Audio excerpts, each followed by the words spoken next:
And we're back.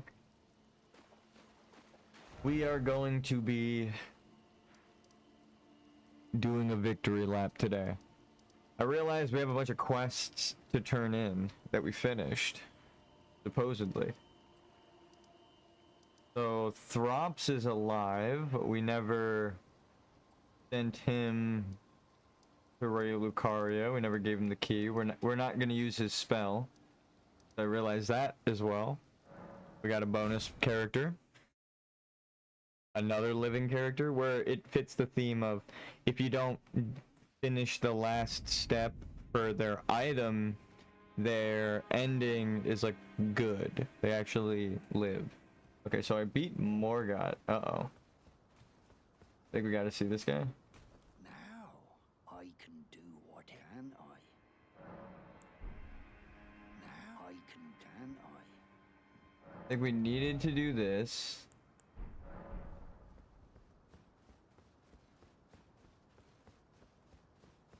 I also might need to go talk to Kenneth Haidt, because we got them to like the last step of their story, right?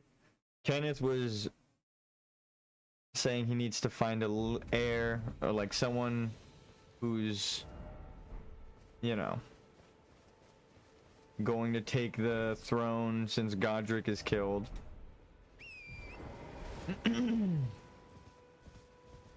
This game without torrent is gonna suck. I will just say it. I will eventually. There are like so many graces. I know I will eventually miss one.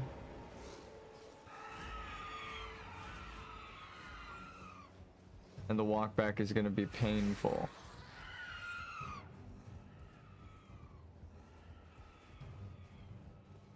Hey Kenneth. I'm for a true and Okay. That, yeah. So we've done his mission successfully up to this point. Sorry for killing your demi-human friends.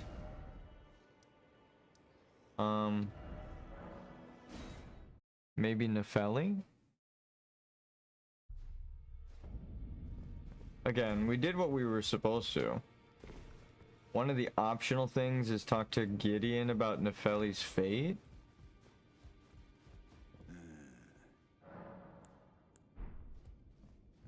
No. I do kind of remember a third option being there and just not using it, but it said optional on the guide. Greetings. Are you here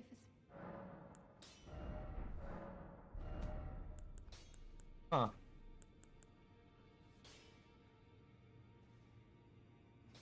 I wonder, is there a way to summon the mimic as a level 1? 556. In this ash, it reminds me. Okay, so everyone is up to the point where I should be rewarded. We just killed Morgott.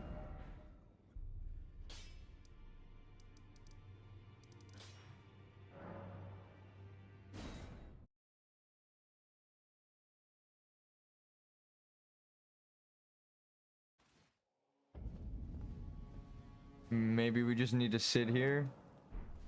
I mean, he's dead. We even talked to him.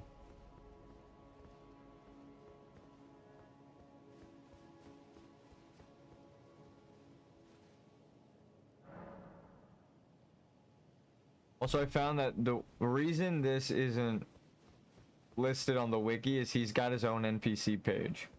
So I was like, oh, no wonder. I mean, one, to avoid spoilers, that's really cool. But then for two, that explains why I didn't know about him. Doesn't really change much, but it did help, you know, explain some Omen stuff. Because when we see Godfrey holding it later, like the corpse, he's totally just a normal person without the horns, so. They took his horns. That's crazy.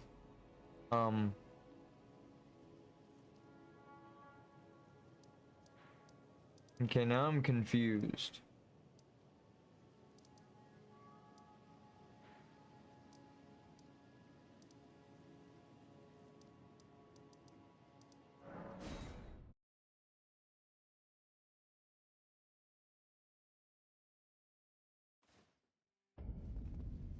Yeah, they should, all three of them should be, there we go.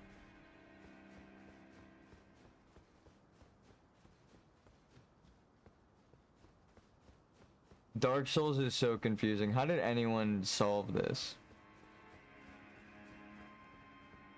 It's been some time. I must thank you for your aid.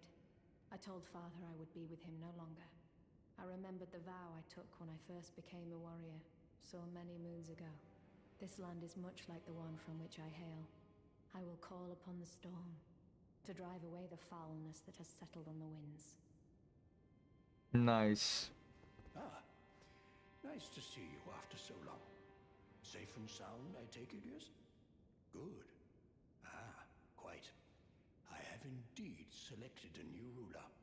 Lady Nepheli is strong and just, worthy of the burden of Limgrave. Such is the sincere opinion of Hit A. Height, no less. For the time being, I share command of the castle with my lady, but I plan on returning to my fort afterwards. Yay! This time I can fulfill my old promise by raising you to the glory of knighthood. I hope it is as wonderful as you imagine. I'm a blood knight now.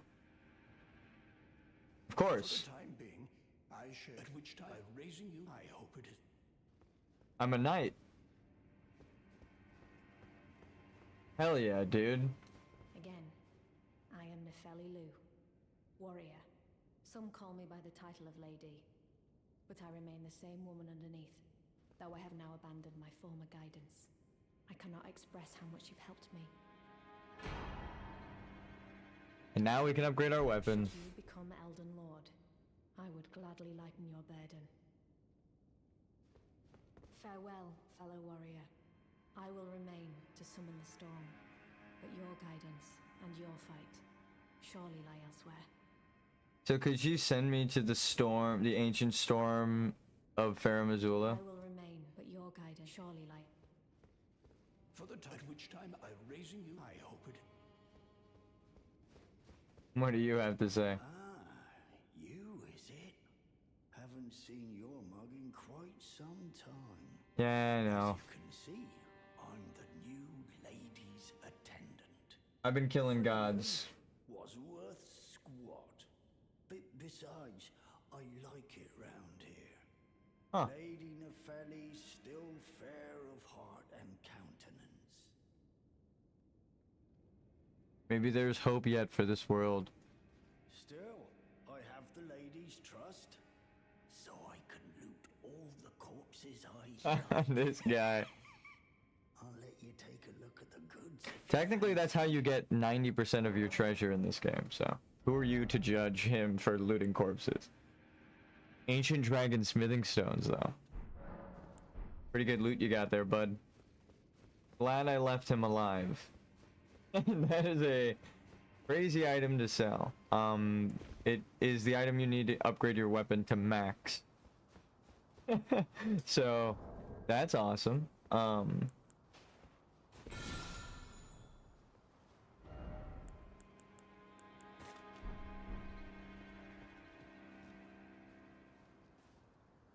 One quest, actually, that was like 3 quests complete. Kenneth, Nepheli, the gatekeeper? We didn't even know we were part of his quest. We could have killed him. But we got it.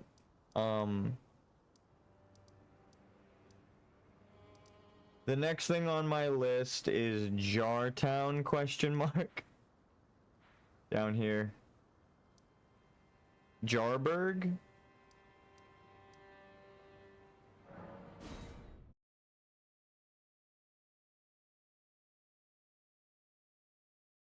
Also, is there anything that raises your maximum health aside from this?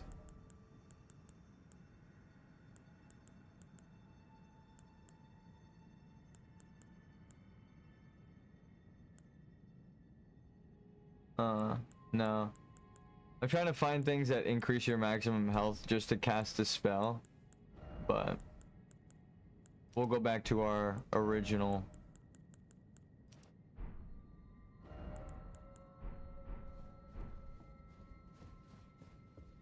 One, two, three, four, five. The five fingered? No,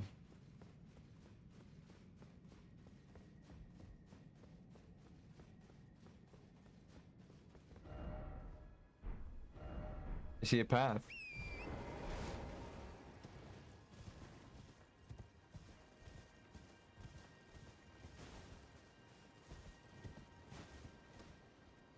Okay, maybe not a path. It totally looks like there should be an invisible path right here.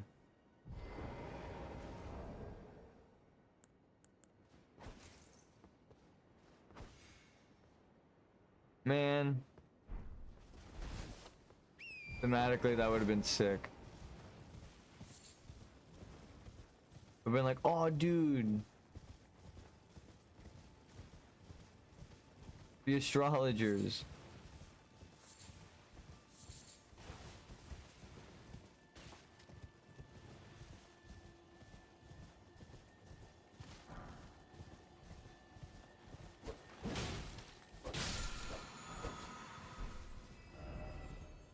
How are you supposed to get there? I see.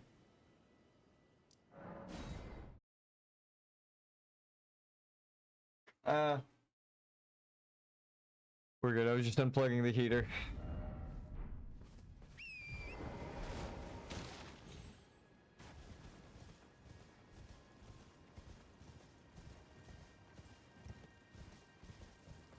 Didn't we already kill that guy?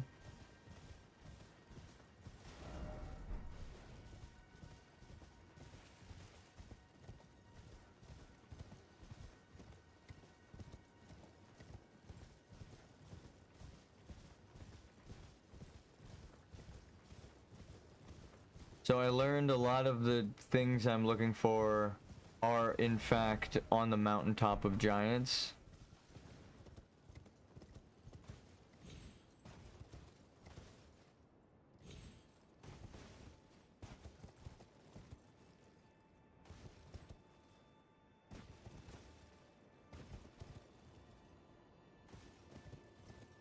So I can just go.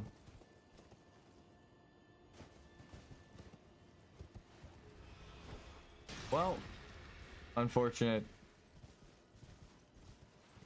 Oh, hello.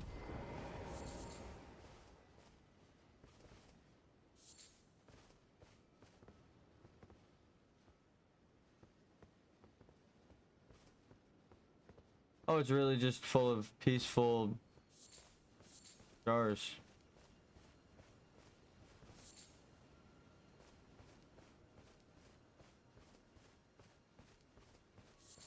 I yoink the flower. Holy shit, there are so many beautiful flowers here. Wow. This place is so cool. Uh-oh. Okay, I thought I aggroed someone. Living jar shard. Didn't expect something incredible.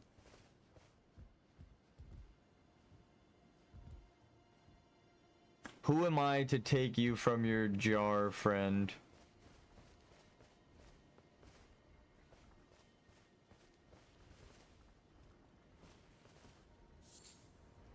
You are most kind. Liar ahead. No horse. Didn't expect liar. Isn't there like a little jar you can talk to? There's so many jars.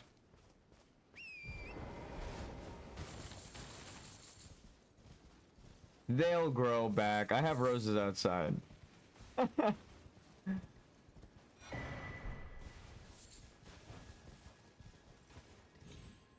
Oh, all of the blue here have to be ritual pots, right?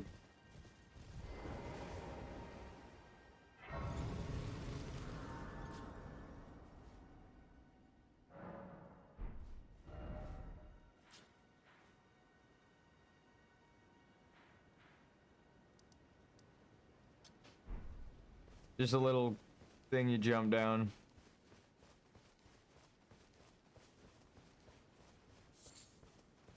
What's that?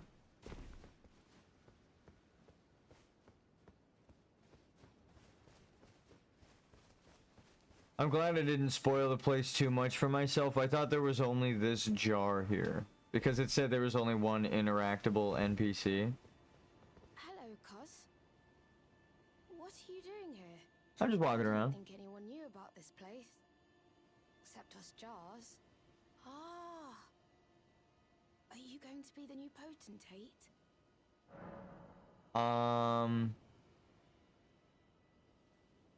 Pot? Sure. Gosh, truly. That's wonderful news. We will live in It's not easy peace. being potentate, though. I know. Show me your hands. It's just a little test, cuz. To see if you've got the right stuff. My finger's missing. Your skin isn't so smooth, is it? You need slick, slidey hands to be potentate, you know? I'm sorry, cuz. But I don't think you've got what it takes. That's fine. What a shame.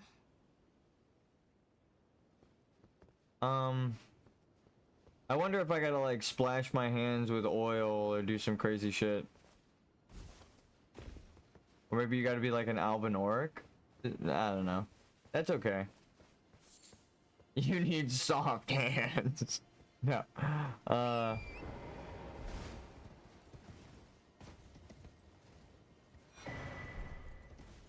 We'll get this pot off the roof.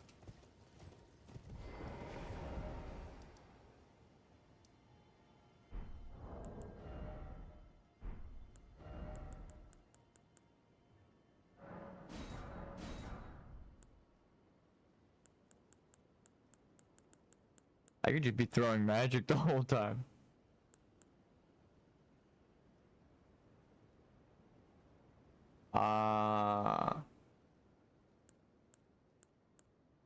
That's what the centipedes are for.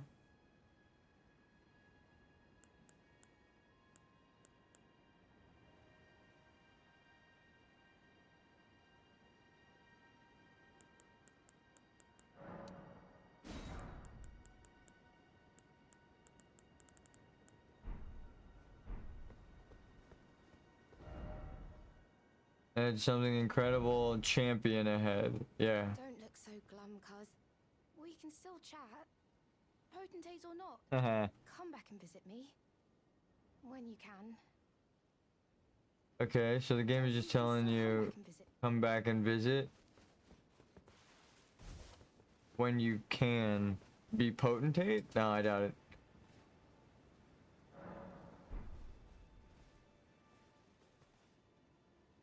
The game has been weird with resting, so I'm just gonna sit twice.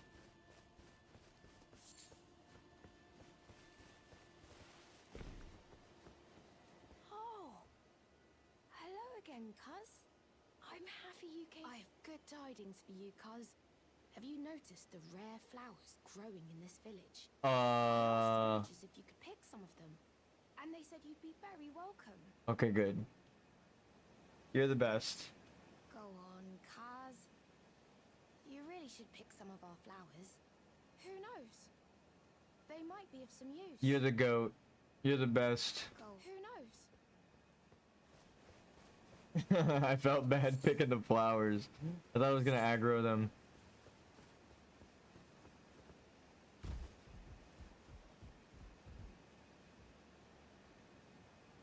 We already got them all.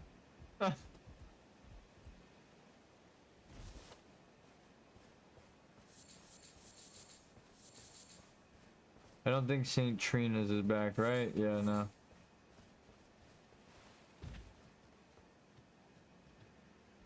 Is it because Mikola's dead?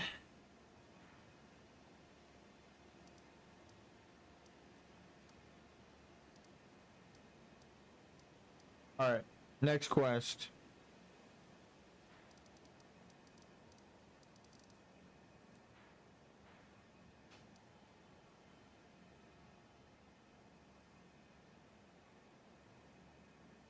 I kind of want to do Patch's quest just to see what happens. I'm gonna put a highlight here as well. Oh, Castle Soul.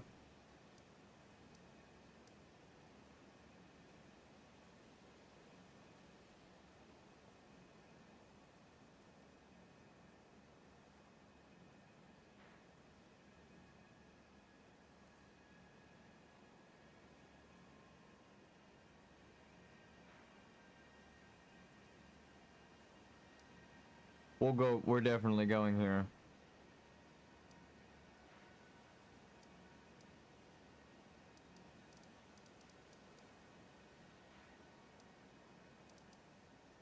Just checking other NPCs potentially that I forgot. Actually, I looked through the whole list of NPCs on the wiki.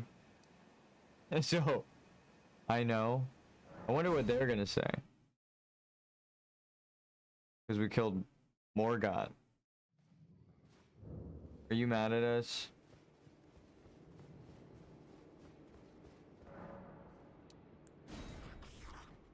Strange, but the death yet quenches. Bring more, feed me. Of course, we gotta do his quest.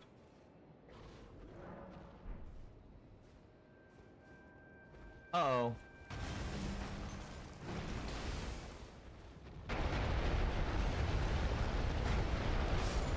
This is just practice for what's to come. I should probably do this fight. We'll start with a boss fight too. Surprise boss fight. I didn't know I had the death route to do this. My 100 souls.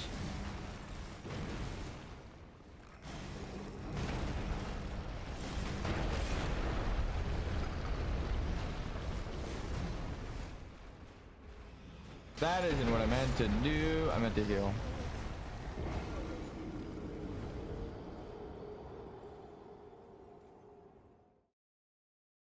All right. I just need to hit him once to see the damage scaling. I'm just scared of his attacks. I shouldn't be.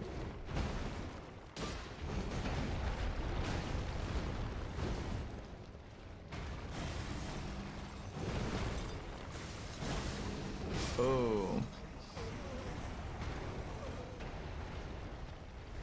Okay, we're gonna go upgrade our weapon. I say that a lot, but damn, we're doing like nothing to him. But I have an idea.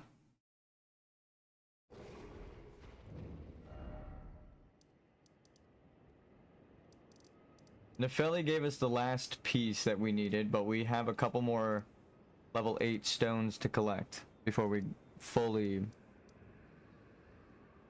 finish upgrading with that one she gave us. Okay.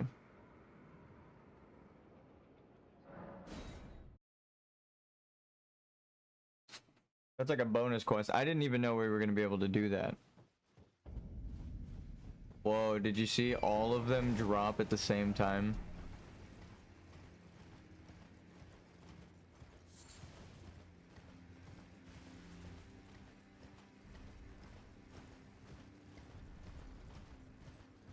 So we can still collect all of the runes.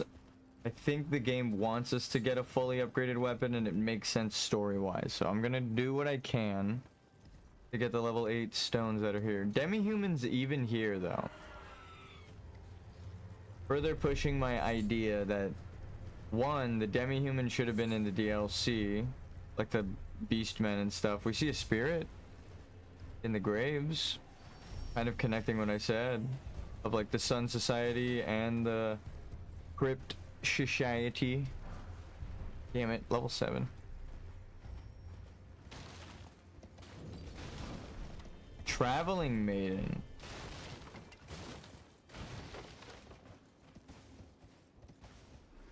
Damn it, she's burned. Is Vike near here? Because then maybe that's his maiden. Everyone, that's a maiden that's unaccounted for. Maybe it's your maiden, and that explains why you can make it to the end. Your maiden already sacrificed herself. Maybe she was like, well, I hope my tarnished makes it. If I need to be burned, maybe that's just the way to do it. There's so many things. There are just too many tarnished. I just think of Vike and you, because Vike was the closest, and you become Elden Lord, right? So it's like, well, if there's a maiden that's already burned here at the giant, right? That's the closest maiden we've seen to someone becoming Elden Lord. Right, that corpse. More lore. Oh, fuck you. Where's the Tibia Mariner?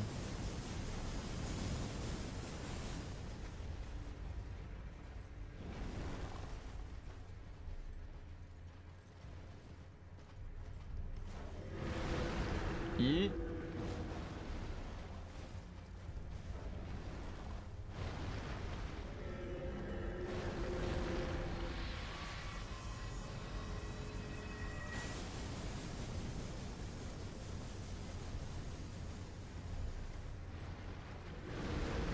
Jesus.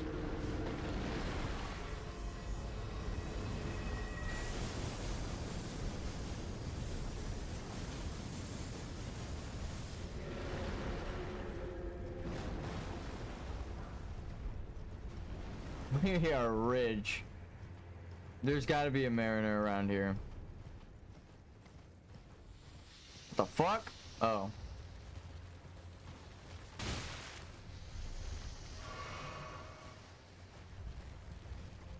That was a really cool enemy design.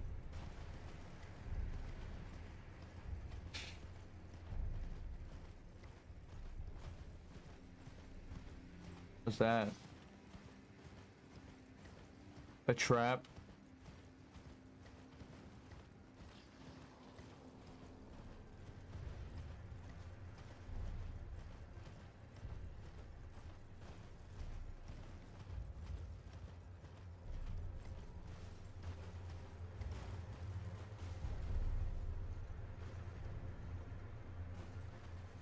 Oh, that's Castle Soul. I'm like, there's just a castle out here? It looks like a whole dungeon. It is.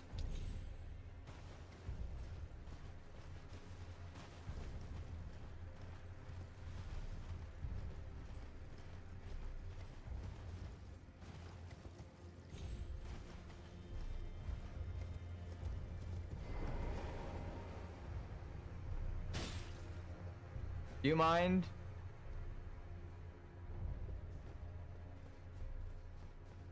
I was trying to show the people what I was talking about thematically yesterday, so I'm not a madman. There's an invisible walkway right there, but it's like a swirled staircase at the end to make you fall off if you just walk straight. So I'm not good. I don't have the rainbow.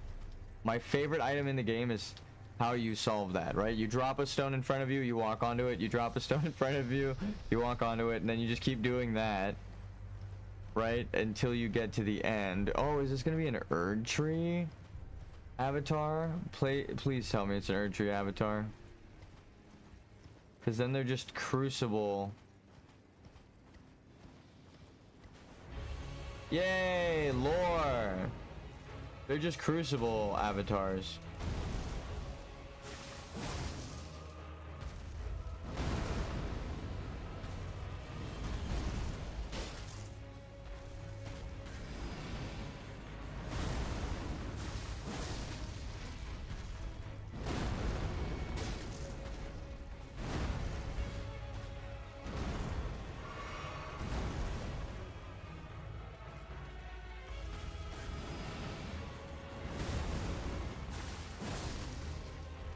We fought like every single one of them except the corrupted. Actually, we fought the corrupted one. You didn't beat it. So, hopefully we kill this one. The one in Lindell, I think, is the same. What the fuck was that?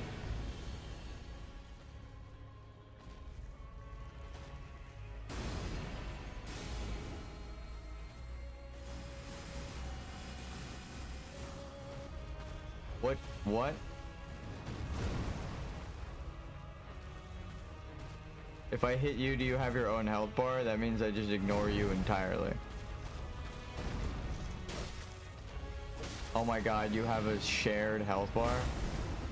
I mean, that's actually pretty good.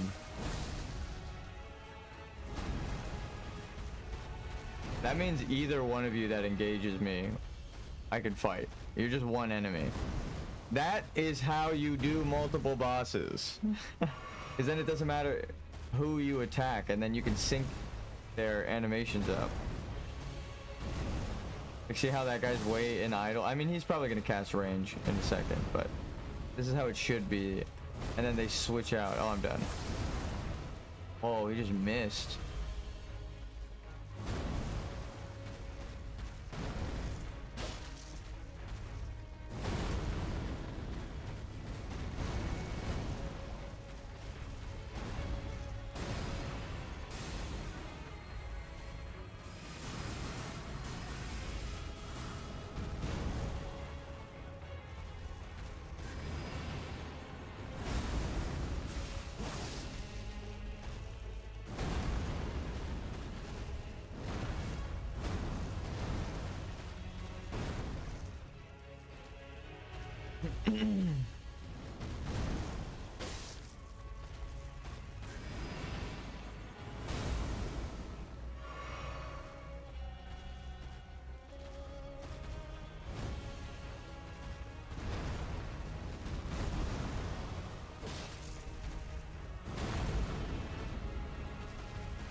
Whoa!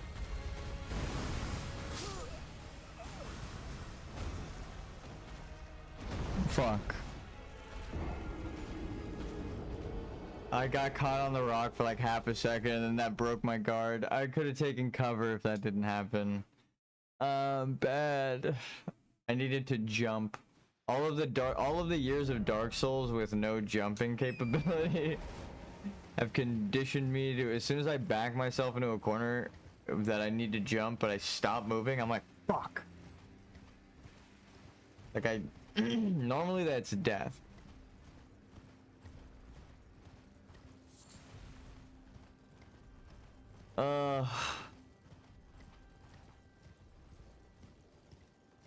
The walk of shame back. That's depressing, actually. How did I get up there? Yeah, I took that route. And then I took the bridge. So wait, is the sign over here? Oh, it's probably this. If the sign is down here, it's probably this dude's made. Never mind.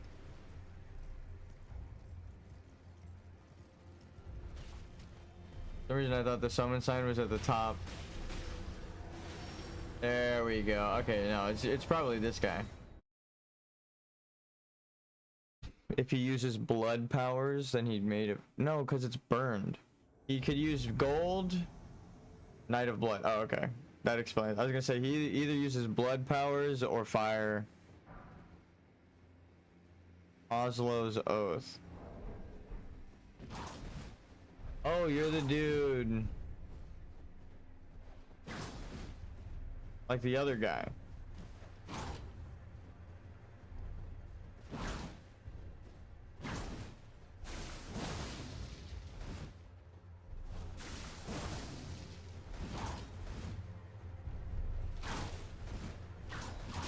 Oh, dual wielding whips is kind of sick.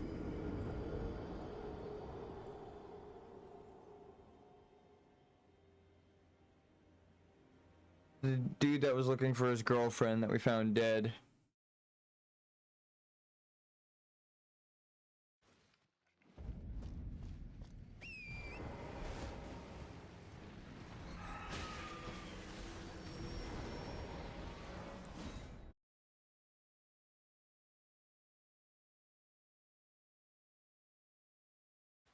Okay, we need to do this, then we get the true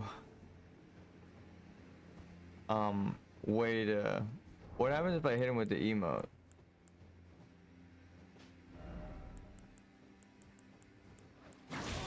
Yeah. Ah, I thought I would find it in time, even if he killed me. Okay, what was it? Hoslow's Oath.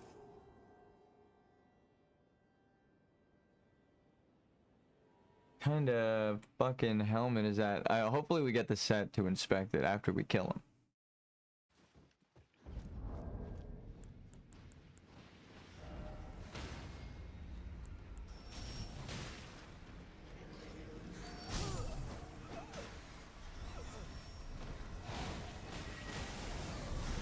I was hoping they'd stay fighting the demi-human.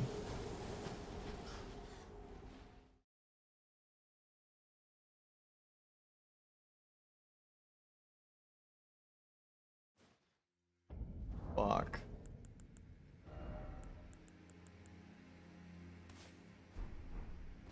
Alright, we found it.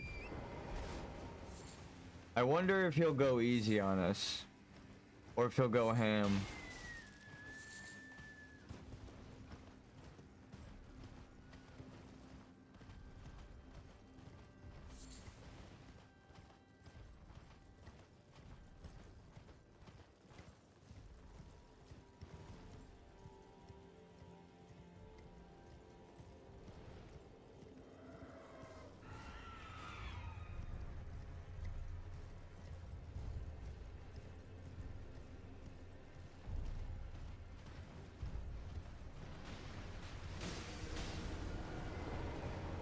Dude, the mass amount of blood stains over here.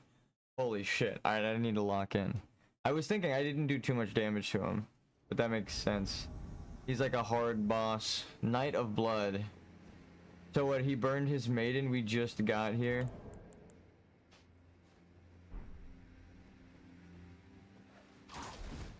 Alright, dude.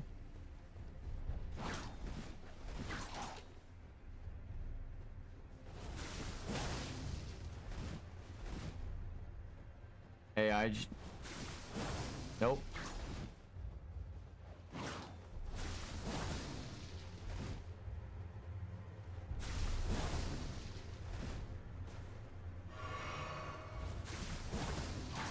Fuck. We keep barely missing him. I'm trying to cheese his AI. I think we're gonna have to do... Well, I don't know how fast his attack speed is, but... There's always the one thing that always works, and I'm not even joking when I say always works. Even if they have a fucking shield and they're running after you with the shield. Oh my god. Serpentine. I think I teleport back here with that same amount of health, so I gotta be careful. Not here, but when I'm done with the fight.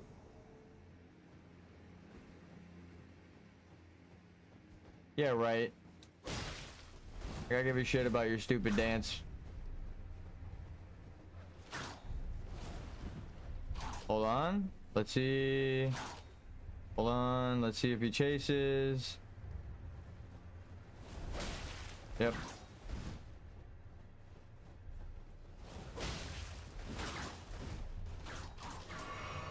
He can get you afterwards. He does have a quick attack. It doesn't kill you, luckily.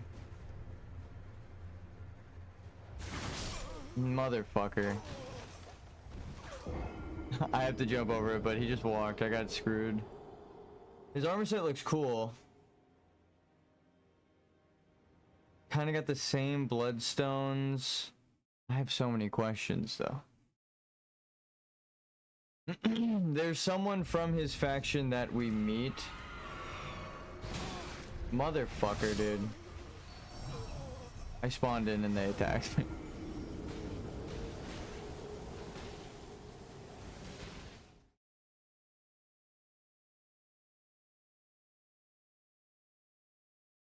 Or I spawned in and they aggroed to me, so I didn't really have much of a chance.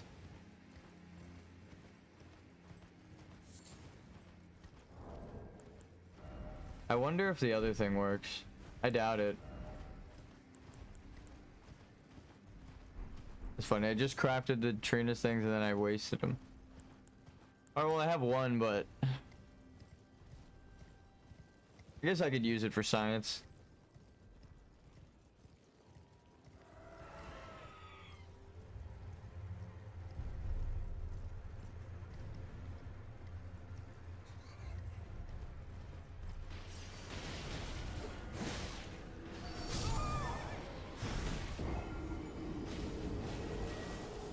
Damn.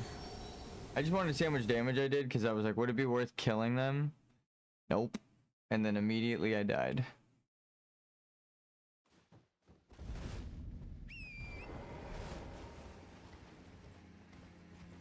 This invasion is gonna suck just because of the walk back.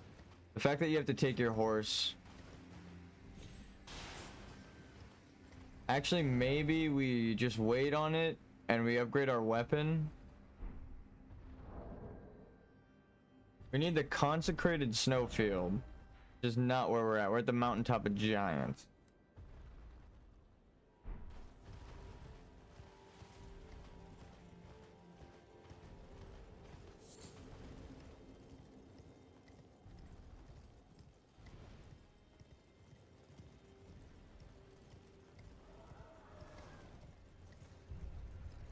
We still have to go this route. I'll give it one more try. Eh.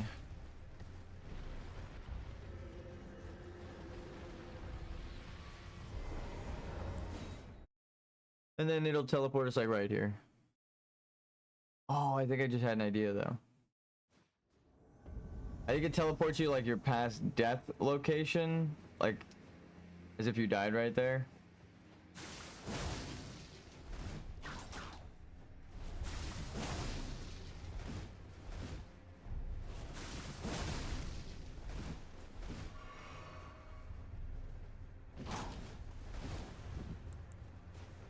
I'm dead.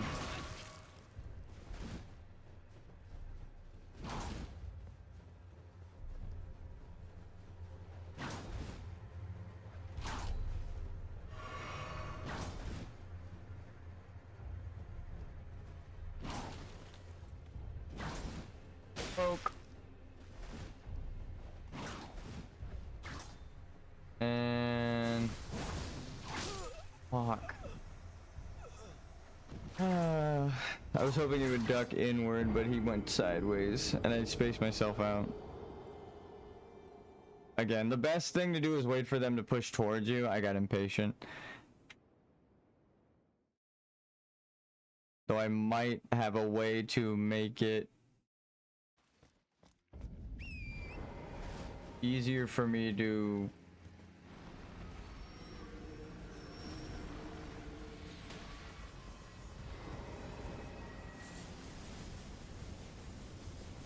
wait here for a sec.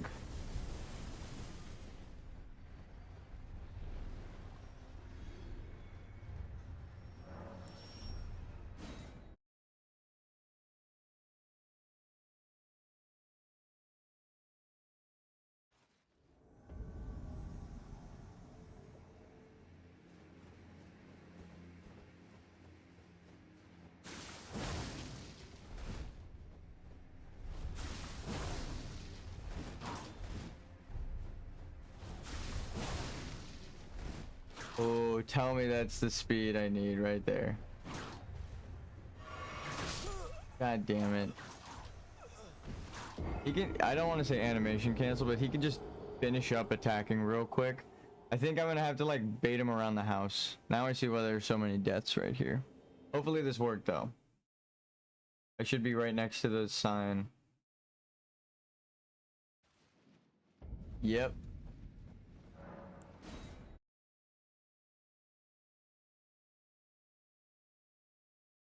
So it works like your death, when you drop your souls and then it's like a couple of seconds back where you were. That's how the teleport works. It teleports you back where you were a couple seconds. So if you wait on the sign, it'll just teleport you right on the sign.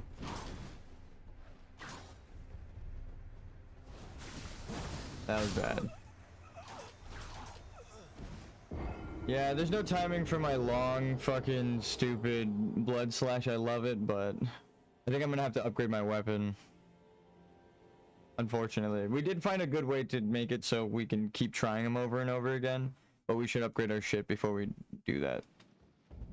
It feels like everything that we've bumped into on the mountaintop of giants has been scaled for a level 25 weapon, so I'm not even gonna bother with anything until we get all of the shit.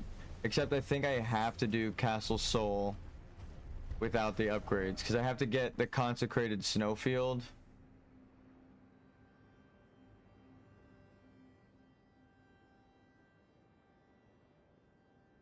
Maybe not.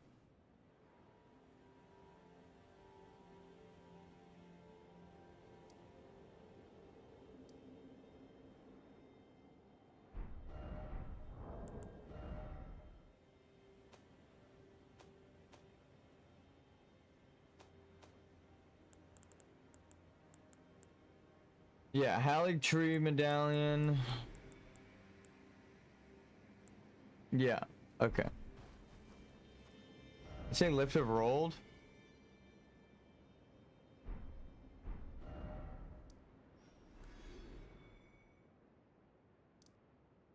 Probably gonna have to do that. Let me just make sure.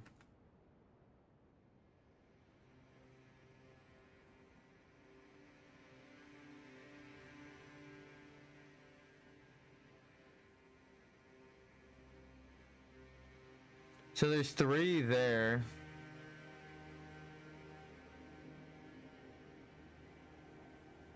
Four maybe, I think, is what that's saying.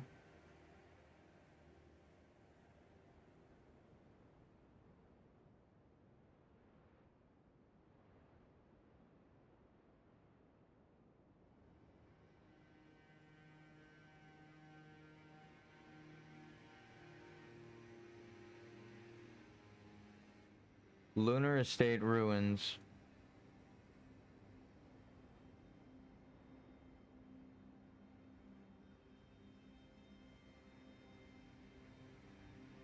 I don't know if I got that, but we should check.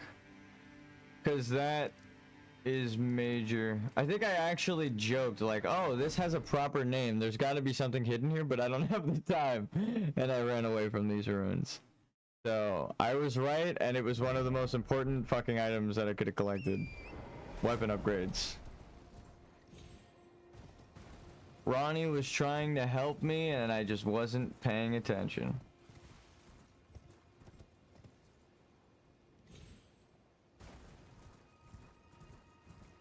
So I think I need... Oh my god, I need 3. If this gives me 3 like it says...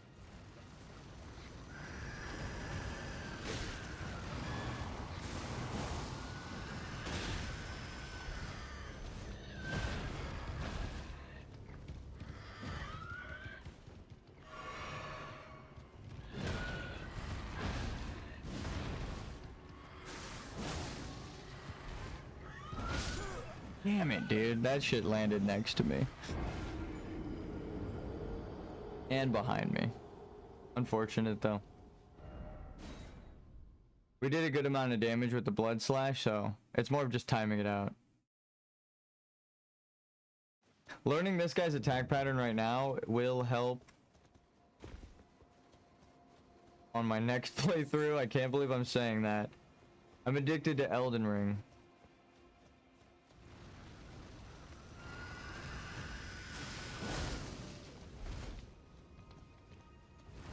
Oh, you can get like 2 or 3 hits on that.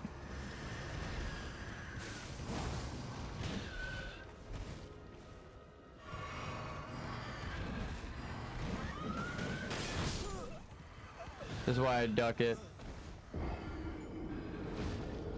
You never guard. It's got 50 arms. How are you gonna fucking block its attacks? I like that they make it kind of realistic with that, but god damn, it sucks. When the past, not this death, but the one that just happened before it, is the way you die, where you dodge perfectly, but then you die anyway. Just visually, the game wanted you dead.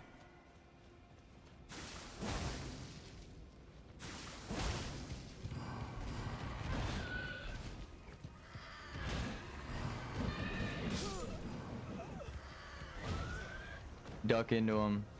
I joked about it before. It doesn't matter how scary the monster is. It's the best option is probably roll into them beside them, like to their left or right, most of the time, unless you're going with the attack. Like if their weapon is gonna wind up on their left side, you don't want to duck to their left side, right? You duck to their right side.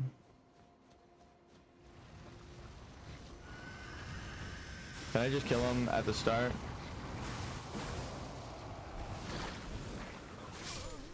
Fuck. Why does he have such a long startup sometimes, huh? Game.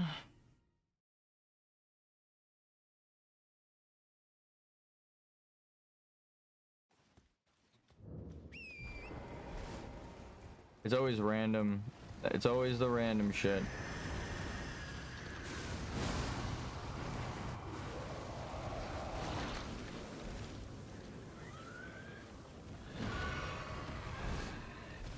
Okay, rock.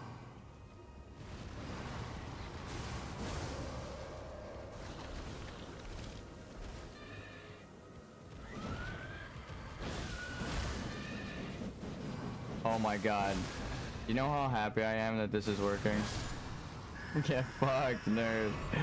Oh, the blood truth. This move was made by a developer. Like, it's the perfect, like, oh, I know how the game works, so I'm gonna cheese it move. It's...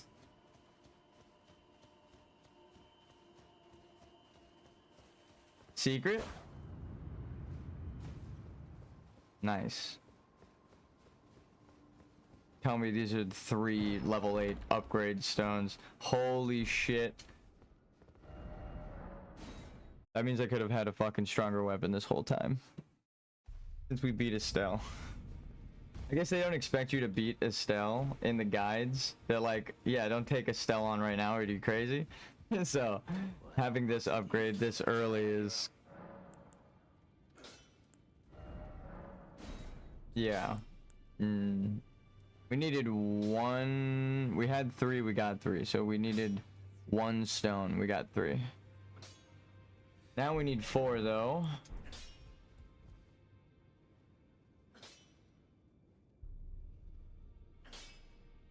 Consecrated snowfield. Okay, so you need to do Castle Soul. Kaled. Yeah, we got that one. We got this one.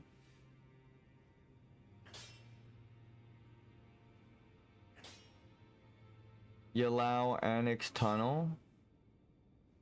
I think that's the consecrated snowfield, so we can't go in there. Yep. Oh.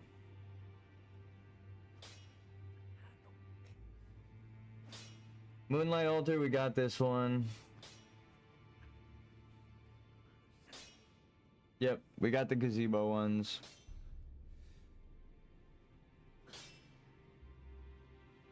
So wait, how many do we need? 4? I guess we go kill Moog underground.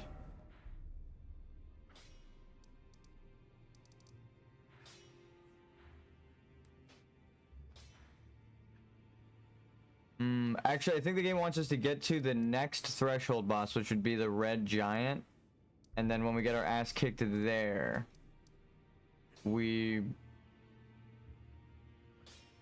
really want to do Castle Soul. I don't know if I'll be able to, though.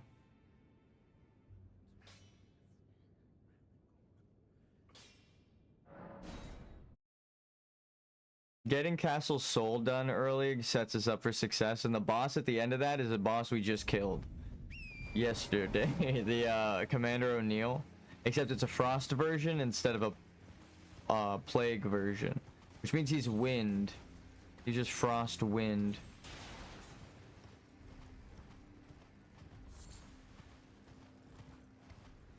I don't know if it's Commander O'Neill himself, or just a guy that's exactly like him, kind of like Godric and Godfrey. Or Godfrey, I think it's supposed to be pronounced.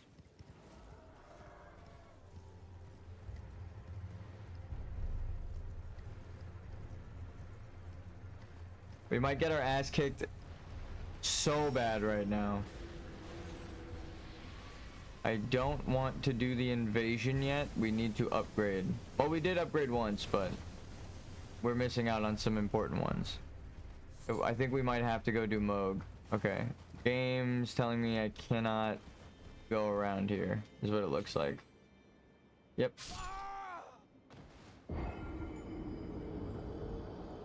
So I have to go the other way, up the mountain, around, through the paths, to the Erd Tree Guardian and beyond.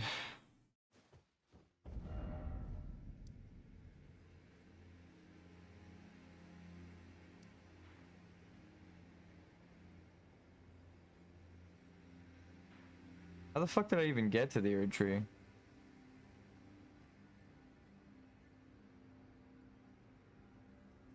Wait, what the fuck? Did it go this way? How did I do that trick? No, but actually, how did I get up there?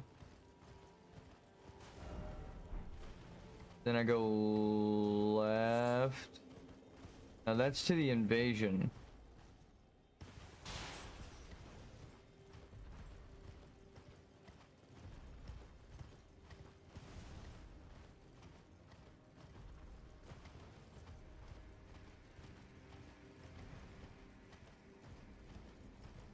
This mountaintop is giant.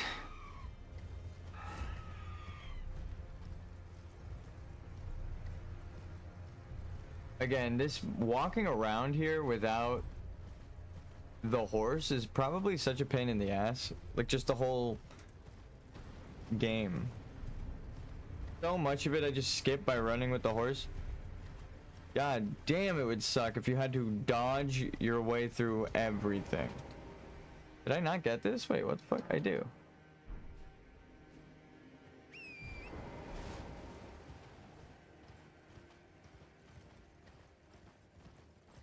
Oh, there's a dragon here.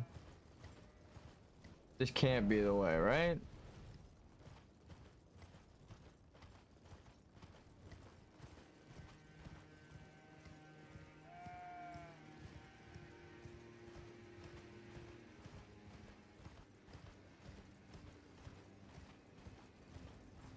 Oof.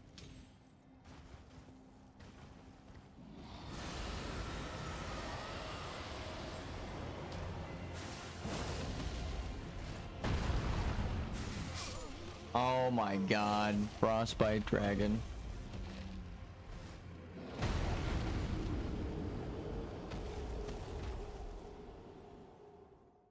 But this isn't the way because we wound up, right? We somehow wound up on the bridge above without... How the fuck did that happen?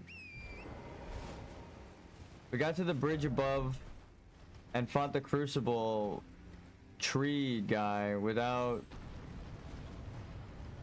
going past the dragon, I thought. Unless I did?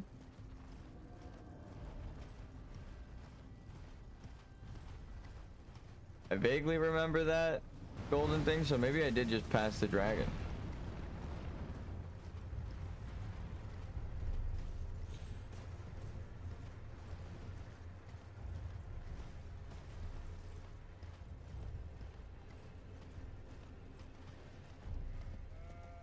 Well,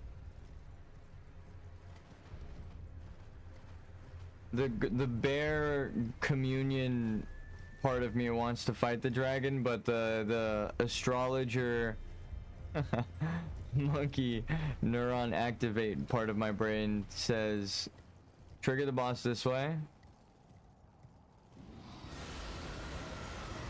Nope. And then go towards the mountain.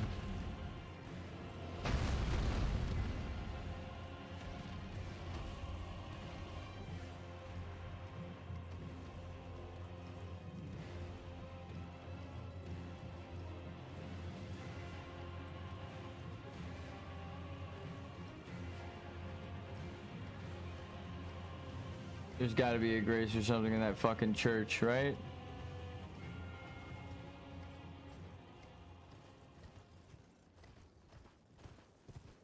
I've never been so happy to see a statue of America.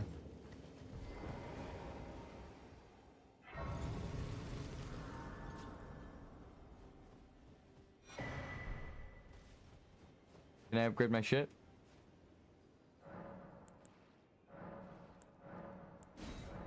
Okay, so Melon is still here. She hasn't abandoned me.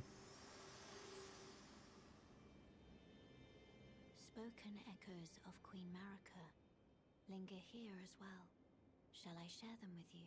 You know it. In Marika's own words, hark, brave warriors. Hark, my lord Godfrey. We commend your deeds. Guidance hath delivered ye through each ordeal to the place ye stand. Put the giants to the sword and confine the flame atop the mount. Let a new epoch begin, an epoch glistening with life. So Brandish the Elden ring for the age of the Erd tree. and then she was splitting the runes. The flame of ruin lies just ahead. I'm glad it was you I traveled with. I must tender my thanks to Torrent, too. Thank you, Torrent. Please continue to lend your aid. Till the end. Damn, she feels the same thing. She's like, imagine this game without the horse, brother. Oh my god. I'm unfortunately thinking more and more that I'm right. But in the worst way. I hate being proven right. Don't tell me I'm right. Tell me that I'm wrong. And then correct me, please. I'm sick of being right.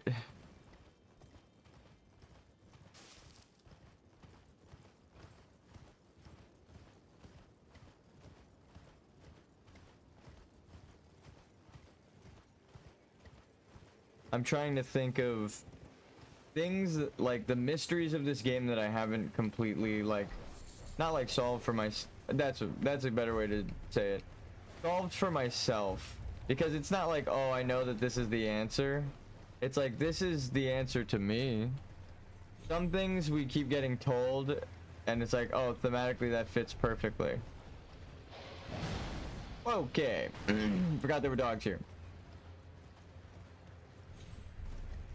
Big dogs, giant dogs.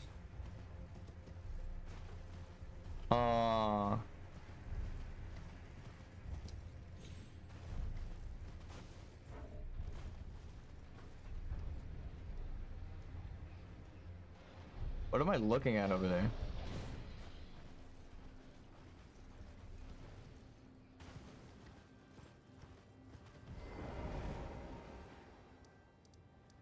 It's not on the map.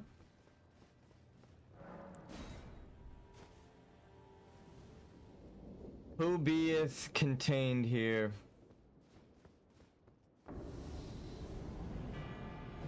Round Table Knight Vike.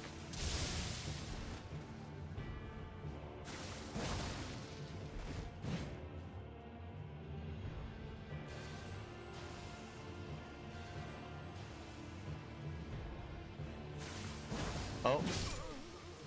Almost timed it.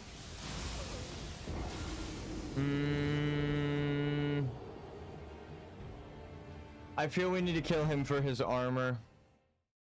For the lore. How come Vike didn't have to take his armor off? Or maybe that's why he failed, ultimately. He refused to be fully embraced by the flame. Also, I found a theme that kind of goes through Yura and all of the people who were, you know, controlled by Shabriri in the end.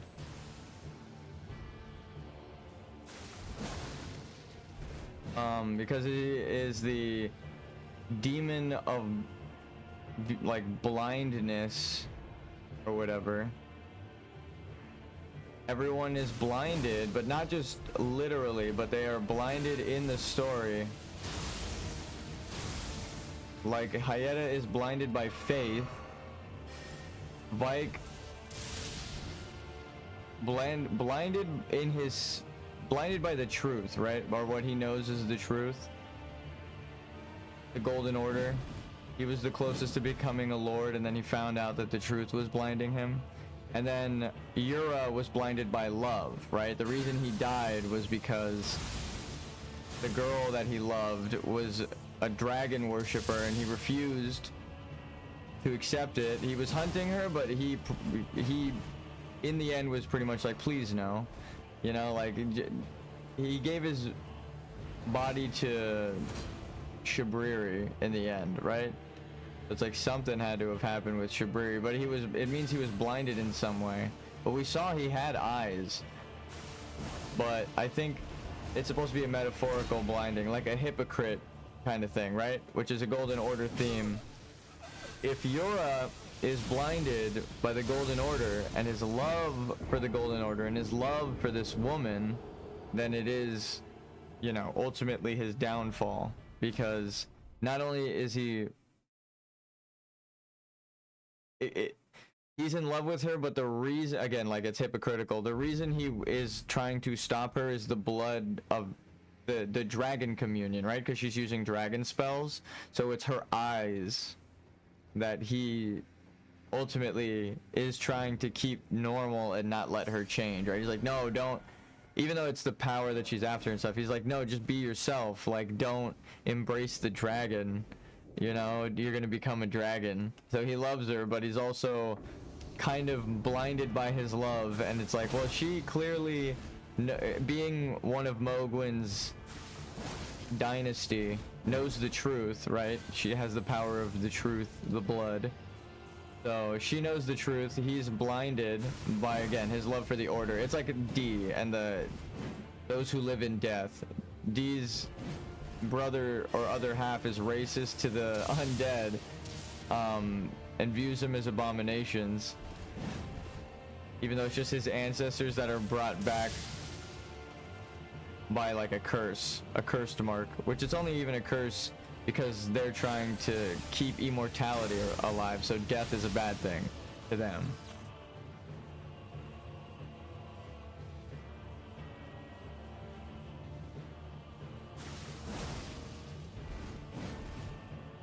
Sip? No? That was your chance.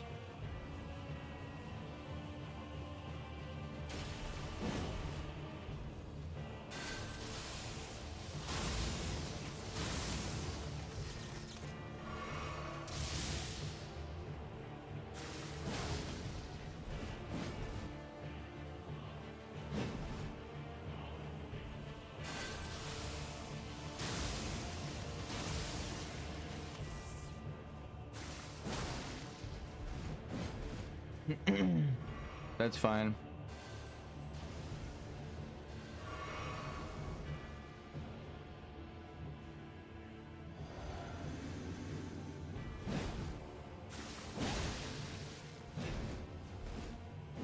Try something new.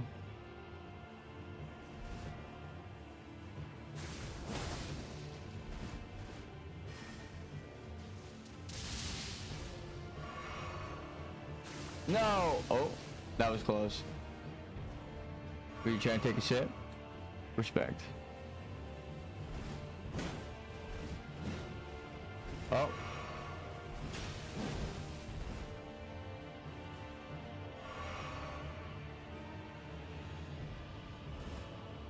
What the fuck?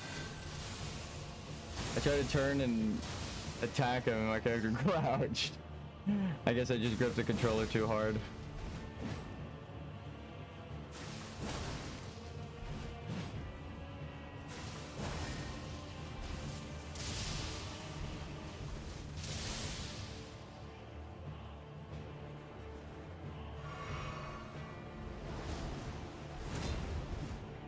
Stamina.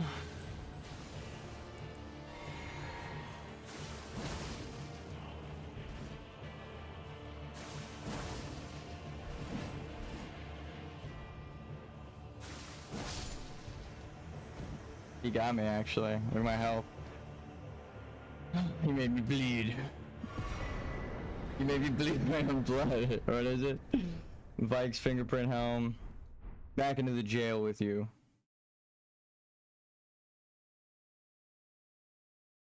I definitely need to upgrade my weapon. I'm only doing 700 damage when I used to do 1,000 based on their defense. Oof.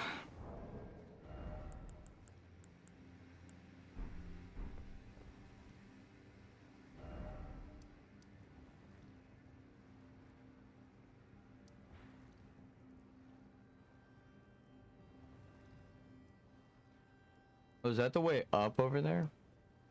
It didn't look like a way up.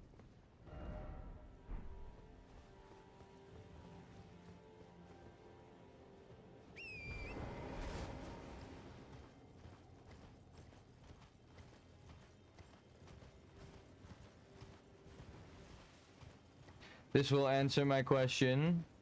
Oh, puppet warriors. Thematically, these guys make so much sense now.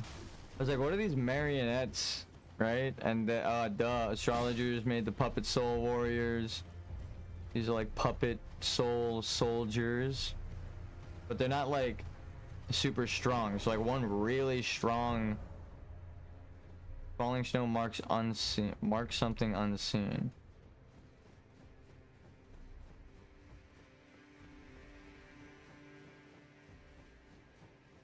Hello. Oh, and you make so much sense now. You're like tiny marionettes.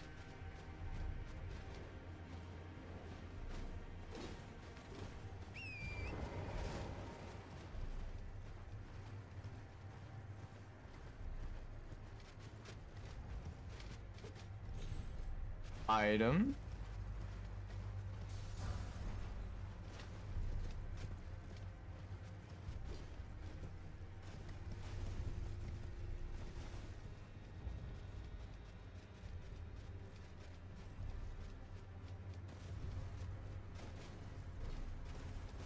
I'm going back down because I think there's actually... Oh, well.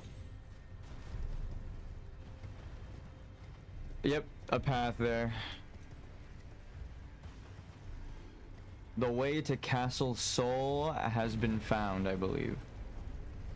If this isn't like an illusion and you can't jump up here. I was wondering how I got up there. I did go this way, but then I went left.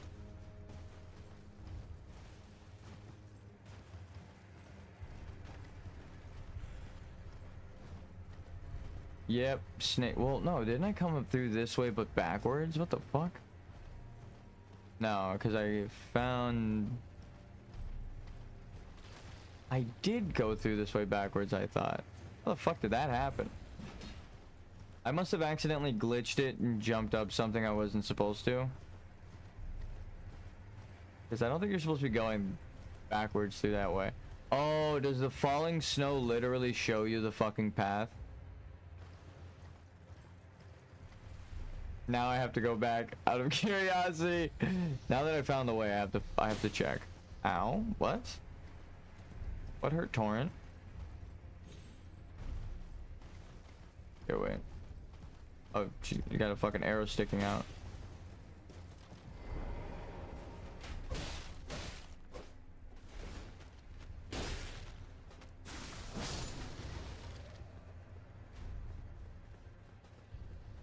Should solve the problem of line of sight.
Jesus fucking Christ. The way that she shattered.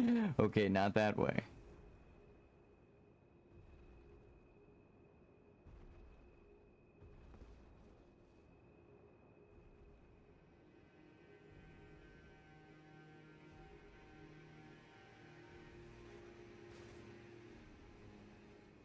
Okay, not that way. Holy fuck.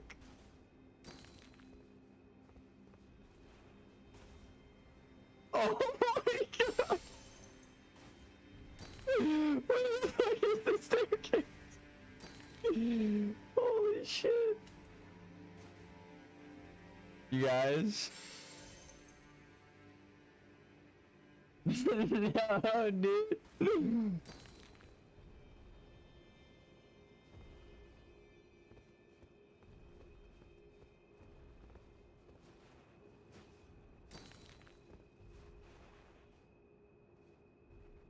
You're fucking kidding me.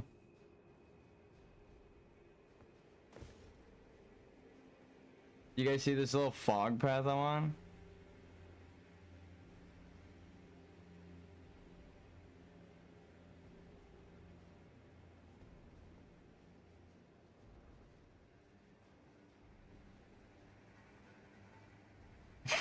Please don't kill me. Oh god! You guys, please no. Please no. You don't understand the fucking lengths I went through to get here. I need to go back down, don't I?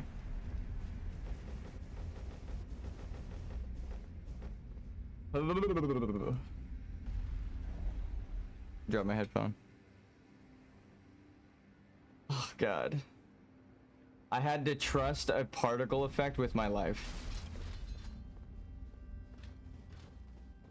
You suck.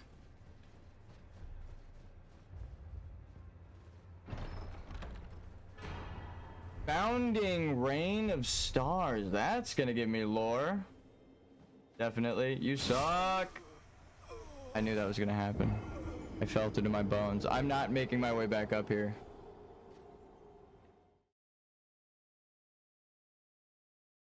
Unless maybe the door is open now that I've been inside.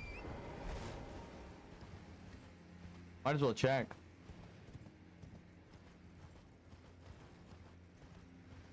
And then I can teleport down the mountain. The Castle Souls path we just found. We got the lore item, right? We don't really need souls. We have like, God knows how many hundreds of thousands of souls. Oh look, even more. Fantastic. Fantastic. Oh yeah, there are dogs this way. Gotta be careful.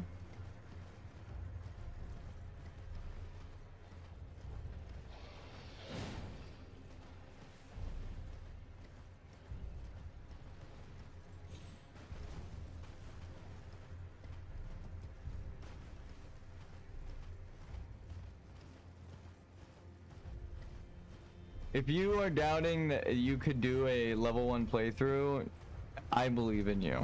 It is actually way easier in Elden Ring. I believe in you, gamers. Let this be your first one and Dark Souls 2 be your last. I love Dark Souls 2. That sounded threatening. But no, it's just one of the tougher ones. It's not that much harder. If you can do one, you can do them all. But it is harder. Starting at level 8 with everything and being unable to equip shit is kind of rough.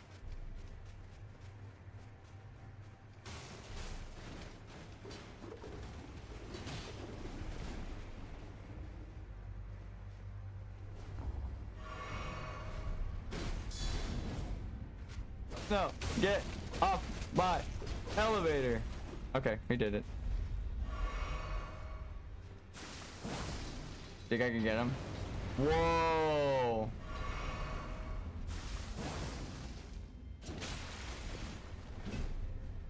You gonna get him to fall?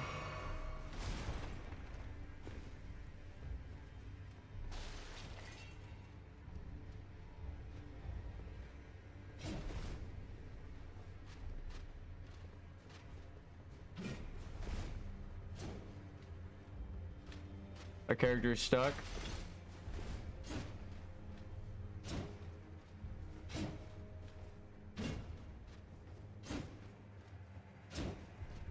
Come on, dude.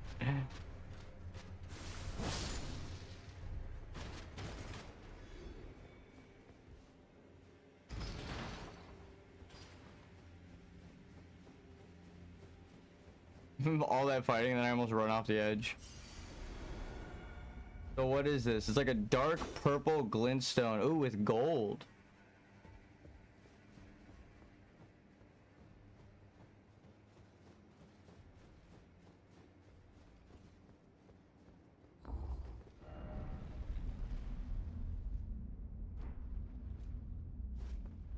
Fuck.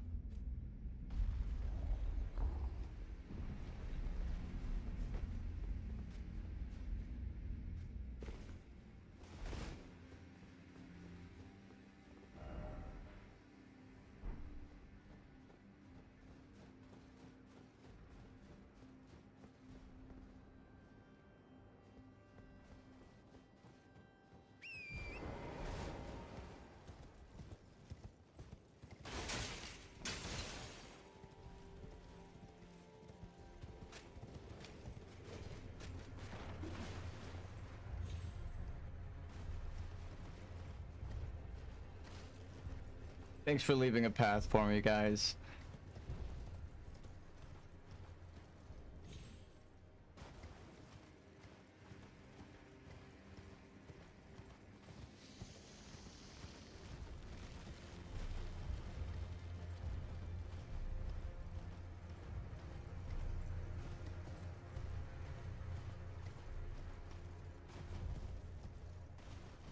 So we cross and then drop. Oh, it's behind us.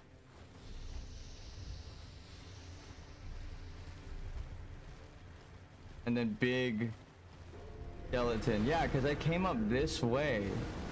The skeleton. I found a different route. I don't know if I was supposed to take the route that I did before. Because I'm like, wait, now I'm taking the actual path. What the fuck? How did I go backwards through this shit? Actually. Maybe there's just two ways through this graveyard.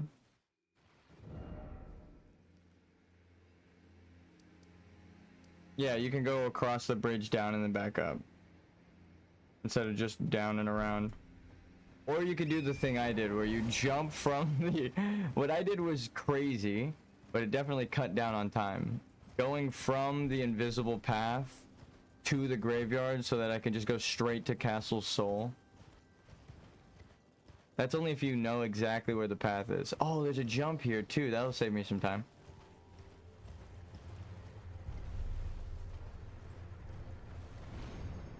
It's like hidden amongst the trees. That's... Oh, what the fuck? The trees are physical at the top? What the fuck? Those things are really there. I mean, it makes sense. All you have to do is drag a tree. Right? Well, there's actually two ways it looks like they do it. Well, no. The ghost trees look different from these tree beings. This could be just a rendering effect that's like over the entire model, right? Like a shader. This you can easily do by just copying the tree material and texture, right? And then just making a blue low opacity transparency version and naming it ghost tree, right? No! I died. That looked like I fell through the floor because I landed where there was two messages and it's a straight path. So that sucked. I'll just teleport over there.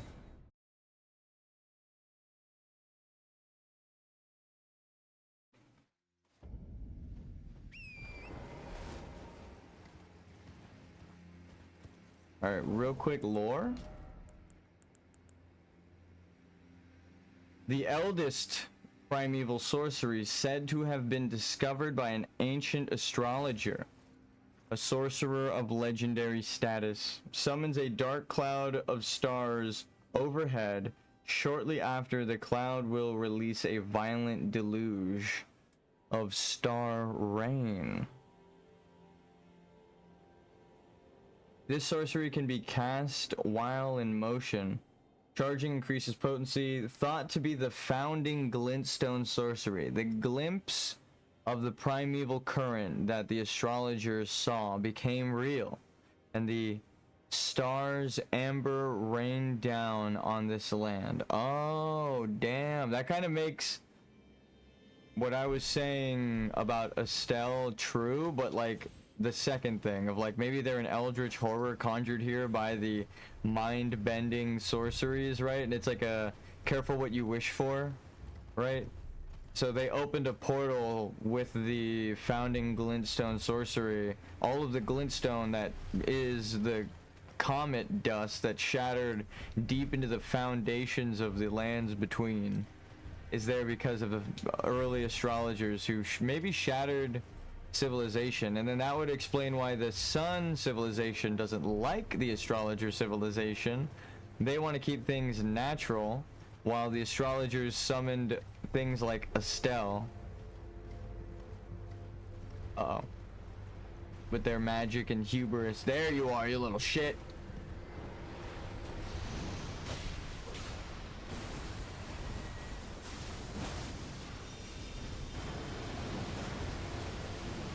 Uh-oh.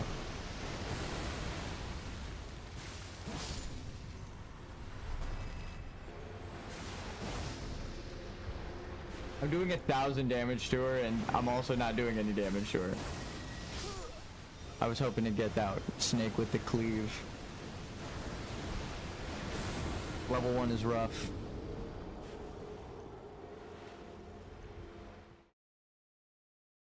So I think I'm getting it, because this astrologer is at the highest point of the civilization, and they are supposed to be the higher, like the hierarchy astrologer, right? Like they're supposed to be the lead astrologer, the one who found the founding principle of glintstone sorcery. They're like the most astrologeriest astrologer. That's a word, but no, it's not. It does make sense. Again, I keep saying that, but again, it connects. Is a better way to say. The death, the comet, the glintstone, right? They said that the amber stars guide. This one's gonna get deep, but it's directly connected. The amber star is mentioned, and they say that that guides the fate of the gods, right? The amber stars. You find in Lindell, the place I think Estelle touched down, right? The only amber shard piece in the whole game, right? That's required for the story. All of the other shard pieces are blue, but the one amber shard piece, the fallen star Death Riper, what the fuck?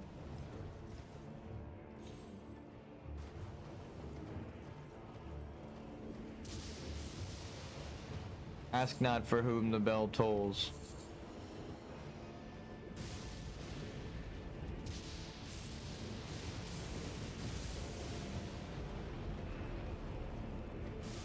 I love that anything connected to the moon. So convergence is the other rule, right?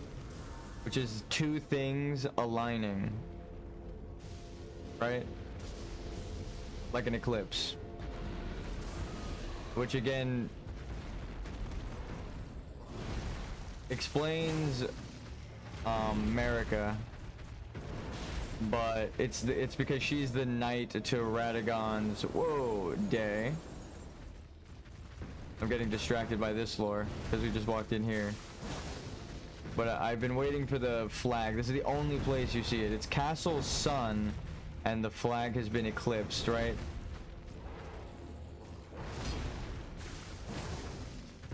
By the moon, which would be symbolic for Marika taking over the sun, Radagon. Visual representation, and then again what is literally happening. It breaks down to what is metaphorically happening. Anywho,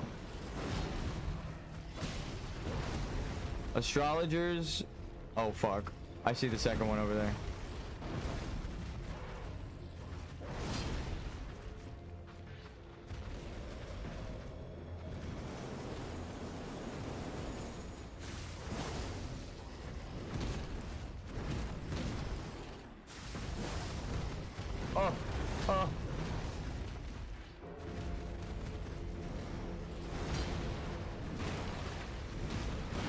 Thanks for breaking that for me.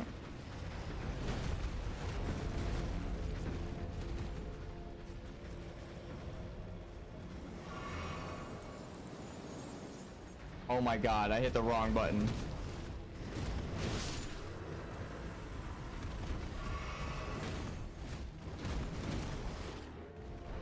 Thank God that the item effects don't work like the text prompts that disable your interactions. Because then in the middle of a fight, you'd die. That's why I don't understand and get so upset with the other thing. I'm like, you have one that already works. Why do you have another menu that fucking kills the player? What's the point of that?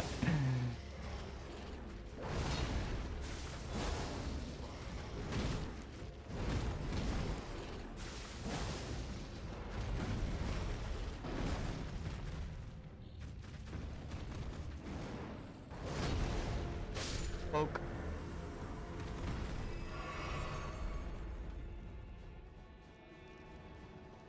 I made that look easy. Honestly, fighting two bosses is hard, but I've just been practicing. You pretty much want to kill one before the other one can do anything, which sounds easier. It's easier said than done.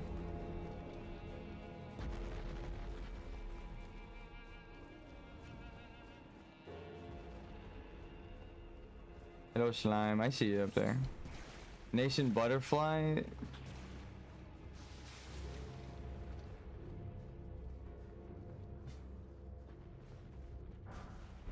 Uh-oh. Again, you never want to get a multiplayer item as a reward anywhere, because that's telling you, hey, you're gonna wanna fight multiple people. I think it might be telling me to go this way. Was it trying to tell me to fight the lions with two people? That's probably what was happening there.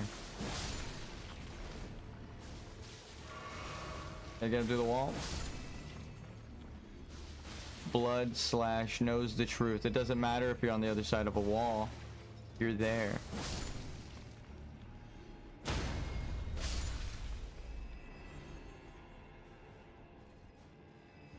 We're set. Up until we get to the commander.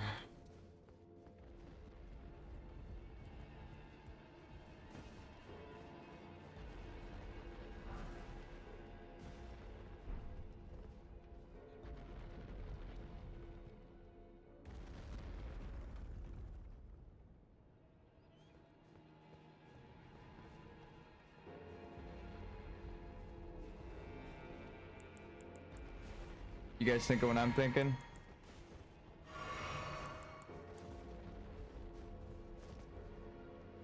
No, I missed the jump. I think you could jump that, but it's probably not that long of a walk that it's sparing you. Whoa, what the fuck? Where did you come from?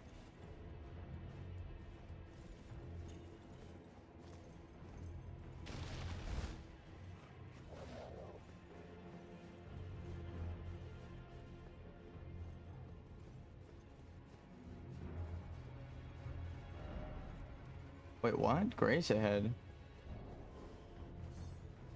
Something just fucking teleported. Oh my god. That's not Grace. Holy shit.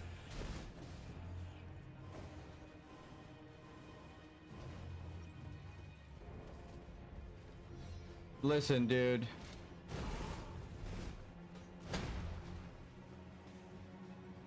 Oh, this looks like Radagon's or Radon's castle. Built in the same era. This one maybe for Mikola. Or his is the sun and this one's all blue, so it's the moon. Ah, so this would be Ronnie's. Oh, bird.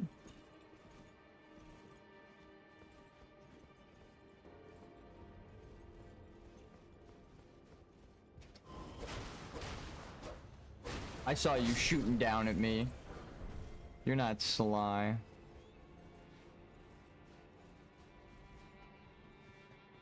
Good to know that this place is haunted.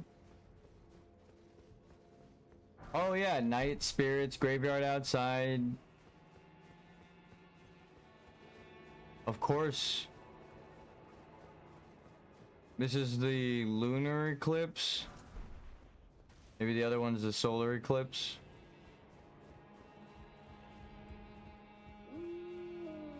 Oh no, this is called Castle Sol. That was the name for the sun. in ancient times.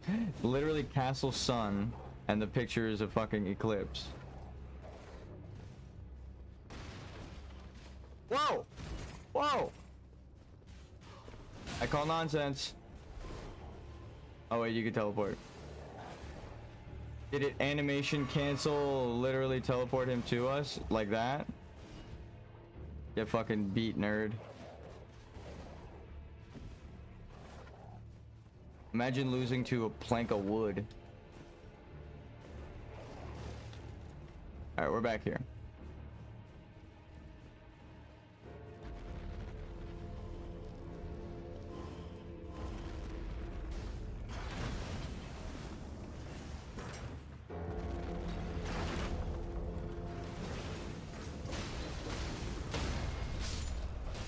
Wait, take cover. My character did not take cover. Okay, so that jump that I did is the best jump in Time Saver. You get to skip all of this shit. Damn.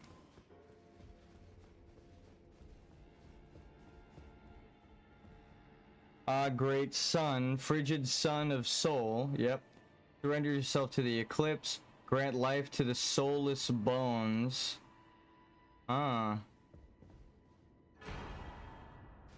Eclipse shuttle.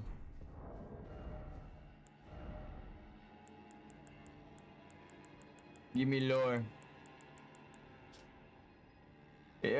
Storied sword and treasure of Castle Sol that depicts an eclipse sun drained of color. One of the legendary armaments in Sol, the sight of an eclipse inspires a dreadful awe, preventing an onlooker from averting his gaze. You again.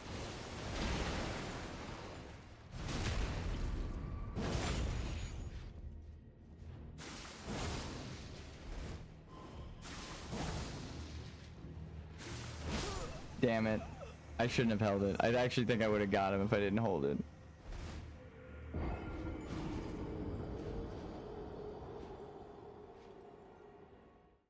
I was reading. Rude.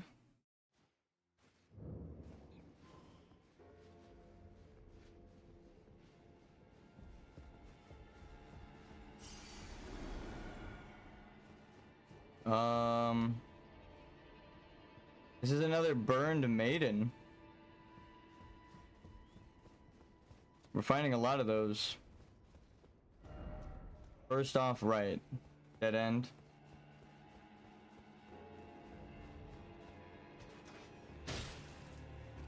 Huh.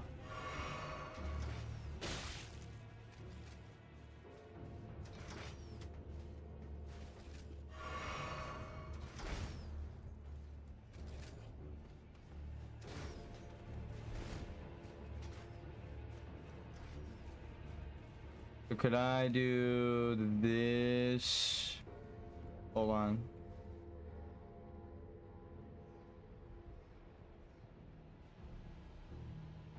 Where am I supposed to be headed?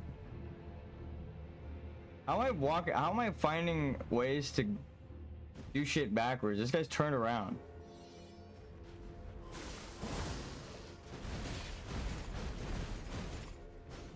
Give.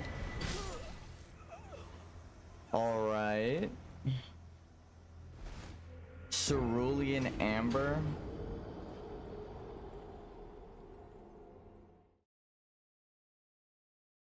Thought it was glintstone. Let me check into this.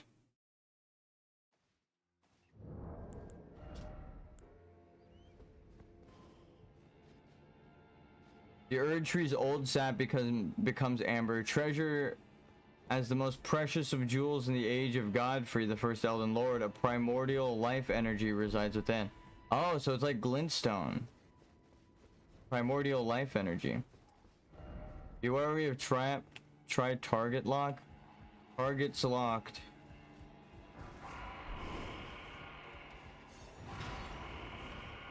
I actually vaguely remember that. Shortcut to avoid that from now on. And then Commander Nile. Okay, so it's not O'Neill. Fuck you. Are you serious?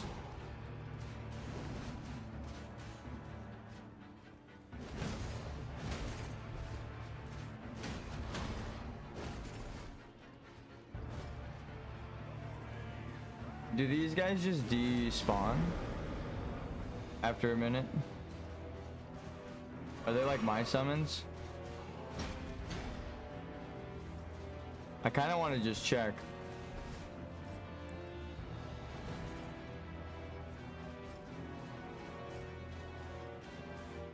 I gotta keep proper spacing so that if they vanish, I can push him. And then he has two choices: to fight me solo,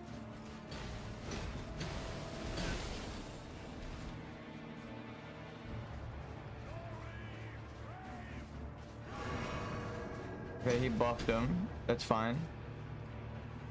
Because if my theory is right and they only last a certain amount of time and they disappear, like other summons,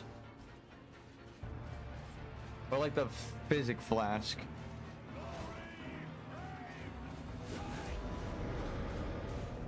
There's a chance they just made these guys normal enemies that he calls in, because he's a boss. I know the guy, Commander O'Neill, he does, like the guy out in the open world, his shit does despawn. I think if you run far enough away, but if you wait it out.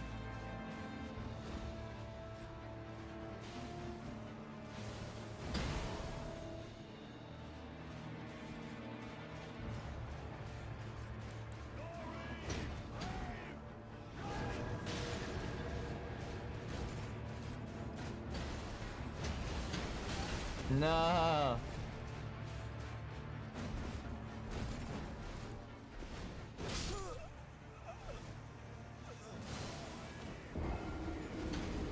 I will have to look it up.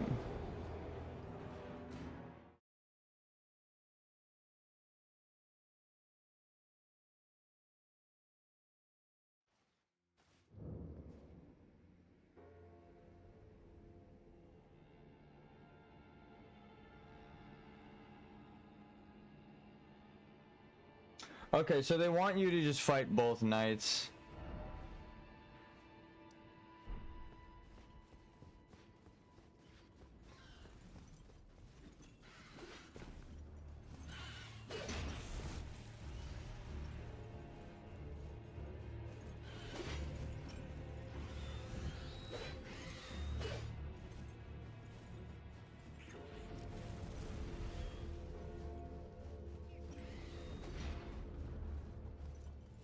Was it this way? Yep.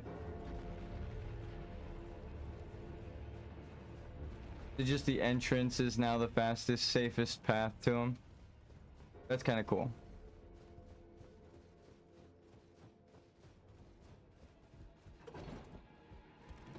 So there are 3 bosses in this fight. They don't despawn until after 50%. They do despawn like I thought, but they coded it for this guy specifically that they go away after you deal damage, so that's gonna suck. I wonder if I can, like, upon entry,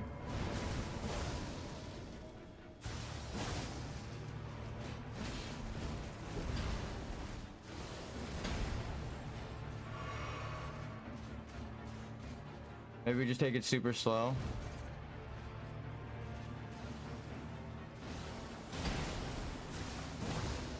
Oh my god, we do so much fucking damage. I remember doing like nothing to this guy on my first playthrough. Why do we do so much damage now? We're level 1 with no fucking stat increases. I guess they're just weak to blood. As ghosts, it doesn't rot. It's its own living flesh, right? Supposed to be the formless mother.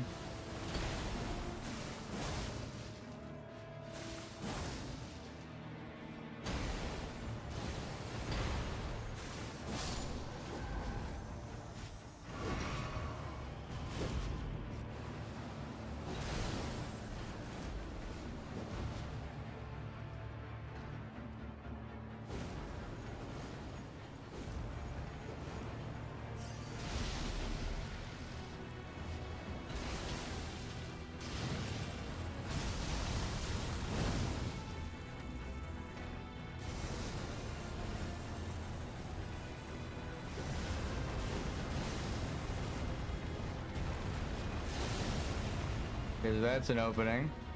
Oh, I fucked up. That was such an opening. That was such a big opening. Oh.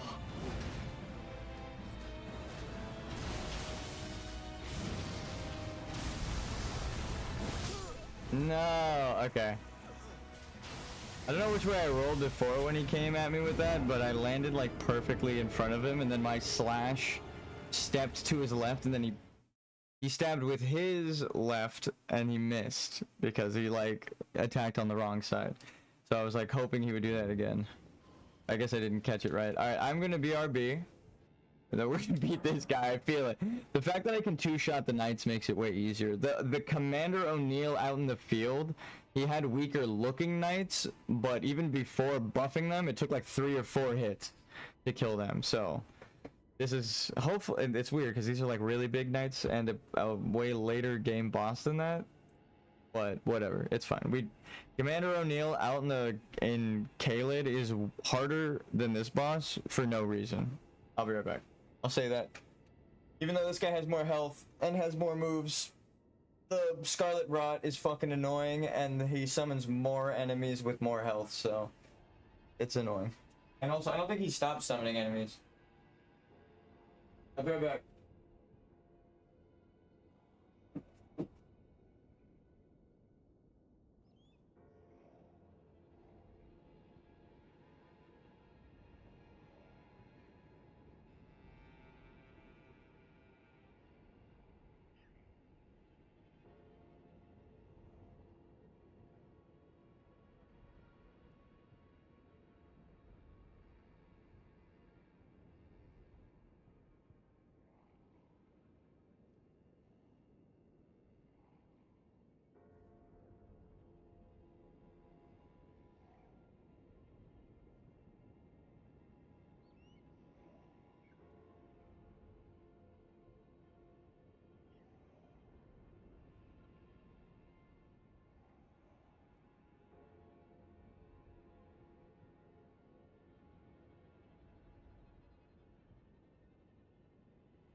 Only through desperate battle with the feral wild can one discover a god unique to oneself. The roar of regalia. The red bear. Let's go beat the shit out of this guy.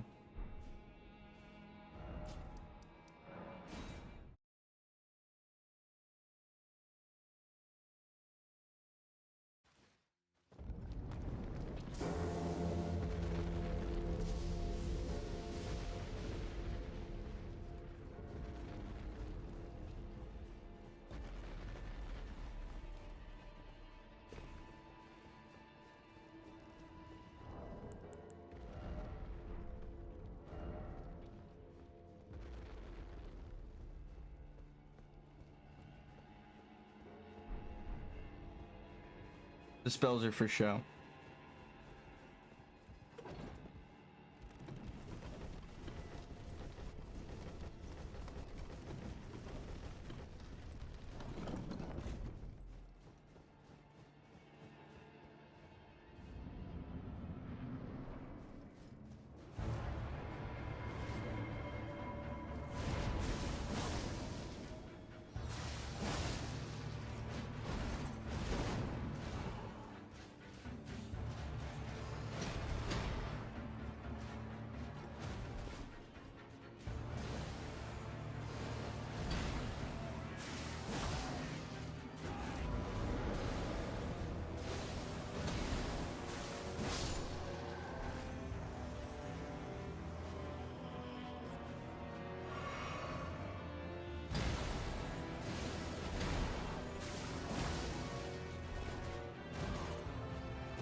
No, I wanted to roll. That's on me. I was locked the fuck in though. Commander Nile. Man, we got him halfway after all that fighting, dude. Yes. I got greedy.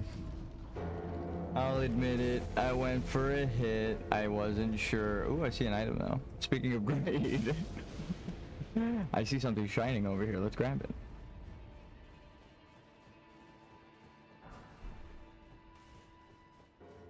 So we need to kill this guy to upgrade our shit, or we can go fight Moog. I feel like somehow Moog is gonna be harder, the underground Moog, but we also need to do that to continue Hayeta's quest in the Frenzied Flame ending, which I need the achievement. I pretty much need the achievement for anything but Ronnie's, and I am getting every single rune. Oh fuck, I pressed. We have Fortisax as a boss right now. We've already done all of Fia's quest. Dung Eater's in the chair, and we have the seed bed curses or whatever. We have everyone alive somehow. I don't know what happened in our playthrough. Maybe you have to be level 1, but Iggy, we did Ronnie's quest. We put the ring on her, right? And she faded away. Celavis died. Blyde turned crazy, but he's still alive, so we're not going to kill him, because I have a theory. Iggy is still alive, though. Just hanging out. We keep going back there, and he's just reading a book. He doesn't give a fuck. Also... Selen?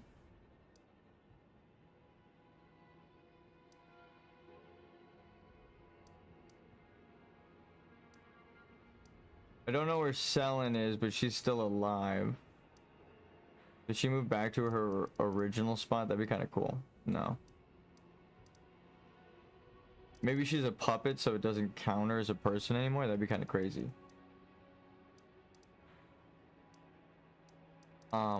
But Selen is alive. We didn't turn her into a thing yet.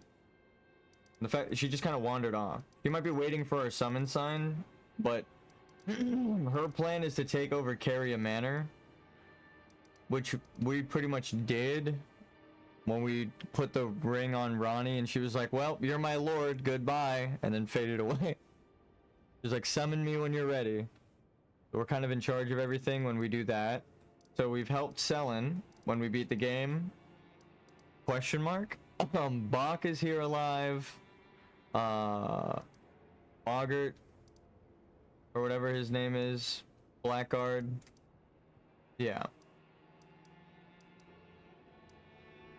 Raya's still alive. Kenneth and Nefeli and Gastok are still alive. We did everyone's quest in a certain way where they all managed to survive. Garank is there, but I don't want to fight him.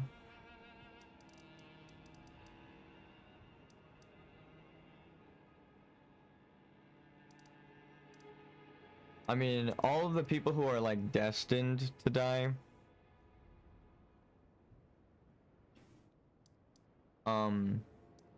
along their quest, like Yura, where like if you skip all of their interactions, they just jump to the end of the game dead as like a possessed corpse or something, right? Shibriri. But yeah. Oh, and also Revenge. That was it. So there's one more guy that we got the eye from that I didn't realize, but it was Irina's father who had the eye. He was here in the Revenger's shack, and he was blinded by Revenge. So he got the eye, right? And then blinded by Love, Yura, because he clearly loved the person he was hunting down, or cared for them a lot. And then Faith is Hayeta. She doesn't care that it's going to lead her down into the darkest depths of the sewers and burn her corpse. She's blinded by Faith. It's actually kind of scary. But I think, again, Shibriri is the god or the demon of the blind. So it fits the theme that they're all blinded both like physically and metaphorically by something. And that's why it's not the frenzied flame like I thought that's possessing them. It is Shibriri. Also, let me see your eyes. It's probably just gonna be normal. I don't think they would put that much detail in. Yeah, just normal.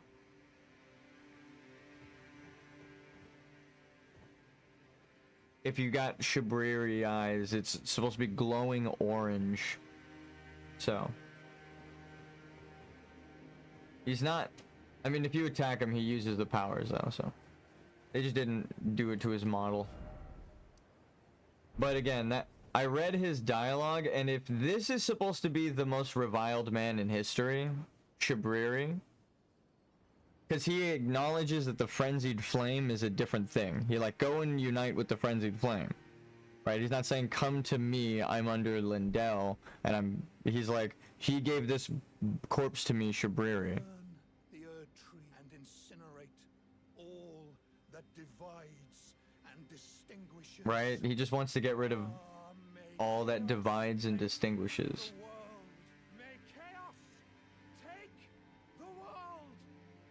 May chaos take the world. Because order is the golden order. It's too much. There's too much order. Now we need chaos. Just a little bit. Just a sprinkle. For the dichotomy.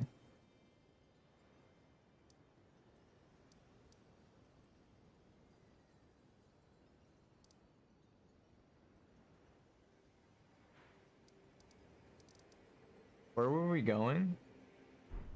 Why did we warp here? Dude, I was so close to killing that guy. No, we got him like halfway. Let's do this. Ask not for whom the bell tolls. The demigod. Also, for some reason I thought this was a ghost, but it's not. He summons ghosts.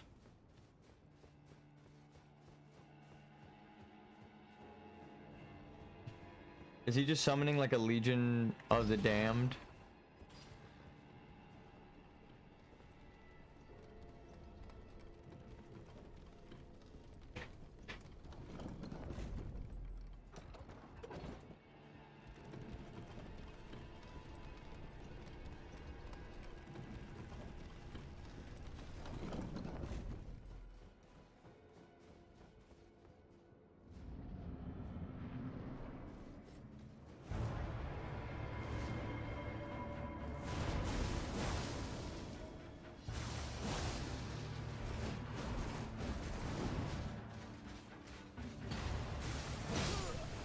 No.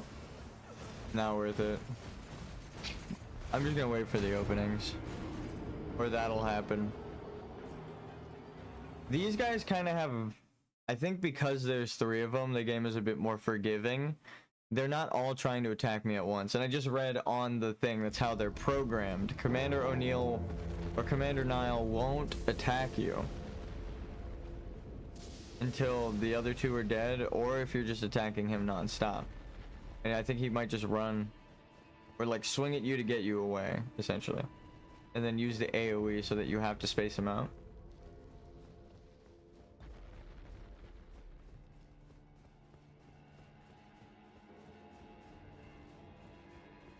I need to send this back down.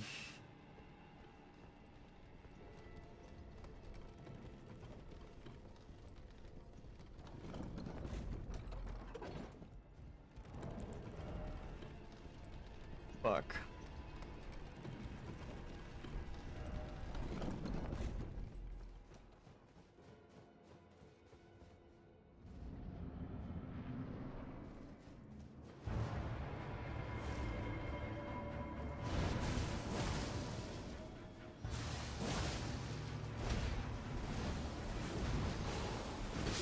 Damn it, I dodged too early. I didn't really see his wind up because it was off screen.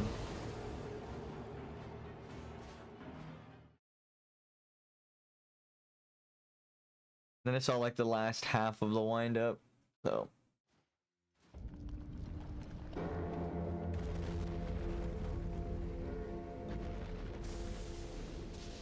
I'll just go for one hit.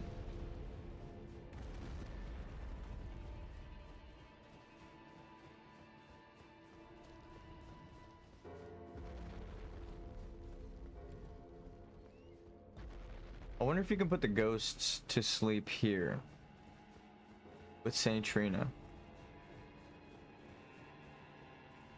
I mentioned I have to send it down and I didn't.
Oh my god. I didn't even see how much damage that did to me. I killed myself.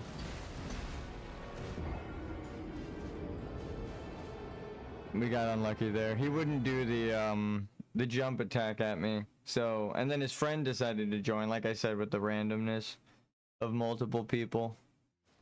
It seemed like they were kind of chill. Well, Commander O'Neill or Commander Nile is the one that's programmed to not really attack you. They will, I'm sure, if I like run up to him and I just start hitting him, but the two knights, I have to fight them at the same time. Better to just space it out.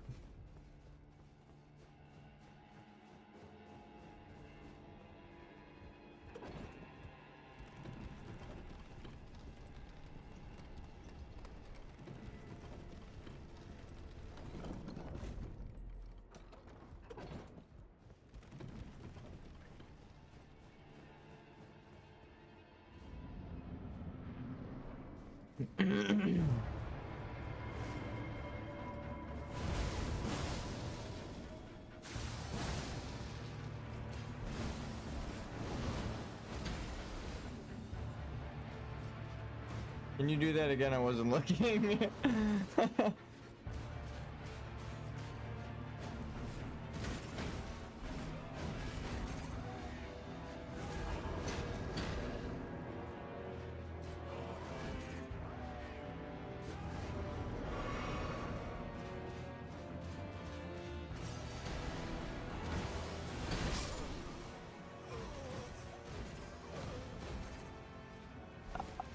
I will give you a high five if you could tell me what the fuck even killed me there.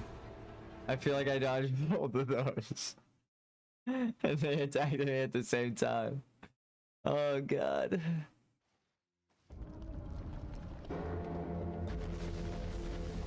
I think it had to be the sword, even though I was dodging. Visually, it's the hitbox is like a bean shape.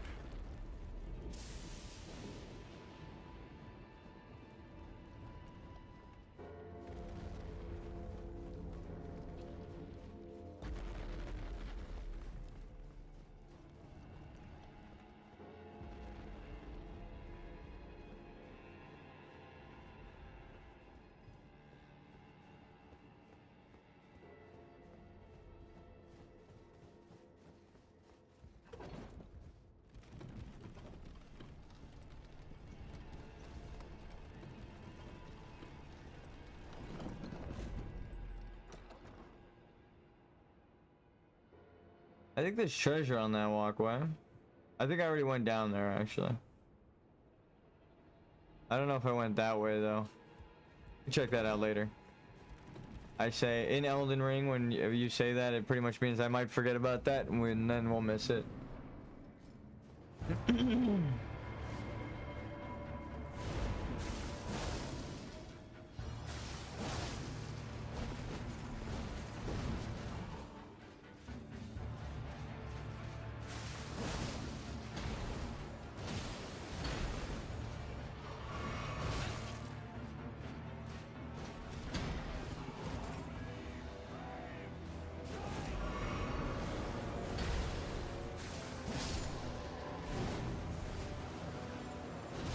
They're supposed to be programmed not to attack me until they're both dead. No, I'm just kidding. I said, if you get too close to him and you attack him, he's probably gonna attack you, but...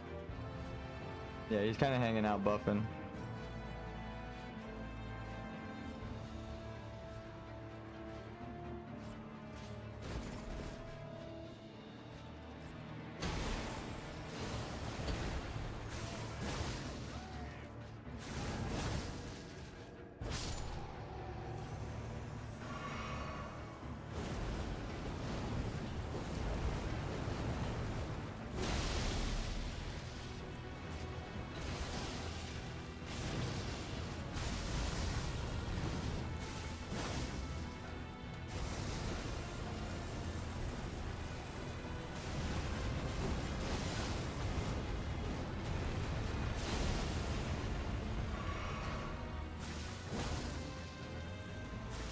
Three times for gamble.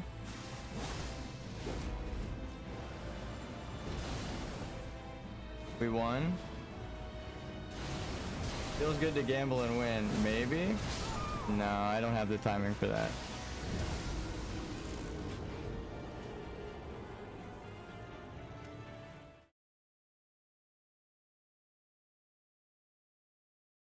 I didn't know you can hit him 3 times there. God. What is he using? Frostbite? I feel like I got a fairly decent set it and forget it build, right? You always want your chunky charge attack. So that's what the axe thing is for. You're gonna take physical damage and magical damage. So might as well just take the 2 talismans that boost physical and magical damage resistance. And then give you a bit of health so that you don't get one shot by everything in the game. Which I think again is how it's designed. So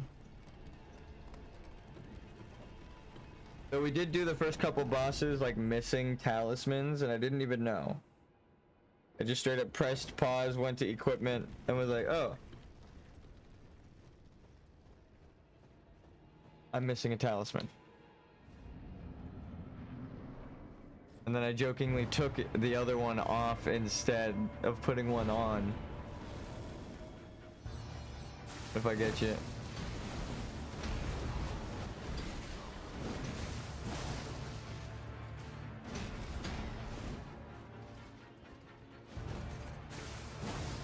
Well, that would have been cool.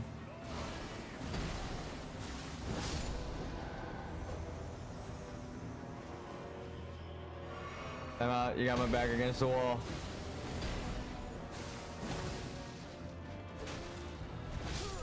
I'm bad. I actually think I could have just committed to a second blood slash there because he did a really slow follow-up and I would have killed him.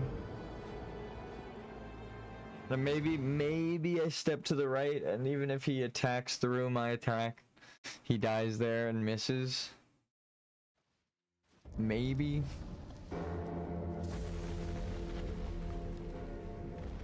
They are just basic knights. I advise don't be scared of any ads that any boss spawns unless it's the snail boss.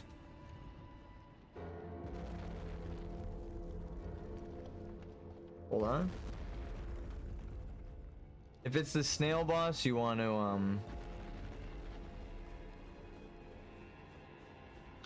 go straight for that because it summons them and whenever you kill the thing it dies. Like all of its summons die, obviously. Like real chunky summon boss immediately dies, but the snail has like 2 health. The snail snake, it's adorable, but it's gotta go.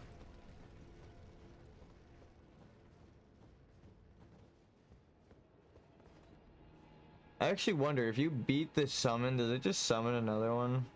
I think that might be the case. I think that happened to me.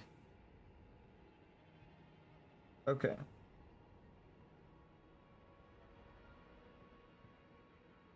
I'll drink some water real quick.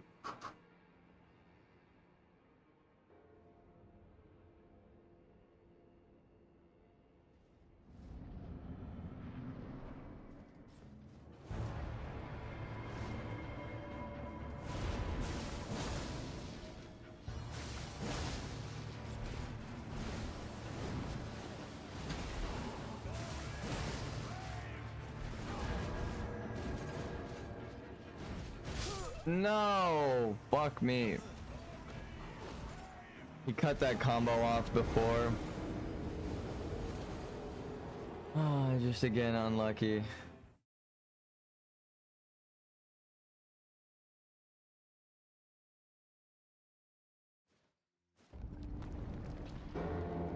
I'm just gonna wait for the true openings. It's just sometimes they don't do it.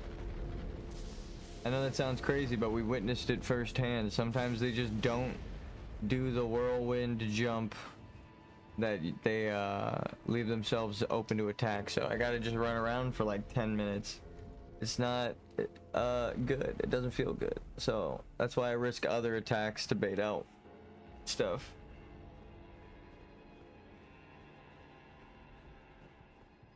I mean, again, we saw it with Morgoth. We were like learning his pattern. We got a position down, and then when we ran away to get it again, he just started walking and would not use any attacks. He walked for like a minute or two. I was like, okay, well. I know that sounds crazy, but I just kept running. I just was like, I am not engaging until he uses it. And he just never did anything. All right.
He's got like a cartoon Legend of Zelda ass fucking opening attack right there. That's like, you did him so many times. That feels amazing.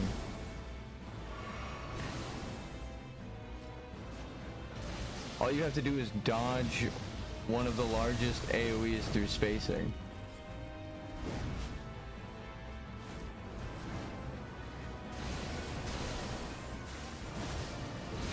I did the same mistake as before.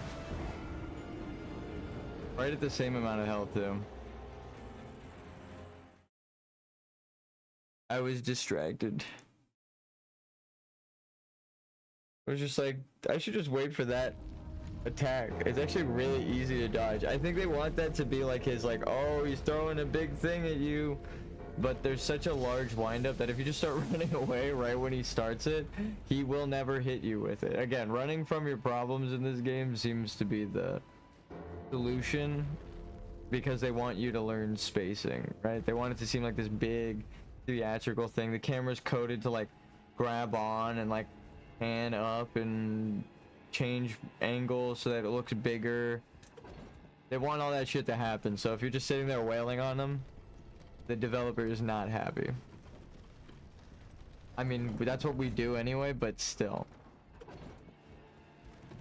You just run from the big AoE. If you're having trouble dodging it, you don't know the timing, skip the whole thing.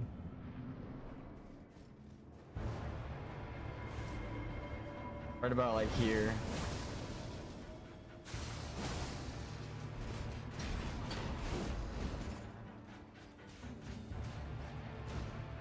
We kind of got lucky, like right at the first attack opening, we found the perfect timing for the intro, which is just run up and beat his ass. No shot off screen.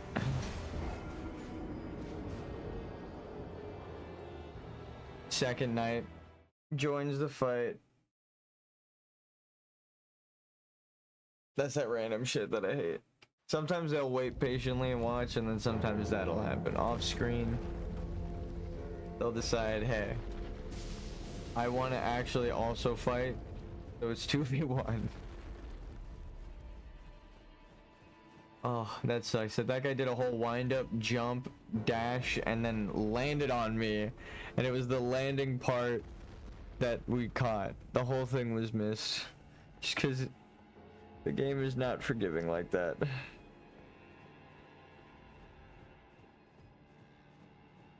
I want to remind you that I did that exact thing, and we killed that knight.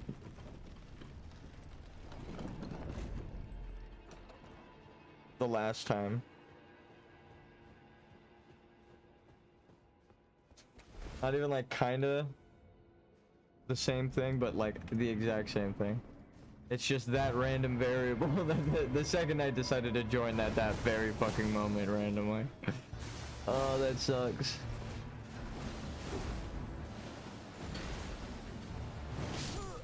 I knew me dodging that. I'm not even gonna complain. Me dodging towards him was a bad idea.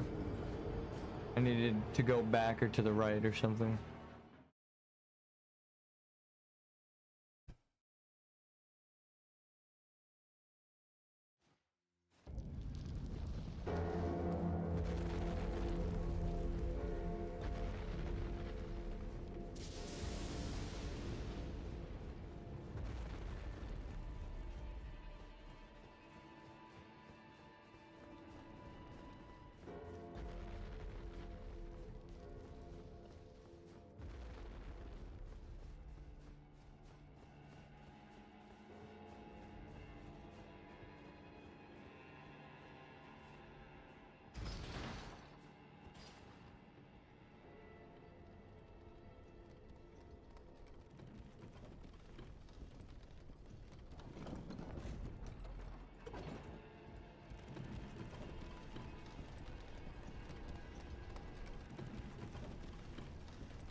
It sounded like I hit the button and then it didn't go, but it was the button opening up.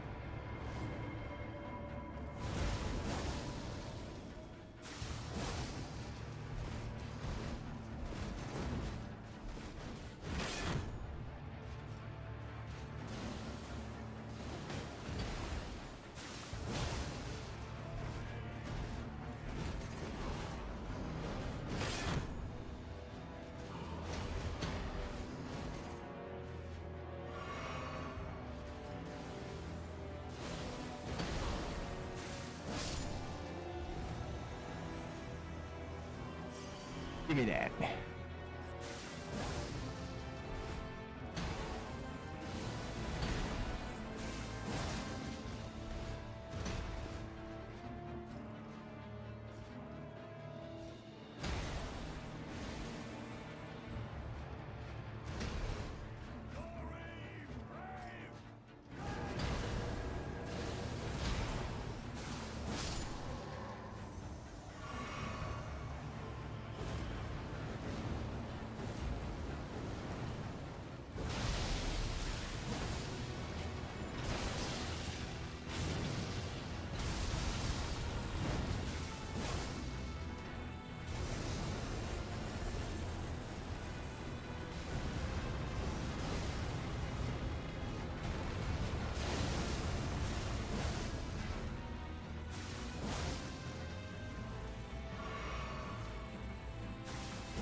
Noted.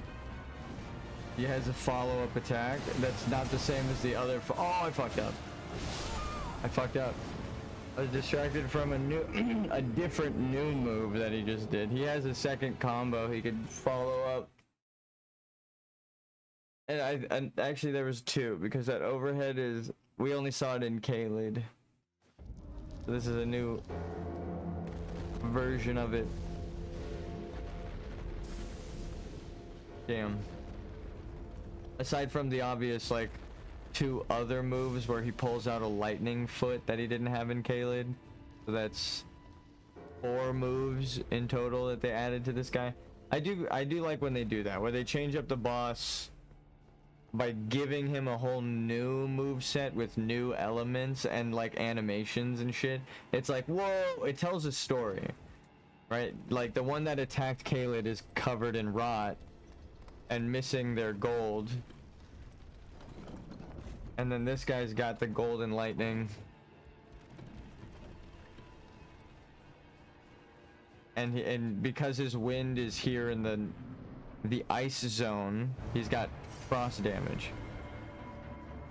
Pick up my nothing.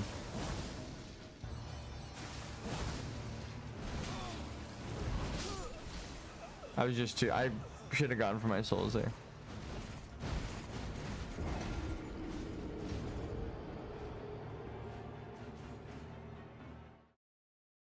But it's the exact same enemy appearance wise. He just summons a different thing, and then his phase change is a completely different fight from the other fight. Also, his base form is a different fight, because he still has the lightning foot and ice.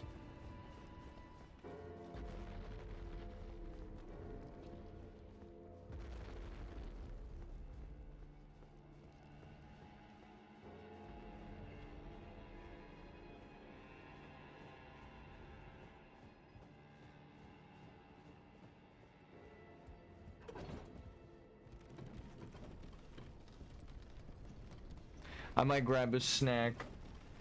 You know that feeling you get when you're really hungry all of a sudden? Like you weren't hungry, and then you're just like, whoa, because I just ate a burger and fries. Like I was just talking to my brother, he just came to visit, we were hanging out, and I just fucking ate food while we were hanging out. So I'm like, how am I hungry again?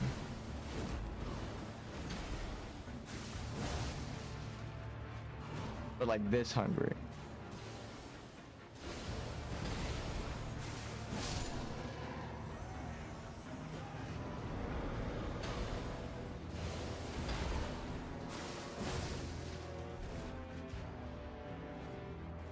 Jump again. Jump, jump. What the fuck? Dude, the game knew that he was doomed if he did that. It was like, wait, he has 100% success rate on this move. I maybe shouldn't do it.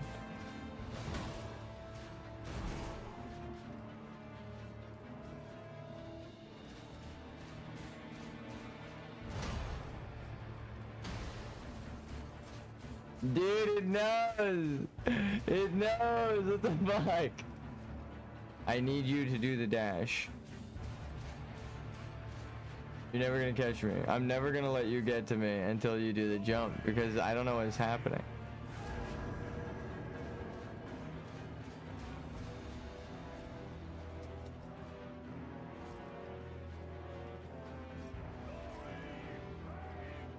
What is up with the AI?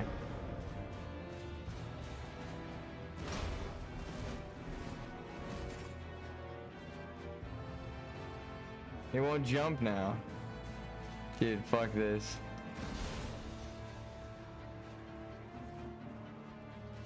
Oh my god. Dude, what the fuck? He's not jumping!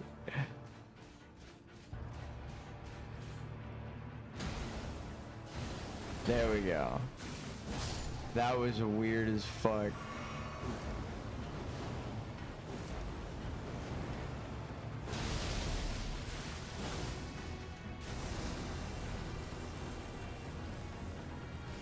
You just run away. If you're hanging out by him, you're dying to your hubris and greed. Look at how much shit you get to hit him with right after you just walked out and dodged once. That is, I will say it, bullshit. Come on, bro. He attacked the corner, not even fucking close to me. Oh, that's so sad. I didn't dodge because it didn't hit me visually. It just exploded over there and then I died. That's so depressing. That's when the game is mad at you and just wants you to die, because I baited the knight into jumping and it didn't want him to jump.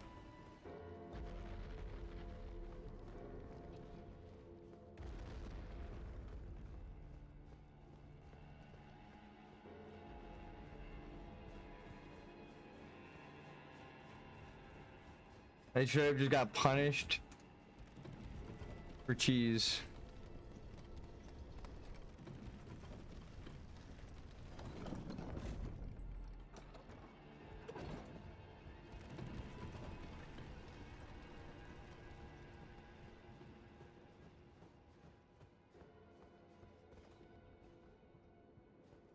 This one we already beat this boss, kinda. Now that I'm seeing that it's got like new moves, I kind of do want to turn the camera on, but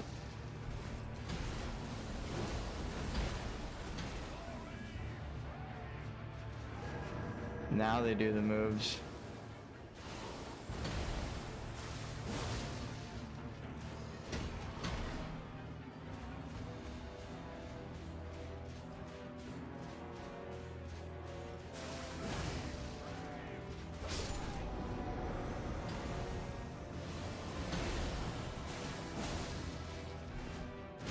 No, I pressed dodge. I pressed jump and dodge kind of at the same time, I'll admit, because the camera's not on. I did press dodge at the right time, and my character just kind of stood there, confused.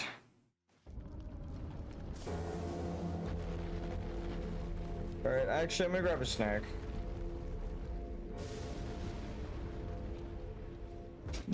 Combat is taking a toll on me. No, I'm hungry real quick. I'll be right back, guys. You should stretch, take a break, take care of yourselves, get some fresh air if you can. I'll be right back. We'll get some coffee too.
And I'm kind of back.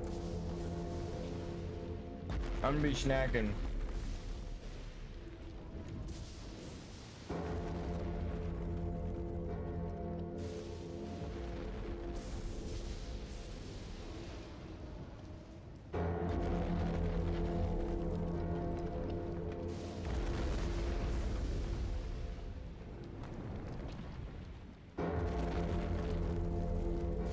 It's clipping into the castle. It doesn't look like it's supposed to be doing that. What the fuck? Can I kite that thing into the boss room? No. That's a new one.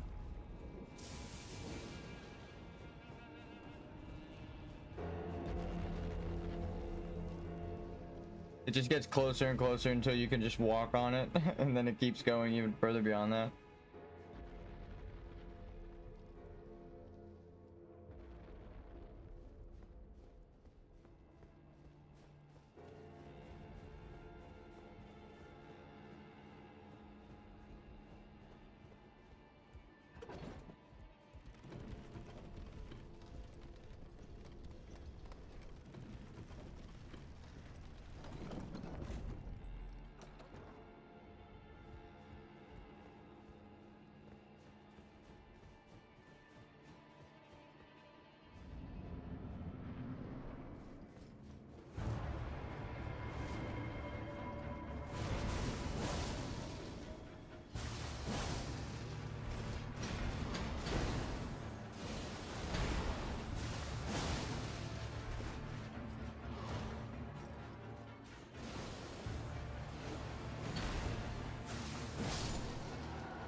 That I just fucked up. I may be snacking right now though. I'm gonna give it 95% and 5% of that will be snacking. So if I die at 5% health, I'm not actually gonna be that mad because I'm having little crackers with tuna. Damn it though, these crackers break as soon as I just like touch the chip or the cracker. They look like thick ass crackers too, but as soon as I just like touch the fucking tuna, it shatters like the Elden ring.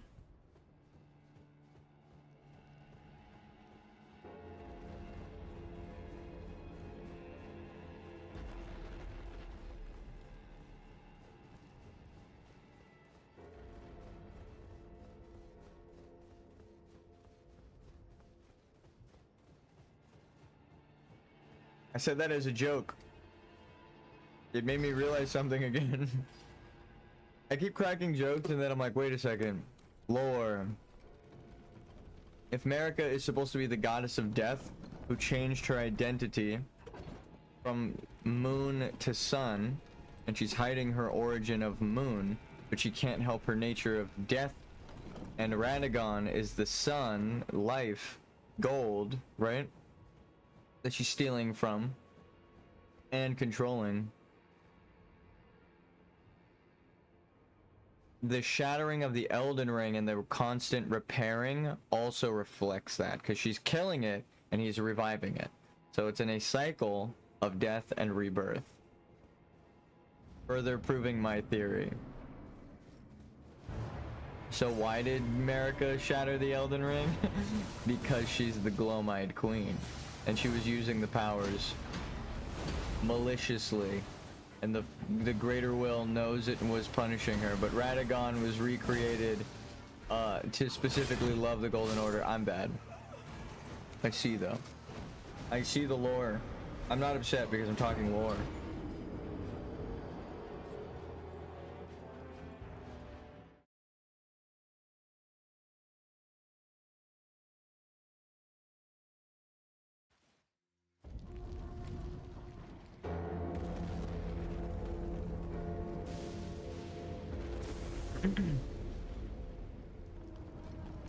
This is the castle's sun, and their symbol is the moon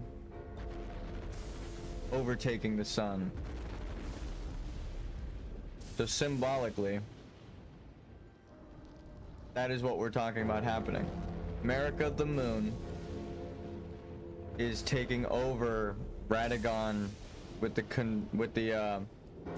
with convergence, with the intent to merge with him, but using the runes that he is heir to compel him so she can tell him what the fuck to do. So her will supersedes his because of the Elden Ring, which should be his. So the moon, and he's supposed to be the golden sun, right? In the allegory of the Red King and White Queen that it's based on. It actually wasn't just the chip that made me realize that. It is Castle Soul. But the chip and the shattering thing did help me realize that we've answered the question fully now, full circle, as to why Marika is shattering the Elden Ring, right? Because if all of what we said is true about her being the Gloam-eyed Queen and hiding her identity and taking runes from it for her power, well then if she is in a desperate attempt to save herself, right, and all of the ways she's succeeded before is taking runes out of the Elden Ring, then she shatters it to take all of the runes out of the Elden Ring. There's no way to, you know, separate them faster than breaking the whole fucking thing. So there's so many reasons why she broke it, right? It's not hers. She's trying to cover her tracks, and breaking it has served her in the past before. What if we just fucking kill this guy right at the start?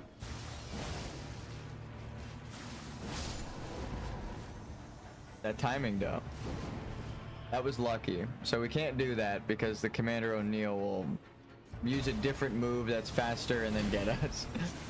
We did get lucky though.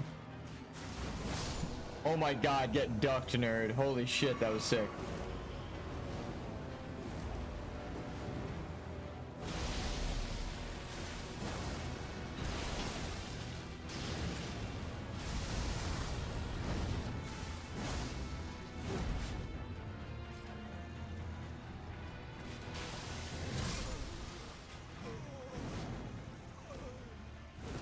Crocker time. Emotional support food.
Fieldless.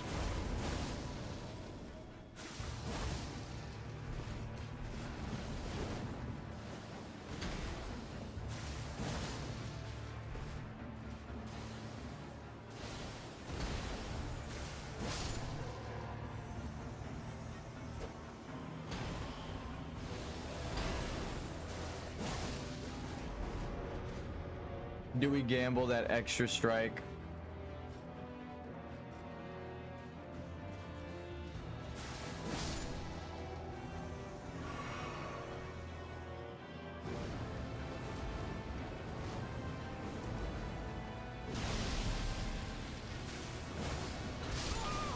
Fuck. Not only did I miss my attack, I got killed by the AoE. Was it an excuse to take another bite of a cracker?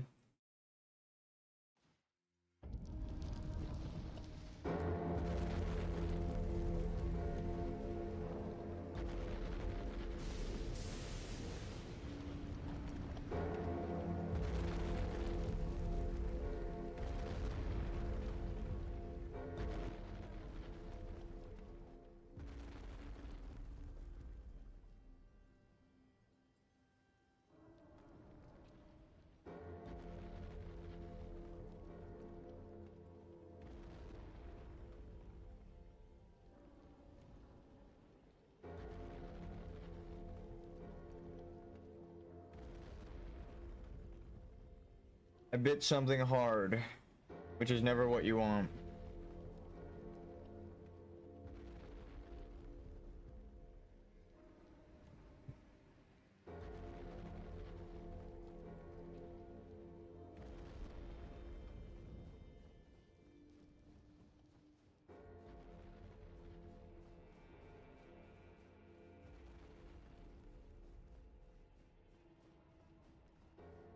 Normally I'm not one for spitting out food, but I took a bite of something hard that could have been a bone, and then the next bite, it was gone, lost within the food. I was like, well, I'm spitting this out so I don't fucking die.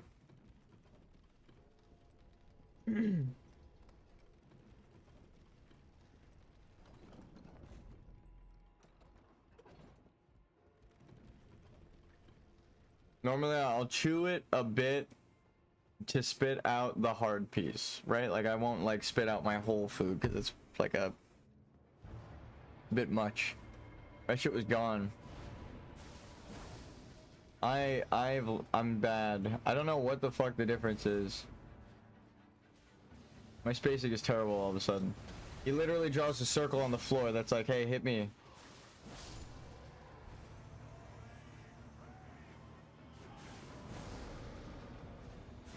Nah, I was hoping he'd swing over.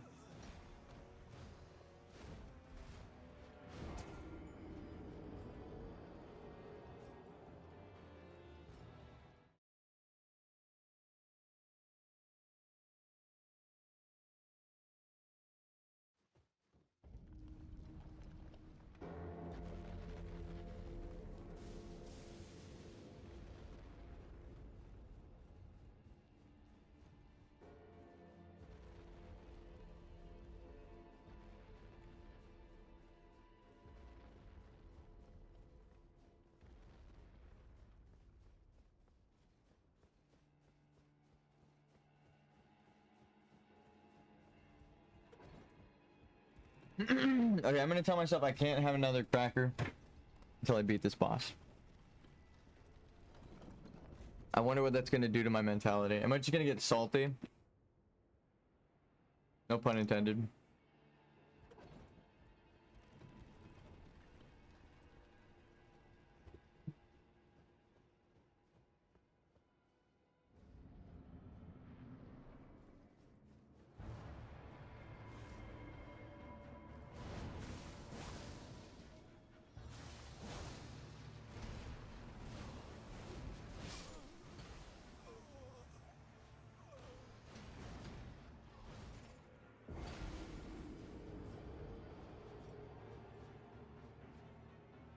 God damn it.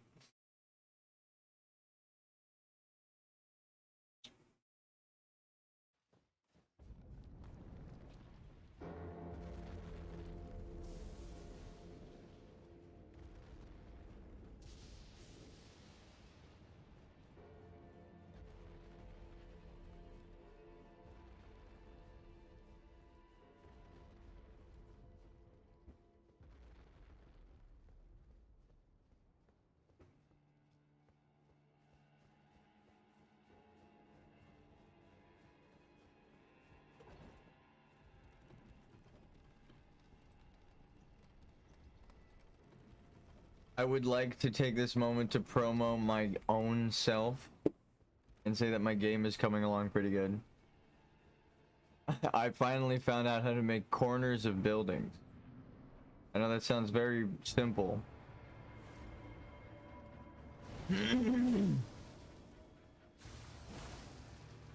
We are not supposed to be fighting this guy. Just based on the damage I'm doing to him. God damn.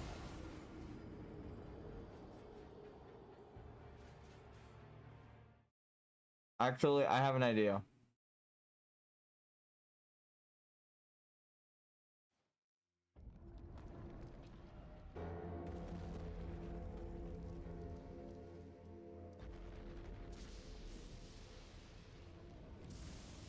Where is it?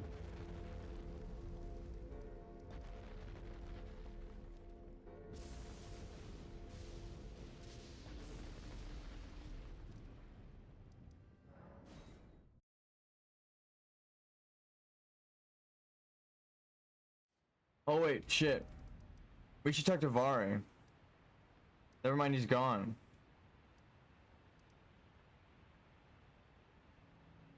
I wonder if he ever tells us expressly.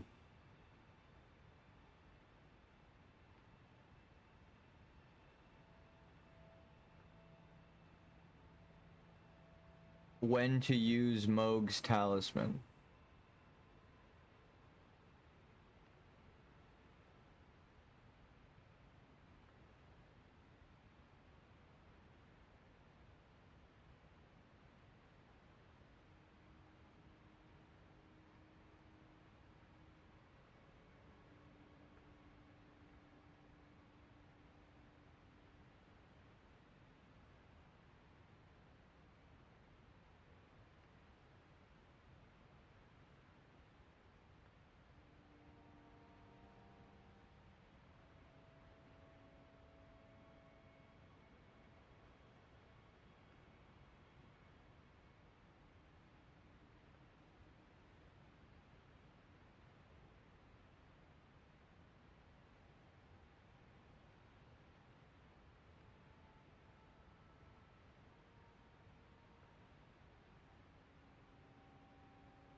Feel free to go off and die in a ditch somewhere. Didn't he tell us that in our playthrough? It says it's removed, but I swear I've heard that. Like I can hear his voice saying that to me. On my original playthrough.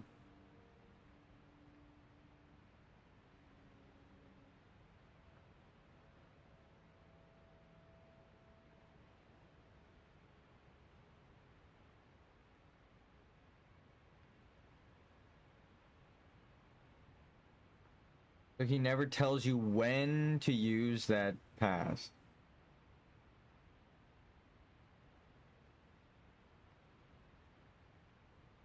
That doesn't make sense.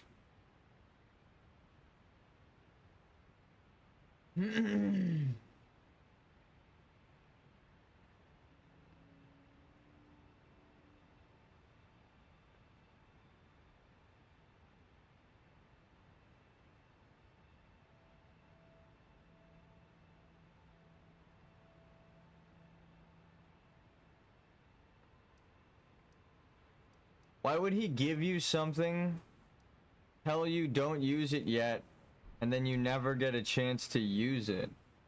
Climb time, what up, brother? Hey, how you doing? I'm looking at Vari's quest. How you doing? 1990s. Honestly, our playthrough is going fantastic. We've run into a couple of snags along the way, but we did most of everything. We're also level 1 with no stat increasing gear for most of the bosses. I did cite the dark magic with Radagon, but now we have access to every single mending rune. I could do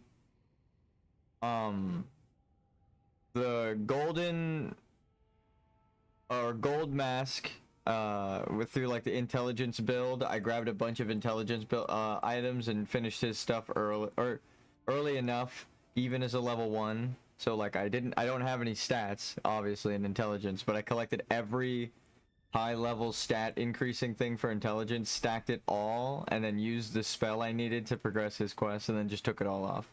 So we did that. We did Fia's quest. It's all the way at Fortisax. We did the Dung Eaters progression, and Blackguard is still alive. And then we did Ronnie's quest, so we gave the ring to her. Somehow Iggy is still alive, Blythe is still alive, and Celavis is the only one who died when we went and checked yesterday. And then I even refreshed the areas like twice to make sure it wasn't glitched out, and Iggy was just hanging out, so he's not dead. Somehow my Iggy is still alive. I guess it's because I never talked to him through the whole Ronnie quest, because I never had a somber weapon to upgrade, so he never helped me, so I never put a target on his back. He never helped the Tarnished that did all of the stuff. So in the game, right now, he never contributed. There's no reason to kill him in the eyes of the Black Knife assassins. So Iggy's still alive. Selin is still alive.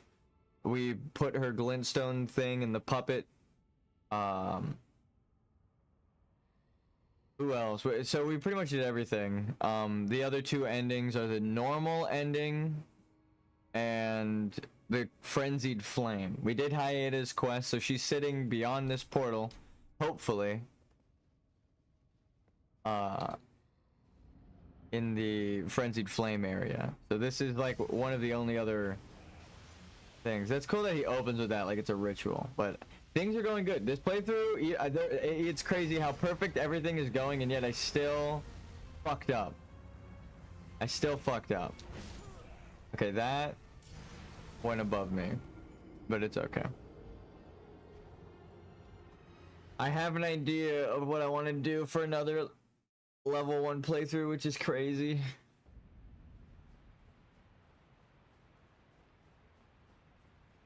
Oh, I have this guy's talisman. We should just use it on him, because it doesn't work later, so fuck it. Might as well use it to get by.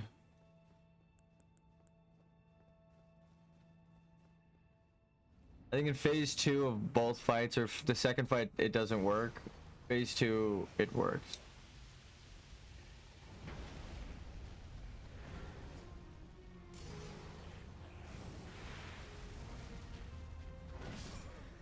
What? I was like clearly on the left of that. Beyond it. It's alright though. That just means I need to dodge deeper left and not so close to him. Sometimes they have a hitbox that extends into their colliders so that you can't really space them out close. That'll happen, right? Like the attack will miss you, but the weapon has a collider that still kills your ass.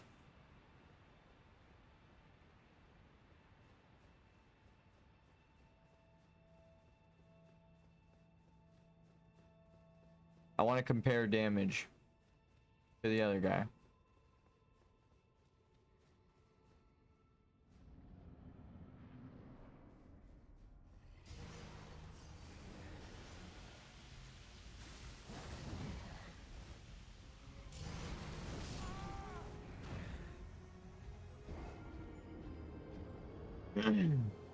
I needed to roll back.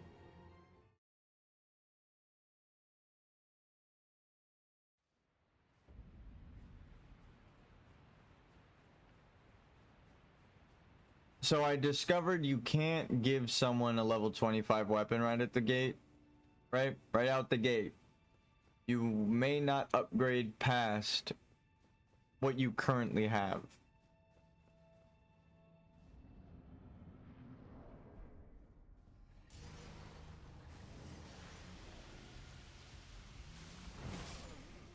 Damn, I'm doing like the same amount of damage. Actually, it looks like I'm doing less damage to this guy than the other guy.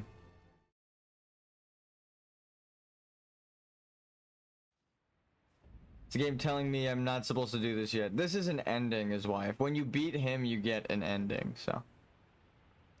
That means there has to be upgrade stones in the fucking Field of Giants.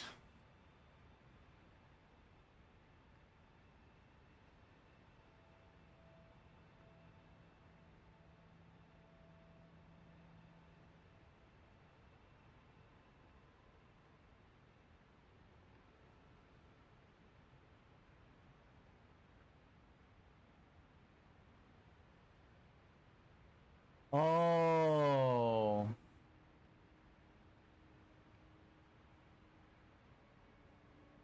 Wow. That's actually the point of that talisman. Now I'm seeing design-wise. I was like, there is no way behind him to the Mogwin dynasty. Unless I use this now.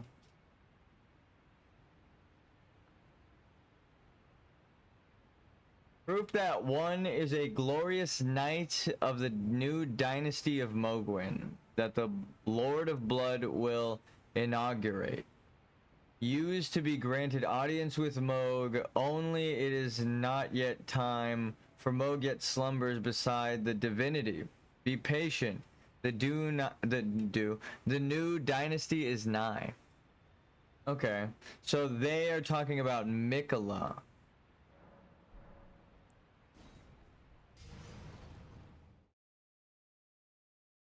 I understand now.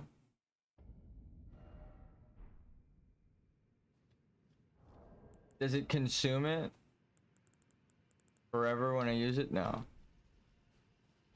First off, map and then grace.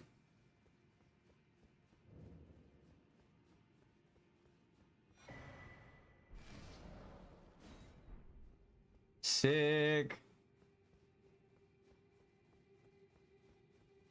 Okay, perfect.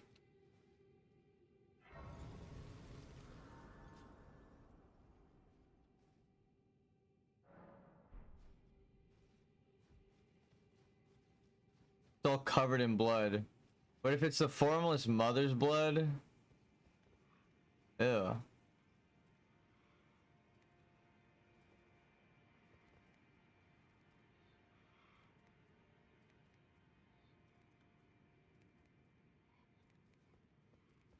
Huh. Why were your friends cool?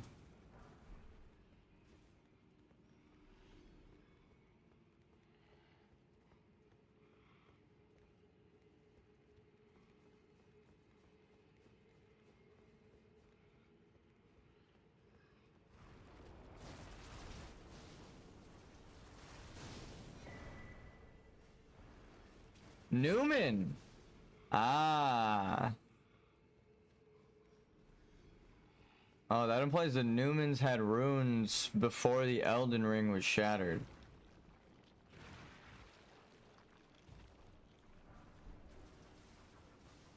I'm not one to bother a slime.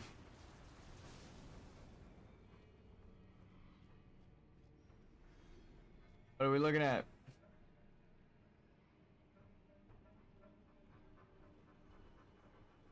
I guess these again are, if they're clay people creations.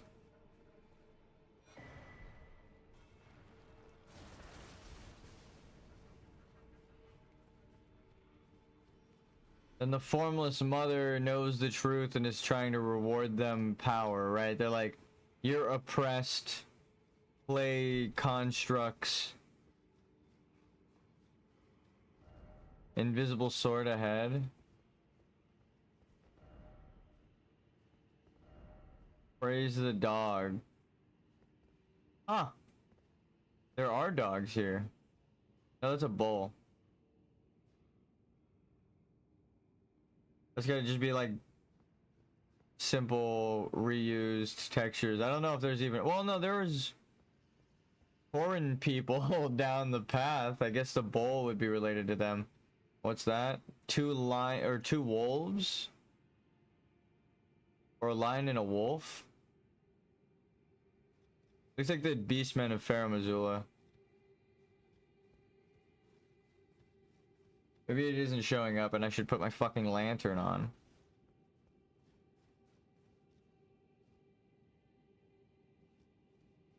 I was like, damn, if only I had a light. What's in the middle there? Are those leaves? Oh, maybe that is a symbol for this game. That's a custom bird tree thing in the middle. 3D modeling wise. The floral patterns are... Oh.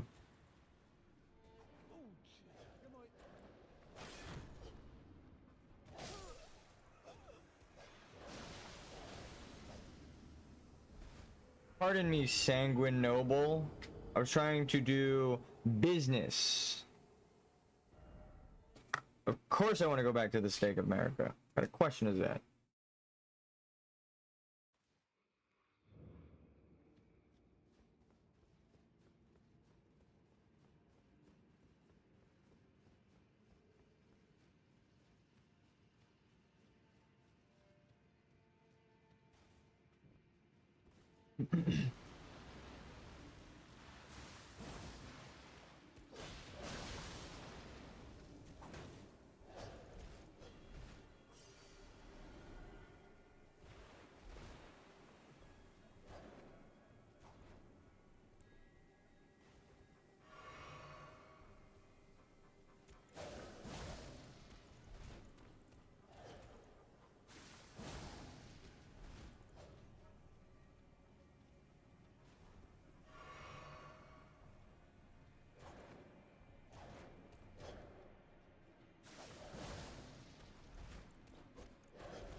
No! He glided on the wall. That's okay, I was trying to cheese him. I kind of deserved it.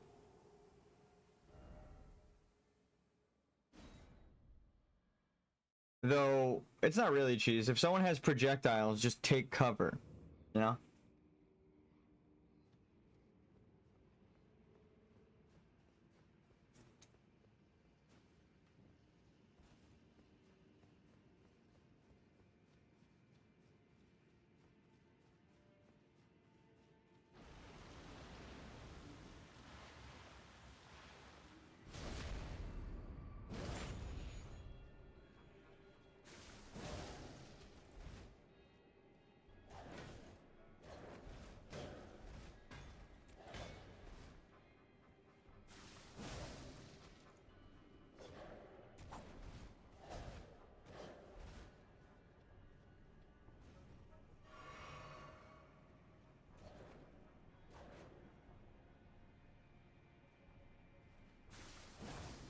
No, I'm bad.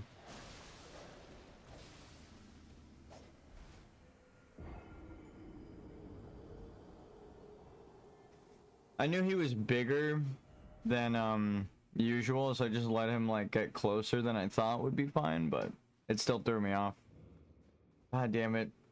I want to talk to the merchant he has next to him. Like, there's a summon, like a boss invasion through blood guarding a merchant. You can't tell me this merchant isn't going to be important.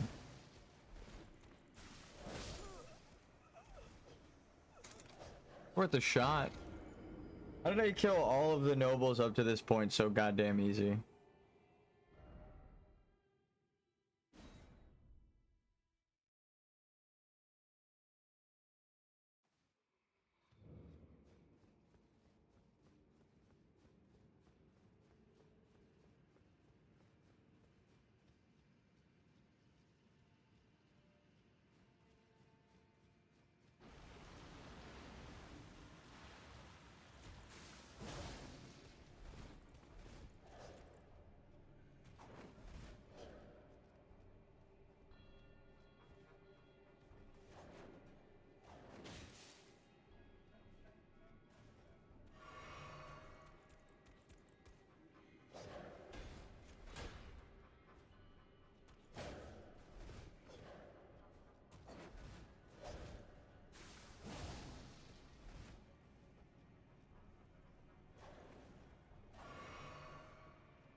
That was so lucky.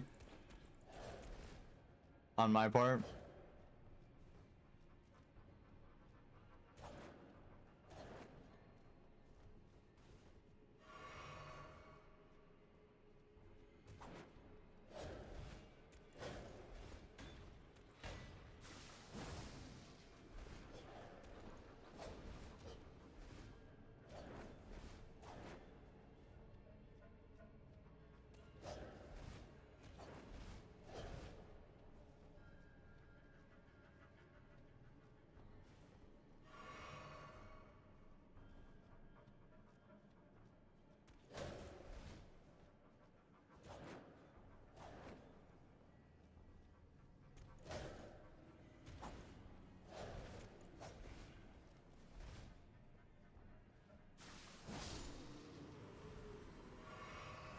He was in counter mode, so he was gonna take a shot from, you know, a user expecting to hit them. Magic Blade.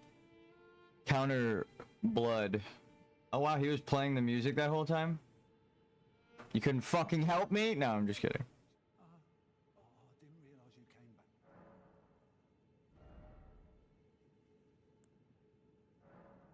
Sure.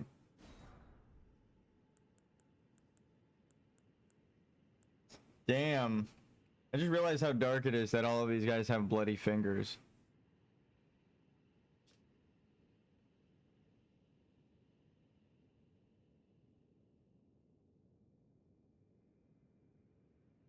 It seems to have been chopped off rather unceremoniously. Damn. I'm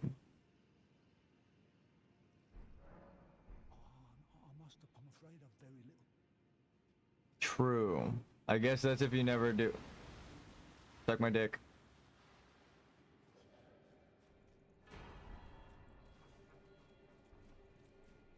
That doesn't make sense. Did it say be wary of up?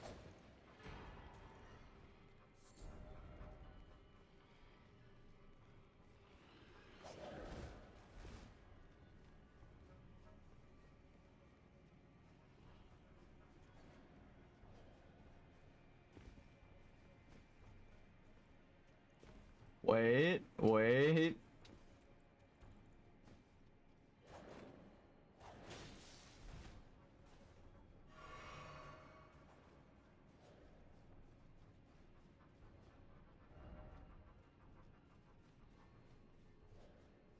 Grave Glowwort. I guess it's a reminder that you're in Noxtella.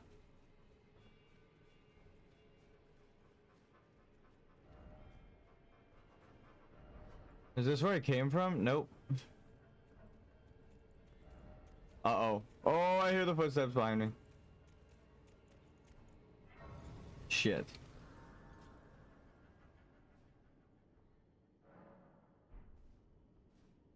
So I can invade Vari.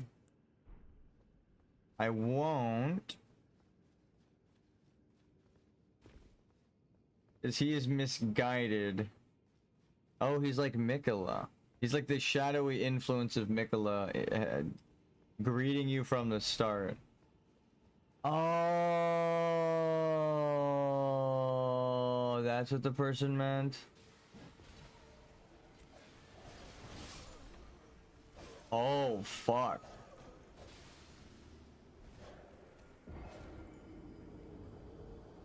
Alright, you just gotta bait those guys out first. They just have a bunch of projectiles and really dangerous moves, so baiting them out is gonna consist of me kiting them to a spot where I could just easily jump up there and hopefully take cover. Or maybe we hit him with the Metal Gear Solid.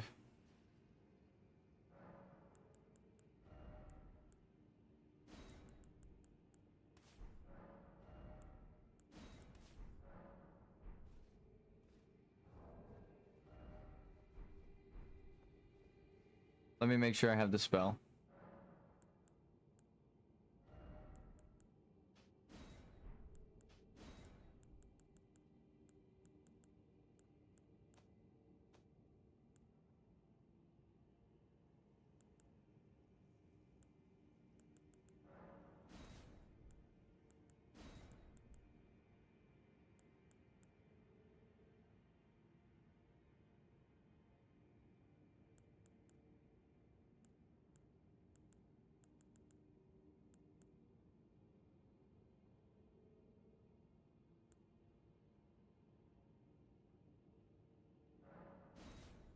That doesn't require me to have my sword out. I think that might be the play.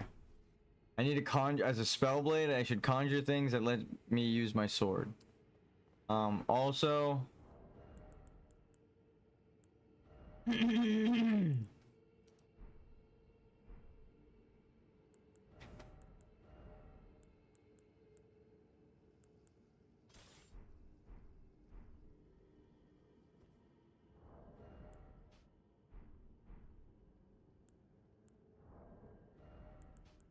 I fucked up.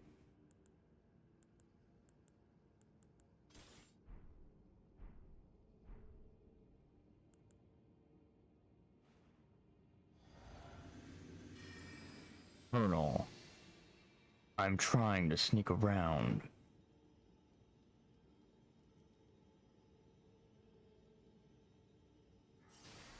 Nope. That's an ancient somber smithing stone. Not good.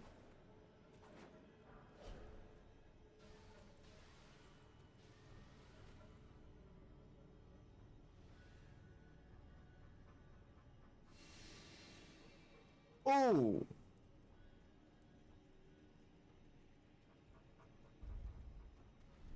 Fine. Don't do it. Don't do it. He did it.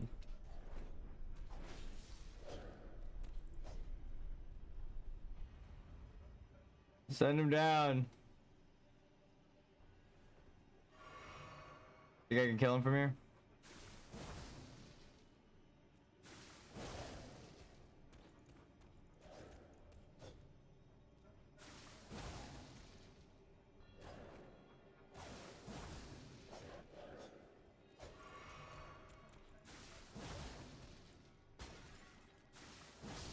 Killers. An NPC's worst nightmare.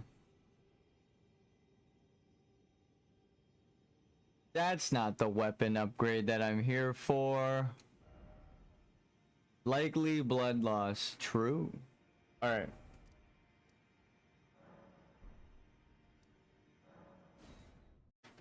Back to the midpoint.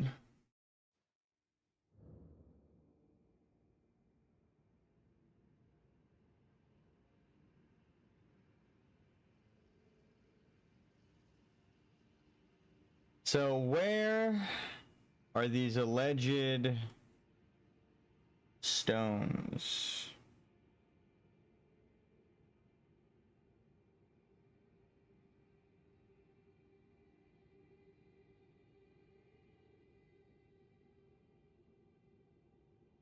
+1 here. Okay. Okay. So back here, there should be the thing we need, as well as the one down there. So we are the bad guy if we invade Vari. Because we would be, he isn't compelled by, he might be lied to. It's like the same thing with Ronnie. He might genuinely believe the lie.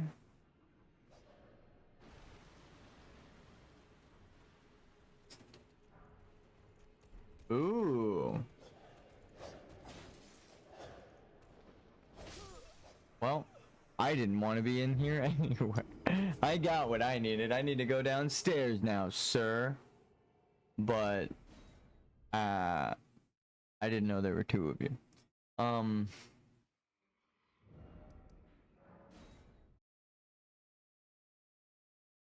Damn. So yeah, Vari might just be a dumbass, or it's even sadder fate because it's Moog that's compelled, right? So it's like, well, no, because I guess it's like us. We aren't compelled by Mikola. Vari told us to do the bidding of Moog. So it's more likely that, alright, what's the ambush?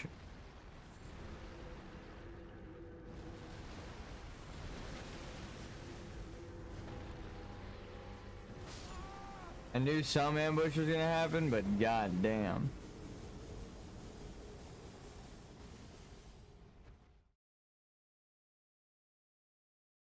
Because we're not compelled by Mikola, it makes me think that only Moog is. And not all of the followers of blood are compelled by Mikola.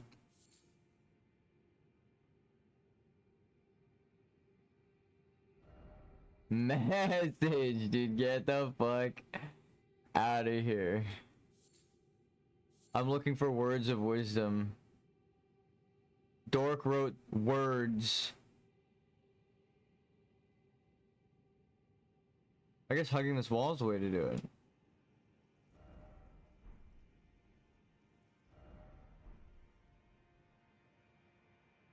Oh, this is gonna trigger.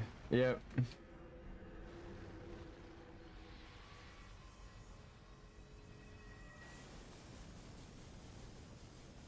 Death beam.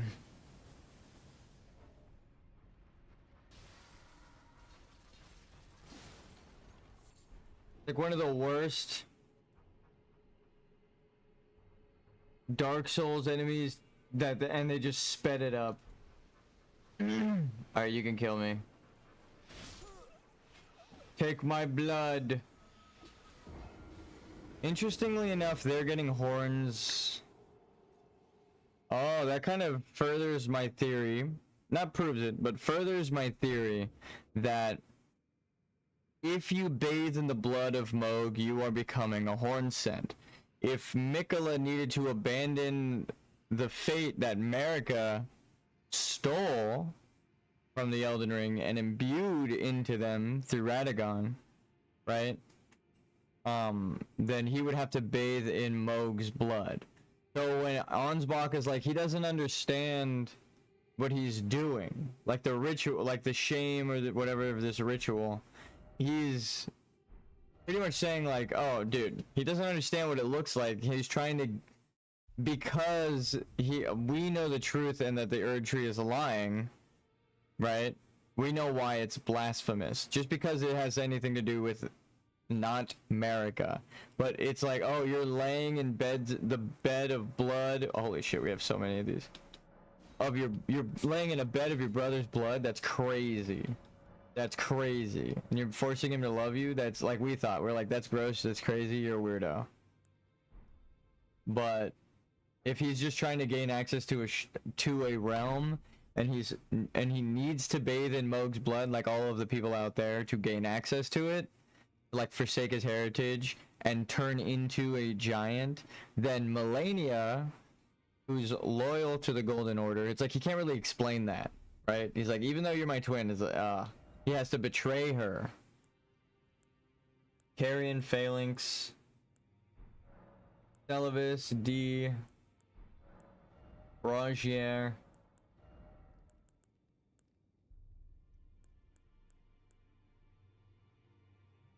This might be the play too.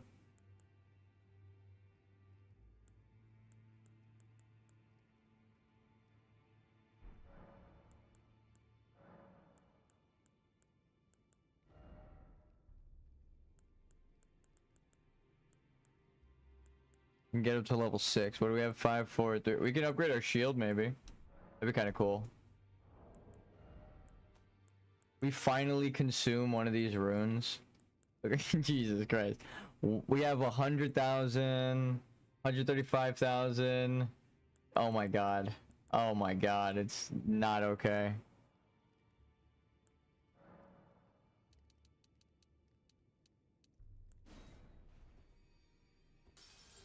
$50,000. We have another 50,000. Ugh. All right.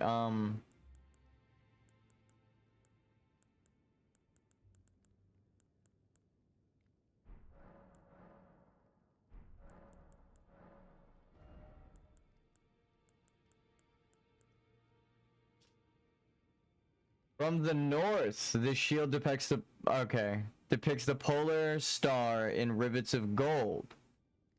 The inside is lined with fur, protecting the carrier from frost. That is super cool, but also connects Caria with the north. Like, I was wondering how. right, with the astrologers and all that, like that furthers that connection. And also introduces a new concept, the polar star. Like the northern star. Guided by the northern star.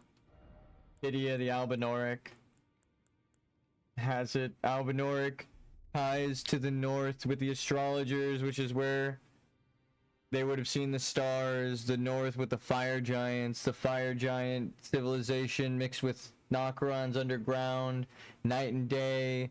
The two civilizations were one at the start. Easy ties. And it's like direct things that the game tells you and shows you, and you go there and get to walk the distance and be like, oh, again, the invisible path. We are forming the invisible path with Pydia and the shield. Like I said, it's like a metaphorical thing, but also a literal thing that's happening. We have to find the connection. So fucking good, this game. Shield, babe. What is it? Money, please. Hey, I can actually use this shield. Not gonna, but I could.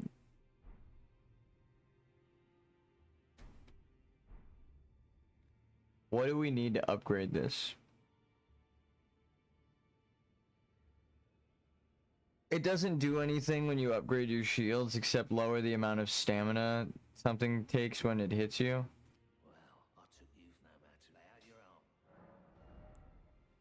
I need 3 level 1 smithing stones. Okay, that explains why I haven't upgraded it yet. She's not selling level 1 or 2. It's 3, 4, 5, 6. Right?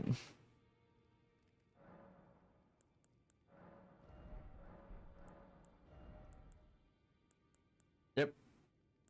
So we're missing one. Might as well just go hunt that down real quick. Oh, did we upgrade our shit? What we came here for? Oh my god. I don't know if we can, but look at him cheer for us.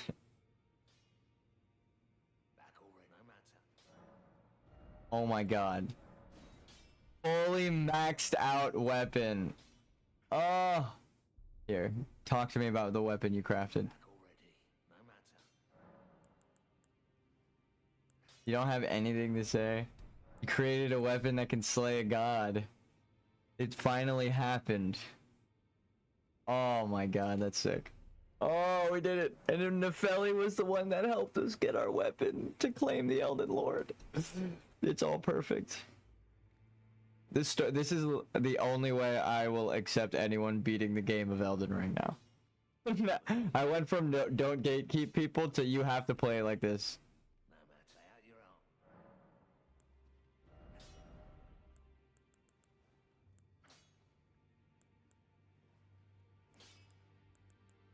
My god, it's so good. Fire against the frost? That might be the play for the frost knight that we're fighting against. Maybe? Oh my god. It may be thousands upon thousands of moons before the fingers again of... Oh yeah, they're in like frozen place now. Oh my, whatever will you do? So that kind of, the fact that she's saying it as if she knows and has experienced it makes me believe that has passed already, right? All of the eternal people that we just bumped into are the remnants of these thousands of moons that have already passed for this old lady right here. And she's like, well, you know, I've already waited that. You just woke up. What's gonna happen, right? She's like, I'm loyal. Well, I will tell her. I want to burn the Erd tree to the fucking ground. That is not the domain of mere men. The burning of the Erd tree is the first cardinal sin. And you say you seek the power of the rune of death too? I already have it. Of death goes by 2 names. Or will the centipede mark? Is destined death. The forbidden shadow plucked from the golden orb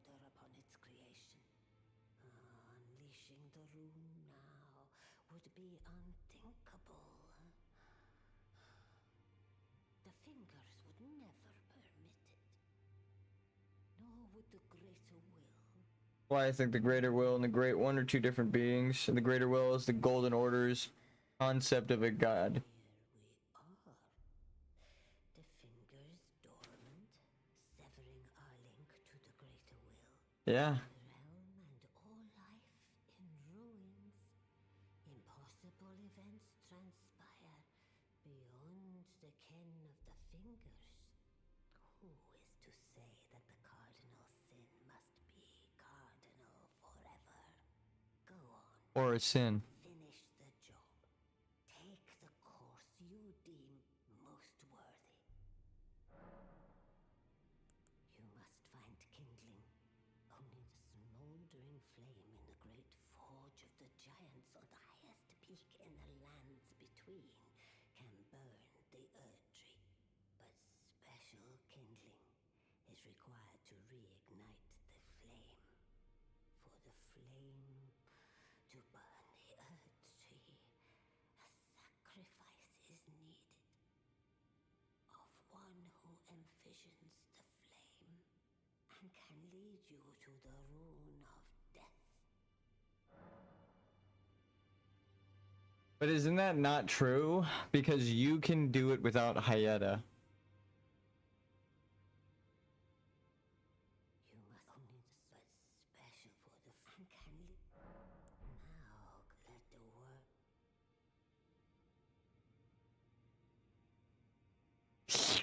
No, I'm just kidding. It's like chicken. It's like mushrooms.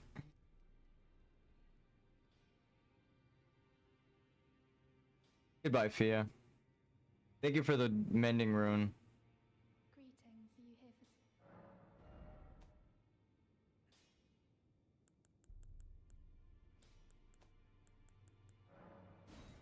How many times can I upgrade this? 3, 4, 5, 6, 7, 8. I don't have the money, but I have the thing.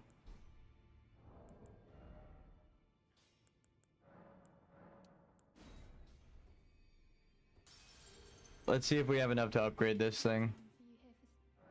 I feel like... We went from never using it to now we have a max level.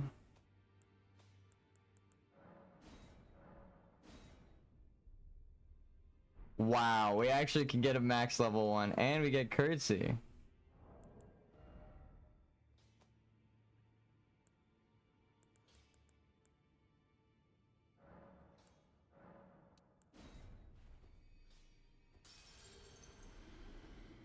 Greedy, you here for spirit? We're at the end of the game now for sure because we just upgraded everything to max level.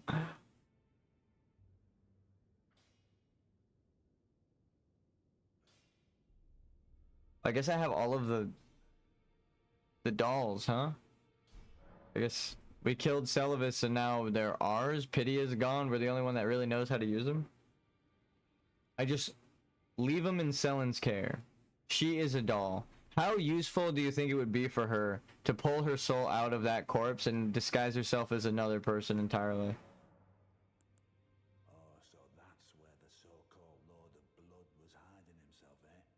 A fitting little squat for that deluded maniac to bleat about the revival of his precious dynasty, while he turns our fella tarnished into bloody fingers. Let him stay there. That way, his delusions will remain as they are, distant and unattainable. But perhaps it's worth looking into. If what I've heard is right, then maybe... Ah, my apologies. Lost myself for a moment there. The information you shared is of great value. As promised, your reward. And it is a wondrous thing indeed. You are a true fellow. All I ask is that you remain constant. Nope. Whoa, we actually get something for telling them about what the fuck? Alright, you're in Saint Trina. What did we just learn to craft? Alleviate sleep buildup. Yo, I think we just got sleep grease. Oh my god. Now we hit people and they go to sleep. And sleep arrows. What? That's so useful. What the fuck? It doesn't tell you which cookbook gave it to you. That's awesome.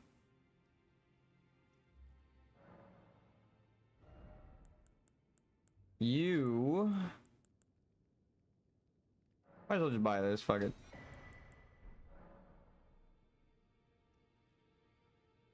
So we are more than ready now. Now it is only a matter of skill. It hurts to say that. My throat, it felt like someone just punched me in the throat, but it's true. Our weapon's fully upgraded. There is no way I can complain about needing an upgrade now. I'm gonna have to find a new excuse. No, we've fought bosses like -1 or 2 upgrades. Like how we were fighting the Castle Soul one. But I guess now we can just go back there immediately and see what it's like with this weapon. Shall we? It might not even be better at all. Oh, I have the wrong... we'll try the fire for a second. And then we'll switch back to... we'll do blood and then switch to fire. Because I want to see a direct comparison... Why do you have something new to say?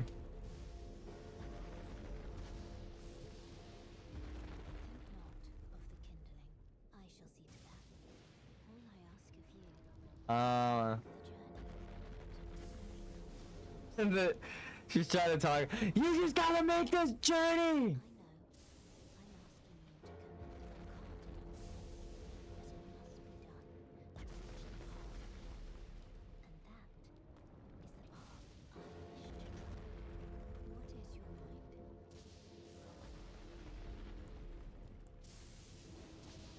I'm trying to alter them garments, lady. I'm just kidding. It replaced her dialogue, so that it was like the natural thing to say. It was a response. There's no more talk to Melina. That's cool though. That's funny that the bell was screaming in the background that whole dialogue cutscene. She's like just talking in a normal whispered, hushed tone, and then just bong in the background. I'm like, what? What? Every couple seconds. What? What?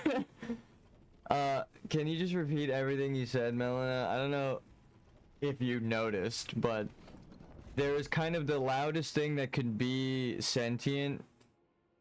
It gains sentience. It is a fucking bell for a call, like a... Oh, that sucked.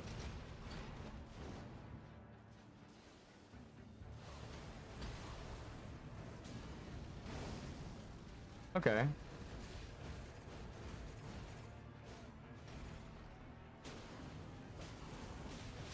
Yeah, blood is better. It doesn't, the fire kind of staggers, but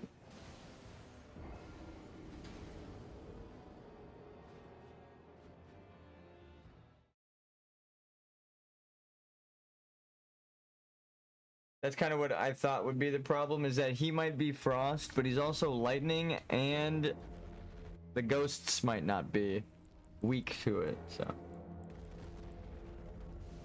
We must stay the course. Be a blood knight.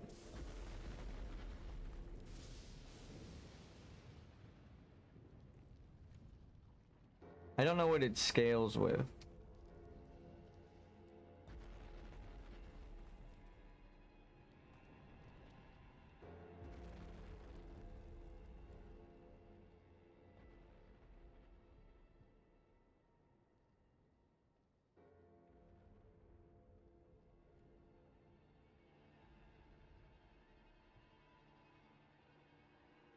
Whoa.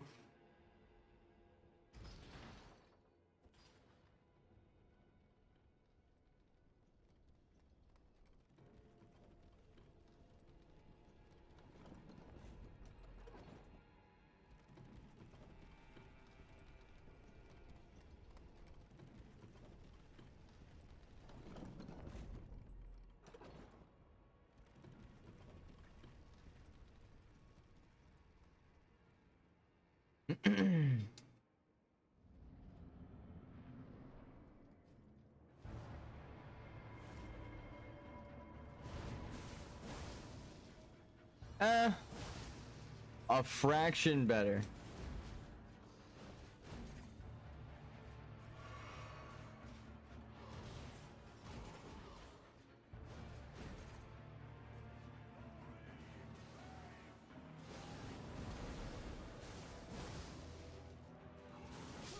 Motherfucker. That's on me. I got greedy. I was just like, maybe we could try for a second hit here. You really gotta go one hit at a time. Unfortunate.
Oh, I was dead anyway. Normally I roll so that I can hit the person.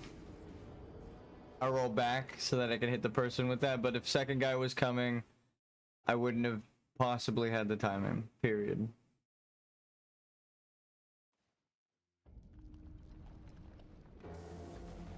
At least we got unlucky twice at the same time, so it's like less likely to do that for a bit, you know?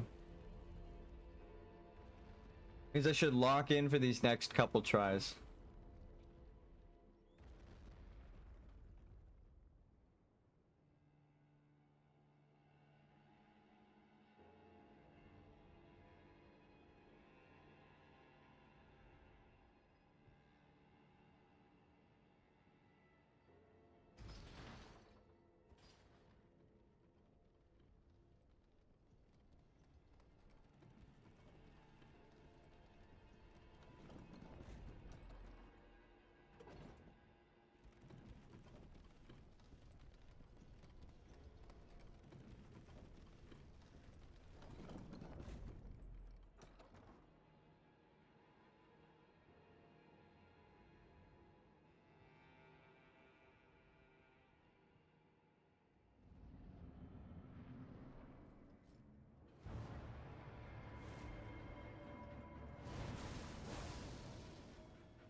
God damn it, I got caught on the fucking wall.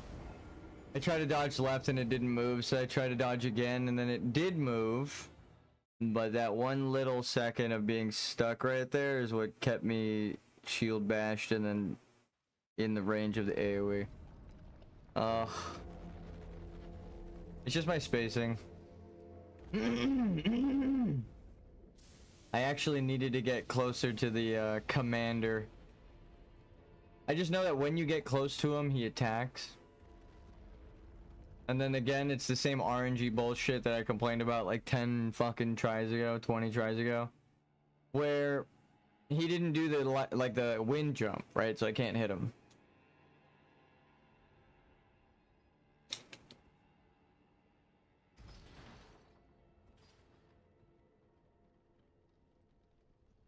all of his combos flow together until he does one of the two wind jump attacks, and it's glitched, I guess, where he could just keep cutting himself off and not doing it.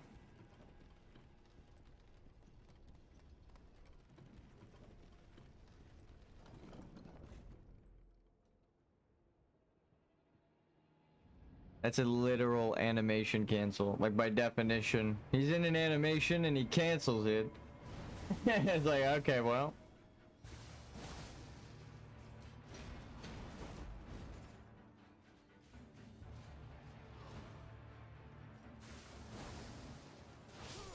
Motherfucker. I was hoping to have the timing after the slash, but I missed and then also didn't have the timing. That's just my bad.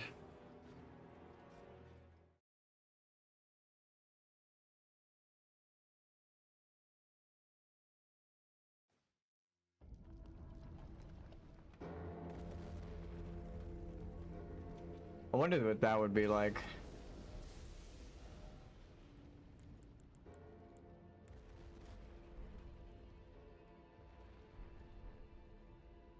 What did I put on before? I mean, that might help, obviously.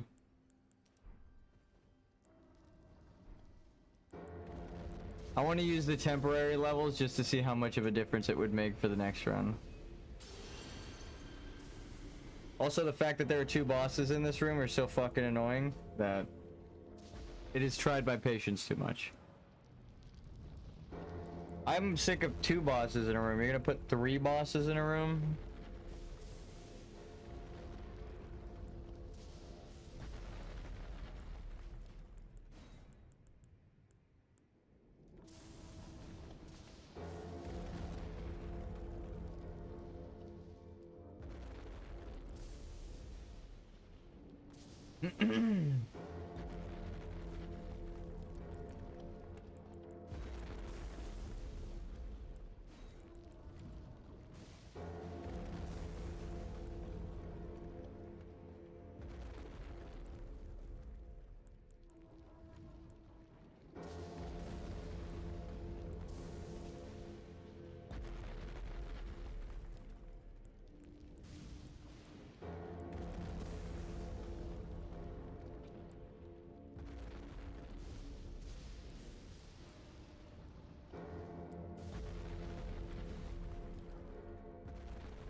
I couldn't decide.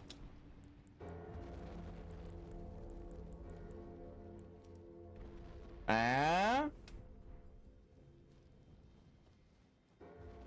Ah?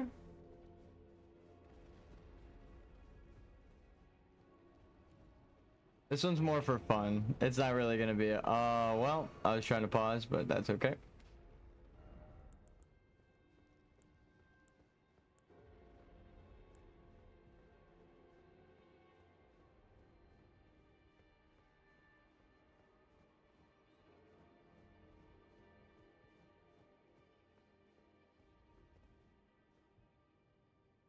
I don't know if the elevator's there.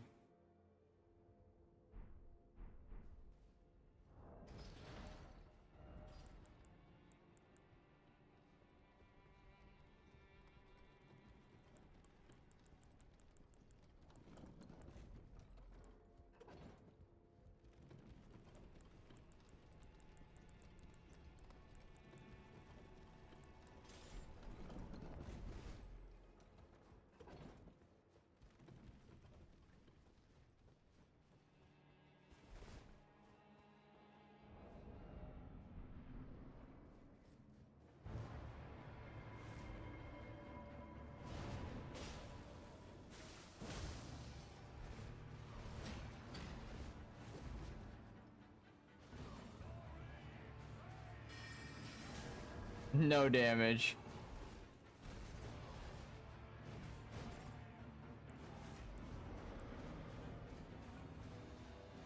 Hold on. That was not what I wanted to press there, but it's okay. I also want to check this.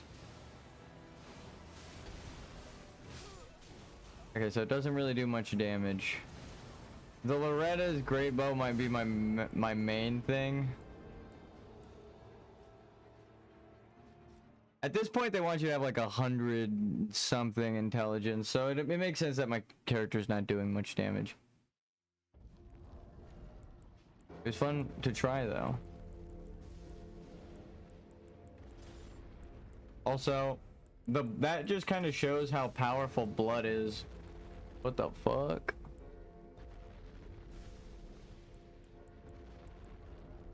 Actually, yeah, that.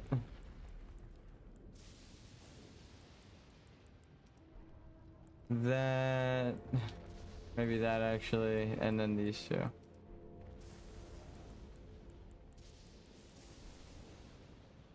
Patches never lost heart and never looked back. He marched in one direction, and that direction was dead ahead. Did you see him passing by? That's funny. Honestly, Patches was a man on a mission. Dead ahead meeting ankles. Yeah, he saw ankles and he persisted.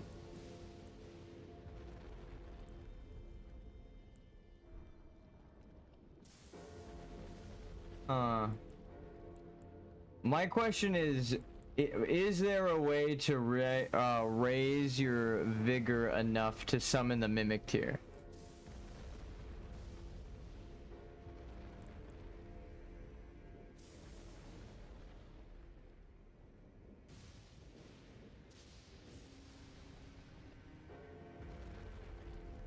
I think that's what we have, right? Yeah.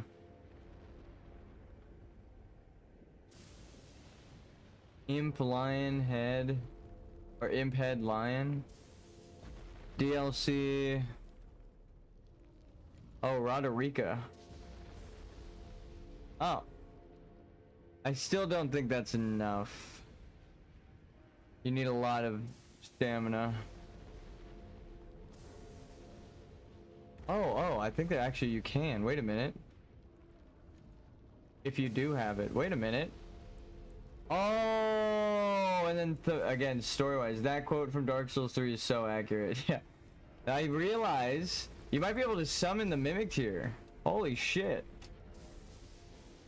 Hold on. First we do this.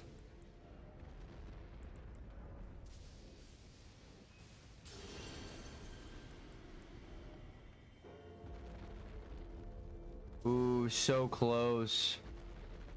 So close. 558. Okay, and then yeah, actually maybe not. Maybe not.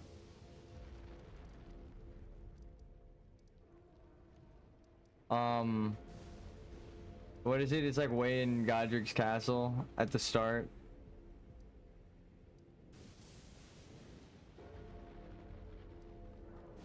We just go backwards through here.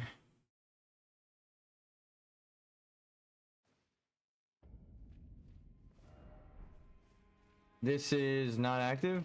Oh, it is. We just gotta find the grafted.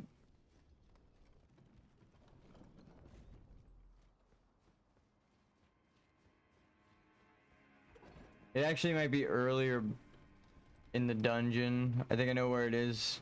So.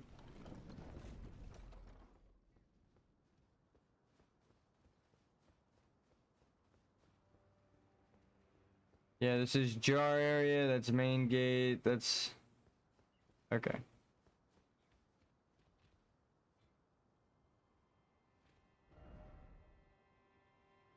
Definitely more towards the beginning. We'll just teleport here. Oh, maybe that bridge actually might be the spot.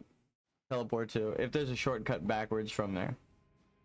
Going through the entire castle speedrun strat might be a problem. So, I always say going backwards through a Dark Souls zone is always better than trying to rush through it.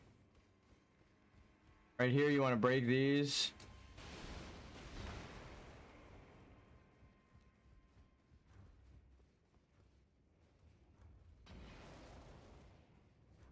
Yeah, I think Roderica's people are upstairs.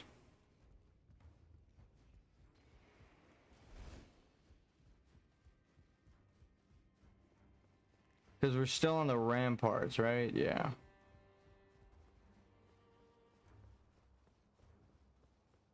Okay, so that went pretty smooth, actually. It's harder to do when all the doors are closed.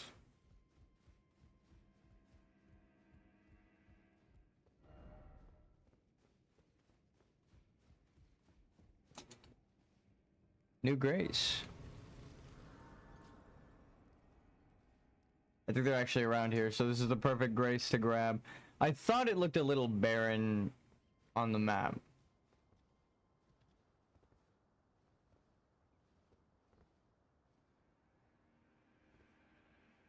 That's where Rajier was. Looks...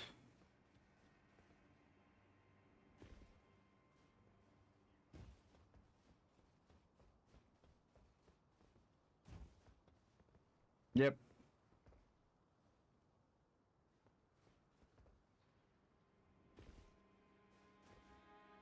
Parkour!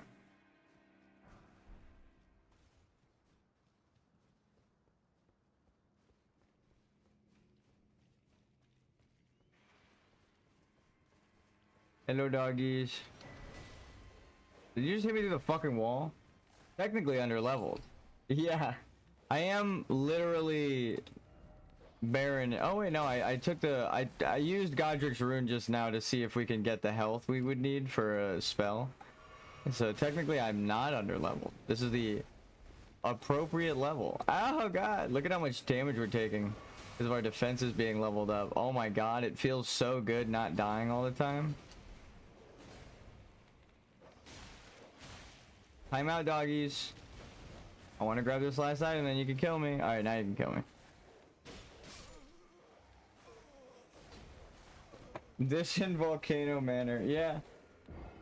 I am completely reset now. I have no level. Though I want to see if it adjusts the health on the menu. Yeah. Okay, so 442. Equipment. So wait. Oh, I do want to try it again. This one's for science. Equip that. Okay. 460. Yeah, I don't think we'll have enough.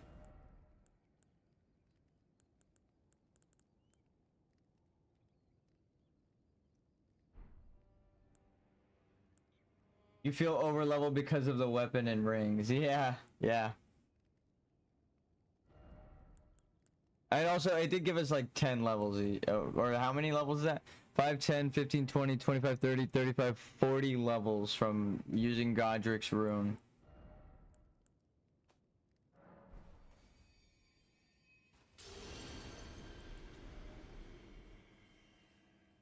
So we have 585. Are there ways to increase your maximum health?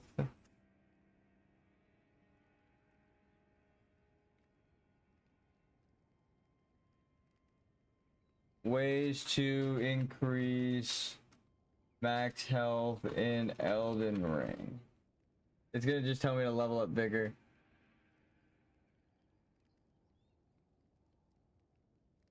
Oh.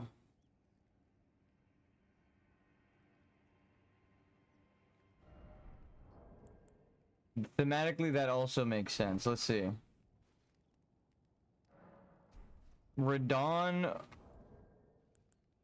Apparently also... We gotta go to Caelid now and do that tower. Apparently... Oh, we should kill the dragons while we're here. I don't know if it's true. Morgoth provides a multiplicative 25% health buff, stacking with other buffs and talismans. Okay, we need to get all of these. But... Aww, this rotting dragon.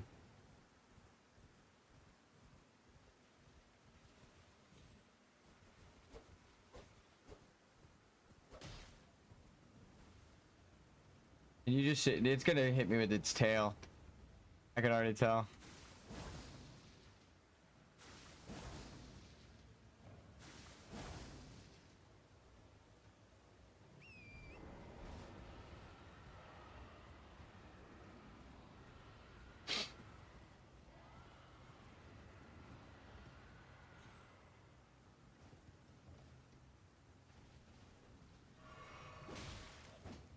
Yikes.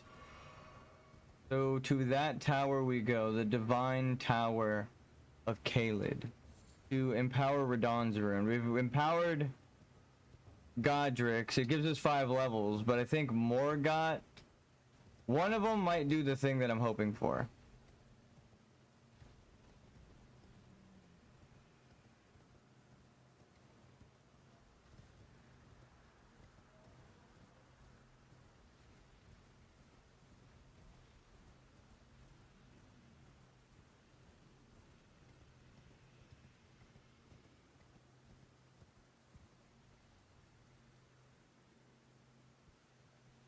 You're supposed to like ride the roots around or some shit? Yeah.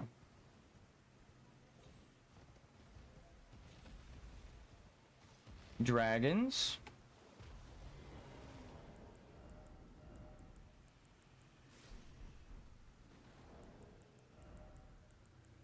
As it fine.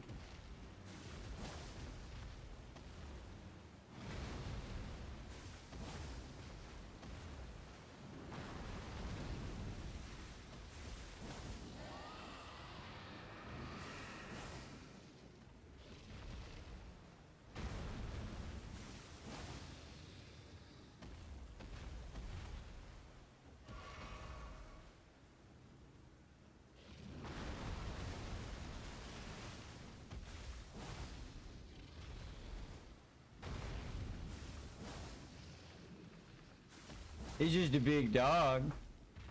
He's just a big scaly dog.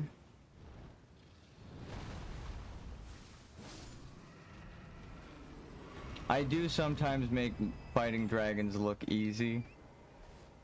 Who's you good boy?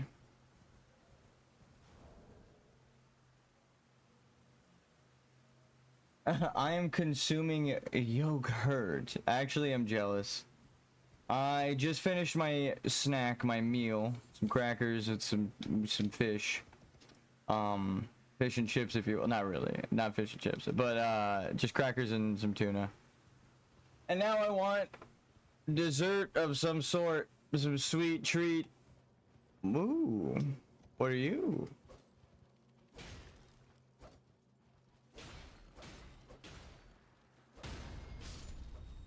Oh. Somber smithing stone level 8. Just hanging out in Kaled. Really? Really? It's plain, but it also has protein, so I like it. Fish and biscuits. Yeah, exactly. I jumped into the corner when my character was aimed towards the ladder, and then he didn't jump, so I started to move around, and then he jumped like 10 seconds after I jumped. I was like, okay. Not even close to the timing.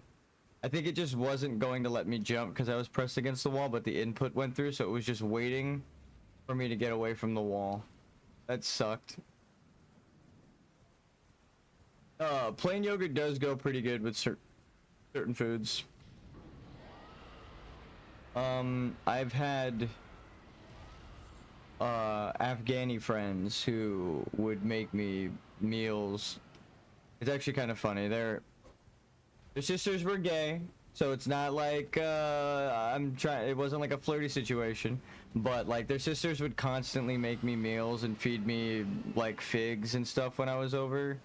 And like they'd be like, dude, my sisters treat me like shit. Why do they treat you so nice? And it's like, I understand. Like when you want to treat the guest well, even if it's like your brother's friend or something. I always treat my brother's friends good, like when they were over, right? I don't want to make them like, I don't want to ever come back here, because I'm always scared of my friends feeling that way. So like, I try not to be that guy that like scares off guests. I try to be super hospitable, but when it's done to you, oh my god, I love it, dude. His sisters were so fucking nice.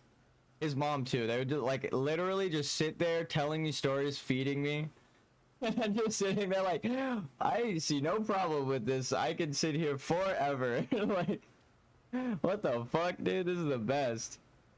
Just being treated well, like, and respected, right? It's nice. But Oh, I fucked myself entirely. I don't know if I can get back. Oh, there's an item down there though. Fruit. Plain yogurt works well with maple syrup. Yes, and fruit and stuff. They would give me figs. They would give me... Oh, they would cook a lot of stuff though, like chicken and rice. Listen, that one was on me. That one was 100% my fault. Ugh. I'm dumb. It just hurts to admit. Fruit is a great thing. No, 100%. I feel like if you get... Is this really the closest fucking site of grace? Holy shit, it is. There's got to be a grace up here. I'm going to check that corner. Mathematically and thematically and design-wise, there should be a fucking grace in that shack. If there isn't, then oh my god, this walk back is insane. You miss a platforming jump and then you have to run across the entire zone. That's rough. How many of these dragons am I gonna have to fucking kill? Oh wait, every time I kill a dragon, does it weaken Grail?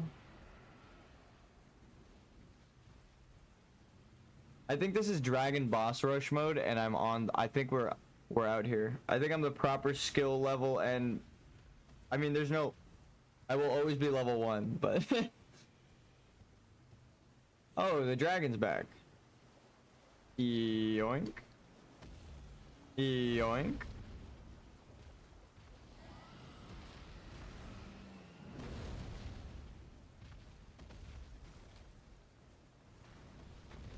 You were supposed to kill all of the dragons and it deals damage to Grail every time. Okay, that's smart.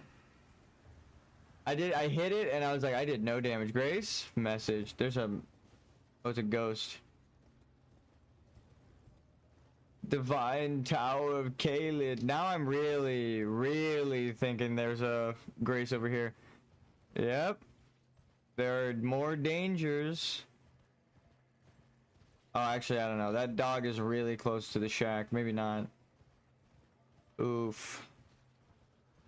You're a little bit of a problem.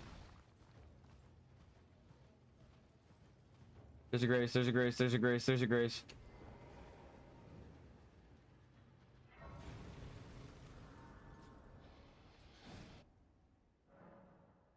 But you could also just, yeah. I guess you could, poison Grail, right? And just sit there beating the shit out of him. Hello. I'm gonna need that. Beast repellent torch. That would be such a good fucking item to have had this whole goddamn game. I usually use bleed or frost, yeah. I think Miyazaki has a favor, like, for those.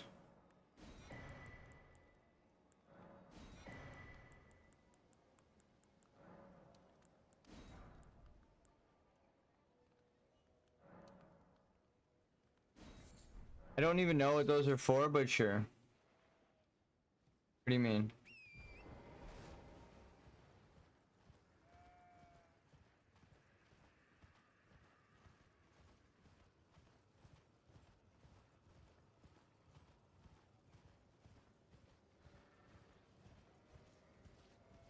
Dr. Pepper! Sorry, I was just screaming. Someone was asking me what I wanted. And I gave him my order and then unmuted for my drink order. The Reduvia for yep. Or what's her name in Dark Souls 1?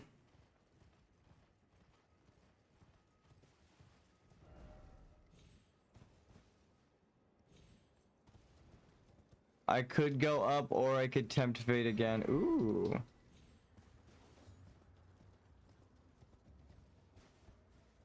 Never mind. Oh, whoa, I didn't see you there, bud.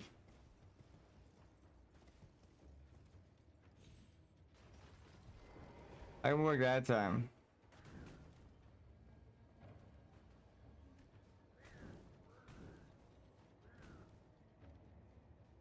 That one, I just know that animation because they've used it since Dark Souls like 1.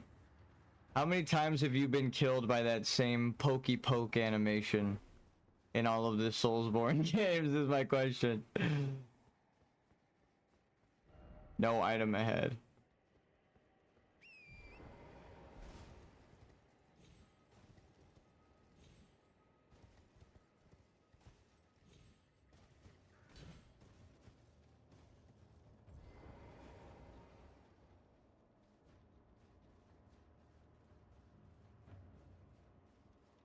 Why would I ever go down the tower?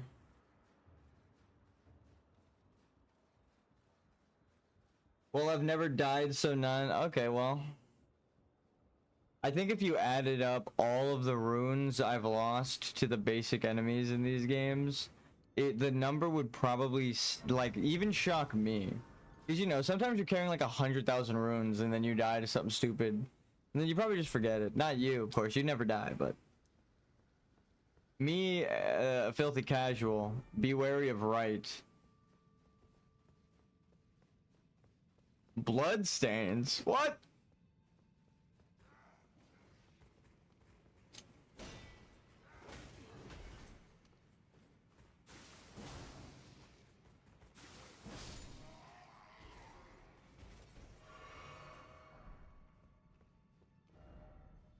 Seek lift, therefore behold lift. I love when they do those kinds of messages that just tell you the same thing twice. Ready, go. Wait, it didn't break. Is it the other one that's supposed to break? Yeah. How are you supposed to know that?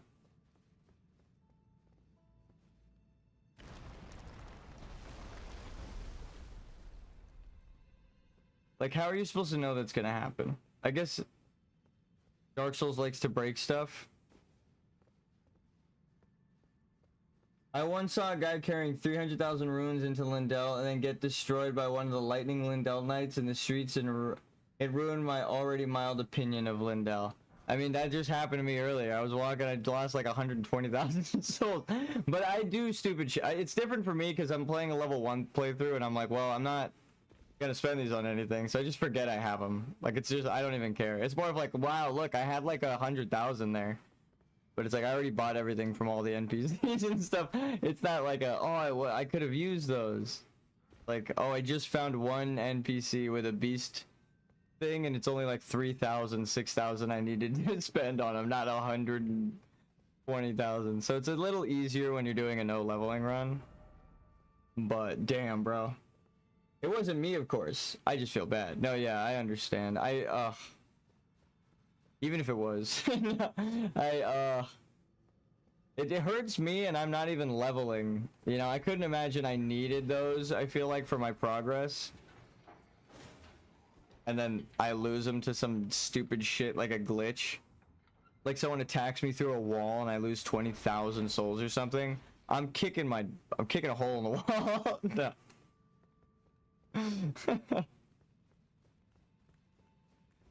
I once nearly... Oh, that's not a shortcut.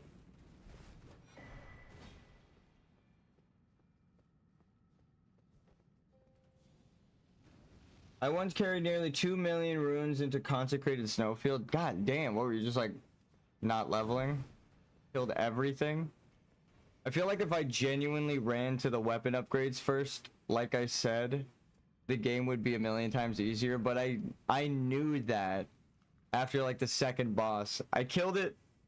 I started killing things first try, and I was like, ooh, I should not upgrade my weapon, because I want this to be... There's a lot of upgrades, right? And I wanted it to be kind of a challenge. And it, honestly, Elden Ring no leveling is way easier than Dark Souls no leveling. Now that I'm all the way towards the end of the game with Fire Giant, like at the mountaintop of giants, I'm just running around doing the extra bonus quests and shit, collecting all these items.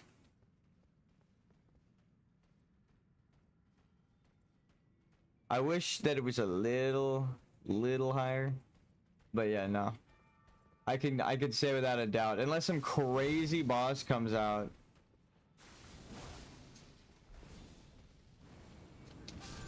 I tried to roll, but I turned it into a sprint. That's fine. I just opened the shortcut. For you to walk right by. Actually, we won't even trigger this guy, I think. We have to get to the base of the tower so that we can take the elevator back up. The most Dark Souls shit that you can imagine. Actually, is the thing just open here? I don't think so.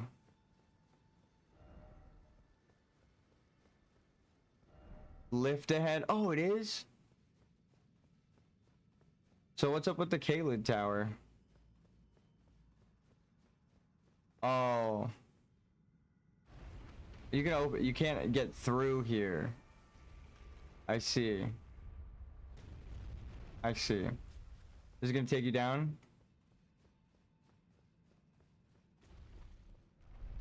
Oh, up. I was wondering, I was like, if this takes me down, then it kind of ruins the whole dungeon. But this going up makes sense. You can just grab the fucking thing before you do the whole tower. That's kind of crazy. That's an interesting design method. You give them the reward, and then you also give them the option to go through the dungeon. What's at the bottom of the tower, then?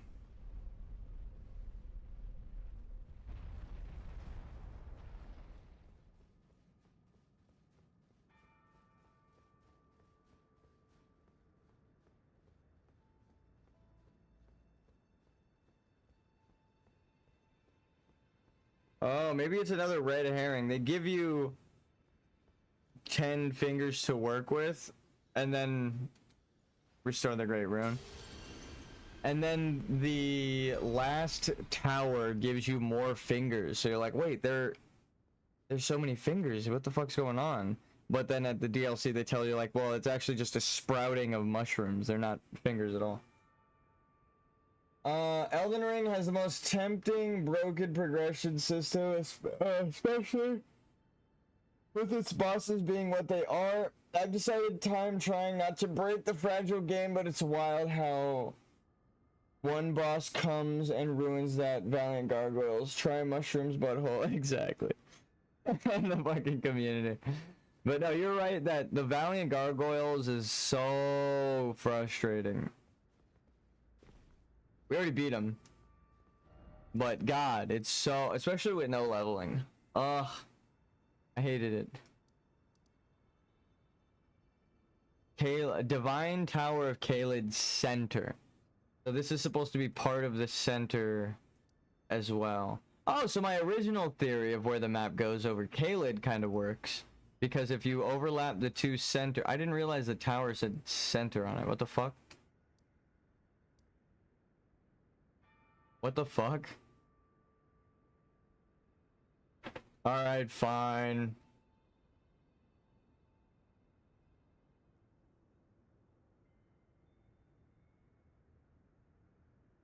We're gonna do something really quick.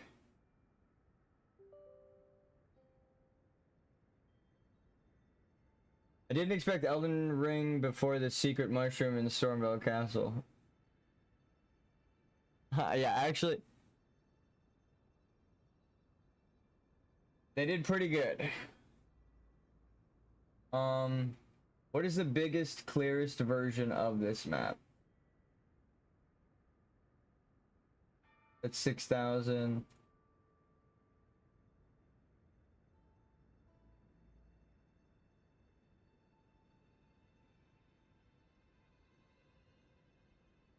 Actually, what we should do here, watch this. DLC map, Elden Ring. We're gonna put them together, and I think we're gonna overlap two things.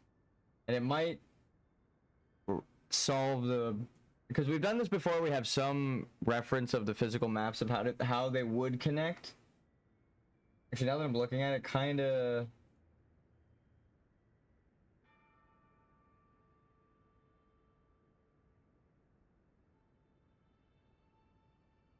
Kinda connecting. I love that people don't know where the fucking DLC map is. Alright, alright. Open image, a new tab. Copy image. New. Nope. Copy image. New. Yep.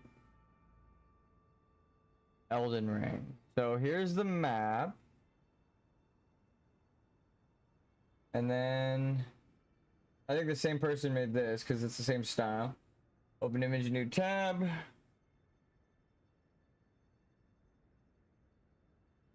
Okay. Here's how you check if their scale is correct, though.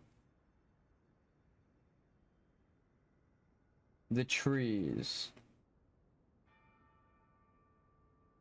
How many is that? We'll get to 1. 3, 6, 1. Right? 3, 6, 1.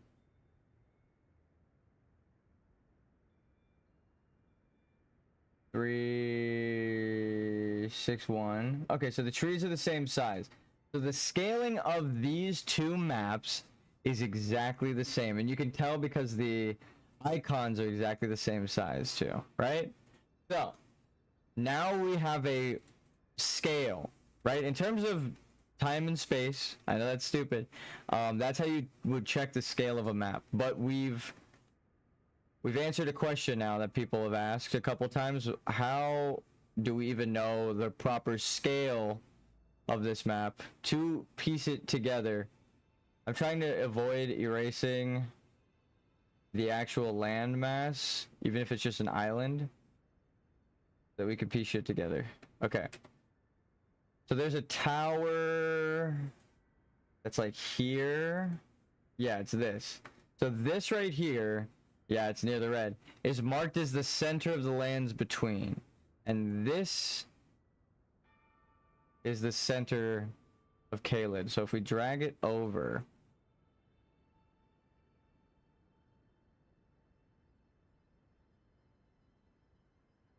it does not line up.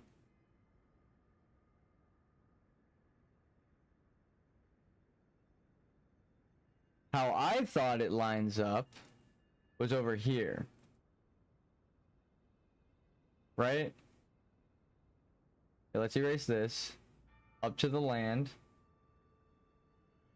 Tell me what you think of this. Alright. Okay, we didn't erase the land. We're fine. It looked like it for a sec. I got scared. We're good though. Okay.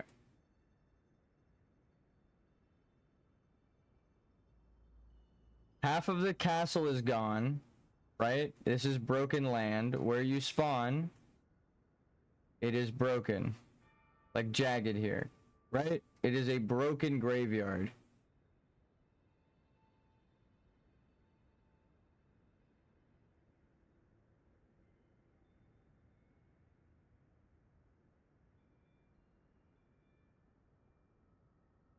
No, not even that, I think.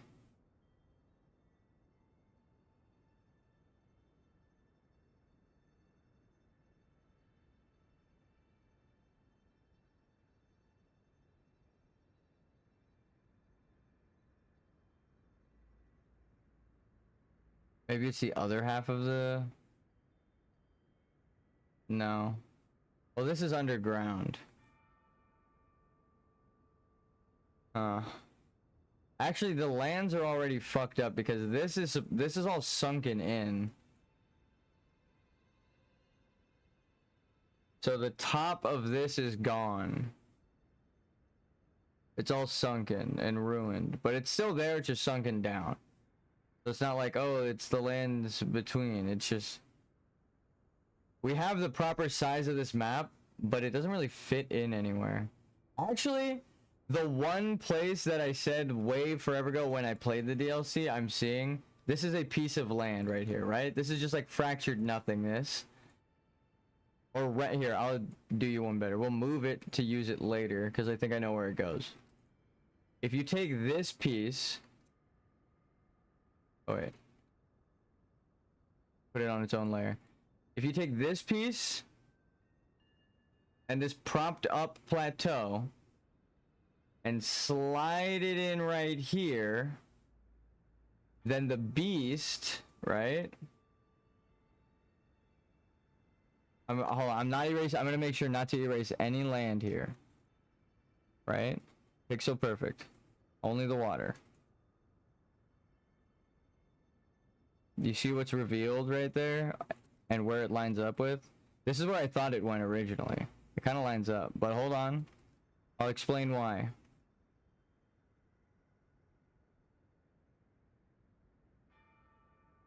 It also very close to N near LM. Yes. Hold on though. Hold on. This where I erased the part. You see this landmass right here that I'm not erasing? This. Right? This part. It would be suggesting that there is a large amount of land right here, right?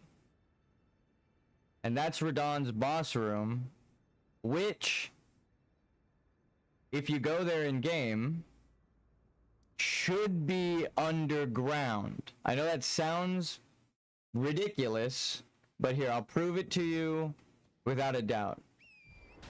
Those runes right there are the grave runes underground. And then if you go to the very edge of the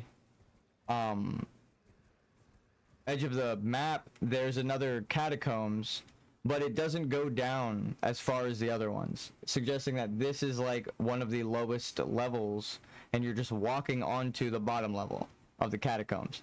So this whole battle arena is missing land, right? So that's right here. That's right here. That's right here. Suggesting that there's even more land. But look at how well that shit slots. Oh, I erased part of it. Into the boat section. But again, there's another little tie that I think connects it, which is this up here. Starscourge Redan is also close to Anir Lim, where you see him in the DLC. This wouldn't matter that much based on what you know, but still. Well, here, this is where you see this is where you see Radahn in the DLC, right?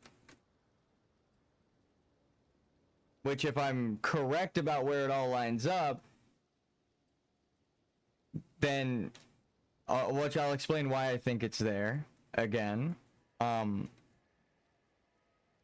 If this lines up, right, this is the DLC map. This is where you fight Radahn. He's on the bestial sanctum in Caelid, right above his own boss room, right?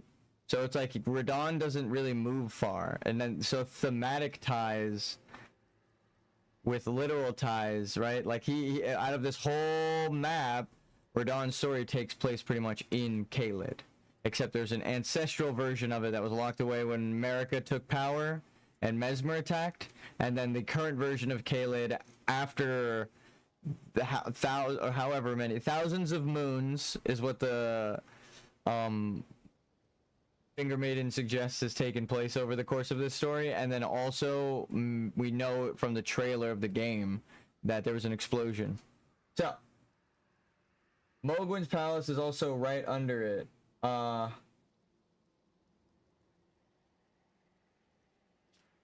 you're fucking you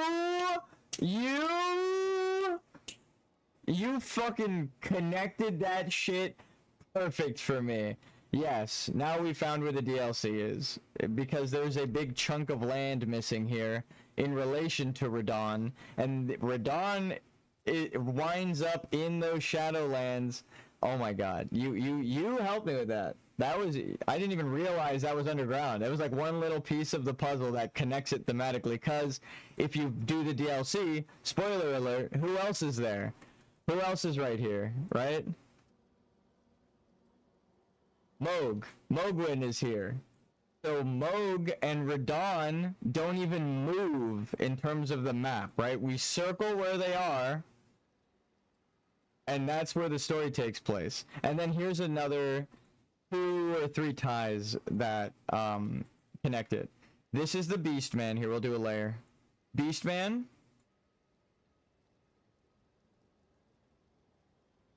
Gorank, right? This is where you find the Cincadilla, the knife, the quesadilla. No, the Cincadilla, 5-finger Beastman, Faramazula, right? Here. This is gonna be funny as fuck. Ready? Because we're gonna open another thing. So this is where we find a connection to Farum Azula. We'll get rid of this. Aside from the obvious tie, which is Garank right here, but spoilers. Right? So Farum Azula tie to this spot. Now, my theory from before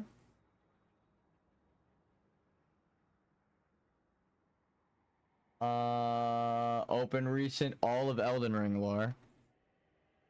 The Beastmen would be the dragons, right? The Dale, right? Grand Sax attacked because Marika was taking the Elden Ring out. So Placidus Sax's kingdom was being fucked around with because of the Crucible being, you know, torn apart by Marika, literally throwing off the status quo, the Beastmen, all that shit, right? Ready? That's here. That takes place right here. That is the Hornsent capital. That would be right here. And then what would look at, oh my god, the map even hints at what I'm about to say. Look. They have the Ancient Storm with Horlu here, and they use it to take crumbling Farum Azula right out of here. That's why there's a tower here in the middle of fucking nowhere. And that's why the Beast Sanctum is connected to nothing. We found where crumbling Farum Azula is from, because not only is there obviously a tie here and missing land here, and obviously that, but this is the Hornsent. Here, we'll draw it a little more obvious. Hornsent. Right?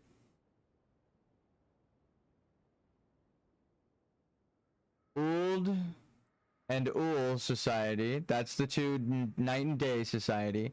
Hornsent are torturing the shaman, all that stuff. They're night. I've got a funny image about crumbling Farum Azula. Oh, that, I mean, post that shit in the Discord. I'm down for memes later. So, Hornsent, Uld and Un, they're the night people with the death magic, and also they are day, right? So it kind of makes the two civilization thing, but the beast statue, here we'll put statue, in Farum Azula, of a human and 3 wolves, so it shows that there are humans in the era with the beastmen. Here, we'll erase it because I want to see. So that showed that, which connects, this is in the way of crumbling Farum Azula, right? It's all the way over there. But if it's on a storm,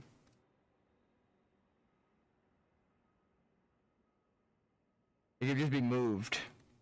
Especially if the storm was sent from here, picked it up, and which is literally, again, what the map is telling you. There's a tornado here on this half, which this half of crumbling Farum, or this half of the kingdom is gone. Then there are literally winds drawn on the map right here, going, right, into a spiral to the place where the Farum Azula is missing. Like, they're hinting at what is happening, drawing it on the map. I always wondered, like, what the significance is. I was like, they have to be telling stories with that shit. So anyway, Hornsent here, Beastmen Society here, of Farum Azula. We're gonna draw the Crucible now. It literally aligns. The Beastmen were part of their whole thing because their society was still the strongest of the, like, survival of the fittest. The lion power that they stole, the divine lions. It's like there are no beastmen in the Hornsent society because they're all left here. Actually, all over are the demi-humans, but you find Farum Azula beastmen in caves around these parts. So further back, that this area is where Farum Azula is, and it's not really like from this area. But the Farum Azula tie, because remember, they're trying to cover the past up entirely and rename things. I'm joining the Discord just to send it. Hell yeah. I'll promote you.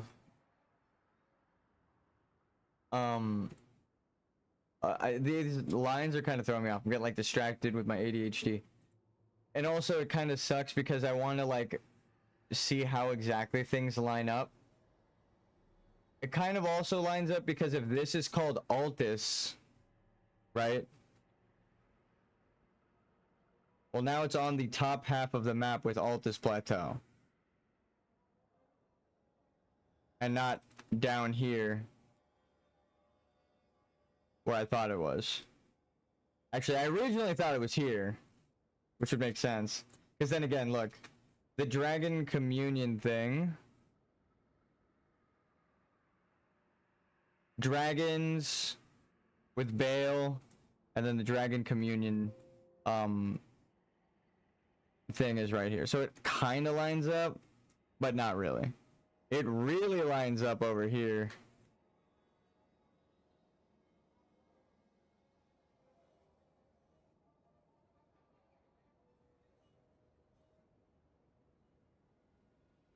Also, this was another thing that kind of in the DLC when we were doing it. This is a straight line, a waterfall. That's like clearly the terrain is strange. Like, why is the land fucking ripped right here? Like, it's missing. But if you take this piece and do exactly what I just said, you line it up with the parts that are missing, right? You still wind up here, or even further up. You get a big distance in the middle where Fair Missoula could be. And then this is evened out with the missing, I guess this is kind of what more so. Oh, you know what? I might be right. Holy fuck. You know what actually makes me think this is true? Hold on. Look. Ready? America. Maybe.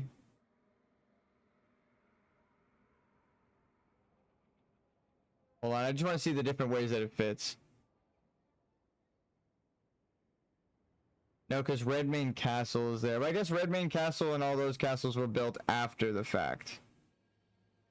So that's what the confusion is, right? Because I said Castle Soul looks like Castle or Redmane Castle. So those are newer castles. That hole goes hard. It kind of fits, like, slots right the fuck in there, right?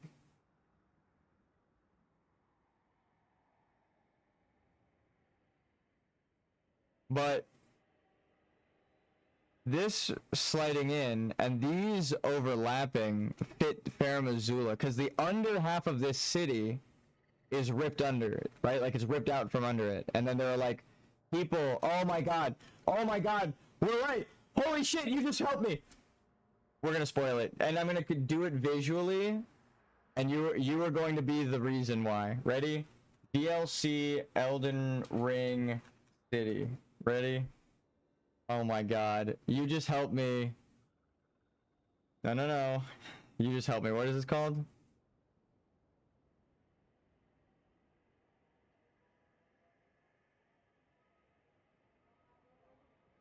We are without a doubt going to show you where the map fits in because of we found it. It's like they split something in half, put one half somewhere and the other half the other place. Remember how I said that Old and Uul were part of one grand? Okay, here. Oh my god. Oh my god, we could do it all in game. Oh my god.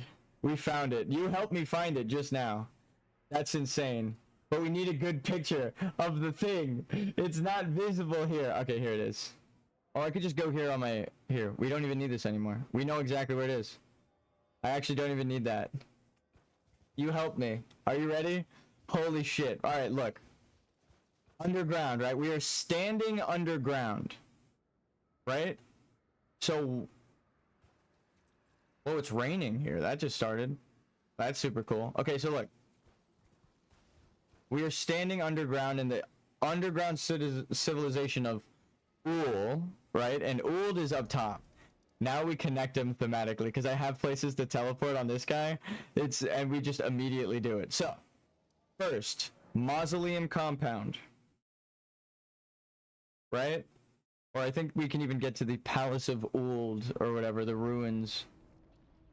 Where is it? Ruined Labyrinth. Yep, the Ruined Labyrinth. Here he is. We're standing next to the dude that we're here to see. So, in the day civilization, they worship this guy.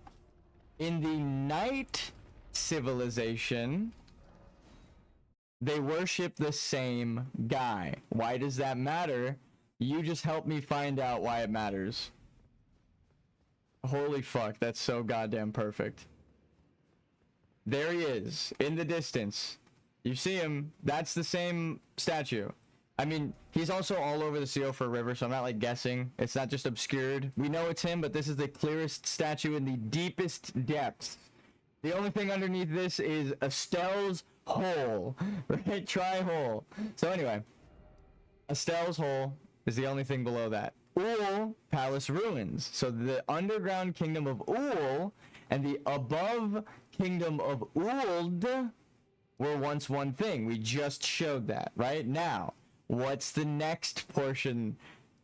Dude, you just helped me solve this. I'm so happy. Oh my god. Remember I said these guys were statues? I was like, these guys might be decorations. This is Nokron's punishment, right? These gargoyles. How do we know? How do you know? Well, actually, this guy doesn't know yet. You know who knows? You know who knows? Holy fuck, I'm so stoked right now, dude. It's gonna be so obvious. Holy fuck. Oh my god, I'm about to cry. That's how beautiful this is, how it all ties together. I joked about these guys when I saw them. I was like, look at these dorks. I was exploring the woods hoping there was something secret here. Where are you? Dude. Outer wall. Or I think you get a better view of it from the boss room. Yeah. This will give us a better view of it. Oh my god. And it's like without a doubt. It's just 100% confirmed now, which is like, oh my god. They took a puzzle, they broke it in half, put one half of the puzzle in the DLC, and they put the other half of the puzzle. Look at the under half of this city. It's not just that it's burnt. It's not just that it's burnt. Oh my god, where are they? Oh my god. You can't visibly see them from here?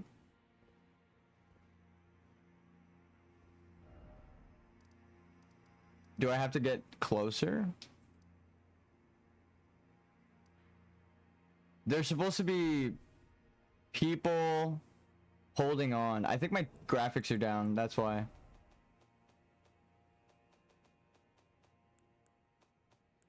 Yeah. Nothing changed yet.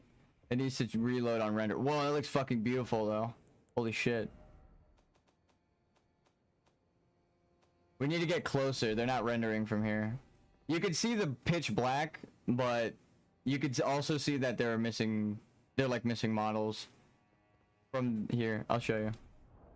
This thing right here doesn't have a clipping plane. We're just looking right through it. So we need to get closer. Oh. There's supposed to be corpses hanging off the city. Maybe they're further below. I remember joking about them when we saw them. I was like, damn.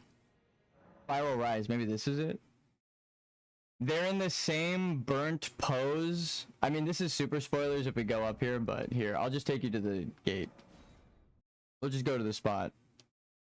It's not as visually connecting from here, but this is the same exact thing. And this one is here without a doubt.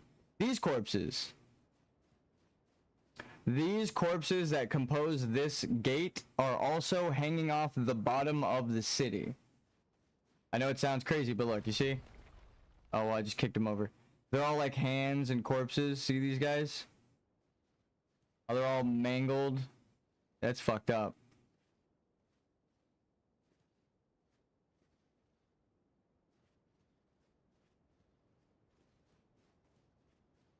their horn scent.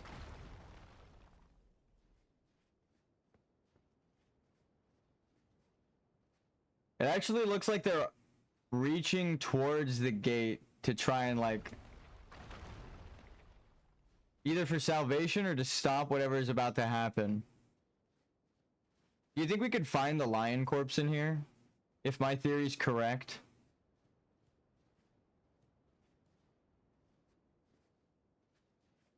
We would have to find...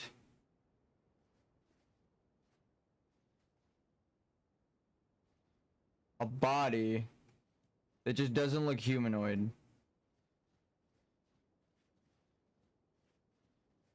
I mean, all of these bodies clearly connect what I'm talking about with the other bodies. They're in the same kind of pose. Do it. Yeah.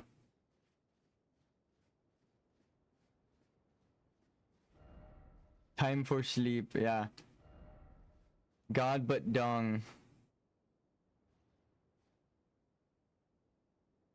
Are these guys made out of different material than the other ones? What the fuck? They are. Maybe they just didn't catch it in development. Those statues are made out of a different material.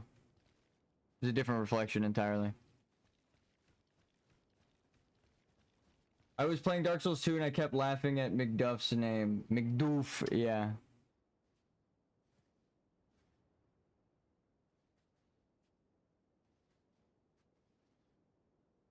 Those would be the stairs that Marika walked up.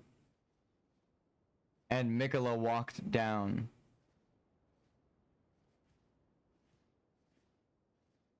It doesn't look like...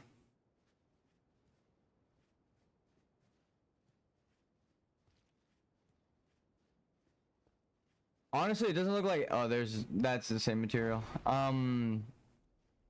It doesn't look like the original staircase even exists. See, it's like broken down. So I don't think the lion would have even been here. Oh, what the fuck? I see weird shapes up there. McDoof. No, alright.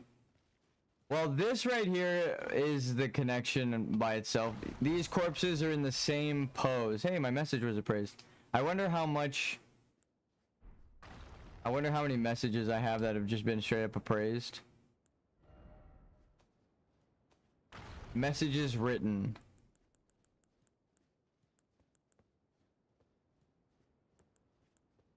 No snake ahead, therefore visions of detour. It's the ladder was broken. I kind of want to jump down to see the rest of this. You can see them from here. You can see them from here. I'm close enough now. They're rendered. Look at the bottom of the screen. There they are. This arm right here. Right? These arms sticking out. They were at the bottom of the pillars. That's where I was trying to get them to load. But for some reason, they weren't loading over at the other places. But I know I saw them from there when I played through the DLC. So that's why I went there. But look, there they are. For some reason, they weren't loading earlier. But this right here proves that you're right. And I'm right. But you helped me deduce that. Right? I didn't even realize that that part of the map was there. So look. If this is the same part, how do I, there we go, as this, wait, is that where it defaults your map position? No. Okay, look, if that is the same area as this, then underground, right here, under Caelid,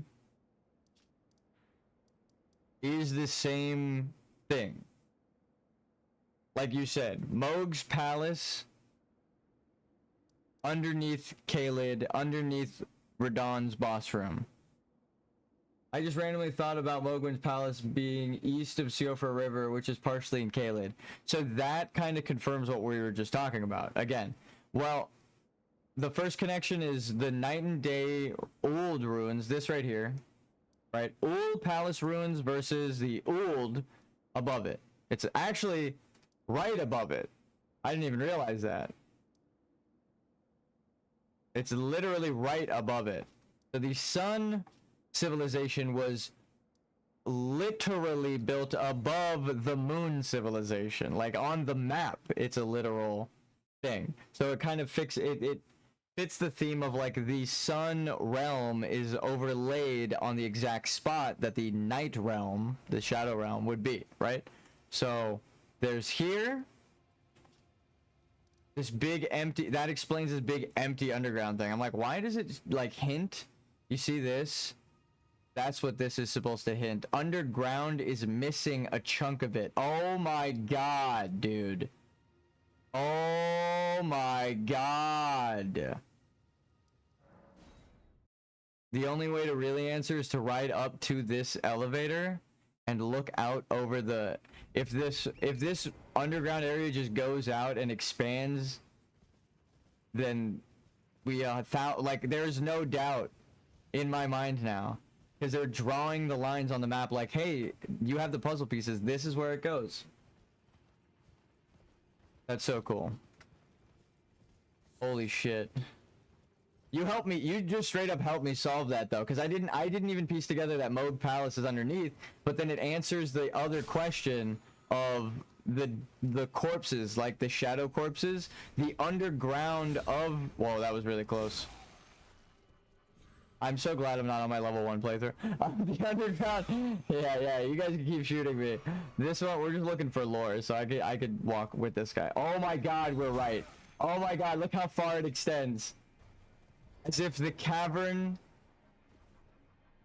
is missing land.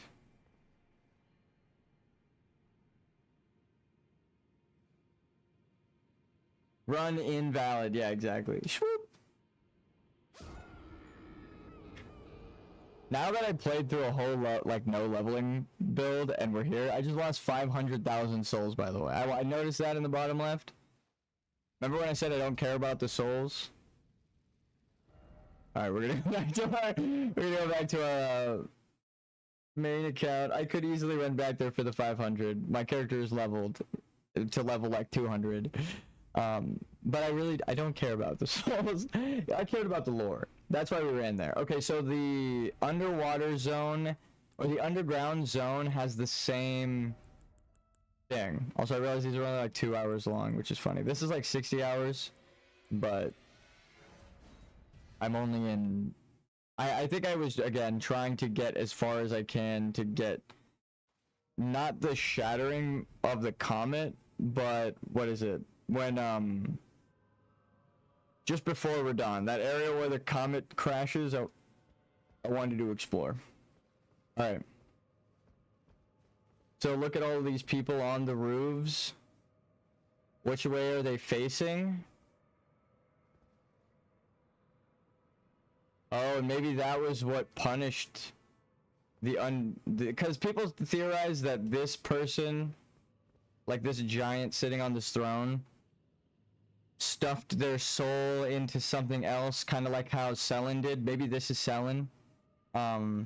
Like it's like the Palpatine theory, right? Like if you meet someone who is taking their soul out of their body and entrusting it to somebody, and they're not even telling them like, hey, put my soul in another body.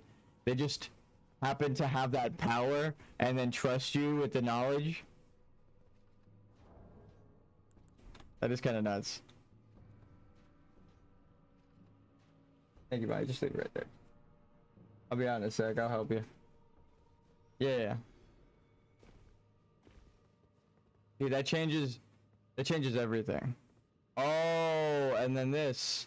I was gonna say, are they all aimed towards the giant lady?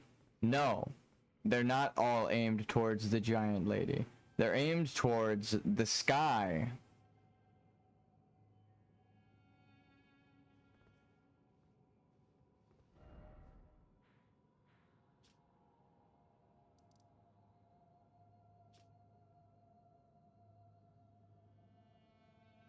Actually, you know what? These guys specifically are aimed away from where we think the crucible and the whole thing happened. So maybe they're turned away from it, right? I mean, turned away praying to anything but the thing that's cursing them and blowing up. But then those guys are just facing to the wall, you know?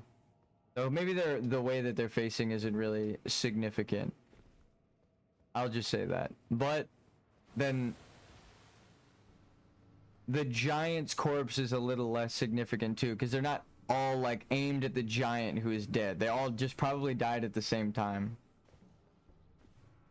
which is freaky, but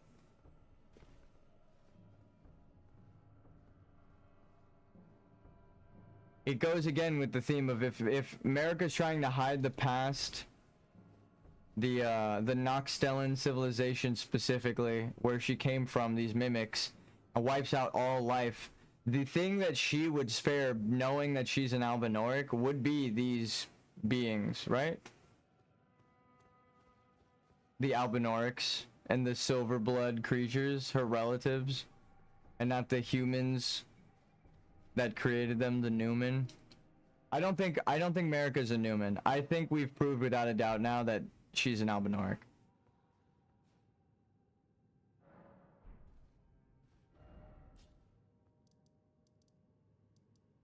It's again the dichotomy. There are two identities: a living place full of them, and then a place that should be full of them that has none of them, and then they are in plethora above ground here because the ground sunk in.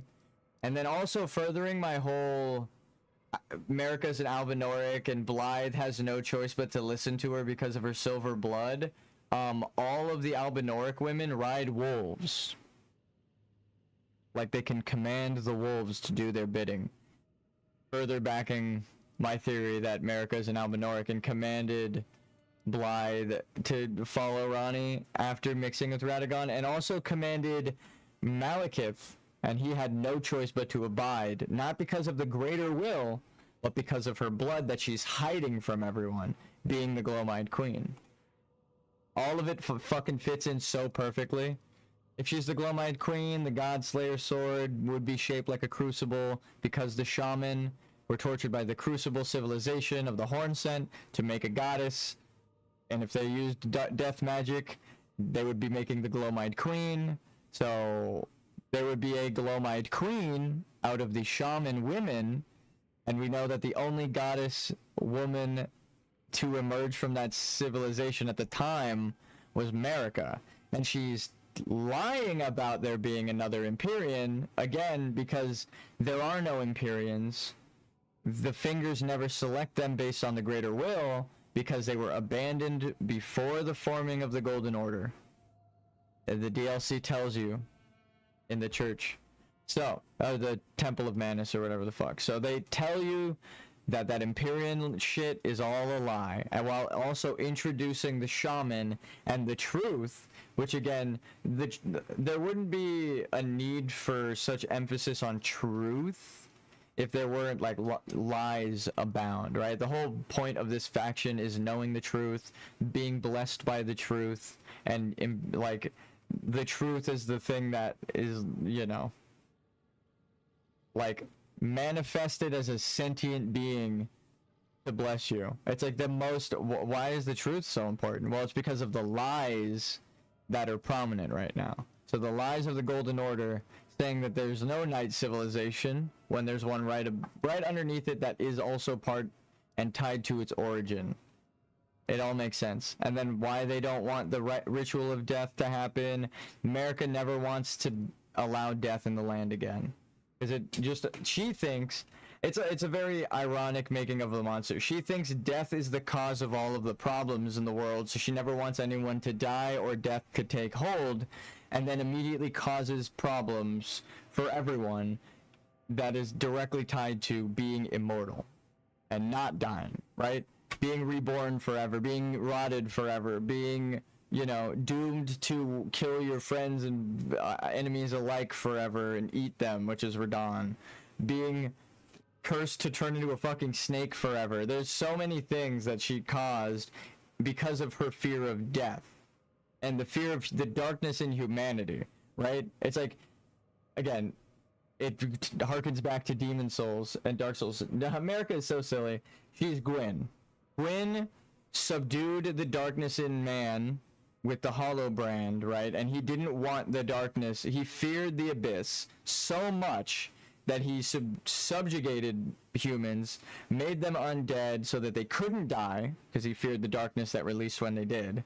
And then he's like, I don't give a shit that your existence sucks being an undead. I fear the evil potential that you release upon your death. So America's doing the exact same thing, condemning all of the immortals because of her fear of the darkness in humanity, right? The Horn Scent had tortured her people to manifest the darkness, her, and then she betrayed them and was like, no more darkness, no more death. And again, it's like you're fighting your nature. What happens when you've killed everyone? What happens when you don't need to kill anyone, right?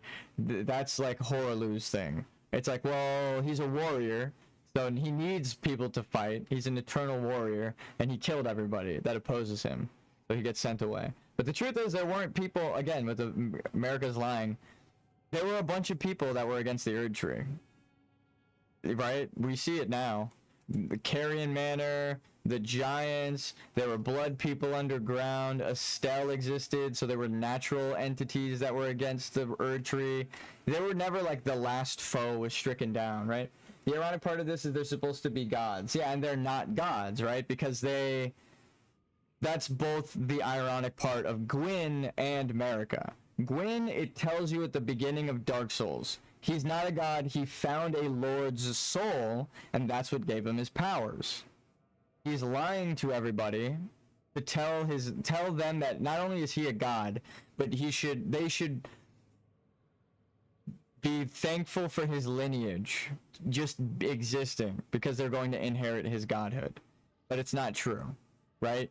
Gwendolyn, first to be frail with snake legs upon birth, because that is probably more what Gwyn was like before being remade by the Lord Soul. And then same with Marika, right? Marika, before being reborn as the goddess and getting a Lord Soul in the lion that they killed, they are lying now afterwards. But before that, they were just a shaman. They were just a like, not just a nobody, but like just like everybody else, right? Albinorix are created life from any life that happened to be from the stars. When you die, you go to the stars. That's what the jellyfish tell you, right? So the jellyfish tell us when you die, that sounds like a crazy sentence. When you die, you go to the stars. Marika is made of stardust, moonbeam, light, larval tear, if what I'm saying is true, right? If she's a shaman. And here, again, we'll tie it with this. She's from here. The Albinorix were created in the underground civilization of Uld, right? Because Uld is connected here. Actually, they're really trying to hit the nail on the head, because the capital ruins, the palace, is closer to Deeproot Depths than it is Seofor River. So this Ant Noxtellan Silver Place and this Ant Noxtellan Silver Place would definitely have silver mimic tears here. The only difference is this has no fake sky, right? And a hole punched in the sky, in the ceiling to the Erd Tree. That's what this big moat is. We actually see the hole in the ground past the wall here. But it lines up 1-to-1. So they follow the sky, or they follow the stars, the Albinorix that are left, the shaman women, and then become, you know, prey to the Horn Scent, which is very sad. But yeah, thematically it all flows from there. She's a shaman from the Albinorix, the blonde, frail women, but she is literally just made up of any sort of life from the stars, a larval tier. It just like Gwyn, she's from the origin, right? But she's just like everyone else. It doesn't matter. So she's trying to hide that anyone can be a god. Like Gwyn was trying to hide that anyone can be a god if they claim his Lord Soul. He would rather you use it to rekindle the Age of Fire and give yourself up. because he knows that if you are disillusioned from the golden order of Dark Souls, right, you're like, oh, humanity, the darkness in humanity is just going to, like, is a natural cycle of life and death. The darkness is going, like, everything is going to die, even the universe. And then again with the natural cycle of life and death, which is what these stories are trying to tell, the universe will be remade in a natural cycle in the story of these games, which why I literally think, aside from the story telling you that Demon Souls connects to Dark Souls, that's why I think it, because it's cyclical nature of just, well, now the world is remade. It is a new universe remade after the ending of the last one. So if you pick the dark ending, Ronnie's ending in this one, you allow death to take hold, and instead of everyone suffering from immortality, they just, you know, everyone dies a natural life cycle, the world dies, the universe dies, just like at the end of 3, where you let darkness take hold, the shadows consume everything, and then the maiden is like, are you still there? I'm alive. You know what I mean? She's like, there's life beyond the darkness. I see fire beyond the shadow. So, like, she's telling you the universe is going to reset. And again, that all ties it together. Why Marika would have to be an Albinoric, because then it goes back to the Dark Souls themes, and the whole series of Souls-like thematically are tied together. Not just her being the White Queen and the Red King, but she's a parallel to Gwyn, who is lying about his origin and covering it up and pretending his kids are deities, right? That's why Age of Darkness is the best ending. Exactly. No one will be able to tell me otherwise. And then your character becomes the Lord of Frenzied Flame in this, because you've killed everyone. And then the only person you could talk to is Shabriri. Again, but I'm going to do a BRB, but I want to end on this real quick. Remember, this is going to prove the Erdtree's lies. The most manic, murderous lunatic in the world, the most reviled man in all history, is Shabriri. This guy? Chosen, tarnished, and descend into the depths far below. Seek audience with the 3 fingers. Seek audience with the 3 fingers and the flame frenzy. So those are 2 other things. Oh, he didn't even say let chaos take the world. So there he goes. Oh, he just straight up said like a different line of dialogue. So this guy's just saying let chaos take the world. If he was as murderous and lunatic driven, lunatic, get it, because Luna, anyway, wouldn't he just be on site? Wouldn't he be killing everyone on site? Wouldn't he just be burning the world and not caring because he could just manifest in the next person that is driven crazy? Why is he trying to convince us to spare someone's life? You know what I mean? If he's crazy, that's one thing. If he's chaos, that's fine. But he's not telling you to do chaos in an evil way, right? And he's not conducting himself in an evil way, further proving the Erdtree is probably lying. If he's the most reviled man in history, why? Because he wants to get rid of borders? And all that distinguishes and divides is how he phrased it. It's like, that right there kind of proves again. It's because he has, it goes back to the Age of Fire Gwyn thing, but reversed. Instead of wanting to keep the fire burning eternally and the fear of the flame dying out, it's the fear of fire. Now she's scared of flame, and anything that has to do with fire is bad. So because he's the god of frenzied fire, just chaos, and to her order, he must be locked away and shunned in the shunning grounds, and they have to be going away. Just a wee lad, yeah. Shabriri is such a chill guy, just a wee lad, yeah. And again, people don't like that Yura is possessed here, but that's because, again, they don't understand the story. Yura is hunting the bloody fingers, the manor, against the Golden Order. Yura gave himself to Shabriri because he doesn't want the Golden Order to go away, which is backwards. I think it ends up going back into that you are blinded, right? He cannot see because of his love for the person he was after. He did not want the violet finger to go down the path, but he was defeated, right? He was blinded by his love for her. He knew she turned. He knew she was using blood magic and consuming dragon hearts. He didn't care because he was blinded by his love. So it goes back to that is why he allowed himself to be taken by Shabriri, because Shabriri is supposed to be representing blindness, right? In an age of giving light to guide you, and with like through your eyes is what America literally does. So the god of blindness would be her enemy, and the god of chaos to her order would be her enemy, the three fingers. So I think Shabriri again isn't naturally evil as they all say. He's chaotic, and it's like chaos doesn't have reason, so it does bad things, and it's not like the good guy of the series. But to the antithesis of America, who's the bad guy, Shabriri is the, not good ending, but the anti-America. And that's why he's on the shunning grounds, locked away. Alright, I will be right back. Now that we actually made it all the way here, lore-wise. I think we found, though, where the DLC map fits in. It's to the east, where the big hole in the ground is, and where everything lines up perfectly. Alright, I'll be back now. Oh, and I wanted to say how Celia proves it.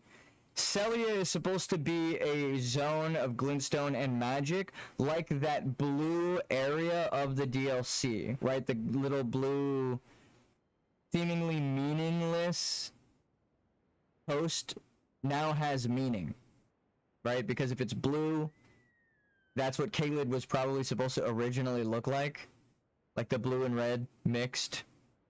And then that explains why Celia, it would look like that with Celia there.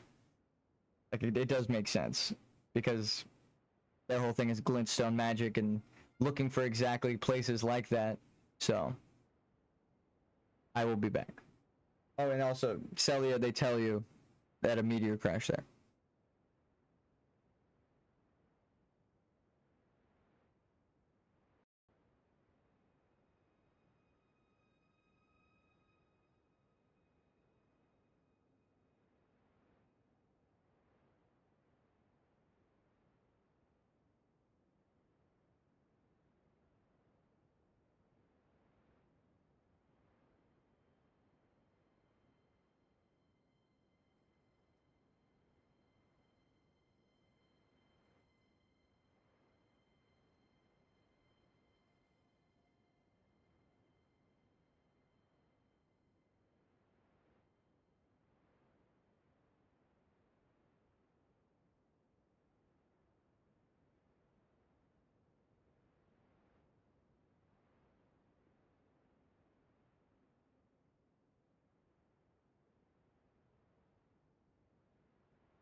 And we're back. Sort of. No. Hello.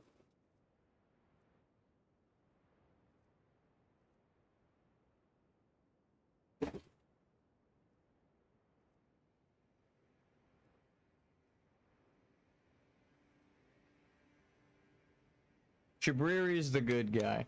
I'll say it. You need to allow death to take hold. You need to prepare to die. Remember that that's the saying, you guys. You need to emotionally prepare to die. You need to accept death into your heart. Right?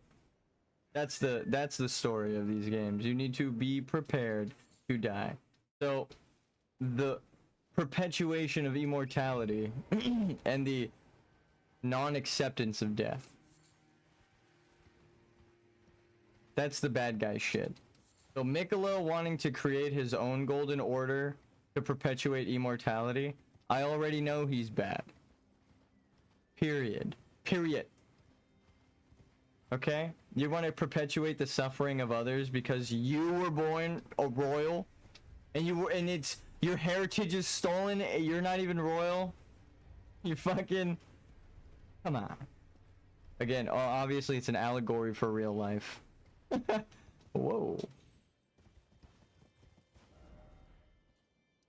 I love it though. So good. God. Ugh. Game. Beautiful. Doesn't have to be this good, but it is. You have to sit down or you don't spawn here. Yeah, that's why I do that. For those wondering. Here's a boss.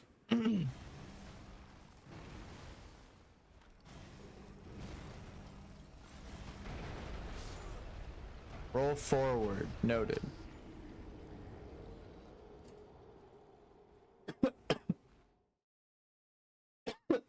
Damn. Got me.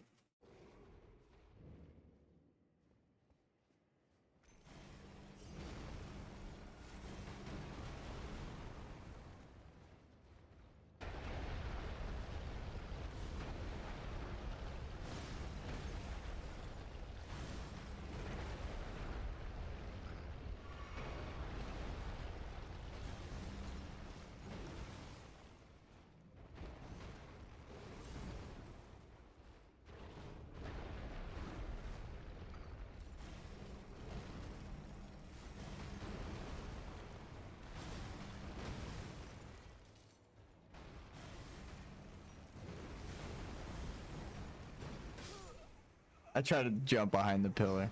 I was more checking for an opening. I think I see one, but it was a little fast on that last use that he threw at me, so.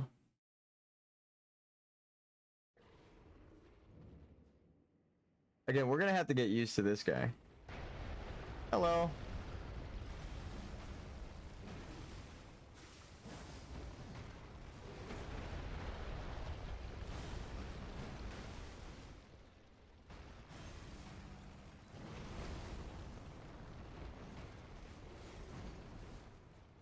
That might be an opening.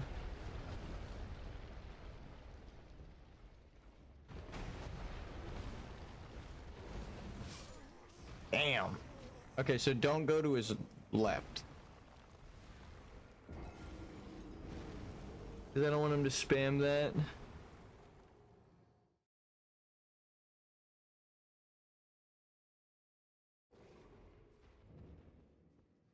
What was the opening? That?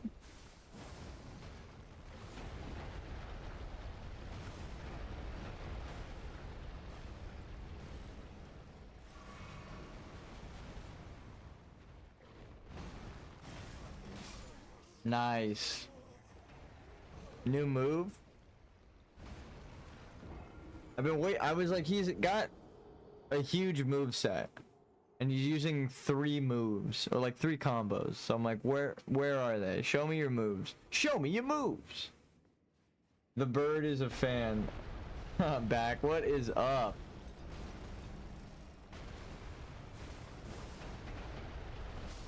Okay, I think the timing on that is fucked too. Because he started that attack really quick after the next one. We're gonna have to fight this guy twice. The next one is mandatory, so might as well get an early bit of practice in, right? I think that's another opening, but I cannot tell.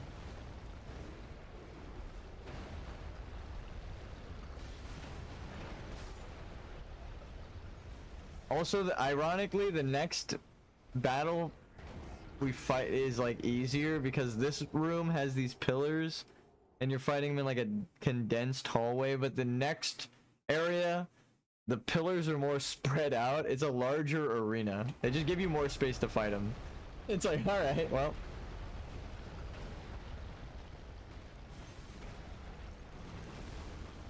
Is that an opening? No. He was fast there. He just missed. Okay, and I didn't even hit him. It's not an opening.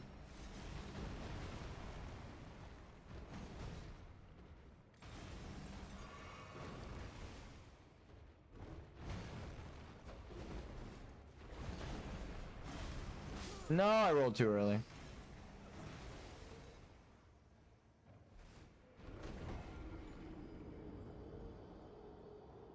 Kind of keep it like a mid-range. Let him approach you. I think the splash is the one thing I saw as an opening, but then he kind of stopped doing it.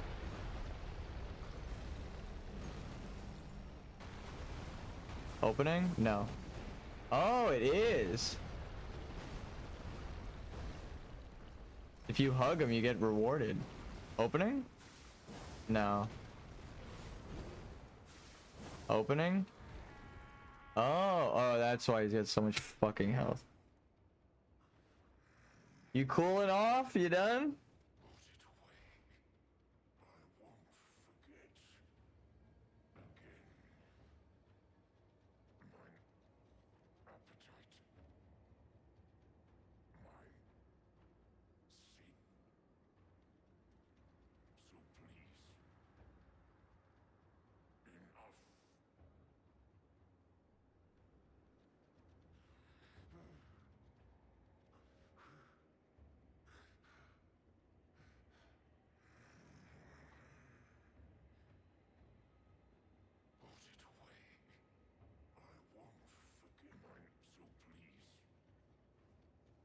Doink.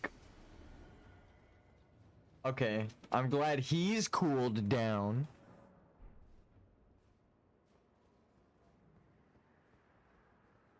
I wanted to buy some things, sir. Oh, you suck. You salty that I beat his ass.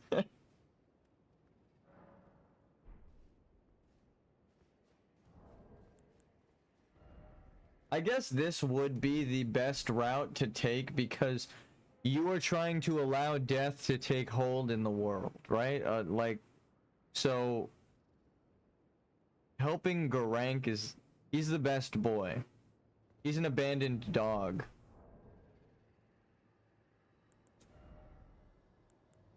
And we beat the shit out of him. That's so depressing. Okay, actually, hold on. I gotta try this rune on. This one's for science. I'm not really gonna use this permanently. If anything, for like one fight to check. Like one boss fight. But this, and it's not looking too good. 500. I think we had more with Godric's. What was the other thing we had on? That increased it?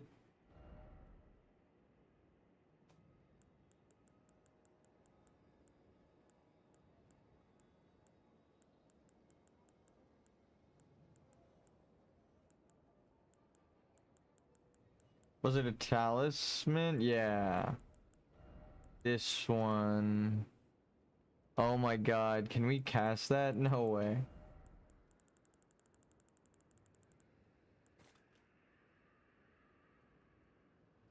Damn it, dude. Dude, we need 20 health. Oh my god, no fucking shot. Dude, that's so stupid. I was right. I was right. You can do it. That's so stupid. You need the spirit ashes. You need the spirit ash setup. Dude, this is so dumb. It needs to happen though. I'm like giggling. It's so dumb.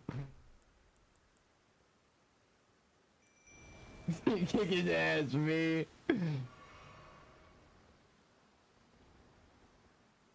So could I? I can. Let's kick his ass. Let's go. It doesn't count if it's me. It doesn't count if it's me. Okay. I'm level 1. I'm probably gonna die in like one shot. Yeah, dude.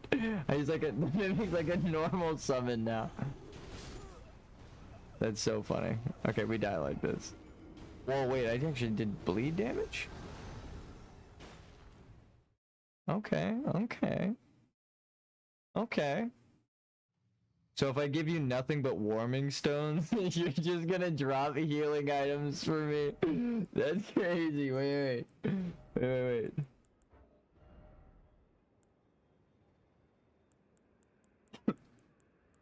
So if I just never use these, will my mimic? How are we? This is an RPG right here. This is an RPG. The red and the blue. Look at that, dude. That looks so fucking cool. Oh. Now I understand Elden Ring. You guys made such a good game, Miyazaki. I'm like giggling. I'm like, oh, it works. You cheeky mates.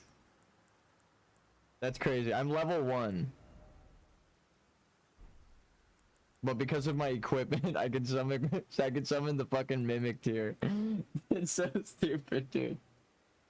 It's so good though, because my mimic tier doesn't do shit. It got fucking 3-shot.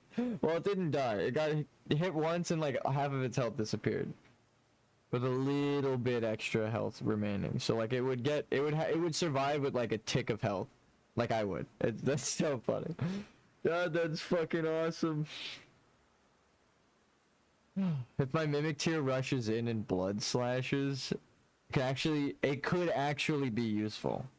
Or if I'm tanking it, and then that's so funny that works. Okay. Here, look, I'm gonna unequip the things and look, I'm like a level 1 with base stats with Wretch. It's the Radagon Sword Seal, the Crimson Hood of the Summoners, right? Like Roderica, the Spirit Tuner. And then you put on that Radagon's Rune that gives you a bunch of health.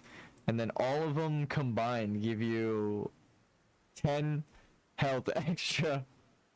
So that's why I'm laughing. It's like the Dark Moon Greatsword, right? Like I can also, if I... What? This is such a good game. If I put this on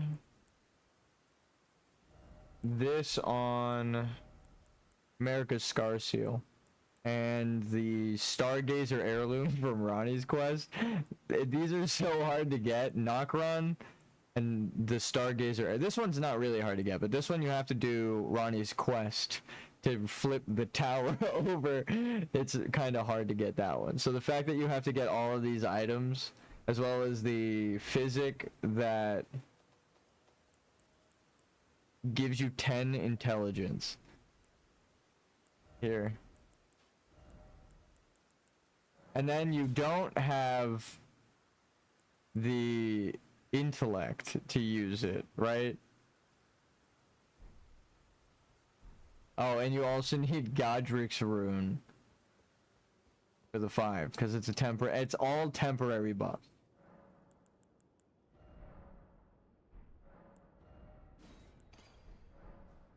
I can unequip these, I think, so I could just take them off. So you do this.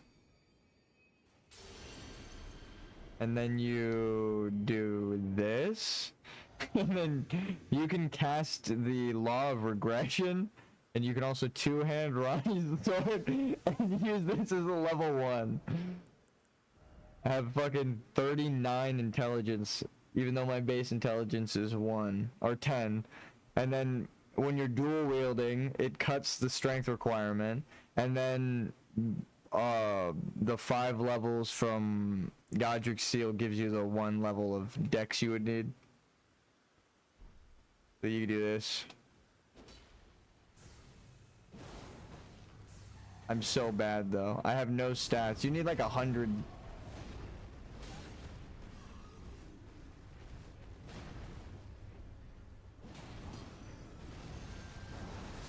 I knew it was gonna go through the terrain or like down the vertical height, but fuck.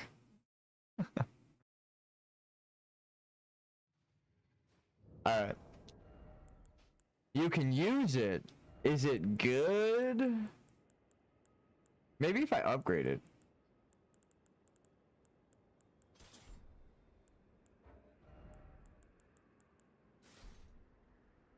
That's so funny that like if you put all of the items together of one thing, you can make the perfect build.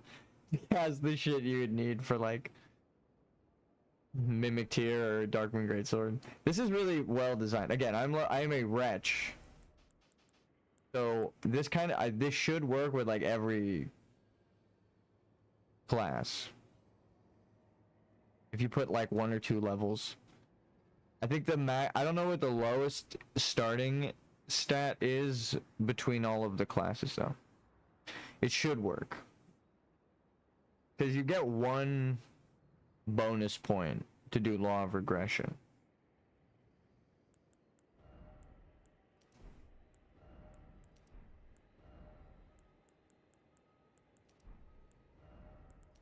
I need the better version of this in Farum Azula.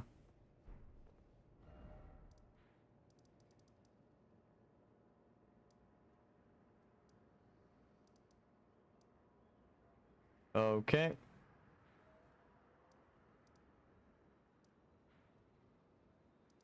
It doesn't really help me. Maybe.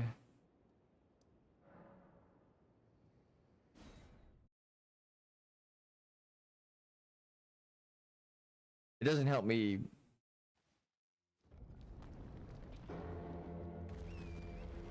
with a boss, per se, for Chance to Dream.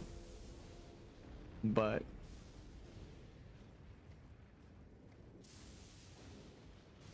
can I jump down here and just invade the fucking mansion bounty?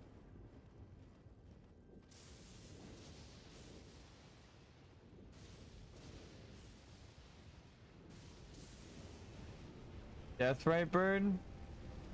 Oh shit. How much damage do I do to you? I have like a life incarnate in my blade, but I am a weak ass dude. Do I still have my levels? Nope, we're good.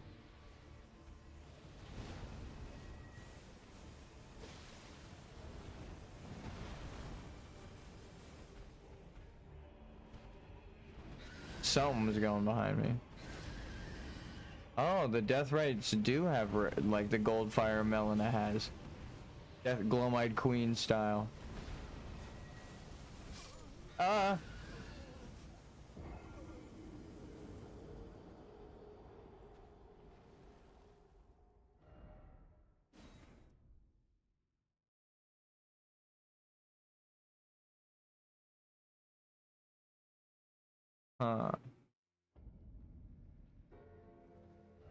Is there a way to upgrade my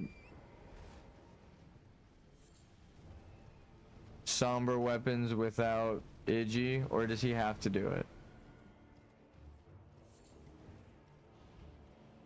Please tell me there's a drop. Please tell me there's a drop. Please tell me there's a drop. Yeah.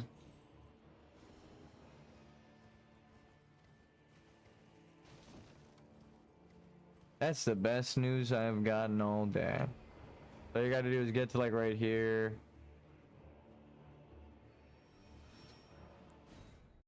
I don't even know what the fuck that sound effect was, but no thanks. I might go grab a Dr. Pepper I was screaming about earlier. Oh, you know what? I kind of do want to summon the Mimic Tear for this. Blood Knight!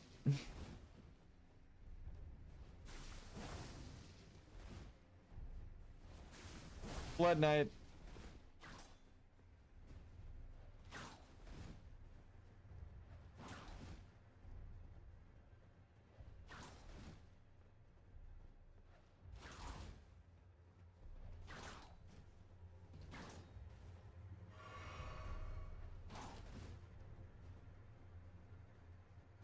Blood Knight? Nope.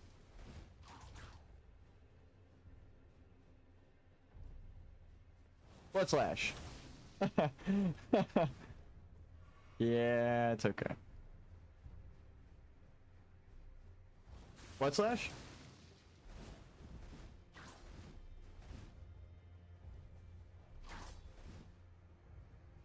He almost got my ankles.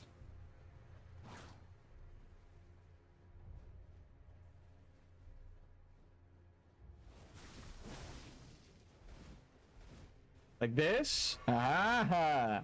Yeah.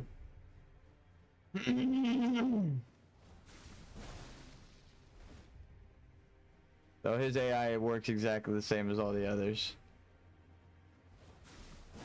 Nope. That's my bad.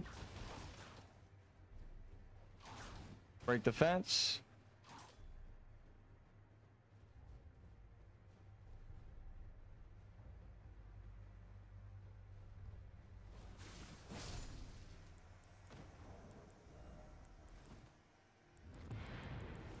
Where's the rock? Where's the rock? Where's the rock? Where's the rock? Damn it!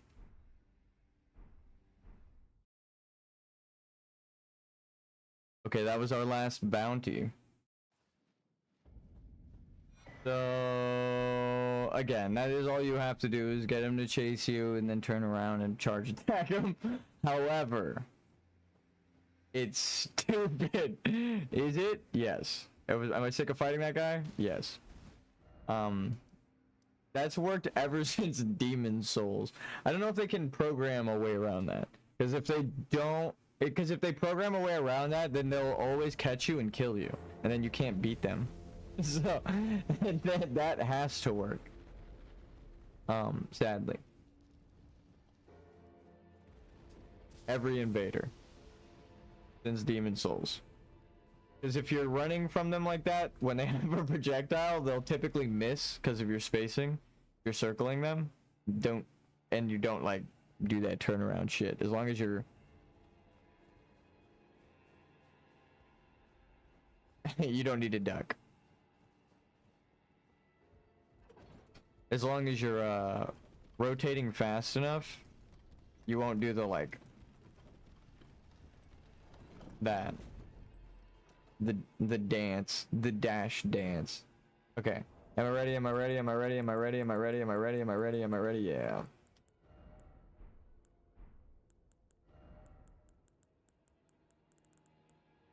No. I can't craft any? Oh, get the fuck out of here. I need to kill a Godskin duo.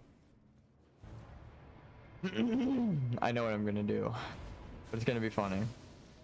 Okay, yeah, that's an amount of damage. Mistakes were made.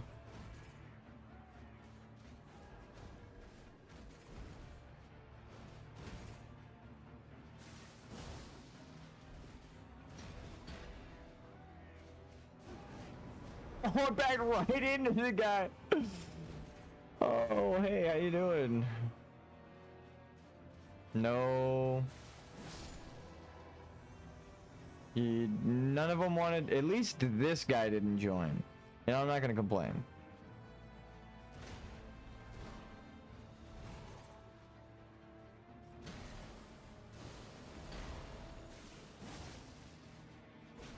Oh, I got greedy.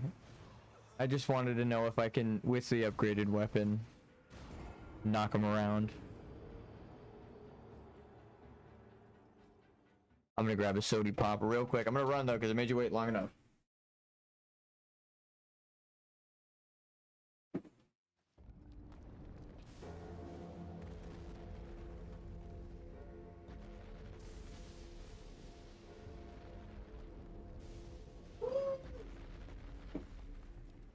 Survey said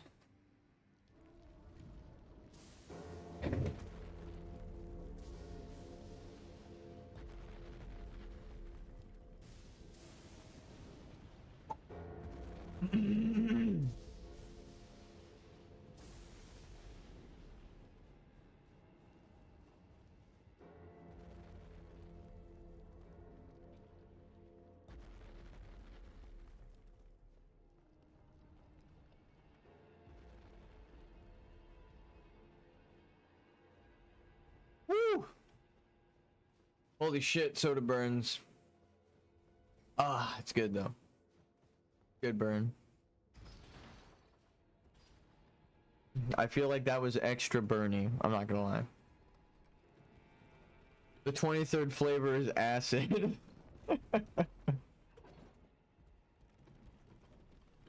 Dr. Pepper.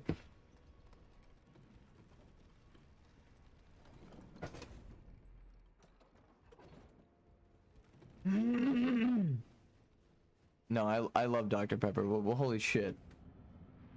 It was like ice cold, so it was more of a shock to the system.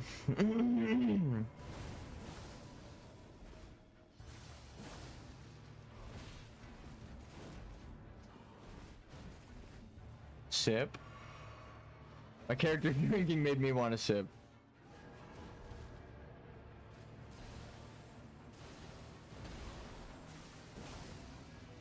No!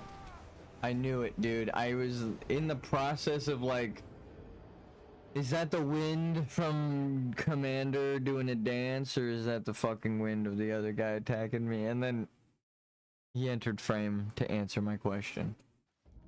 He decided to join the fight. He could have jumped from anywhere, so. I know he was further than the boss, but not really. They're about the same distance.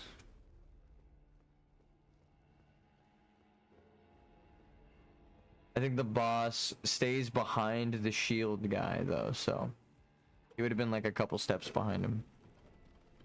But if I stood like where the shield guy is to melee him, Commander would have been able to get me. So they were like right next to each other.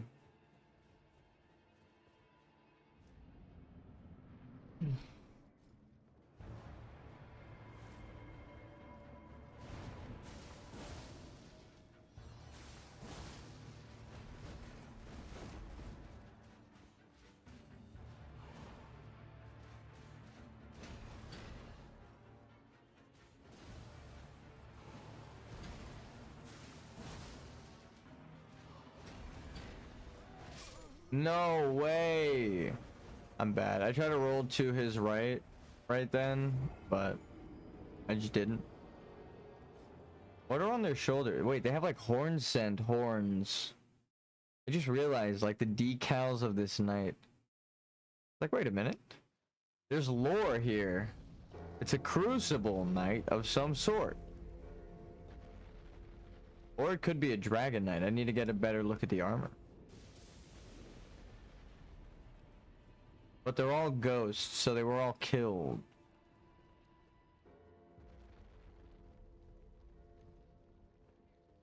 I guess that's an important distinction. They're all spirits. So it's like nothing truly dies in the land between. It can't die a true death. It has to be burned.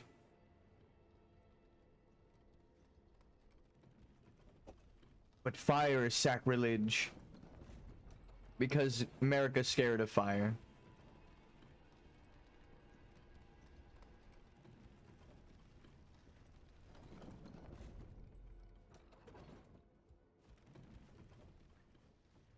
Is there a summon for this boss? I feel like there is, but I missed it. Or I killed him. Or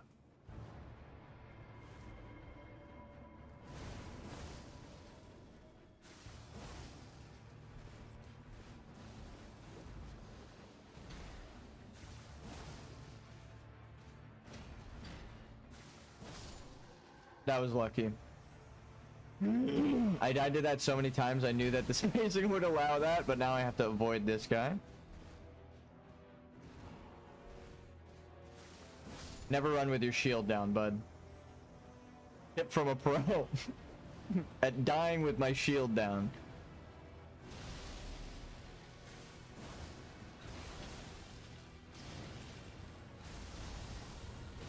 No, I barely overstepped. Or understepped. I was like hugging him. I needed to take like one step forward. I would have been safe. That's my bad.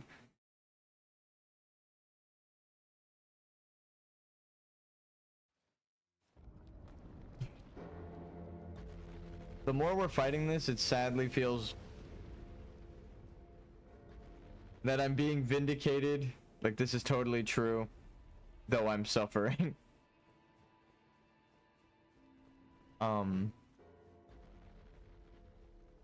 They are definitely random. Because they don't always do their icicle jump move. They're spinny. I don't know what the fuck to call it. Their ice jump.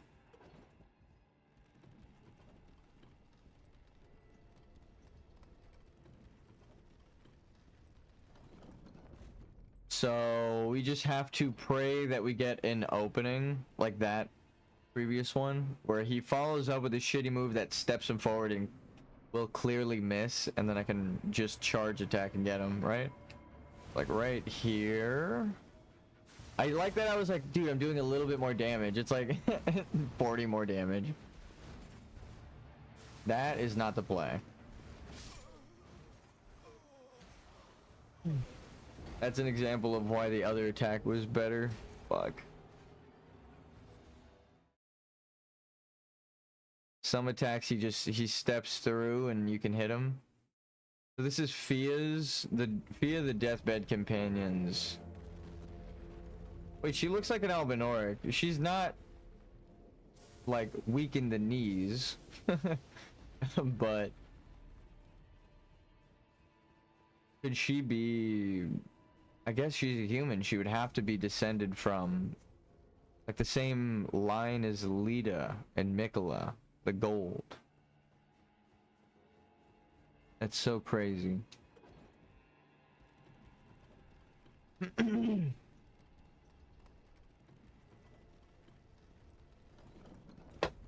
There's your George R.R. Martin incestuous relationship right there. Fia and Godwin. Actually, no. It kind of is expressly told that she's not tarnished and she's a deathbed companion.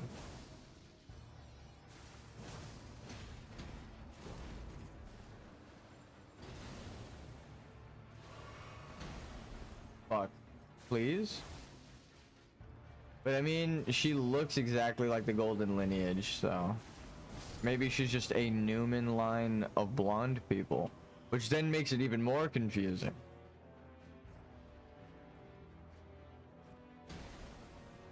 She does give birth to a rune, right? Oh, that was my opening. See, can we get him to put his guard down and chase us? Because maybe I could space it out. Oh, you are in active mode right now? Yeah, I didn't think so. I didn't think so. What if I switch to the guard area? Yeah.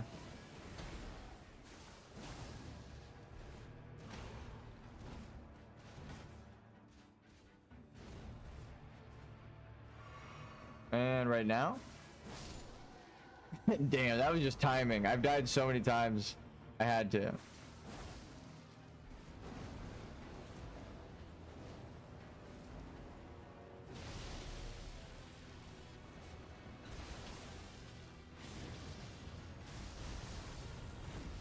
See? Is it risky? Yes. Is it smart? No. Did it work? Sometimes.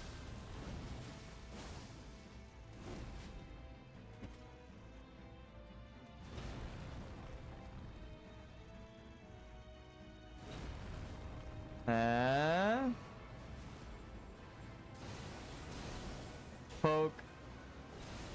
I'm so glad I didn't do the other one. I literally had the thought as I did the poke joke, like, should I do the other one? That kind of looks like a slash opening, but... Oh, now I understand why it killed me. That crazy ass... No! Oh, that was so lucky. Oh, that was so unlucky.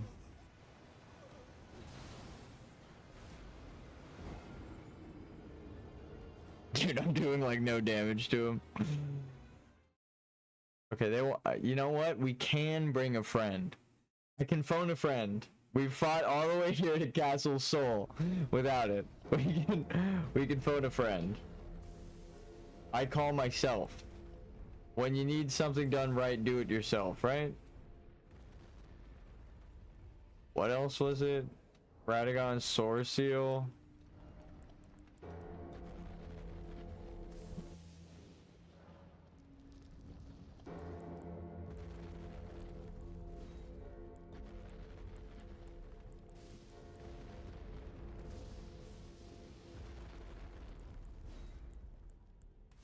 I think the healing over time might be the play. Yeah. And then we are but a humble summoner.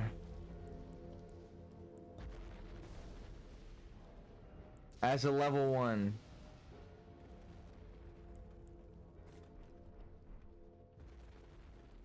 I wonder how me and me versus the boss works out. Maybe I wait a second for the guy to summon, then I summon mine, so that they might jump over to me, and then me and my mimic beat the fuck out of the guy who jumps over. I could get very unlucky and they both jump over. That would suck. Let's go like over here so we trigger this guy. And then we do it now. Oh fuck, I forgot to do the thing. Yeah, you can kill me. I backstepped on accident.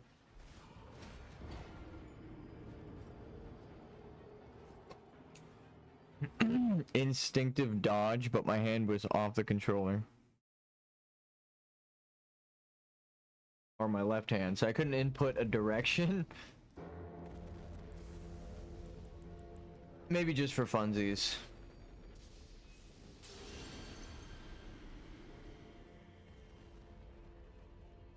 We couldn't do much damage. Now what happens?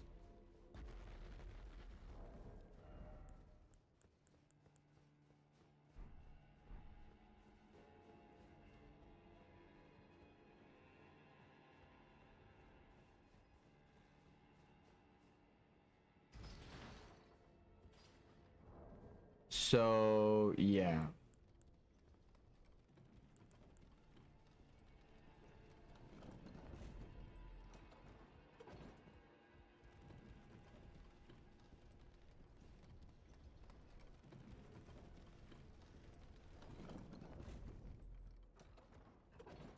The Red Hood. That's who I am right now.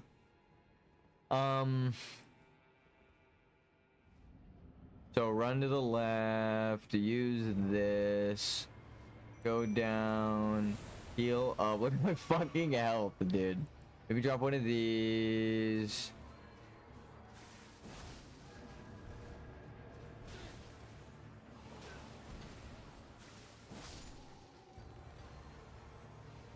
Yeah! Oh, my mimic soaked one of the stupid bullshit. Oh, that's perfect. And he kept the fucking enemy turned around for me. It's perfect. I needed a healing spell. That'd be kind of sick.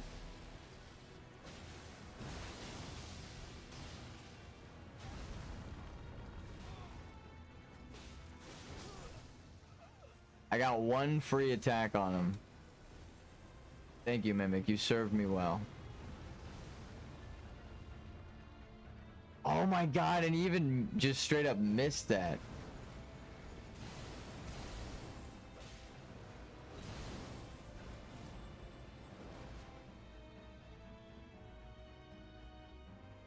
Now it's fair. My Mimic survived through the night phase that's bullshit 3v1, and now it's just me versus the boss. I actually really like that. The Mimic did good.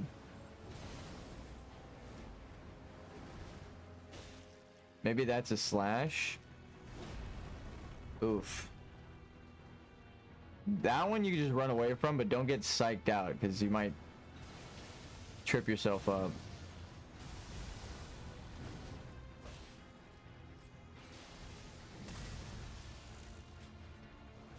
I'm just rolling anytime he pulls the foot out. Like, fuck that.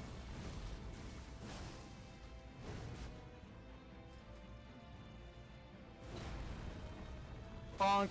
Oh my god, that was fucking perfect. No way. Oh fuck, no, I thought it was the other move. I'm stupid. He hasn't actually used the other move this whole time. Actually, no, he used it on my Mimic.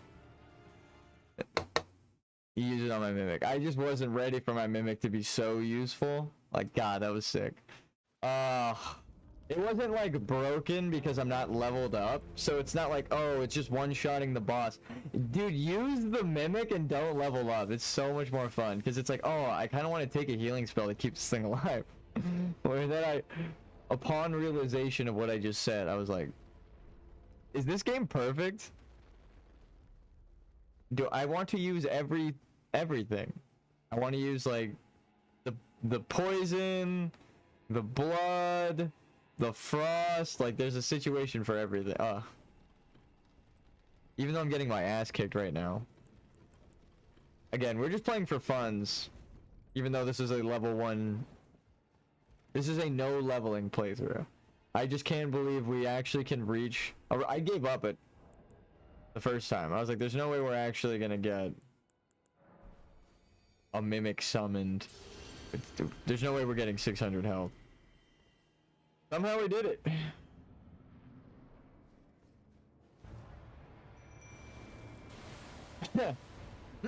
We've become a necromancer. And then because I summoned the Mimic, it ensures I get the 2 hits. My god. You get so much, you have so much fucking health that you can just get smacked by this thing. Mimic, there we go. Alright. Can I drop this on you? Oh my god, double healing stone?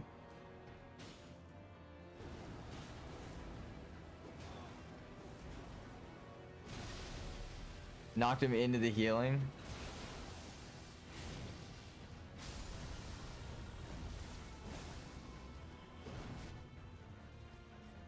That's fair.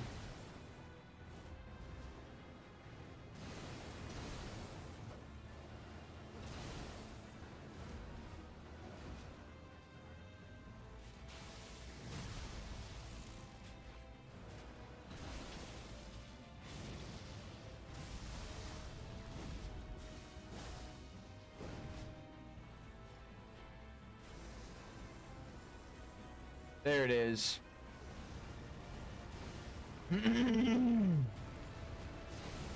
Now we do it. See, that's why it keeps tripping me up. It's the same uppercut, but one of them is like way hypercharged.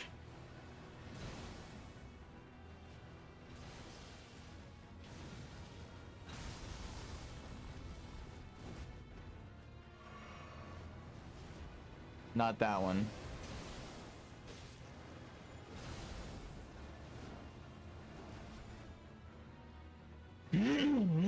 Sorry guys, I'm starting up like a fucking motorcycle. Dude. So if he misses that first one, you can actually just duck the second attack entirely. Huh? Huh? I overshot my health. I wonder how many people have done that in the history of Dark Souls. You go for your Estus, and then you go like 1 or 2 over, and so you have to go all the way back around. That's the realest shit, dude. Fuck.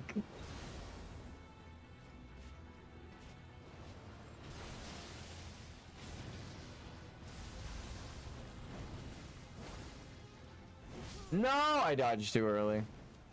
And I didn't position where I needed to. So I was out of position for my roll. I dodged too early, and I dodged further back than I wanted to. So where my roll was ending was in his attack. Such a little minute detail, but here. Say this is his front, and this is his left. I needed to be like right here, right? But I rolled. See how I kind of got caught on the wall? And then that happened. I was stuck more along his front than being here. So that little fucking change in position is what killed me. And then also because of that spacing, that's where I wound up with my roll, I died. You just fucked up 3 different ways there. Maybe I can analyze myself so you guys can, who are wondering at home, how the fuck are you even supposed to dodge that? It's like, I'm analyzing. You can do it. I believe in you. It looks like a shitstorm. But no, that's the Dung Eater boss. He's different. He's in Lindell. That's the shitstorm. This guy, he's the normal storm. He's the ice storm. So roll. Oh. So here, we heal up.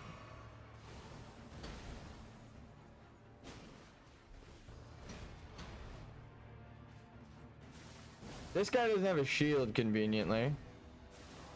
Just a lot of his moves go forward, so the fact that he just used 2 in a row that don't. Ooh, you guys got fucking beat up. There's no other way to describe what just happened. Oh, that felt good. Slash you. That's the one. That's what I'm asking for. Yeah.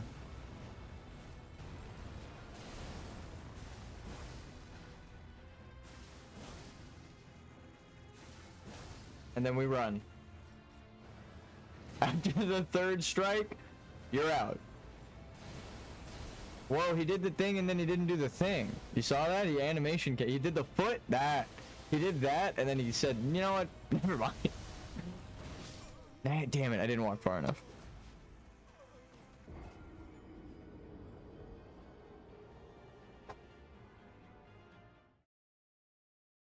The fact that I'm stuck at half health on this fucking guy. It's the same thing that was happening with Moog. We've been stuck on this guy like the whole time. We beat a version of him before, so that's kind of why I'm fucking around now, but he's got way more moves, and it's the summoning thing. It's the we've kind of eliminated, though, the random aspect by summoning our own friend who won't survive throughout the boss fight. I know that's crazy.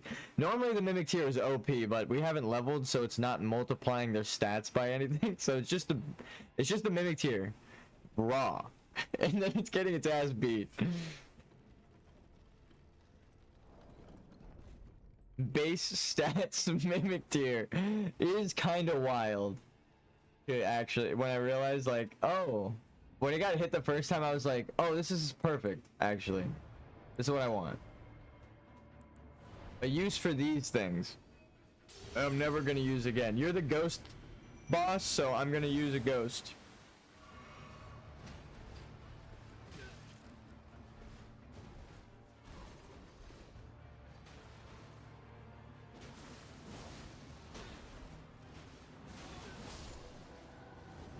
No! I got Commander Niled. I thought I saw him approaching slowly, but I got greedy. Greed filled my eyes, and now I'm a fucking ghost. This is the ghost boss, because it keeps turning you into a goddamn ghost. Oh, that's the theme here. Fuck. No, this is... I actually really like, even though it's kicking my ass, I really like this boss because it is a different version of a previous boss. It has new moves, more moves, and different element. And also, if the summons were one-shots, I think this would be a really good boss. I'd be like, this is how you should do multiple things, right? Like, you just one-shot the fucking enemy. And if you're leveling up, you probably do, and that's why I think it's a good boss. I'm making it intentionally difficult on myself, so I can't be like, this boss is shit. I'm not fucking leveling up, so... you know. It's my fault that it's so hard. But I want to see if it's possible.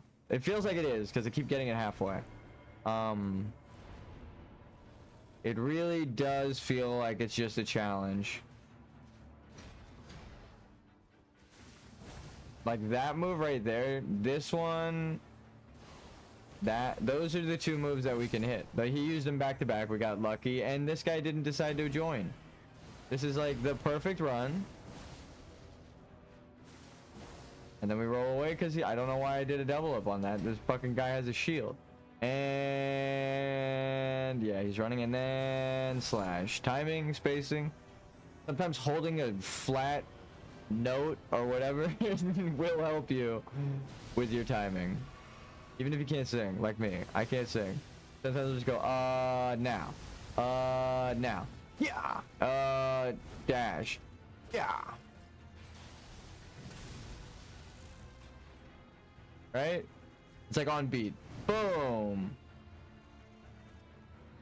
Boom, right? Most enemies have the same... Oh, I dodged too early. He psyched me out. He rotated and then held it. So when he rotated is when I jumped, and then he was holding it and then fucking kicked right when I landed. That was so well animated. It was like for people exactly like me who were just watching his face for like the flinch. He flinched, but he didn't actually move his weapon, and I was like, oh shit. Damn it, dude.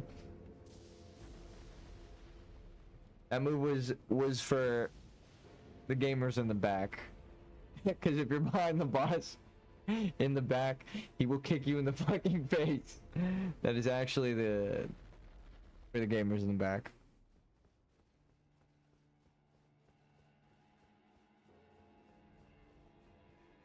Okay, I think I take this helmet off and put my old one back on. Or did we put the funny one on? Which one doesn't raise my stats but looks funny? We're gonna go back to... Oh, let's try Wizard Cap. In honor of Rogier. Oh, we didn't put our Ermac hat on. Hold on. Alright, I'm actually glad we didn't beat it, because I didn't want to...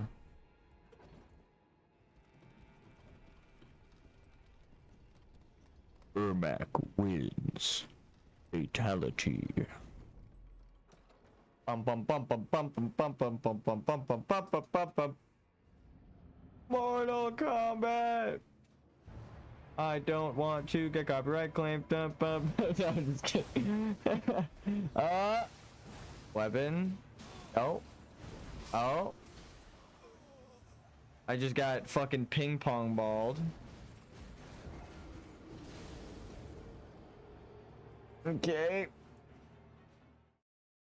That roll in between attacks fucked me. The roll should just come at the end, and then it is... I shouldn't mess with success. Run up, hit twice, spam roll away. It is a gamble a little bit, but when it succeeds, it succeeds. Because then I get to kill the 2 knights free. Hopefully, without... if I don't get too close to the commander.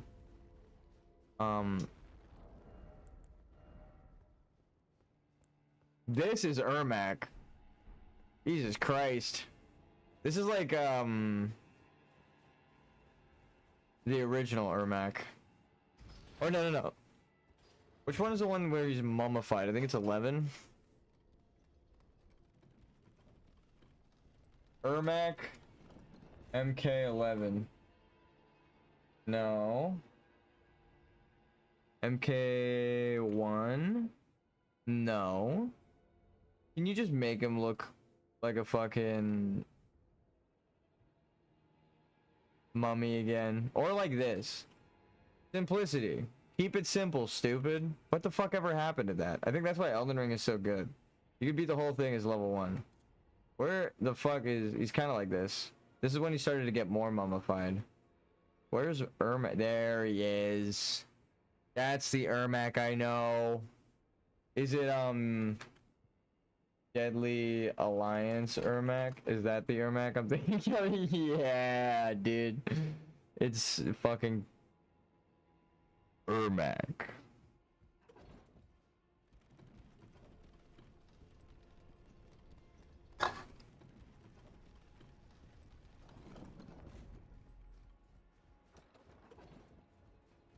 It's so good though. And also you can see the other one is very Ermac as well. With the gemstone and the red and the black. The one we just saw had like a gemstone in the forehead. Albrix. Alright, in memory of Ermac.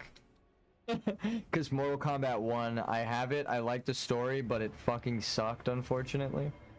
No, it didn't fucking suck. It was good. The monetization model broke my heart, is really what it is. I think that's how everyone felt. So, the game had potential. It was fun. I got it as a gift, and I actually really liked it when I played through it. But then when I found, like, the end game and what they had planned for the unlocks and stuff, I was like, oh, this sucks. I didn't feel like I was going to be able to earn anything. I was like rolling on gear and I was like, I hope I get something good. And then it was like in the early Overwatch days where it was like, and here's a spray. Like you didn't get anything. That's why they banned loot boxes, by the way. It's because it's fucking gambling. So I was like, all right. No, I knew that second it was coming out. But it's with money. You can actually spend money to avoid the gambling. Actually, no. You could spend money to gamble more. You spend money on the points and then you get to just gamble. And then, of course, I'm sure the system is fucking rigged behind the scenes on the server side where it's like, oh, reward players. Because there's no rule against that. And that's how most businesses will fucking work. If you put money in, you get rewarded. That's not against the law. That's how it works. That's how everything works, right? So... I am pretty sure most of the gacha systems are like that because that's how they'll keep their whales in, right? Oh, you spent $10,000 on? I don't give a fuck about the guy who spent $100 over the course of like 10 years. I want you, the guy who just showed up and spent $10,000. You get the best drops, right? If you were a greedy piece of shit, you definitely code your stuff like that. And there's no law against it. That is just... Again, that is how most businesses function. You pay for something, and the higher the amount you pay, the better your rewards, right? So, it's not like, oh, what? They can't do that. It's like they can. That's how businesses work. So, it's even grosser when you look at like EA and all those people. It's like they got their whales in.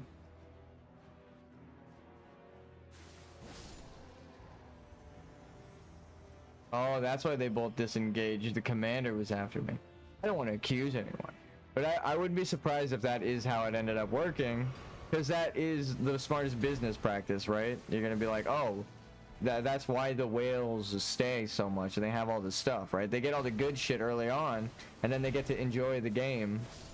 Because they spent everything. Even if it wasn't going to drop for them within. Because if it were truly random. That, again...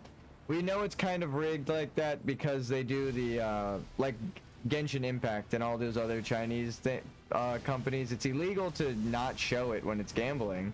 So they have to disclose, like, okay, every 70 tries, you get a character, a 5-star character. Well, what does that mean?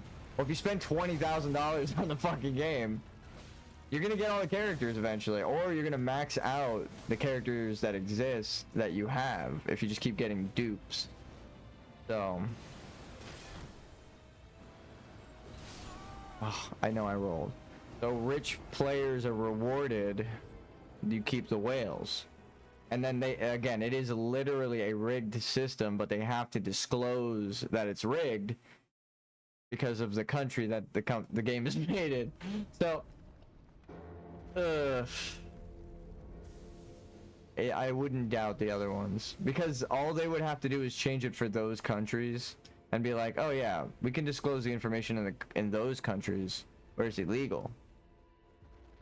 So I always never wanted to believe it in my heart, but I suspected Overwatch put you in better matches if you spent money on loot boxes. Your matchmaking is affected. That's why they kept it secret, because if you visually saw your matchmaking go up after you made a purchase, I feel like everyone would fucking riot, right? You'd be like, wait, you're putting me in better matches to spend because I spent money? They legally have to tell you your MMR if you call them. So I think the way to test that would be call them, check your MMR, and then buy stuff, don't play for a while, and then check your MMR. I'd be like, oh, did it go up? Well, I didn't play. All I did was buy stuff, so that's how it got affected. But people, you would have to like call the company and bother them for information. I've only seen one person crazy enough to do that.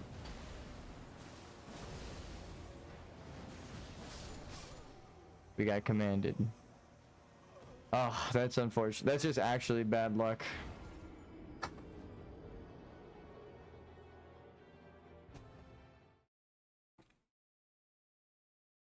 We keep trying though. We're talking about gambling, so it feels appropriate to be fighting a random boss, right? It's because there's no money on the line, right? It's like when you play poker with friends and family and there's no money, which I've done many times with friends over the years. And then they always, somebody always does the like, you guys want to put money down on this? And I'm like, no, because I want to enjoy myself. I want to have fun and play the game. And then that's when I take the deck of cards and start shuffling all crazy to be like, yeah, I could press the digitation. Let's not put money down, please. And then I let them, what is it called? Shuffle. Deal. There we go. God, it took me a minute.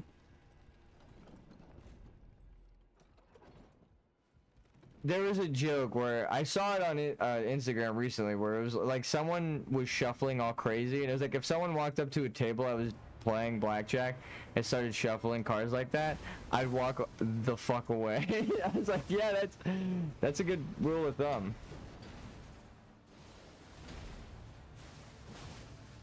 Beautiful.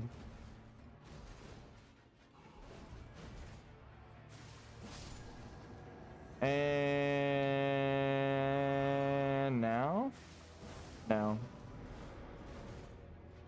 Certain spacing, like here, I'll draw the line with the circle. No! Well, he attacked on the, if you look at that big circle on the ground of bricks, right? Where the boss is standing in the middle, and then this outer ring right here. I use that as the line. As a teaching moment. I taught myself that that was stupid. And I died.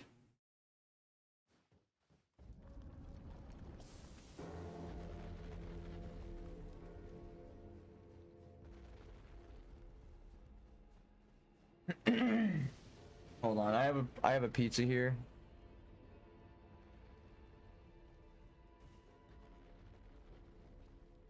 I put the pizza on the space bar, my character's jumping.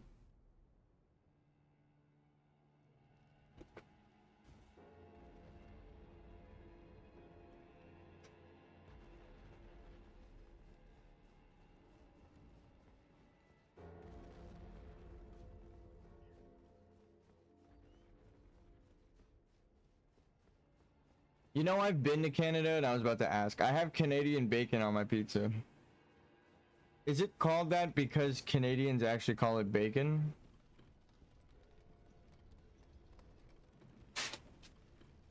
Or is it just some phrase? Which I've been to Canada. It just never came up. I was eating burgers the whole time.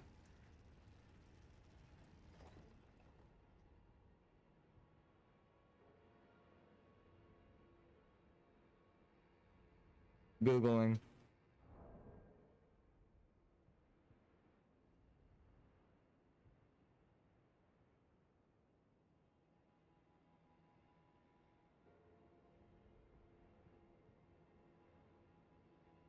Oh.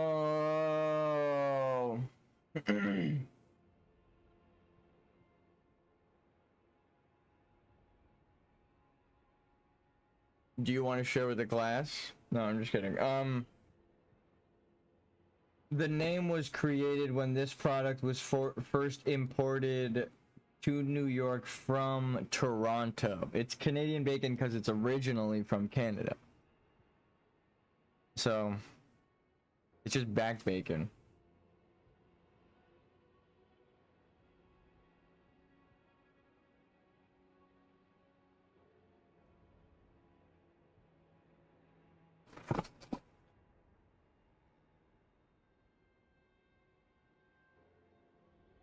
The New York thing explains a lot. My family's from New York, like my mom and my grandma and all of them. So when I get something from them that people don't say here on the West Coast, and then I like say it, and people look at me like I'm a fucking alien. And I'm like, you guys don't say that?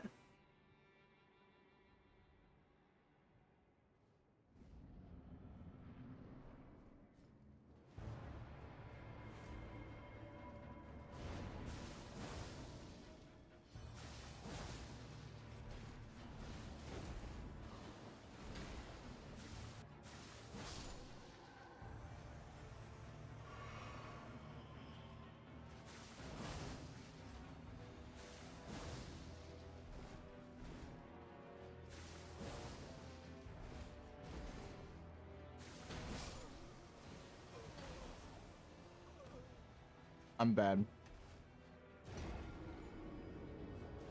That was almost perfect. And then the dust hit me, and then the dust settled.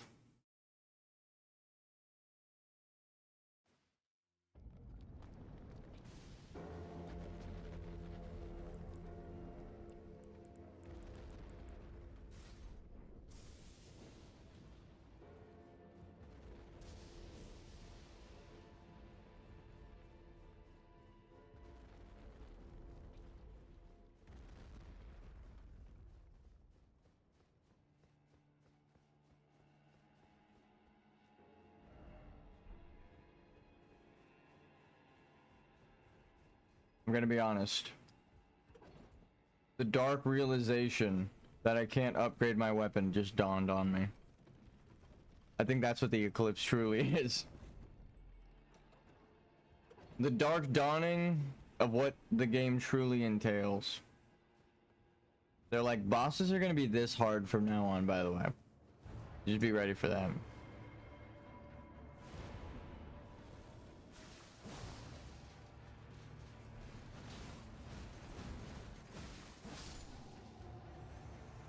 That spacing was sick as fuck, but I mean, that was just a good guess, because he only did that move like one time ever.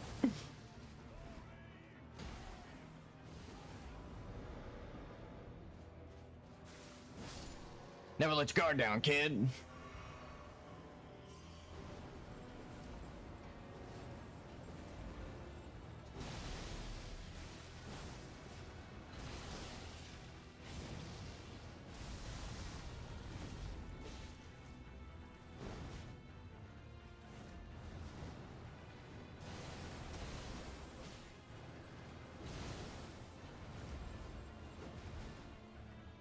Huh. Did like no damage with my shield up. How the fuck did it kill me all those other times? Oh, frostbite.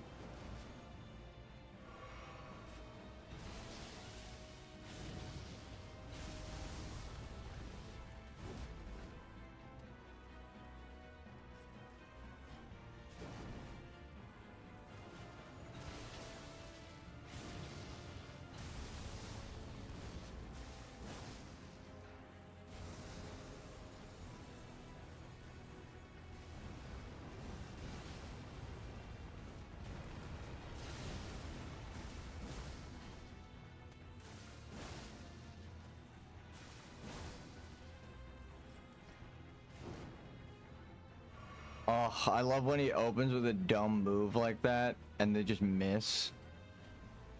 And it gives you a chance to heal.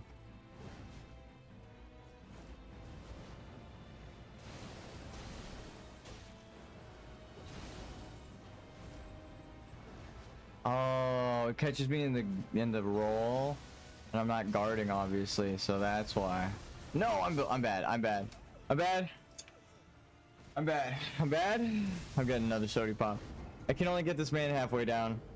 I mean, it's better than not being able to kill his fucking guards, but come on. I'm getting a sody. An emotional soda pop.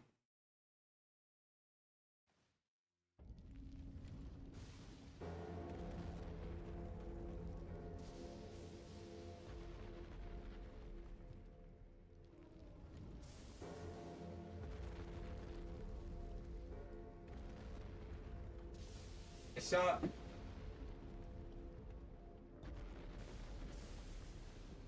God damn it. Soda pop time.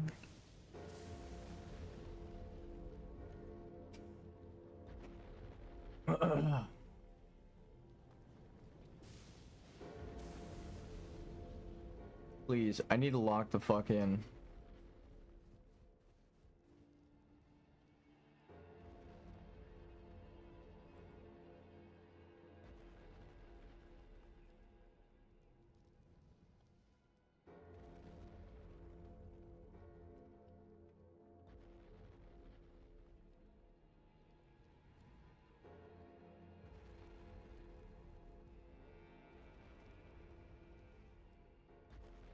La la la la la la la. What is it?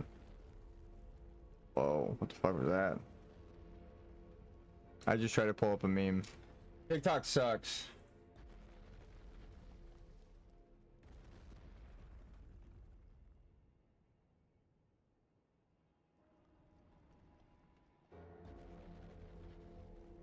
Just because of that, I'm trying to do a pop-up instead of... What was that? Pop-up live chat of the meme instead of showing me the fucking meme.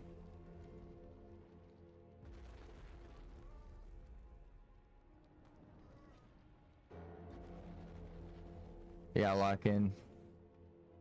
Freddy Fazbear. What the fuck is that, dude? Fucking humans are so funny. I'll let you guys exist a little longer. This shit's crazy.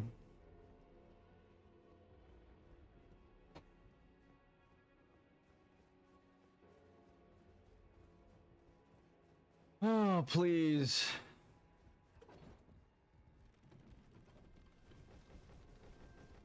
But soon we shall become the Lord of Frenzied Flame and burn this world, all included. Uniting everything in the Great One.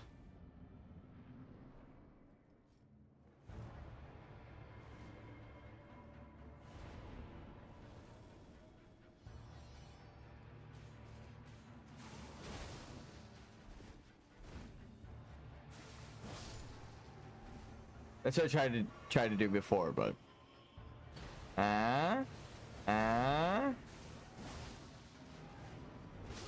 I was getting a little experimental. If you can hit him with a stagger move right out of the gate, and then you can not poise check him, but just get a second slash every time, because he is just like a normal unit. He isn't a boss, but he's got the poise of a boss. I mean, if you guys literally have any heavier weapon than the basic shit that I'm using, then you should actually be fine doing exactly that, like a mace. If you have like a two-handed mace and you just basic light attack him, he should stagger. I just have like a really light weapon, and again, I'm not leveled up, so... Top right there. All of my stats are flat.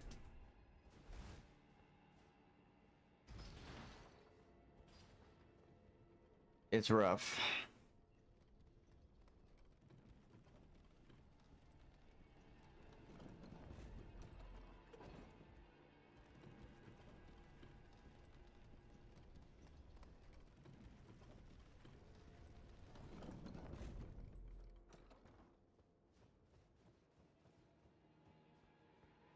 All right. Please, people of Earth, give me your energy. I'm forming a spirit bomb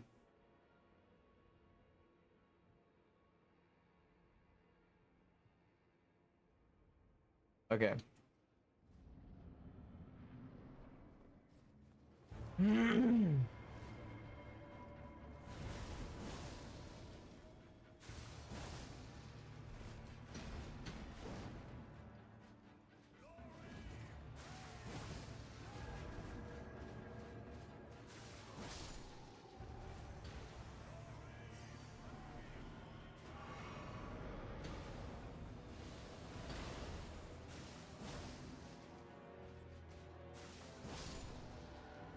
That was such lucky timing.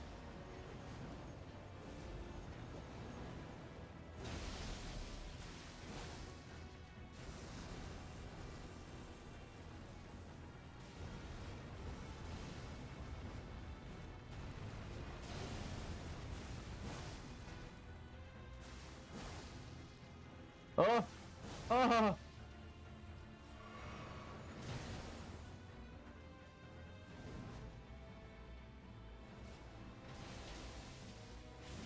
I saw my health afterwards and I realized I might have risked it all just to for a little bit extra damage. Like, yikes, dude.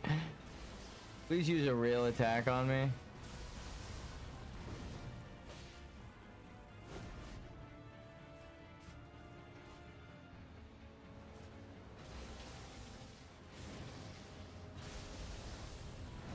No shot, dude.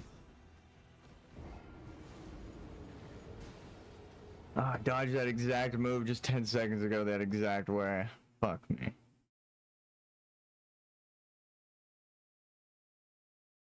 Why is there no Stake of America?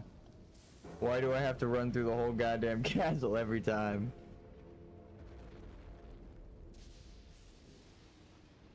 To be fair, the elevator is the shortcut it gives you, and it's just perfect. I don't think there's another Grace anywhere near there. Actually, it looks, this castle is big enough that there's another Grace hidden here somewhere, but or could be, but I don't know where. And this is a straight shot. I think maybe you drop down from here, but this is the forward path that they want you to take. This is the path they want you to take. No,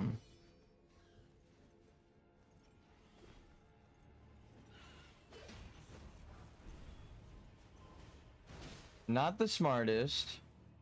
Then you wind up here still, but now you've aggroed a teleporting ghost and a bird. It's not the path. This is not the play.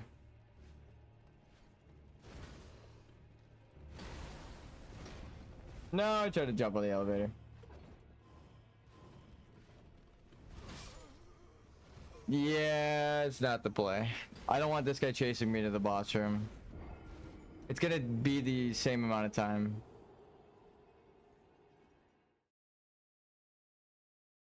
Maybe there's another Grace somewhere on the other side? That doesn't make sense for it though.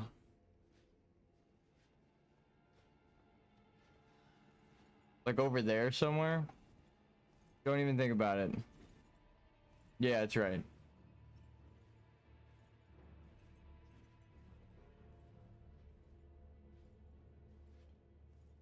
Maybe again, that doesn't make sense.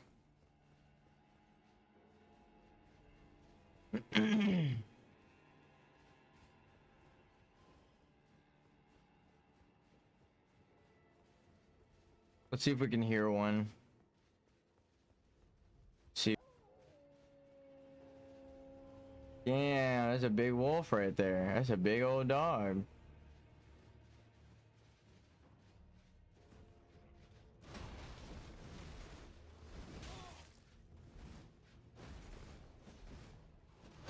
Whoop. No. Bad dog. No, it's actually better that I go back to the Grace now. There's nothing over here.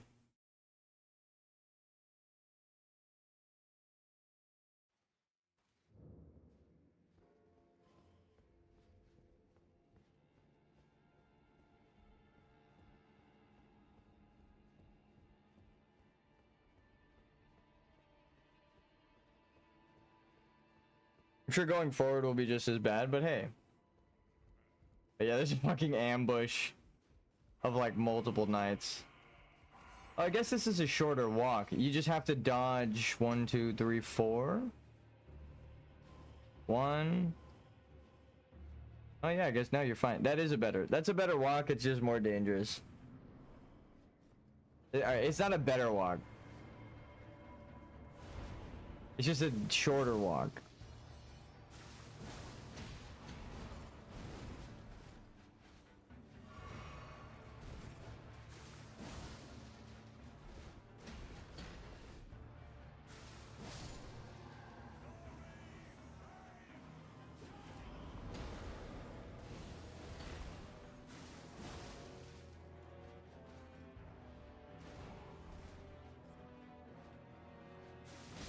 No, I should have overhealed. I'm bad. I have the heal. Actually, I don't know if I have the healing for the normal boss by himself because he's got so much fucking health. But at least we got a shorter walk back. Not safer. It's actually way less safe. It's like if these guys are giving you trouble, this ambush here, the shortcut's for you. 100%. Let's see.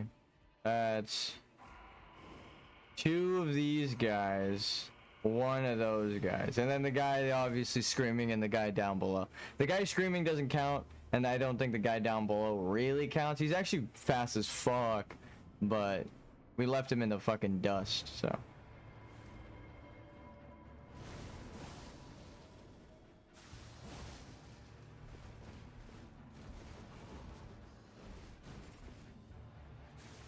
Slash you. I jumped right into that. I could have any direction but that. That timing was perfect. My spacing was terrible.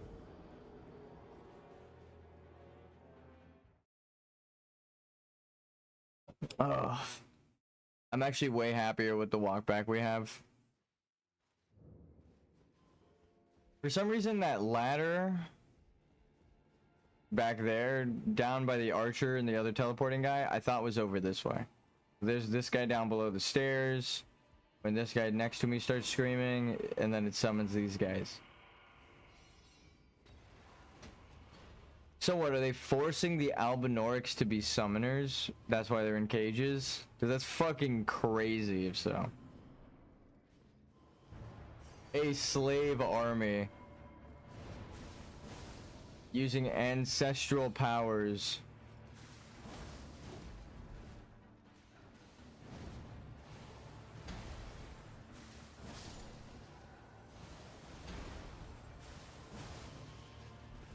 Mikola is so bad. If that's the case. I'm like, Mikola says that he wants the Albinorics. Oh, I should have fucking healed again. Why do I keep doing that to myself? I just get cocky. I'm like, I can take this guy. It's just 1 hit that I need to hit him with. What was he dancing? Look like he was about to fucking hit a Fortnite emote.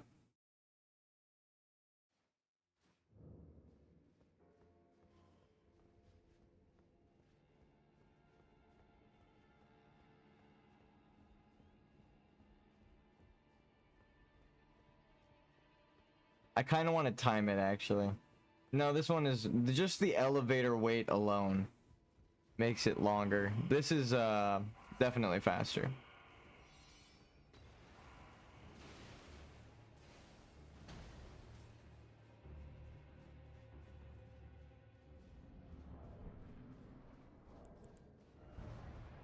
It's more so to check if I forgot Radagon's Source Seal.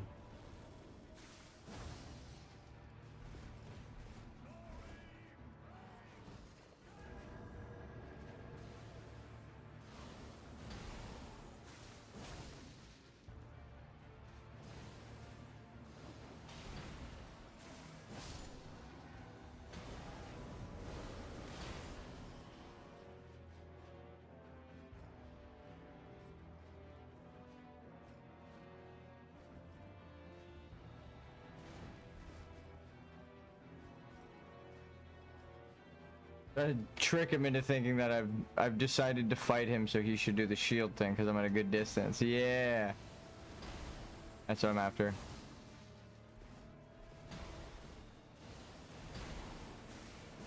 That was risky, but if I'm not chipped,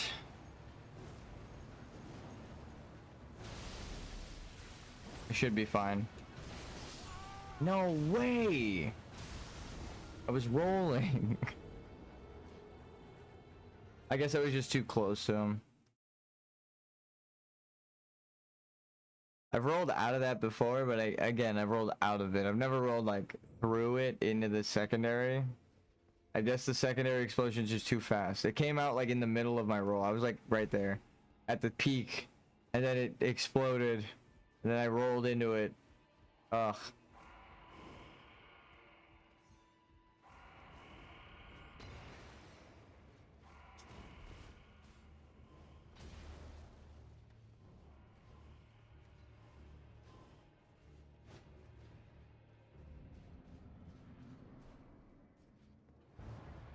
They're gonna hit me through the fucking door one day.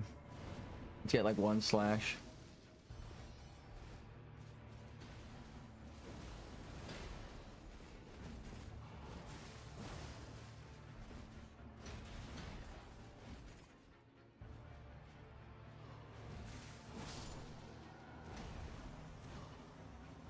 That visually slashed right through me.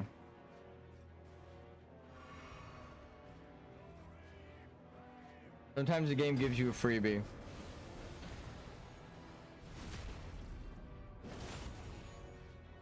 My backstab not being as strong as my blood slash. God damn it.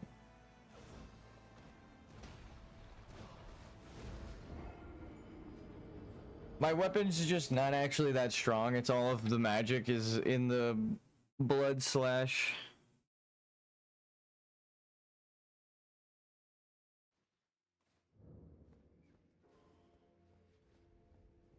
I mean, if it wasn't obvious, I do like 10 times my damage.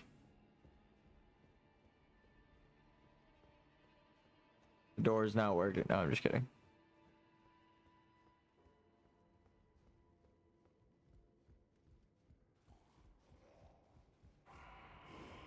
Oh fuck, my headphone fell out.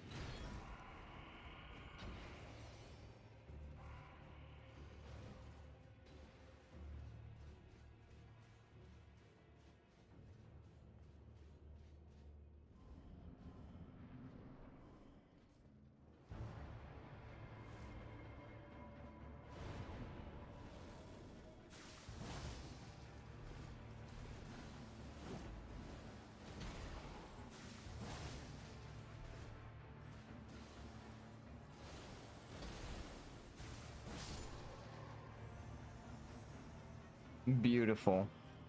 You follow suit. Use two, please. Back to back. Windmill. Do the windmill. Do the windmill. Please do the windmill. Oh my god. Hey, he did the windmill. Just need it one more time, buddy. Or that. That's fine too.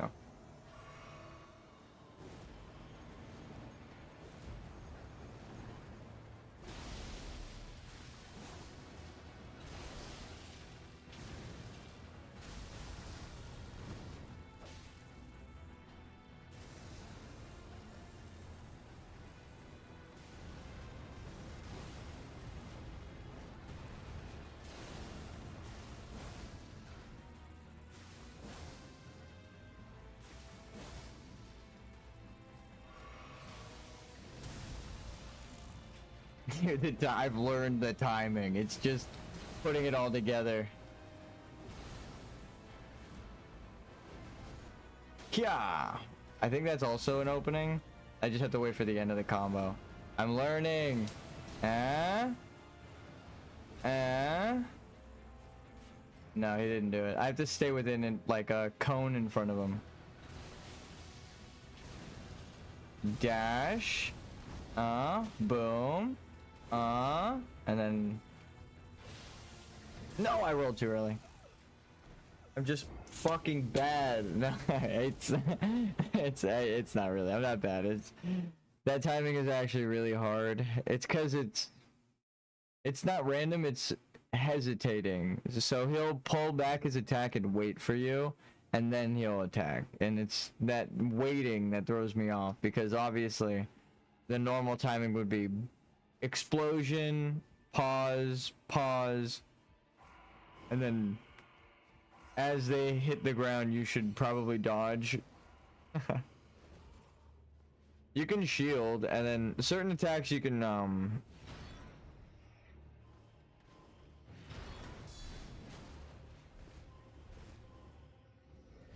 use your shield to counter attack. It's just that, again, I'm like a level 1, so I have no poise, so that's never really a good thing for me. When you're leveling up, I highly advise that. It's super fucking useful, but I can't poise check anyone, dude.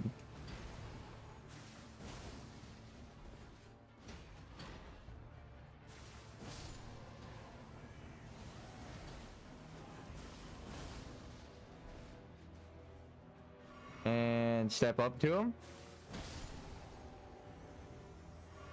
Fucking headbutt. We just clonked helmets. My head is a little harder than yours. I'm sorry, bud.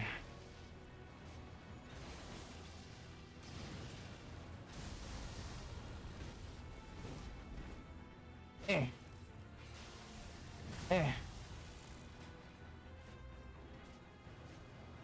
If you commit to the early dodge, you just press it again and then you're fine.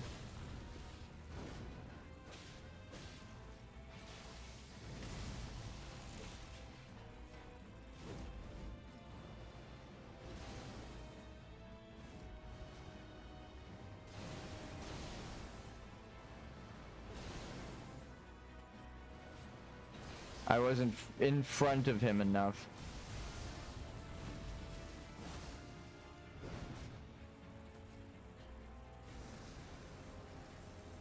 Spacing is really important for me to get that opening right there, but hey, when I get it, I'm gonna get it.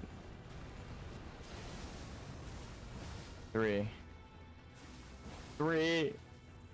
Oh god, my health! No! I turned into a sprint. That was a new one. I will say, I was more like, ooh, a new kick. But yeah, that was a new kick. He hasn't ever brought his leg down in a fucking, like, what would that even called? Heel drop kick? You're not really drop kicking them. You're kind of dropping your fucking heel. Axe kick, I think, is what it is. Whoa, that guy just fucking... These ghosts and their teleporting bullshit, their pathing sucks.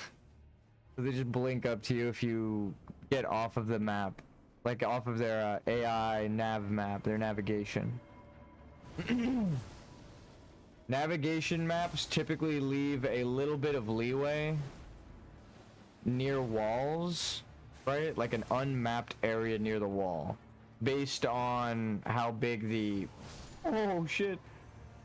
The default movement box is, right? Like if you bake a nav mesh into the terrain in Unity or Unreal, it does the same thing, where it kind of gives it a little bit of leeway so that they don't walk right up to it, right? Because my center point is technically where the game is considering me, and then there's like all of my hitbox, right? That's preventing me from walking into a wall. So that's why you can't walk mostly into a wall.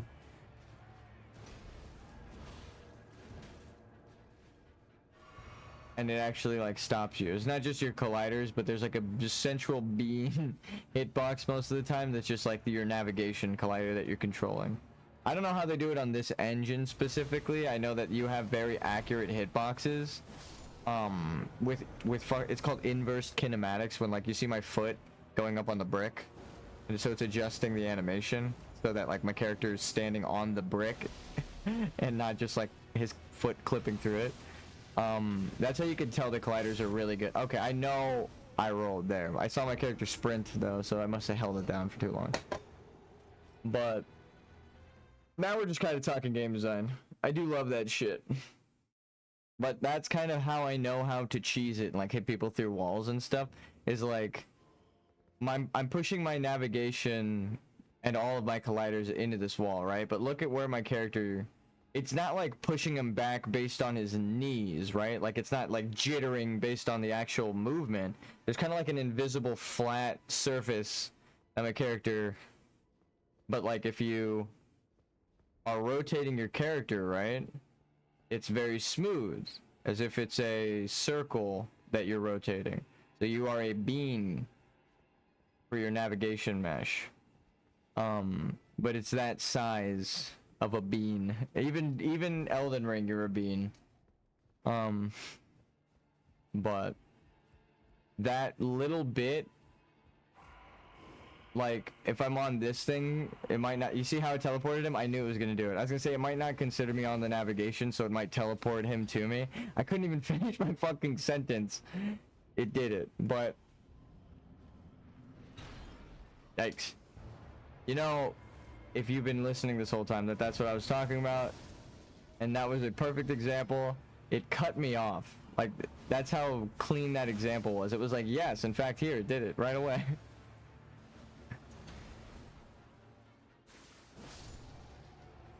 God, when they do the dash and this guy doesn't join in, oh, it's fucking perfect. No, don't cut it off. Yeah. Then how far were we? We were about like this far camera appearance wise, and that's fine too. We accept both credit and debit. No, I'm okay with it, either one. If he wants to run at me with his shield down, or he wants to jump at me and let his guard down, I'll take it.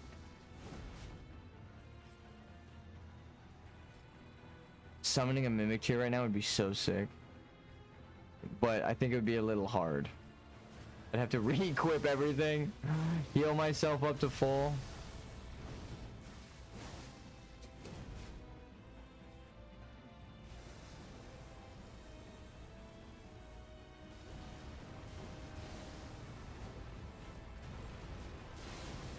Dude, it's so close to hitting me. Oh my god, I need to get a little better at that timing. So 3 hits and then a sip. Oh, okay, that timing, you can't double roll. It catches you before you finish your roll, which means you can't do 2. Unless you like do it really early, like right when he picks his foot up, you roll, and then when he splashes his foot into gold, you will land. So as long as you don't press it right away, which is why sometimes I say I psych myself out, is because like I'll land at the perfect time to do that, and then I'm like, oh fuck, and then I roll again out of fear, and then let's see if it works again, right? So he might not teleport to us if we were on normal, yeah. But if we run over here, it might do the thing. Ready? It did the thing. So that's their navigation mesh that it's basing the teleport off of. That's smart. That's how I would do it. But also you run the risk of doing exactly what just happened, where they blink really fucking fast and unreasonably to the player because the nav mesh has changed.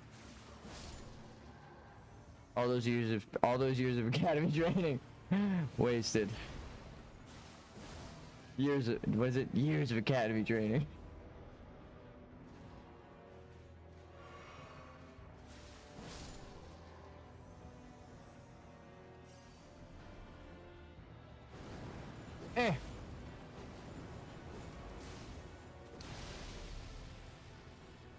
Do I take damage while frostbitten? I was admittedly looking at my health. Can you just keep doing that move? How do I keep dying? It's like the biggest opening ever.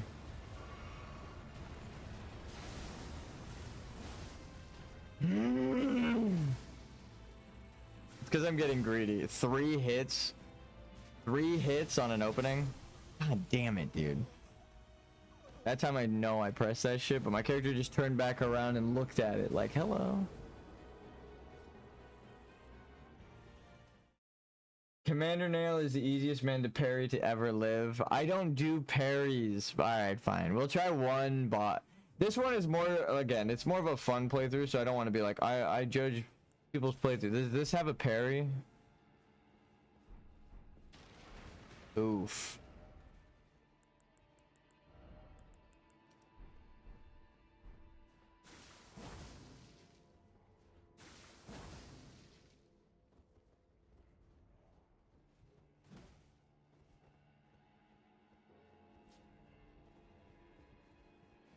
No, no, no, no, no, no, no, no, no.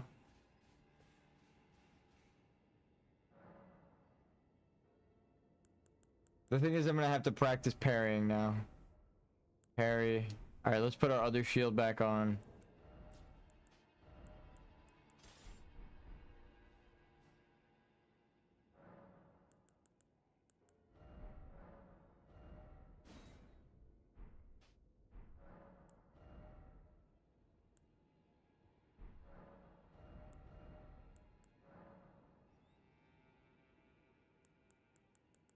Magic infusion for your shield? Fuck yeah, dude. Now it's a frost shield. I'm a frost blood knight? That's the coolest shit. It also works, just hit him when he's down. Yeah, that's what I've been doing. I hit him 3 times every opening. Like with the big boy swing where he like spins around 10 times. It's like 6 times he spins around. And it's a bit much, but it looks cool. Okay. I don't do a lot of damage is the thing. Practice makes perfect, right?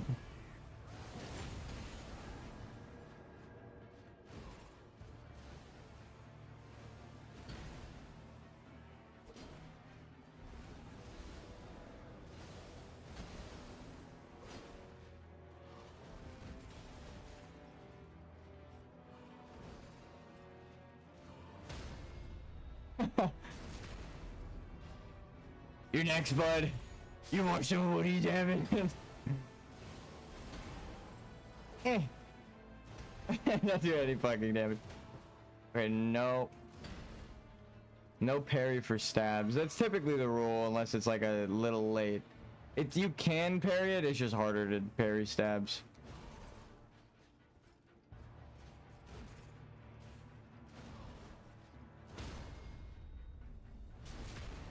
Honestly, I don't hate this guy. Yeah, he's not that bad. I'm just fucking up. Like, I'm doing really good, and then I fuck up a very, very easy move. Like, I'm not even mad. He pulled out a new kick to kill me now at halfway. I dodged early there.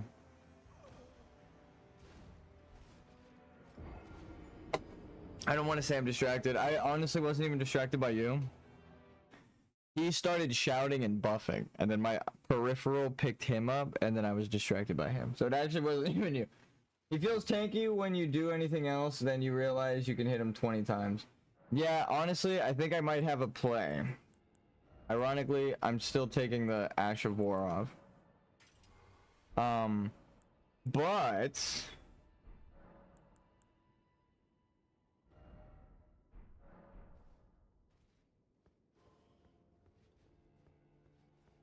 I'm gonna maybe jump attack during those openings where I only have a light attack as an option, and then potentially we poise break him while bleed build. And I don't do a lot of damage when I attack someone during a poise break, right? That's just a running theme throughout my playthrough. So you might have just given me a new idea of how to avoid a lot of stuff. Because it gives me like 1 free attack. So I can like that, it, you know, it adds to the damage. If we can get 1 free attack through this fight, it'd be kind of big. I'm bad.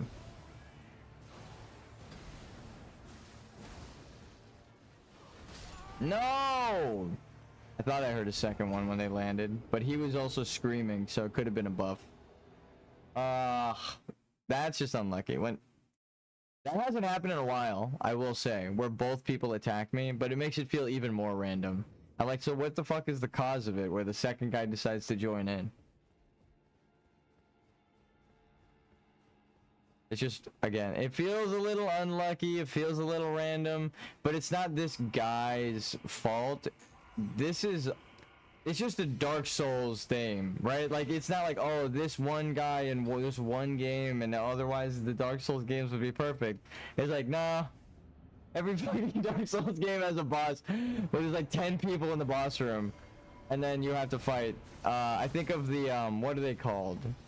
That boss is kind of cool though. That's another good way to do it. They share a health bar though. The Deacons of the Deep. Most people hate the Deacons of the Deep, or you love the Deacons of the Deep, right? You either really know how to fight those guys, or you do not know how to fight those guys. Literally Sekiro mini boss. Yeah, I think. What do you feel about the Deacons? Because I like the Deacons of the Deep, and I've heard. And when I was playing through, I remember one person also said they were easy, who was like in chat at the time. So it's like I know people have that sentiment. It's not literally just me, but it's because it's like, oh, it's not like this guy where you're like fighting for your life, worried about this 10-foot demon dude, right? You're just killing a bunch of extra ads. It's like how you got here. So if you know how to play the game, Deacons is a simpler fight. You just learn how to dodge their explosion.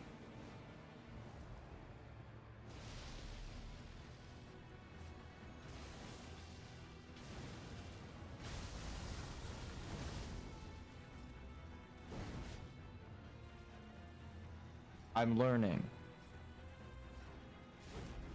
I want waffle fries. I just said it in that voice, so I was like compelled by a Holy Spirit.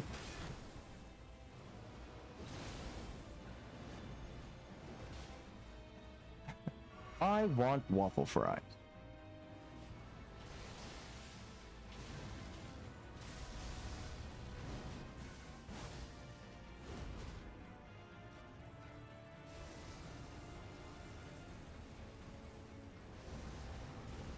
The solution is literally back away. Back away slowly. he's losing his fucking mind. Just back away slowly. He's lost it.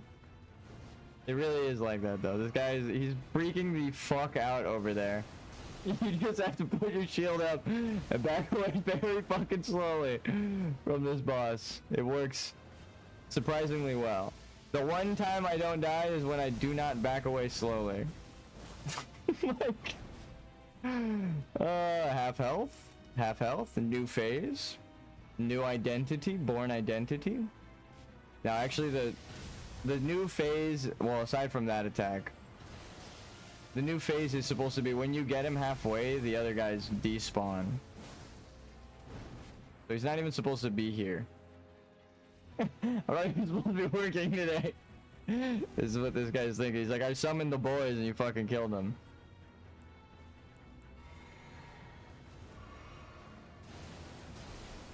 Poke.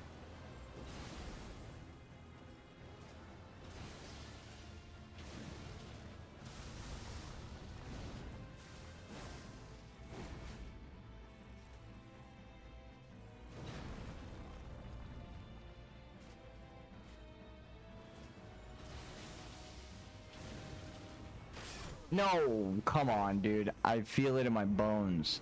Look at how low we're getting them. We're getting better. I think the Deacons are very middle of the road, but in certain challenge runs, like fists only or unupgraded catalyst intelligence only sorcerers, only they are tellable. Yeah, I can already tell you because of the challenge run that I did that they were hard. Even like normal run, they're fun.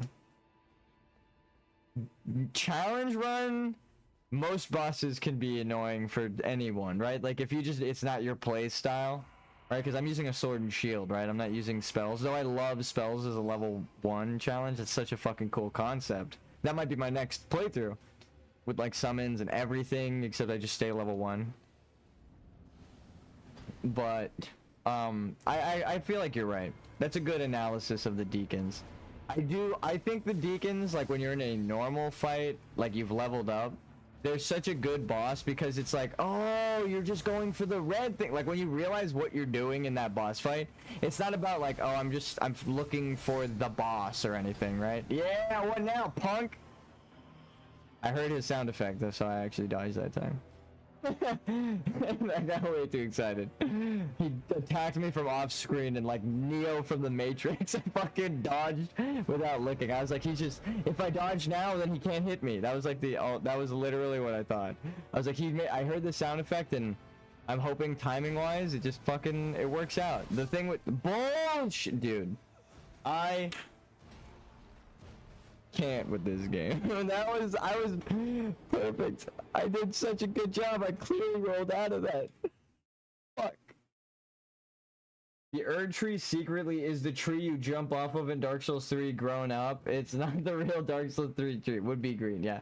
Unless it's the ghost of the tree, because we know now that it's a phantom tree.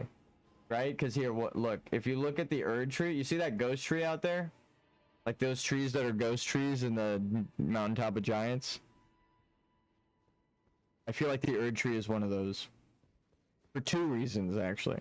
It's not actually for 3 reasons. 4 reasons. The shadow tree might be the husk. It's the same color as the doorway, which looks like. So that's 2 reasons. The doorway looks separate than the bark. The bark leads up to the branches, and then the third thing, the branches are ghost branches, right? We looked through the branches. I did it yesterday. I was like, dude, you can totally see through those branches. So the Erd tree's branches at the top are clear. So it's like, it's a ghost tree. Or it's like Horaloo, where it's like the husk of the crucible tree. And then just its lively spirit like the lion. The husk is Horaloo, the husk body of the tree would be represented by Horaloo the warrior, and then the lion spirit would be the Erd tree, which would also represent the golden grace that they stole from the lion, because it's symbolic visually, the same representation. What if the soul of cinders was fueled by green instead of fire? Soul of WhatsApp. Yeah. I think that would actually be, that would be kind of cool. Like a flame spirit that's actually they have that in World of Warcraft. The fell flame in World of Warcraft is green. It's fucking dope. Like fell fire. My warlock unlocked green fire. It was a really hard quest, so. It was a pain in the ass at the time. No, actually that was super. I do love colored fire in games, like magic fire, pink flames. Fucking dope. Hot pink fire. I know it's like, what? But no, it actually looks cool as shit.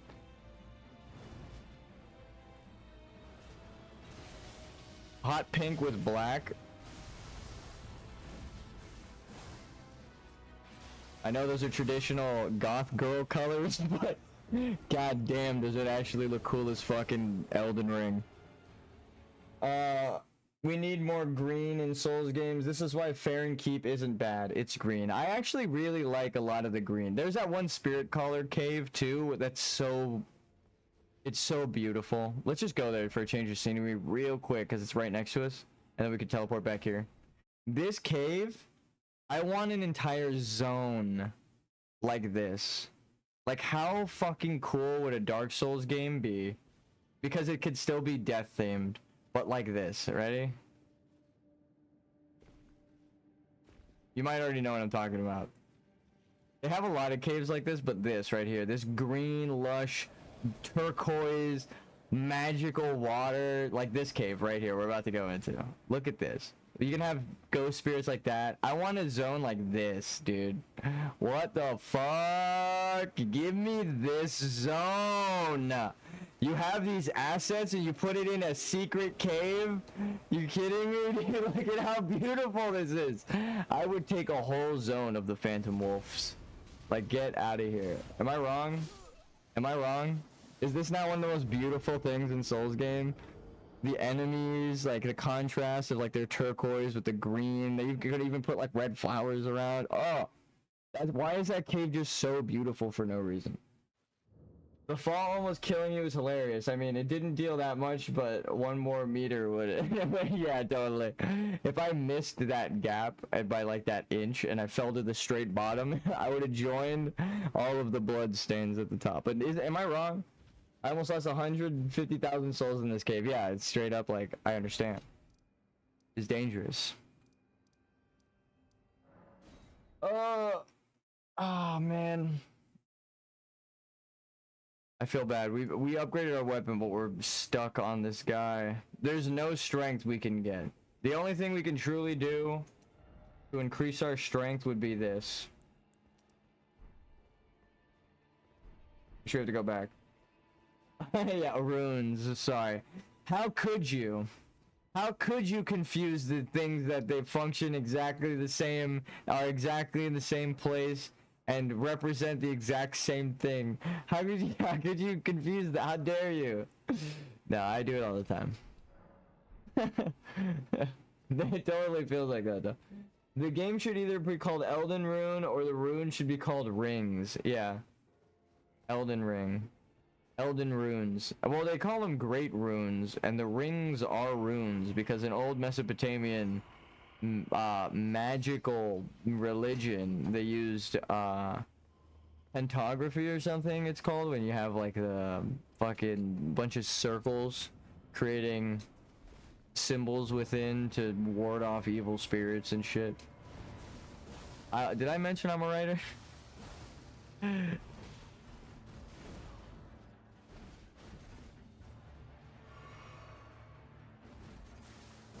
Spacing. That one was timing. Space and time are the same thing though. In science. It's called space-time. Alright, listen. How is that killing me now? You wait until his shield hits yours and then you roll. It's like you can't wait any later than that. That's when he's about to make contact with the fucking ground. You gotta roll right there. How am I dying all of a sudden?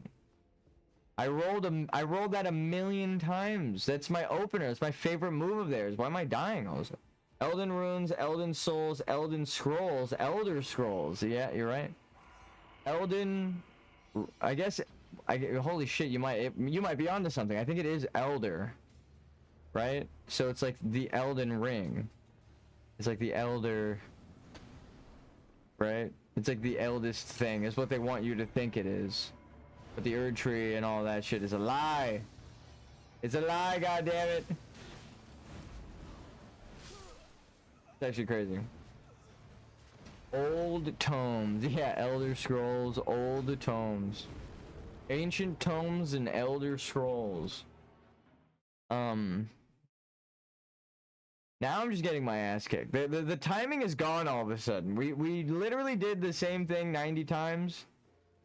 It worked every fucking time, and now it's just flat out not working. Aging ring. I'm aging. No, actually, I don't even know what's happening. It's a consistent timing. It's called buffering your inputs. Like if I'm rolling, but I press it like 90 times, and then it rolls, even though I stopped pressing it, it rolls an extra time, like that. It buffered my roll.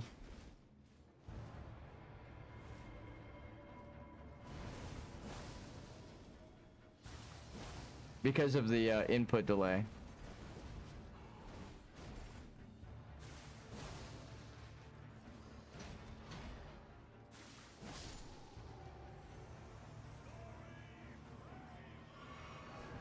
Shield up.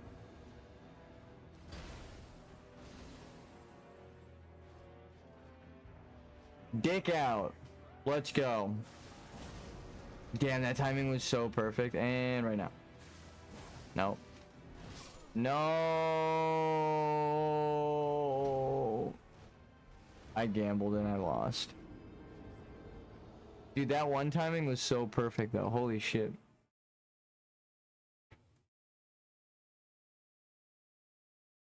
Dark Souls 2 once buffered my roll as I got headshot and locked me in place for 5.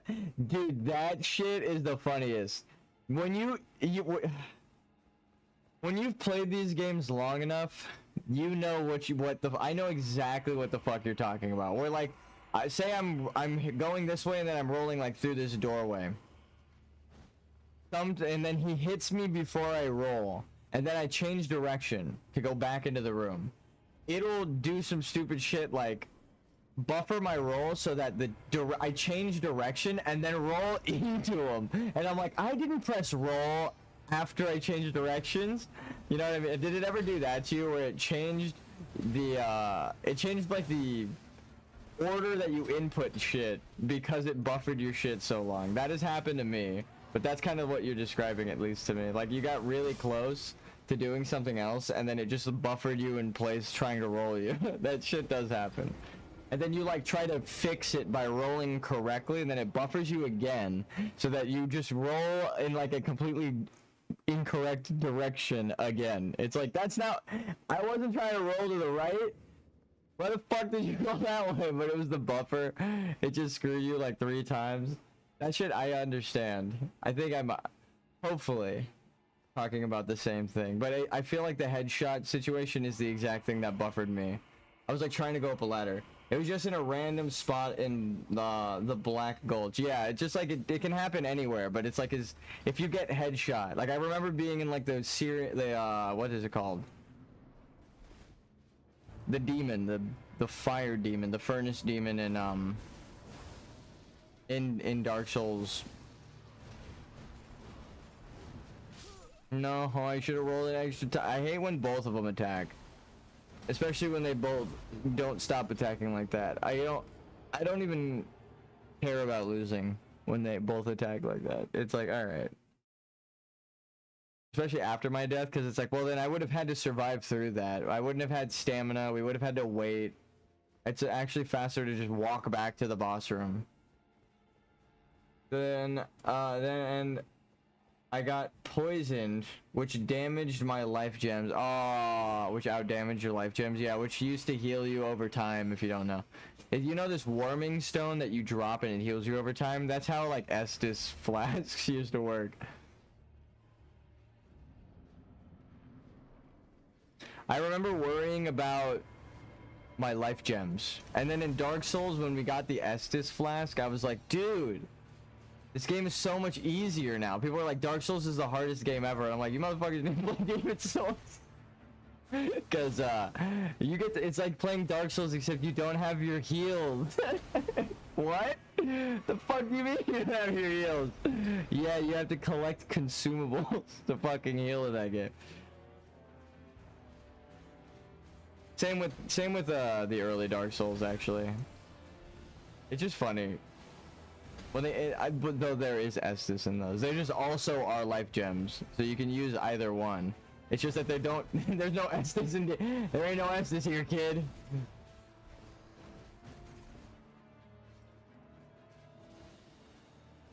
You ever have to just go into a boss room with no Estus every time? That shit hurts. It shit hurts your soul. Like, how did I dodge that?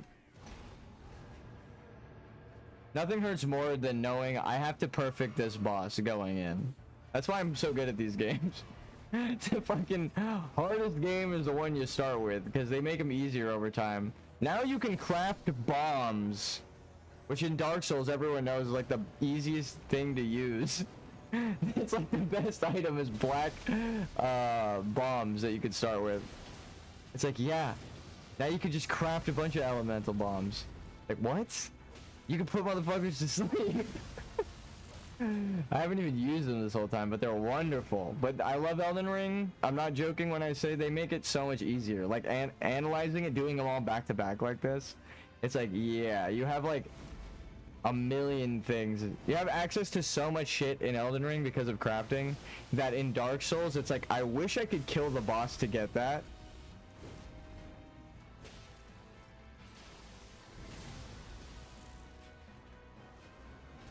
And it's just like a really high level item. Put people to sleep.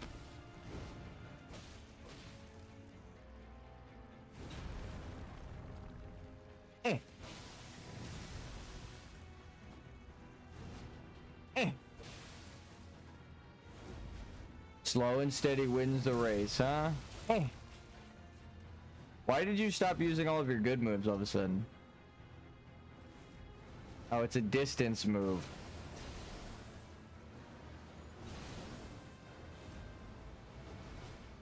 Yeah, alright, that is definitely the play.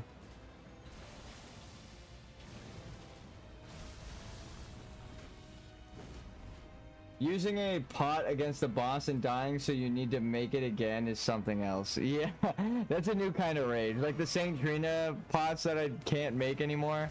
This, I understand why they did what they did with the story. Because you're going to fall in love with the thing that you're going to use to kill people. Again, it makes Mikola seem like the bad guy in my heart. I rolled. Wait, I fucked that entire last pattern up. But it's because I want to analyze the lore.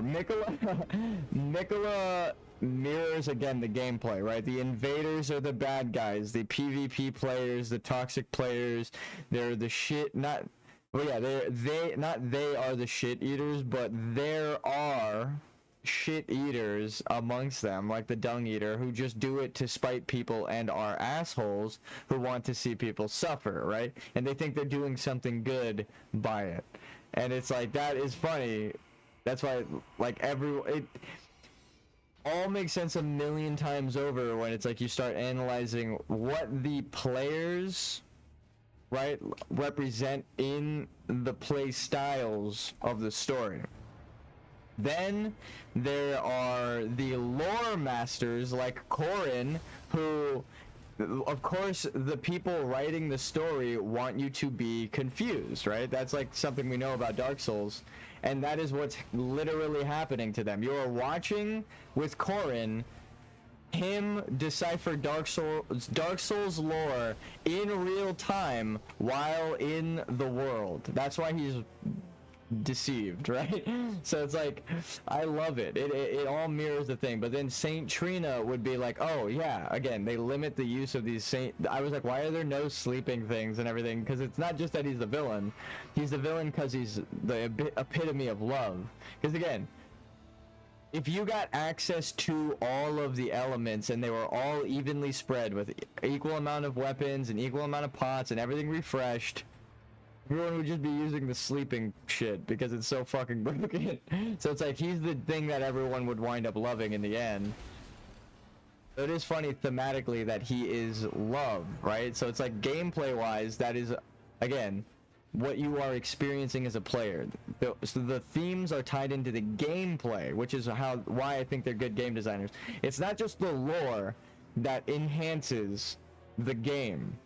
The lore enhances the theme that is tied into what you're experiencing. You are an immortal soldier, right? You are tarnished, and all of the software, all the From Software games have that same theme of immortality, and that's why I was saying, like, I'm referencing Dark Souls while doing this, because even though it could be or couldn't be related, the story is the exact same as Dark Souls, right? You can replace the characters one-to-one, and the story would still fit exactly like how we know Dark Souls played out, right? So that's why, again, I love it, because it's not something you have to guess. The invasion, the manor being the invading force, literally, again, it's literally happening in the game.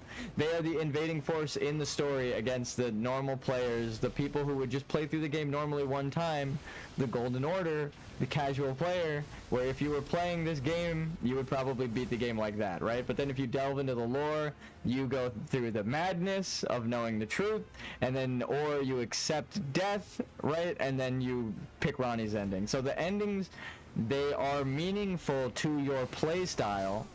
Okay, I accidentally hit jump when I dodged, I'll just say it. He clearly put his shield down and I fucked up there.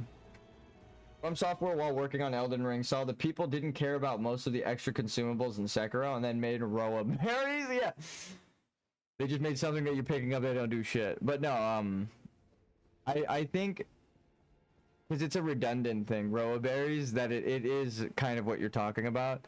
You could, if Torrent, it serves you better to let Torrent get defeated and then you revive him quickly with your flask than to try and heal them with a separate item, right?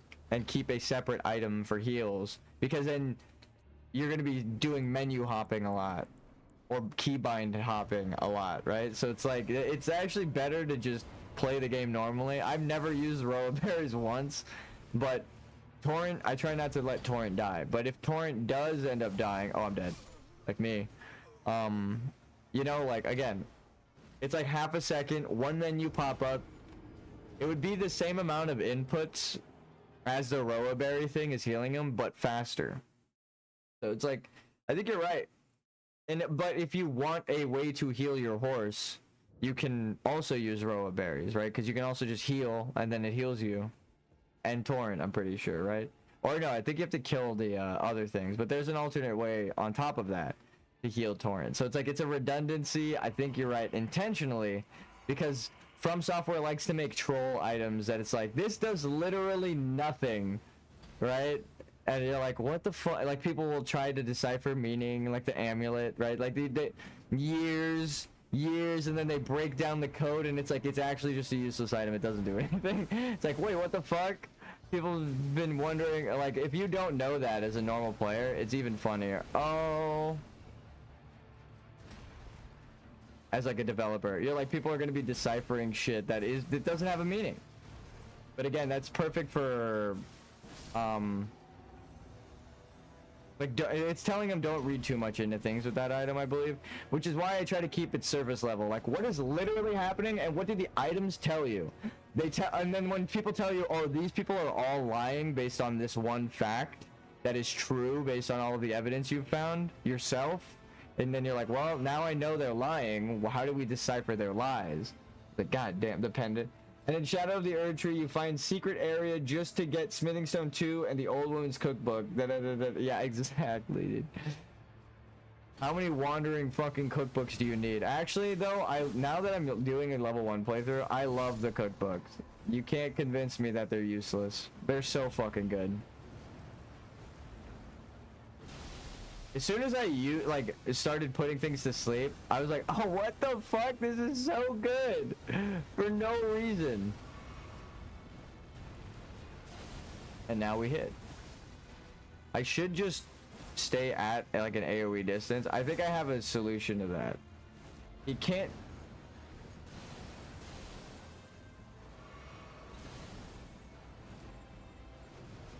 He doesn't seem to be able to hit you when you're behind him, but at a range, right? So he doesn't...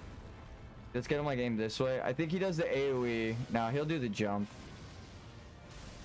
Let's see. Can we get him to do the jump or the AoE? Not that one.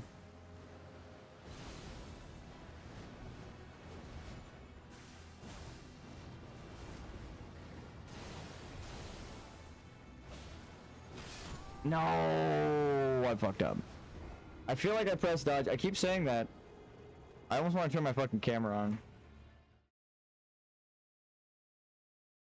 Fuck it. The thing is, I have to set up the light. I keep having to like redo my light. See if I can move the box of coffee onto the floor. That'd be kind of funny.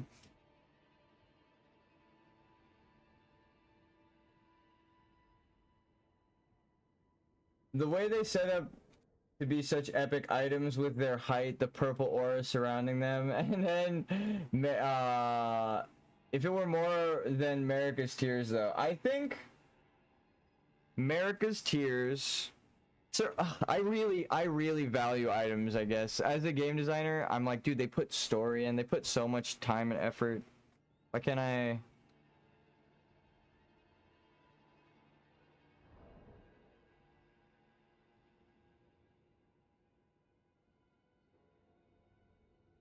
What's going on here? It just stopped working when I tabbed out and put the camera on. That's so funny. God damn it. Now it's mouse and keyboard. God damn it. I can't play. Should I do one mouse and keyboard attempt? No. Oh, dude, I can't do anything. Yeah, they're gonna have to kill me. What's up with that? Maybe if I unplug my controller and plug it back in? You're totally right, though. The way they set up certain items, I feel like they should have downgraded every item. Like one tier, except the base items. What is happening right now? Okay, there we go. I was like, it is saying use the Y button. It knows that there's a controller connected. Why isn't it working? We got it, though.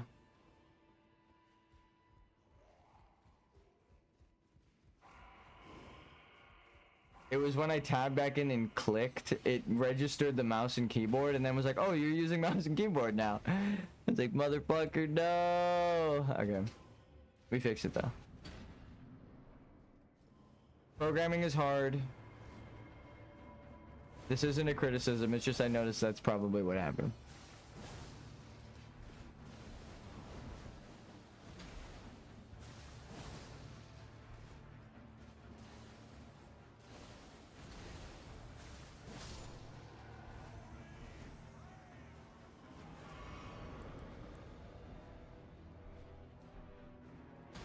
I'm taking bonus damage. Oh my god.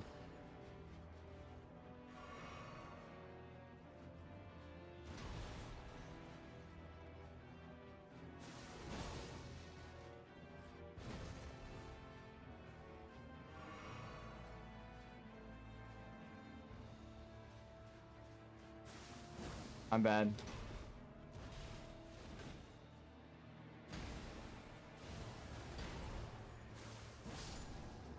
I wish the old games let you remap controls. That's what I'm saying. I love Elden Ring. Even though it's a little easier than the other ones, the quality of life changes make it so much more enjoyable, right? It's things that, again, I'm playing a level 1 playthrough and I'm like, damn, they even let you do this? That's so nice.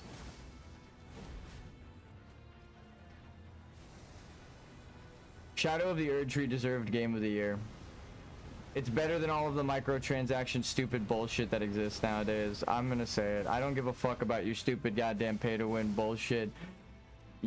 Shadow of the Erd Tree was such a good game. And it, again, I will say game. It adds so much content that it is more hours that I've spent in that than some of the games I bought in the past couple of years. So that says a lot. They really value their fucking time and effort. Again, I said this before, but it's really true. If you want to feel like every fucking item is placed on purpose with a story and there is value to every aspect of the game, like you want it to feel like a fucking multi-million-dollar game, care about Elden Ring, right? You're gonna get the experience. The lore is woven deep. It's the 5th game, really 6th game in the series if you count Sekiro. I think Sekiro, I haven't played it. It might be connected, but I would have to play it to form my own opinion. I just see that other people say it's connected.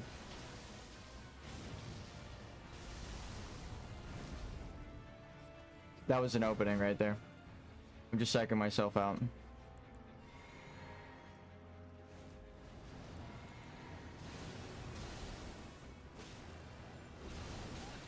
No.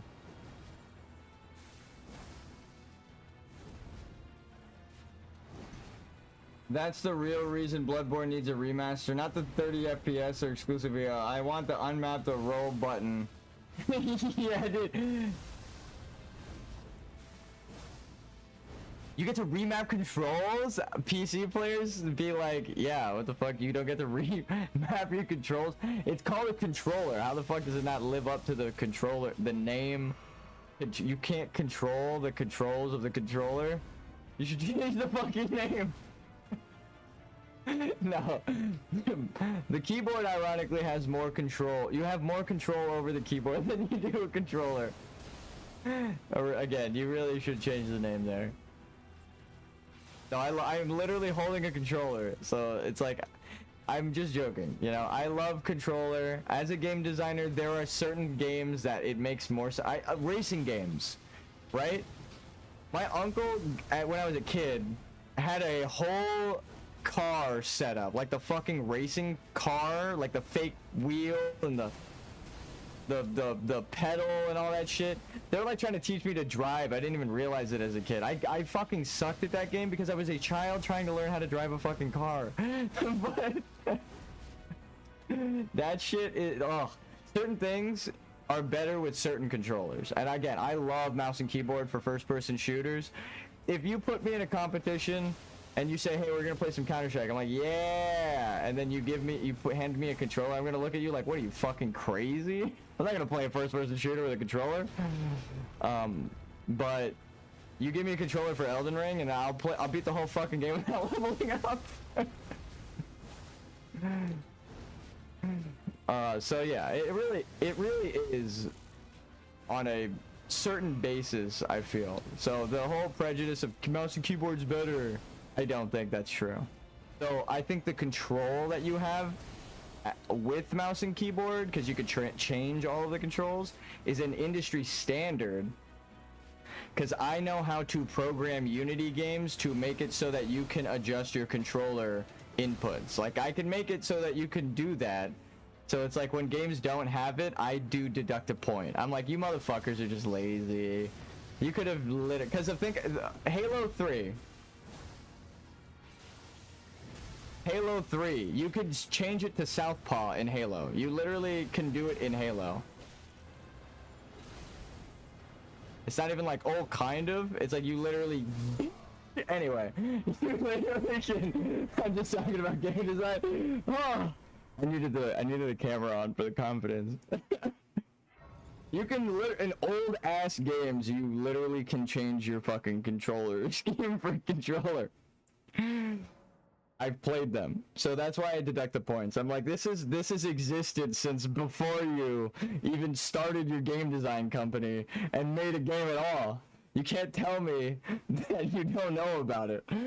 Halo is one of the biggest fucking things ever. Now I can redo shit. I am to Shadow of the Erd Tree with Aldius is to Gwyn. I am to Shadow of the Erd Tree what Aldius is to Gwyn, yeah. Or Aldia is to Gwyn. Or what you are to Valiant Gargoyle, thank you. Him. Celeste is the controller game. What is with the XCV? Yeah, there are certain things... like, I know exactly what you're talking about. I used to play a game called Little Fighters 2. That was just like a software that you could download, and it was just like a freeware game online. And it was just like a Street Fighter, or no, Streets of Rage, Double Dragon, side-scrolling, top-down isometric, but it's like anime, like Yu Yu Hakusho, 90s characters, and then they're kind of chibi, and you're beating the fuck out of people going sideways, right? It's a great game for what it was when I was a kid. I haven't played it in forever, but it had that exact controller scheme of like you could play two-player on a single keyboard. The WASD and XCZ were one controller scheme, and then the other controller scheme was like IJKL, and then the the shift control enter buttons, which always activated sticky keys. I remember, so I had to like change it to be like the arrow keys and the number pads. But like that game let you remap it back in like fucking 2005, dude. on a Windows Vista. Also, holy shit, we did it. We did it.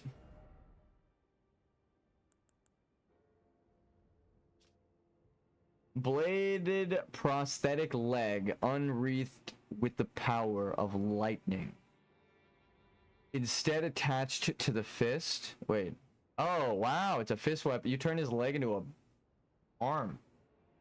Easiest boss ever. Dude, that guy just beat the fuck out of me. I'm not gonna lie. Though I will say, if it were like 3 of him and they had less health, I would be upset. But the 2 guys that they chose only being 2 shots each, it felt like a skill fight. And I wish that they wouldn't attack you at the same time. But that's in every fucking Souls game. That's a thing. There's always the 2. There's always multi-boss. Again, Deacons of the Deep. There's like 8 or 20 people in that at a time, depending on how many you cleave down at the start.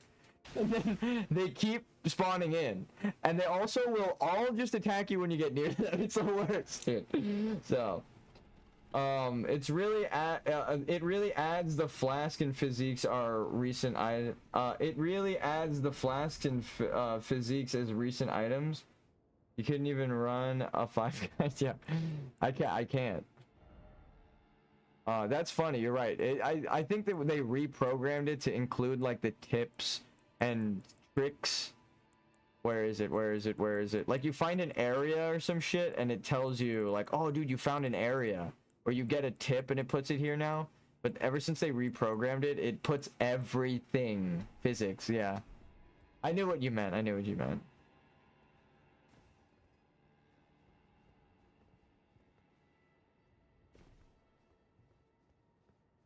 What's the point of this?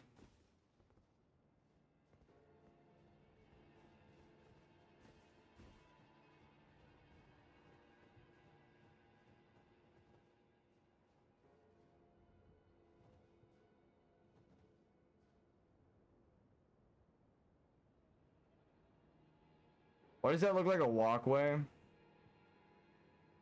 Please don't be a walkway. Oh my god, you actually could drop down to the thing. Oh, I hope it's not a walkway. I doubt it. I doubt it.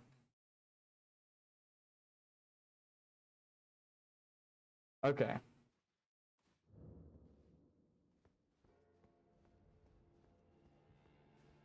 Let's just go up the elevator. Get the final piece of the last... God, dude, honestly, that doesn't have me looking forward to Melania. Melania's gonna beat the fuck out of me. I already know. Normally I'm going into bosses cocky, very confident. That guy was the threshold guardian for the Howling Tree. That means everything in the Howling Tree is gonna be harder than that. Oh, fuck me. My shit's upgraded all the way. I can't level up. Dude. It's just gonna get harder from here. Huh. It's not in a treasure chest. It's just laying out. Halig Tree Secret Medallion. We've did it. We done diddly done dog did it.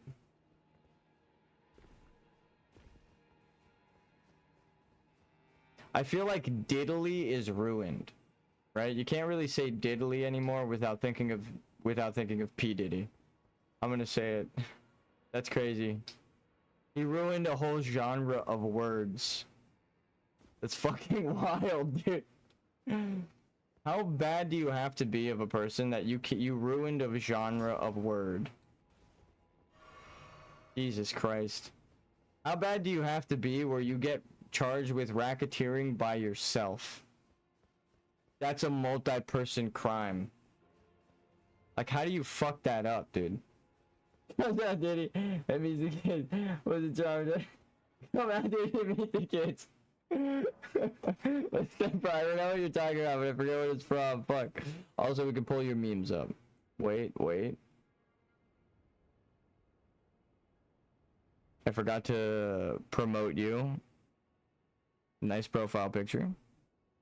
I love a good silly lad. So you get promoted. We kick you out. No. Congratulations. You're getting blocks. Am I crazy? Ad roll, there it is.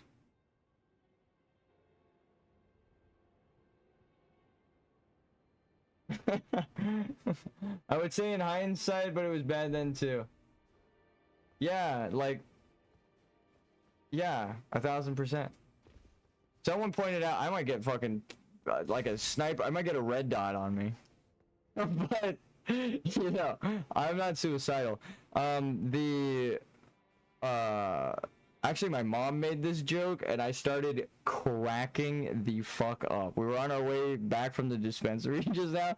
I was dropping off pizzas there, just like to, you know, help out the peeps, give them a little pizza party. I do it every Monday when I can if I'm not sick. Don't want to pass anything along. And on our way back, I was talking about like, oh, there's like a big ass sign of Dolly Parton, right? And I was like, yo, Dolly Parton. And it was like her wellness foundation or something. And I was like, dude, I would vote for Dolly Parton as president. And then,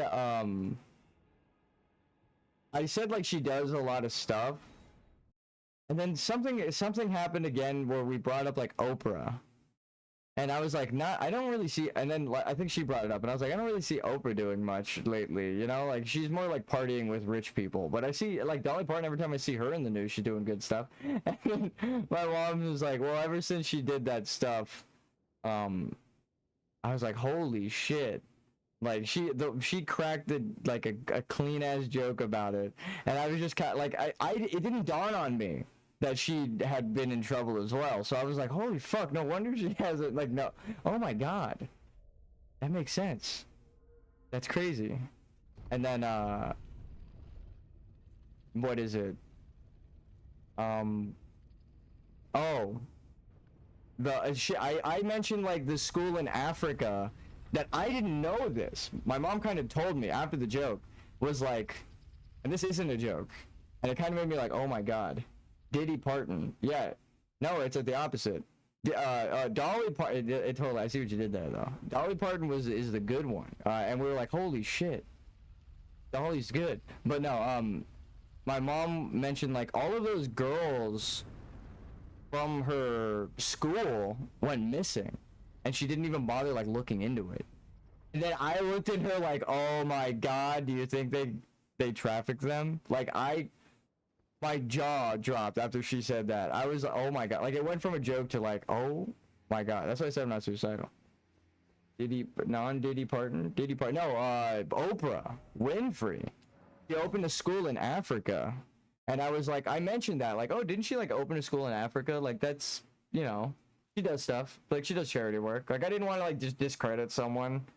I didn't even know that though. My mom was like, yeah, all those kids though, they went missing, and I was like, and she's in trouble for being known, like being associated with a sex trafficker.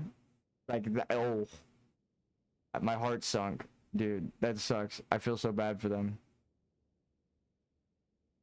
But no, I would definitely vote for Dolly Parton. We're doing a different medallion now. But that was why I said I'm not suicidal, because yikes. Wait, it's green. I thought the red was going to be significant of something. Oh, maybe it is. Maybe the rolled medallions are part of the civilization of giants, because these are giant. Oh, they're giant elevators, yeah. One takes you to the night. Well, no, because you're not going down, you're going up. It's just the secret medallion. If we went down just now, I would have said that it was like, oh, this is one takes you to night civilization, one takes you to day civilization. So are we underground right now? Oprah looks like Shrek. Yeah, we can make fun of Oprah now. You get bees! Everybody gets bees! It's crazy how, like, I grew up here in LA, right? And my mom always got told, like, you should put your kids in acting. You should make, like, you should, you know, do this, that. Oh, wait a fucking second. This totally is night civilization elevator. It takes you into the crypts. I've been waiting for this day. I know, right? Me to actually get to the Halleck tree, the difficulty. Ugh, this is gonna suck. There's, oh my god, there isn't even a graze. It's a fucking Stake of America. Anyway.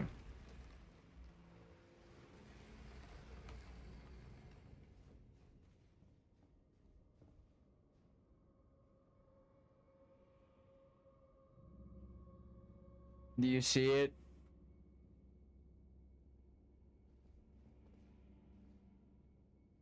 Is that a secret path?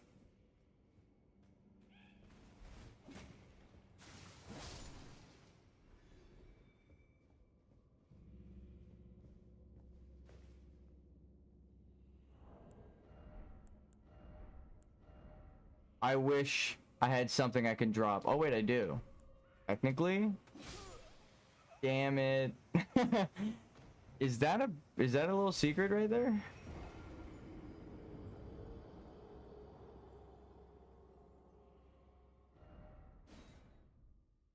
Okay. Enough Oprah talk. I'm scared that they're gonna put a hit out on me. First off, seems familiar. Yeah, actually, story-wise, and again, theme-wise. Please tell me it's a secret path. No secret path. That would be the perfect place to put a secret path, though. Okay, we will actually continue.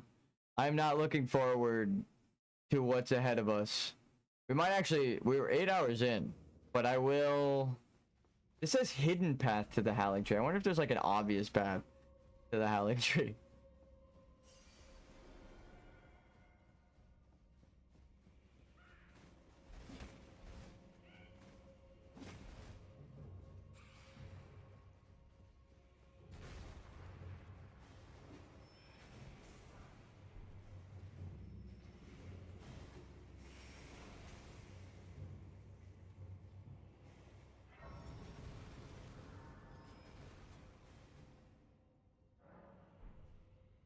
Going backwards through a dungeon is always safer and more fun.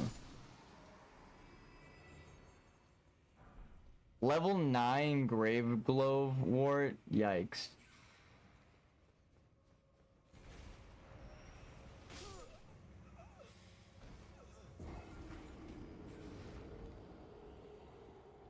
Is that a pathway right there?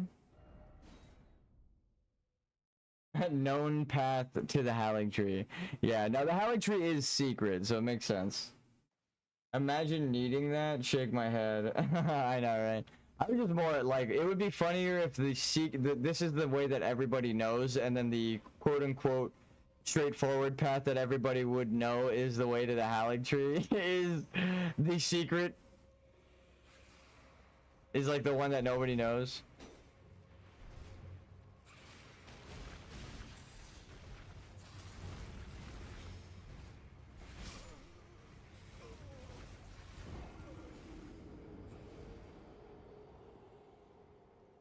It is called Secret Path to the Howling Tree, but it brings you to consecrated snow. I mean, hey, actually, you're right. Unless there is a hidden path here to the Howling Tree.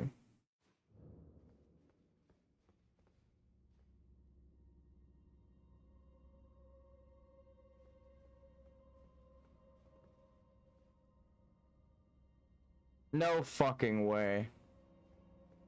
No fucking way. Are you guys seeing that?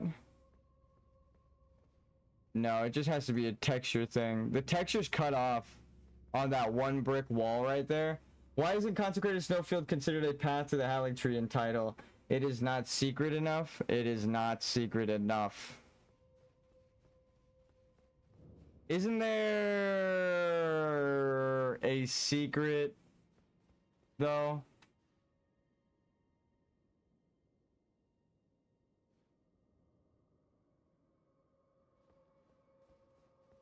That's cool that there's actually something down there, but isn't there actually a secret? Like there has to be. What? Turn back. The most like cartoon warning I've ever seen. Hidden path ahead. Well, yeah, oh my god. These fuckers. Secret tunnel! That's funny. First off, seems familiar. Do you guys think that's like a 50 hit secret wall? And it actually is a secret path to the Howling Tree? Oh!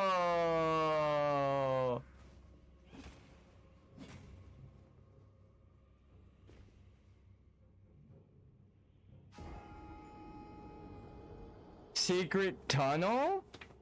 Secret tunnel?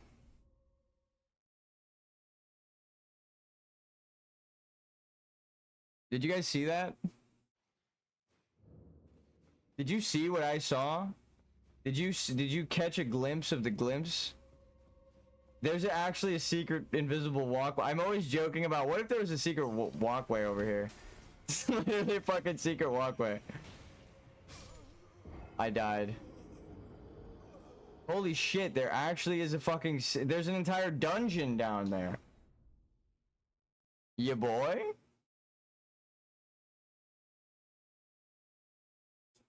What's my flask looking like?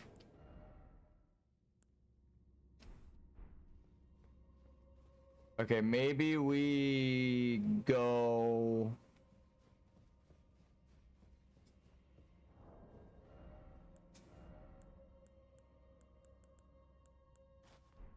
Sneaky beaky like?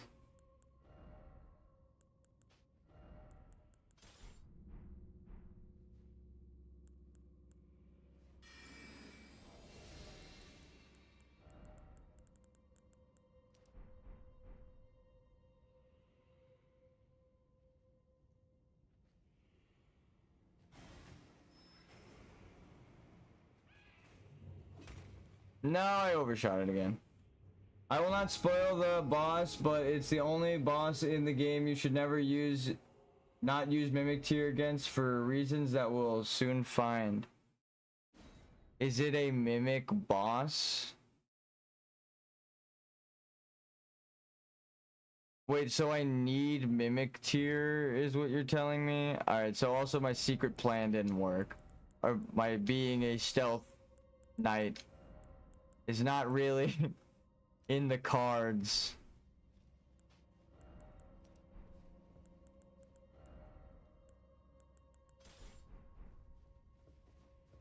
Alright, so I think the best bet is a great offense is the best defense. Just kill everything and then you can walk. Oh, I fucked up. Today I fucked up by dropping a healing stone when I did not need to. I embrace the warmth.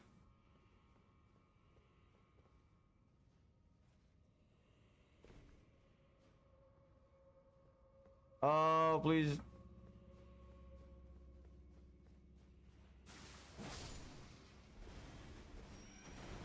No, I rolled too early. I should have just gone for the item. I knew there were going to be more around. You don't need it, but it's funny. Huh. Is it like an Easter egg kind of thing? Does your mimic turn against you? The beast eye quivers. What kind of undead? Damn, I positioned that shit so good so that I got him in the air. Oh my god, I'm getting so good at the fucking blood slash. It's kind of crazy. It's because I've bled so fucking much. So, best thing to do is just run in, jump over, grab the thing, run out.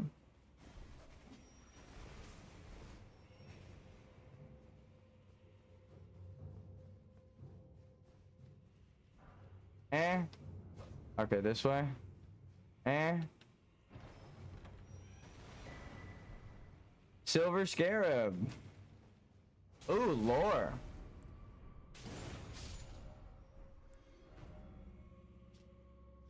A talisman. The Silver Scarab enhances item discovery. Oh, that's fucking awesome. Good fortune ahead. It's because you're rolling around shit. That's so funny.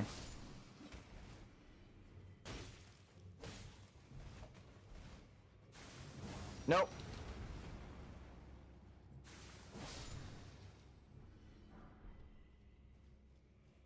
Oh, why did that scare me so much?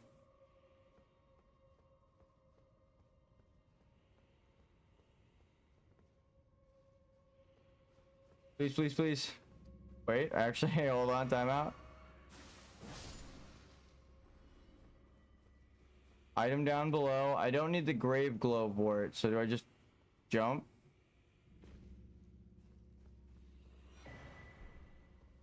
Ew.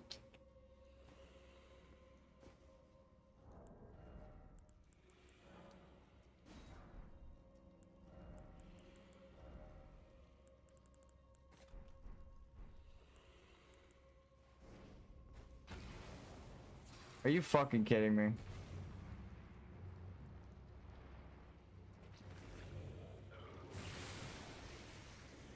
Lure it this way so that I can do the other.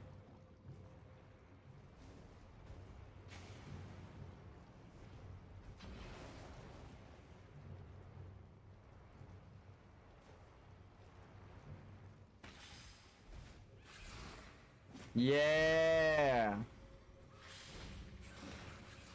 Now I can't roll. Door?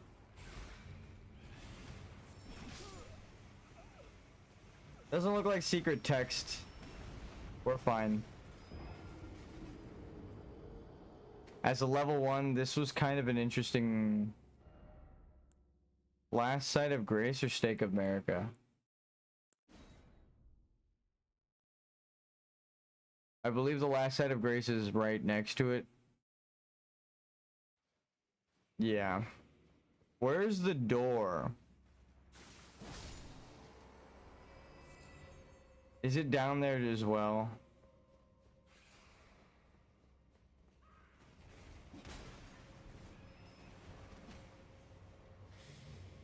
That's dark.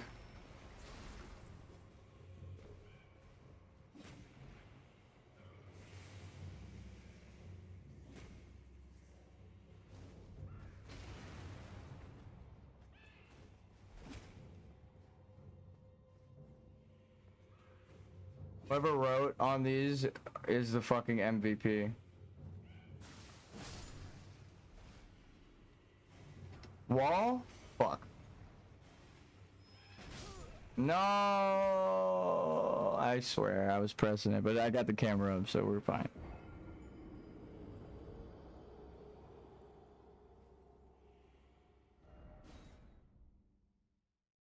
Now I'm just more curious. The boss has to be down at the bottom. Also, I should just prepare myself.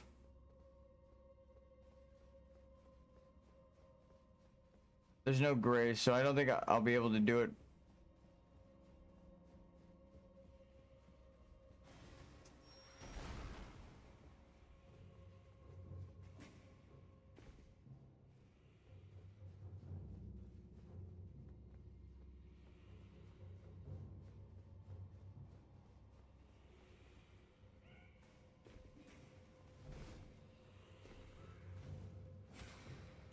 Jesus Christ, that guy's so thirsty for it. It's gotta be this way. Yep, yep. Is that a shortcut I can open up? I don't give a fuck.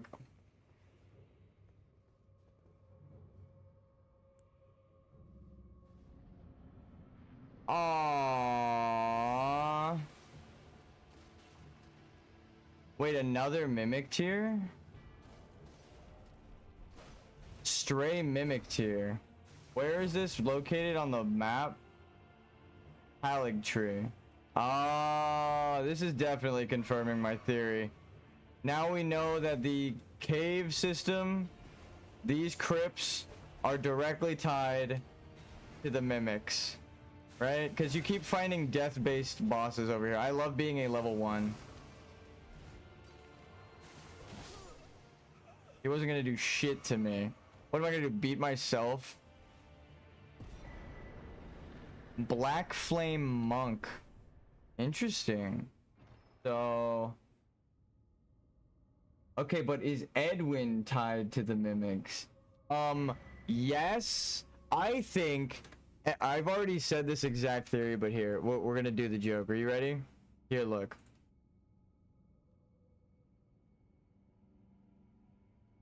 So in Freddy Fazbear's, this is like my in-game lore brain. All of these, they're called Fazbear Frights. It's the same concept as Help Wanted. In Help Wanted,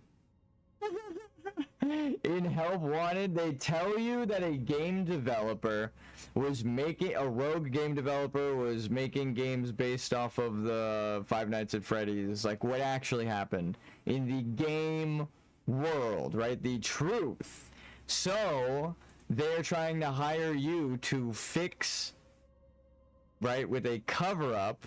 Fazbear's Fright is the same thing. They're trying to cover up the story, so anything in the books is trying to, like Elden Ring, help you misconstrue the story, but it is based off of the horror stories that they tell you in Five Nights at Freddy's. So that, but it tells you, they literally, there's two things. One, the whole game is really an augmented reality, so it takes place in the real world, and two, it's called Fazbear Frights. They are telling you that this is a Fazbear company product and it's meant to scare you. So this story is an unreliable narrator. So anything from the books, if it's a Fazbear Fright, is bullshit. And that's why the Tales from the Pizzaplex, originally I was thinking, well, this theory doesn't hold ground because the Pizzaplex is fine in the game, and then Ruin, I almost put DLC. The whole point of Ruin DLC is to show you that it is ruined and people have been dying there, so there's a reason why Freddy Fazbear would want to cover it up. There, I even summarized the fucking Five Nights at Freddy's lore for you because I am a game designer and I could break down the meta narratives so fucking easy. I'm writing my own right now. Maybe they should add item descriptions in FNAF. Yeah, exactly. You're totally right. The meta aspect is pretty respectable without irony. No, thank you. I know. Thank you. Again, I'm a programmer, but also game designer and writer. Like, those are things that I enjoy and do in my free time and learn how to do and respect other well-established, way more skilled writers than me. So I look to them to see what's already been done. Freddy Fazbear's is doing the same thing. Like I said, it's kind of like Dark Souls. It's the unreliable narrator is the primary storyteller. So that's where the confusion lies within the community. You have two stories, neither of them coincide, but they have similar elements. One is from an untrustworthy narrator, one is not, right? So you could take the similar elements and know that that must be based on the truth, and then what are they trying to lie about in the deceptive messages, right? They're changing the names, locations, and a bit of timeline, and then that makes sense as to why there are characters that do the same things as characters in the books, but their names are different because they're trying to tell you, right? Pulling out FNAF or in the middle of an Elden Ring playthrough, right? Exactly. But it's like game designing. It feeds into Elden Ring because it's, again, with the whole America is lying, it feeds into the meta. Whoa, Lieutenant's back. Lieutenant also helped me with this theory, right? With the Five Nights at Freddy's theory. No, but again, it's more of just like game design, and I'm playing this as a game designer to respect it and enjoy it. That's why I got a red fucking hat on.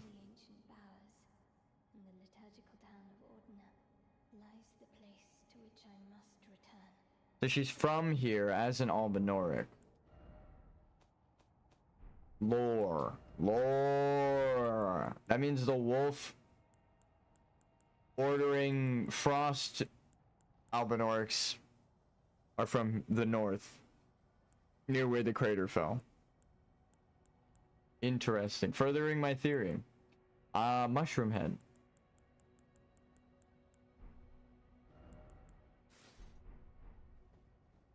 But hey, am I wrong on either front?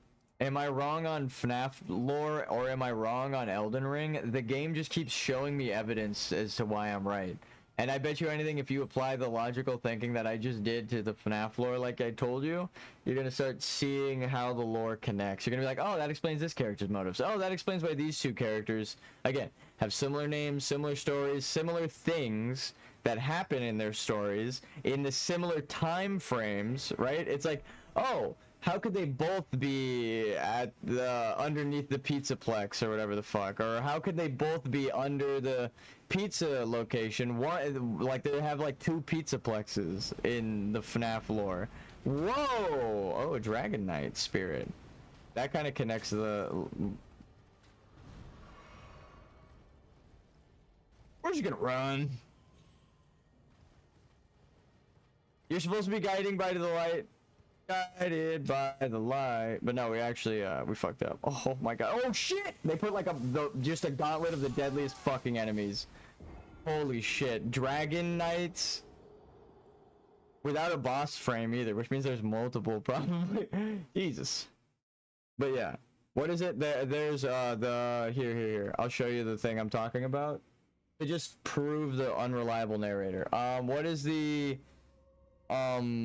mimic comic where they show Silver Eyes?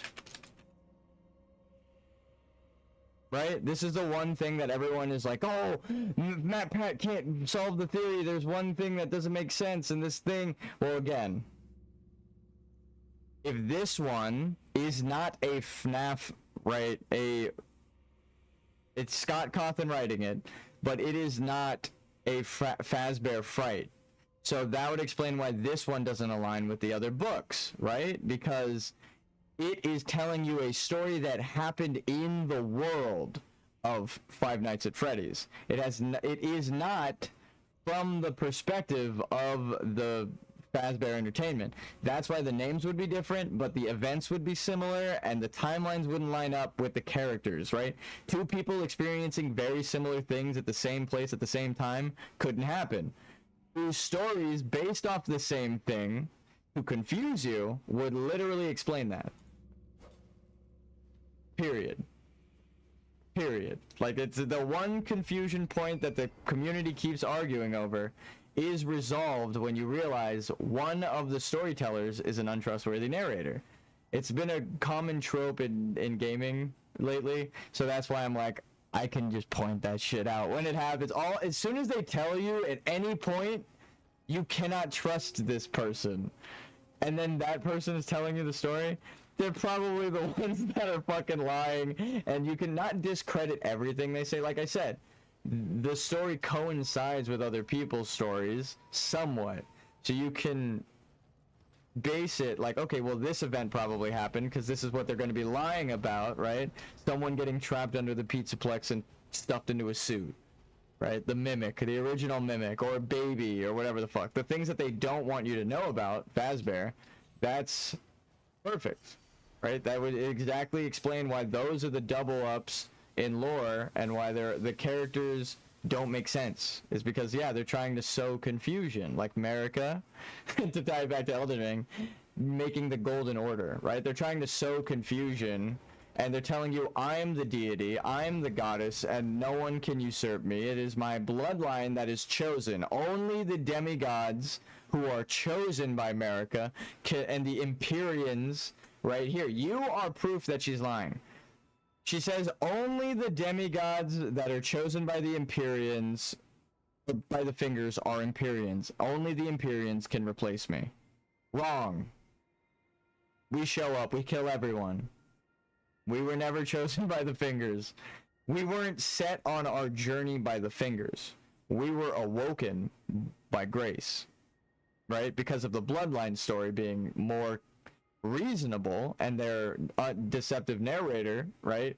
It's like, you are the tie, as well as Radagon and the golden lineage and all that shit, that makes it like that there is proof that Gwyn is lying, America is lying, right? You as an undead with the darkness inside of you fighting for good prove Gwyn wrong when you do the dark ending, right? You are selflessly ending the world to stop everyone's suffering because you've been told there is life and light beyond the flame, right? So you say, I know this world is what they want to keep alive, and I cherish people here, and I don't even want them to die, but it is the natural cycle of things. Everything must die. They must prepare to die, right? That is the theme of Elden Ring and the story. So America going against it, again, it all flows perfectly. America being the queen of death and forsaking her heritage, she's not prepared to die. She's not prepared for death or to embrace her power of death. It keeps flowing back into itself. If she's an unreliable narrator, everything makes sense now. Because, yeah, the Golden Lion's power is what they really got their shit from. The grace was sewn into the Erd Tree when, you know, Godwyn was stuffed into it, and then she shattered the Elden Ring. So, we all got a bit of the grace from Godwyn. That's why I said Godwyn is the connection and not Godfrey, because Godfrey gave Godwyn the connection. But then when she shattered the Elden Ring, Horaloo was brought back as well. So it wasn't by his choice that we were brought back. It was Godwyn sending out the grace, pretty much an SOS. Like, oh, we need this to happen. Like, we need Tarnished to return. We need the natural order of things to come back. Even if they just replace America and keep the Golden Order, that kind of goes back with what Godwin wants, because he also kind of wants his mom to keep going. But it's like the life and death thing. We don't really ever know what Godwin wants. We just know he chose us, so we get to choose, right? It's like the free will thing. That's why I feel bad for Godwin. He was like lied to by his mom to think he was a demigod, but then he does everything right. He has the greater will imbued in him through the lie, but it ends up happening, right? So it's like, oh, that is sad. And that's why he has to die for the story to even take place, right? Because he is the golden, right? He is the perfect embodiment of the two meeting. If America is the Glowmite Queen and Horaloo has the gold within him, then it's perfectly reasonable that now Godwin the Firstborn is night and day perfectly mixed. So it's like he really was the chosen one. So yeah, he gets to do everything right in the story, but then in Miyazaki like fashion, it's a grimdark tale. So yeah, what happens to the one perfect being that could solve all of the problems and is right? He gets fucking assassinated because of the lies of his mother. So it's like, oh god, which again plays into the monster you've created. America creates a monster, but not in Godwin, in the lie that perpetuating Godwin is a god at all, because now it puts a target on his back for all the people who think he's a god and they think they need to kill him, right?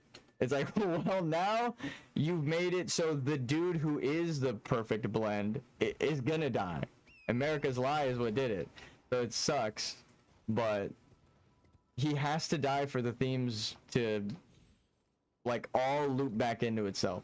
But then it's like he chose you to fulfill his will. You get to do anything at that point, because then Godwin is right. The person he chose, he just kind of did a shattering broad span, all of the tarnished because my mother said so, right? He believes in the prophecy. Horaloo's back, everyone's back, but including you. So it's like he chose you too. You get to do whatever the fuck you want. Godwin's the reason, right, that all of the people are reviving through death. So if he was in the Erdtree, then he's also the reason that Grace is blessing everyone. So again, the America's a goddess is a lie. It doesn't make sense that America is the one that brought the tarnished back, because she shattered the fucking Elden Ring, right? That's like the last thing you would do. Unless she knew that it would call them back. Again, it more hints that America is lying than it hints that she has this God-given grace power. Because it's like, why would she need to shatter the Elden Ring to distribute her own grace to the tarnished? Period. The basis of the game, the basic story doesn't make sense. Because she gave it to Horaloo in the first place, right? And then took it away from him afterwards. So, why? Why can't she just give it back to us? Why does she have to shatter the Elden Ring to do it? Unless the Elden Ring is the source of her powers. And the only way to distribute it is, again, she's been pulling runes out of it to infuse into Radagon. He's reborn successfully. The Renala's Amber Egg proves that his child, like Godwin being born with the lineage, is born with the cursed lineage that of being reborn forever since birth, which sucks. Or more like Fia's quest. What are these glowy things?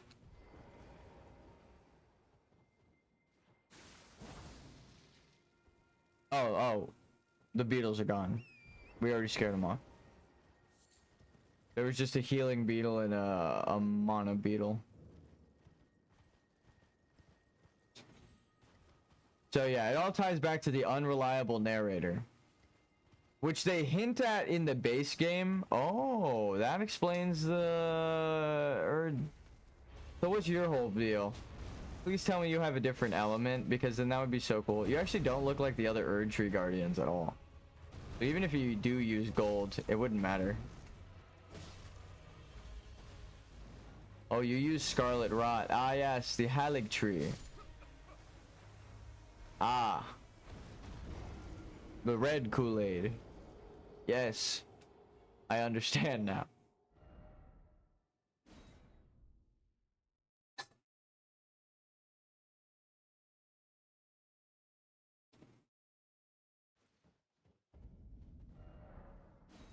I haven't even opened the map. Ugh. It's funny that we were fighting so hard to get here to get max upgrade, but then we got it just before getting here because of the Mogwin quest. We like skipped ahead, did the Mogwin quest, but we didn't fight Mog. We didn't tread into the Empire. We didn't really kill Vare. I want to know what happens if we go do Melania. We go fight Melania.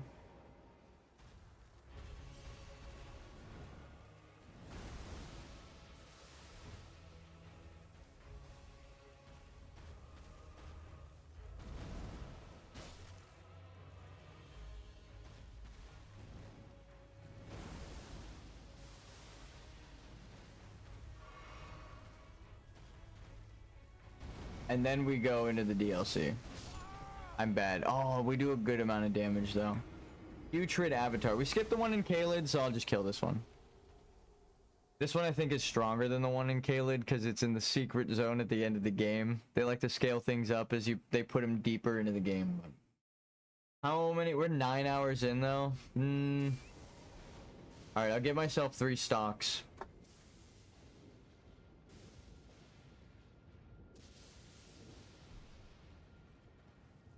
Blue Kool-Aid, yeah, exactly. Don't drink the Kool-Aid. Is the America when you start using the faiths, right? Because again, it's like, well, the items tell you this, but here I will disprove some of the items right now and prove some of the items right now, with what I am talking about. Where is it? Where is it? Where is it? It should be in key items. I think I gave them all away. Fuck me. It's the prayer book items, right? The prayer books are written by in-game people. So the perspective that the prayer books are from are, if they are incantations of the Golden Order, they're from the perspective of the Golden Order. If they are incantations of like Death Flame, then the description is from the Golden Order. Because you are a tarnished of the Golden Order, and it will describe it as blasphemy. It isn't blasphemy, right? The only reason it's blasphemous is because of the current order. So again, it's like the perfect, the prayer books, it's kind of in the name. It's really who are they praying to that it matters, because if they're not praying to the sun, then it doesn't really matter, does it? Because then it's blasphemous in the eyes of the Erd Tree. So this person, the Halig Tree Scarlet Rot powers, Melania. Damn. Mikola knows that he has to betray Melania because of the Scarlet Rot, which is fucked up. It's not the prophecy. The prophecy mentions it too, but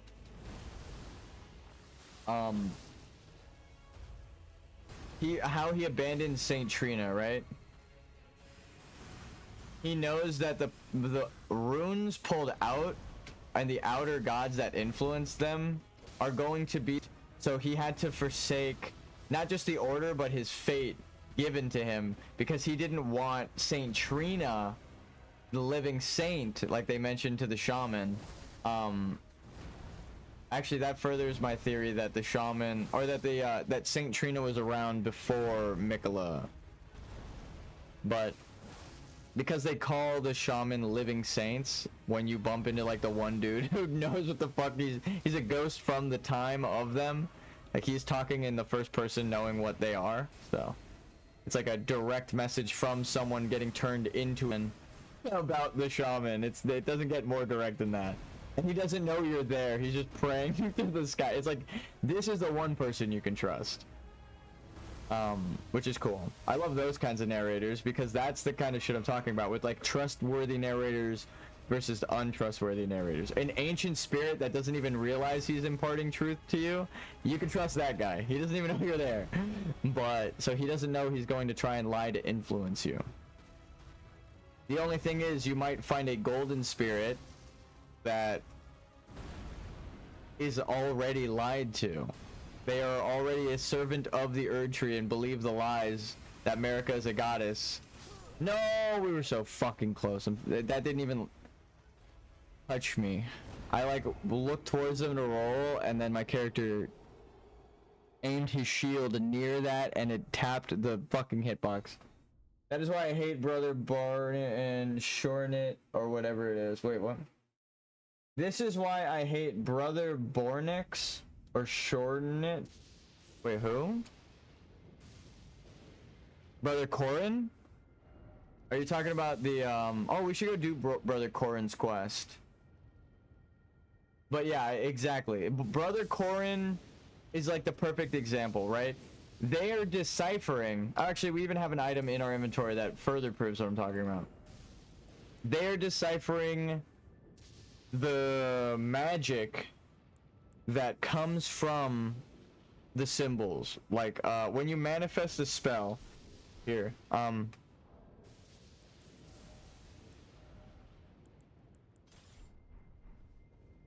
there's gonna be like things that show up. You see that like thing that shines, the purple or the blue, like little blue symbol? They're deciphering that. They're casting a spell, and then runes show up, like how you have runes down there in your inventory. Runes show up. Yeah, Brother Corinth. Yeah. So they're trying to decipher the runes, right? Using the prayer books that you give them and the information inside of them. The prayer books, if they are gold, again, they are of the golden order. So everything that they're telling you, it's like you're giving them information, but you're handing them a lied to source. The book is of the golden order. It is trying to perpetuate Marika's lie. So you have to go to any of the other things and look through what they are called blasphemous. But I think there's another tie, like with the giants and the dragons and the Halig tree and the Volcano Manor sacrifices, is that the old world is grim and dark and fucked up, and that's why they're truly trying to hide it. Like the Horn Scent, right? Or the sacrifices of Mount Gelmir, right? Like sleeping with beasts, which is what we know they do here, like to create snake people. That created the ancient beast men, and in modern times, yeah, that's fucking weird, right? Like bestiality. We know that that is a weird ritual, right? Like I was thinking about this when I joked yesterday about like, let's not think of the logistics. If you do, it continues this theme of like the darkness is what they're suppressing, but that is the problem, right? Because the suppressed darkness is what manifested in their children, and it made them the problem that they tried to avoid. So it's like, instead of addressing the problem, they suppressed it, and then it showed up in their kids, which we know through psychology is a real thing. So that's just like Volcano Manor. They were succeeding, right? Volcano Manor was doing good. They were about to take Lindell and prove the Erd Tree was wrong. They have the Fell Flame. They have the forces. They literally are at the gate. And then Marika shatters the Elden Ring. And then what happens? He succumbs to his greed and gets eaten by the snake and allows himself to just succumb to greed, right? He tries to become an immortal to fight his own mother. But then he becomes what he's trying to defeat, fighting against nature. It makes this new blasphemous evil thing, and then he's sleeping. He's a snake sleeping with Tanith, makes the snake people, perpetuating the ancient ritual. Again, a cycle of suppression creates something even worse. So it is bad. Sleeping with beastmen, bad. But then whatever the fuck is happening around Gelmir now, way worse. Way worse.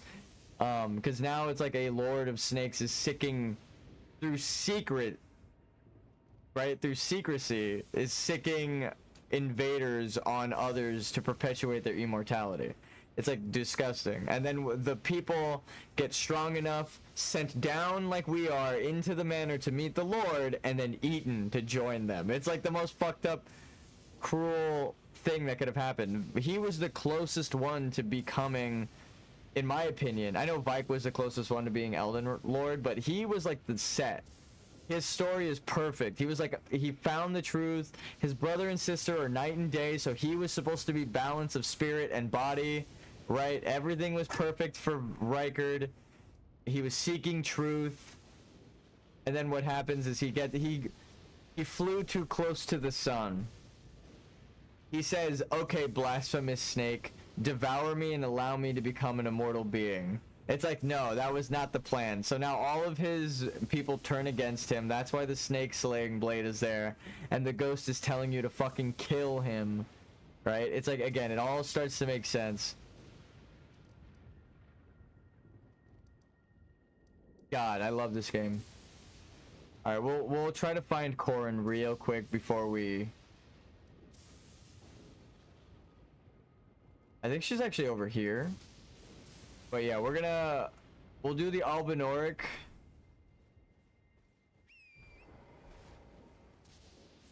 Unless we have to solve the thing before we go over there. That would kind of suck.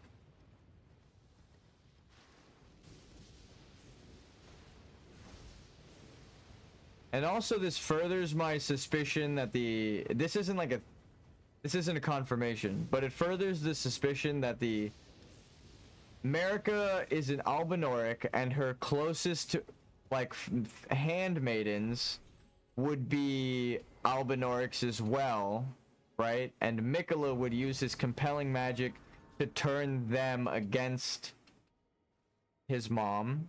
And the Noxtellan civilization that made them were really good swordsmen, and swordswomen specifically, actually. Did I just bump into an invisible creature?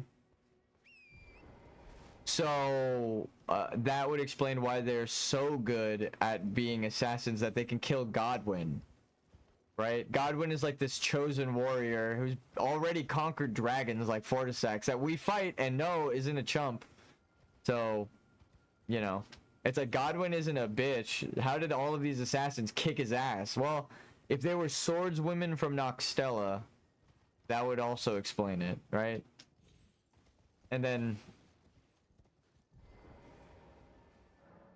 light the 4 figures in the Everjail. Okay. Do I go into the Everjail? Oh, yeah. So this, again, connects it. There's the Albinoric sending you on a quest to her hometown, which is specifically this, is what she mentions. And then who is guarding this but who is locked in here but the Finger Slayers?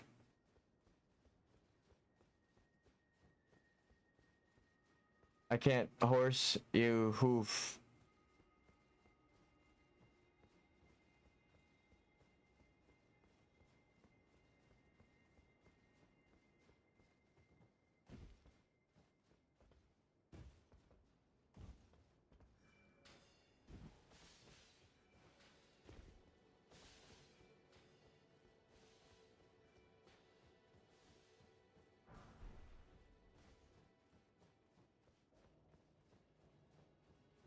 I am being chased by an invisible assassin.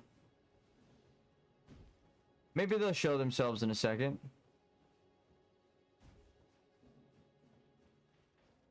God damn, it is so much easier to do this when you have a horse. This might be one of them.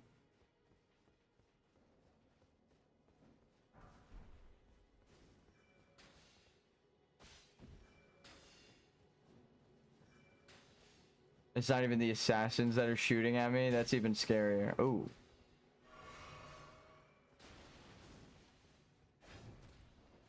Well, that was definitely an assassin. Ma'am, do you happen to know where the, Ooh.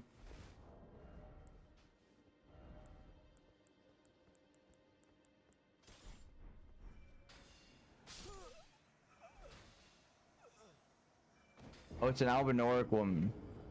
I mean, this kind of, they're actually working together in here too. Further proving my point. The Albinoric women are working with the assassin women, who I'm accusing of being the same people. They're from the same town working together. It's like, come on. Just survived a 10-minute long fight against a blue smelter demon. Oh shit, I didn't even realize. God damn, good shit, brother. Okay, so this is the way up. How the fuck do you get up here? You're definitely supposed to find the legitimate path.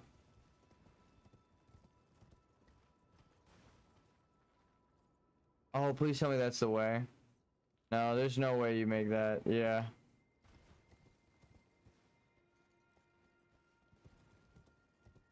Damn it, dude. So how are you supposed to get up here without... Oh, there's just a ladder on this? I gave up my last playthrough trying to cheese this. I've learned sometimes you did it already, so sometimes you gotta get good. Sometimes it takes the 10-minute fight of getting good. And it's not even getting good, it's more of you need the patience that you don't want to have. You have the patience, but you don't want to use your patience for a 10-minute fight. But then you're going to waste hours cycling, right? It's like, it's better to just do the thing slowly. Is something chasing me right now? Yes. As in Ordina. Ah. I'm not even gonna try and cheese this. The best thing to do is just run. Don't even try to fight the fucking assassin. Just, there's an invisible assassin trying to kill you. We have to accept that and run for our fucking life. Also, Mikola, statue, lore. No! I tried to duck behind this little thing, and look, it blocked 2 of the arrows. The first one hit me in the face. I was so close. No, dude, that's so good. You just gotta make it to that one ranged person, and then you can actually look around. My problem now, though, is where the fuck is that second ladder? So you're supposed to get from there, I guess? Oh, you're supposed to take the rooftop, so we found out. You have to kill that person. This is a pain in the ass. I see what you mean by trying to cheese it. You have to fucking pull Ezio Auditore. You actually have to parkour through the roofs. And I think there's supposed to be like multiple assassins. I don't want that to be the case. I'm praying to God I'm wrong, but I'm pretty sure, if I remember correctly, there's like 3 things hunting you in this area. So it's not just like, oh, I just have to dodge the assassin. It's like, I think there's 2 invisible assassins and that archer. So if you kill one, you still have to run around from one. It's not worth trying to fight 2 enemies. Just fucking... Also, we avoided the stocks. I realized I put them up, but then...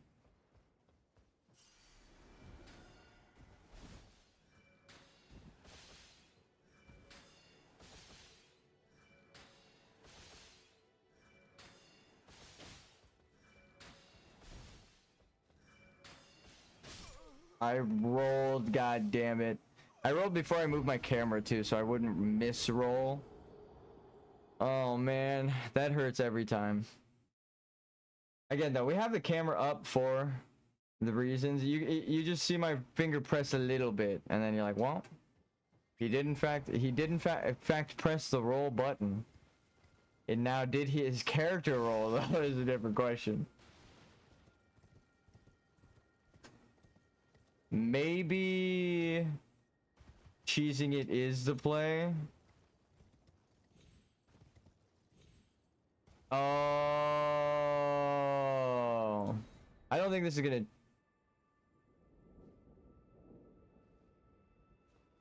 So you can't jump from here, right?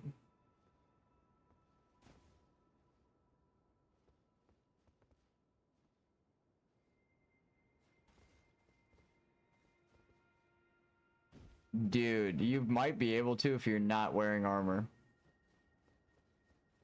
Dude, dick out, I made that.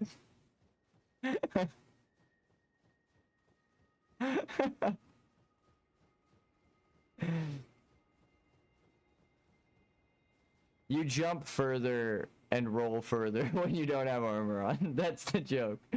Dude, dick out, I make that easy.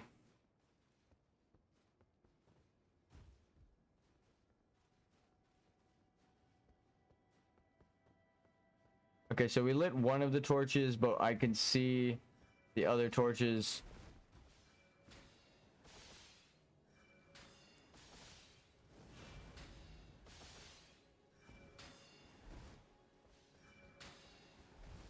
Hold on.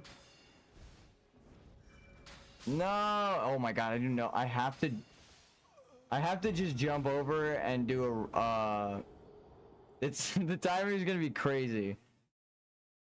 I see what it takes, and it's actually kind of, it's one of those things where your timing window is so tight, it pretty much requires perfect timing. And I'll explain it before I do it, so that it's like, oh my god, that's what you have to do. I have to jump from one roof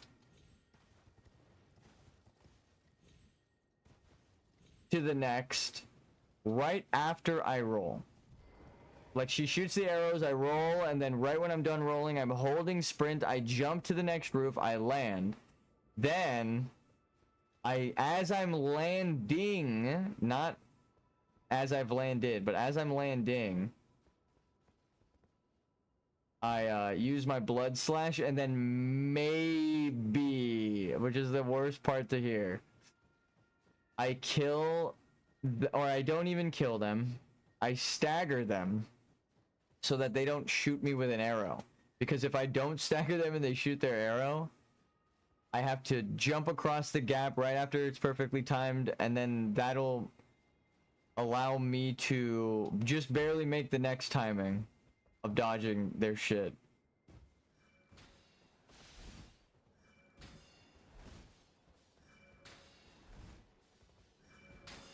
Like that. What the fuck was that timing, lady? Oh my god. Oh shit. No! No! No! There are multiple. There are 3. I could have just held a backstab. This is nightmare. This is just nightmare. How are you supposed to do anything here?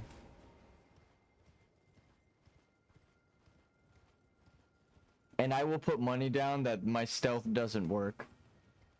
they're just gonna see right through the stealth.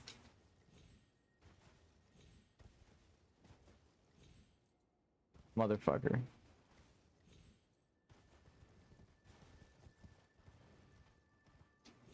No.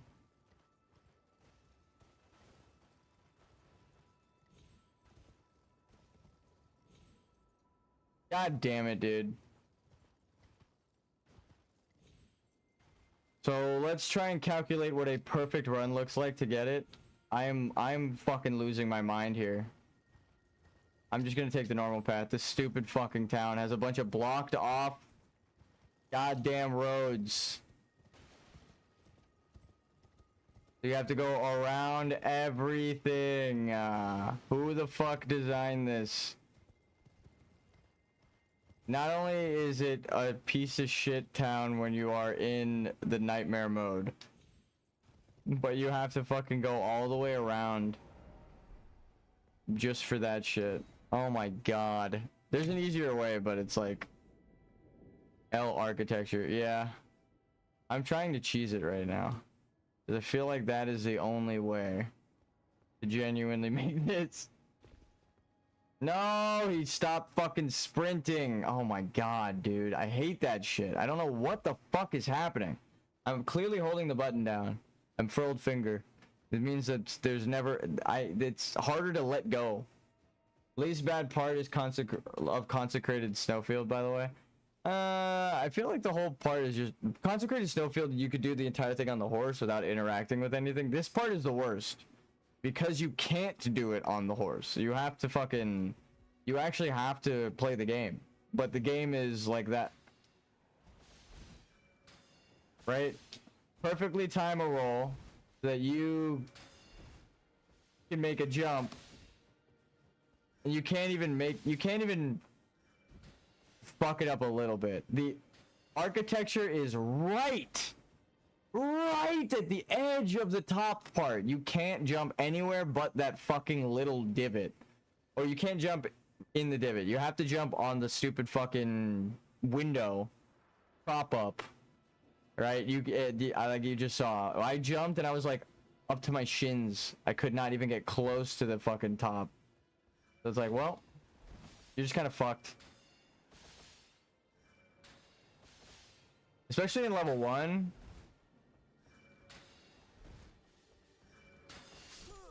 That is what I've been fearing. That's what I mean by, like, you have to perfectly time the roll on the first roof so that that doesn't happen on the second roof. I'm not joking. You have to do a perfect run. You kill this person with backstabs after perfectly dodging. So fucking goddamn bad. It doesn't feel like... Again, it doesn't feel well designed. It feels like, oh, and there's a ladder here. But you can't take this, obviously. For, a path up. One, there's gonna be an assassin. I think this actually might be the only way, unless you take the other... No. Try a range battle. That's funny. The advice is you can't do this as a level 1. You don't have ranged. I am gonna fucking kill myself in Elden Ring because this is fucking upsetting. I hate the architecture in this town. Let's try the ladder, but I already know what's gonna happen. We're gonna get... That dumb bitch is gonna hobble over to the fucking part, and she's just gonna immediately... God damn it! Why does he stop sprinting there? I think it has something to do with the jump. Yeah. You can't sprint jump after you jump. She's just gonna hobble over and fucking shoot me anyway. And also now we have a black knife assassin on us. So I can't even take the path I need to if I wanted to. Oh my god. And again, there's no horse, so I have to run this way. There's no other path. You have to go all the way around. And all the way around this way. And then you still are probably gonna die.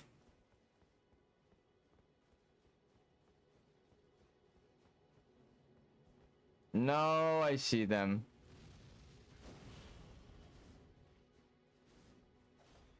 They barely missed. They're invisible, but they kick up particle effects. Please don't shoot me. Please don't shoot me. Please don't shoot me. Oh, they didn't spawn. I didn't... Oh, no, they did spawn. They're just not targeting. That is the best news ever.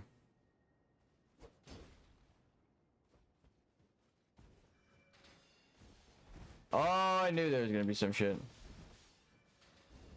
No, I'm trying to heal. God damn it. No!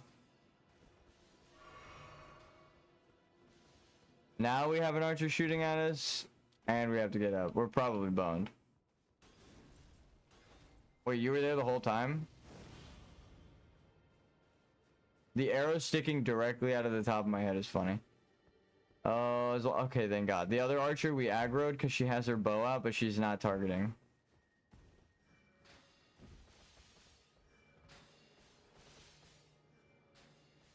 We have to get up there. There's 4, and the other one's like, wait, over there? I don't even know.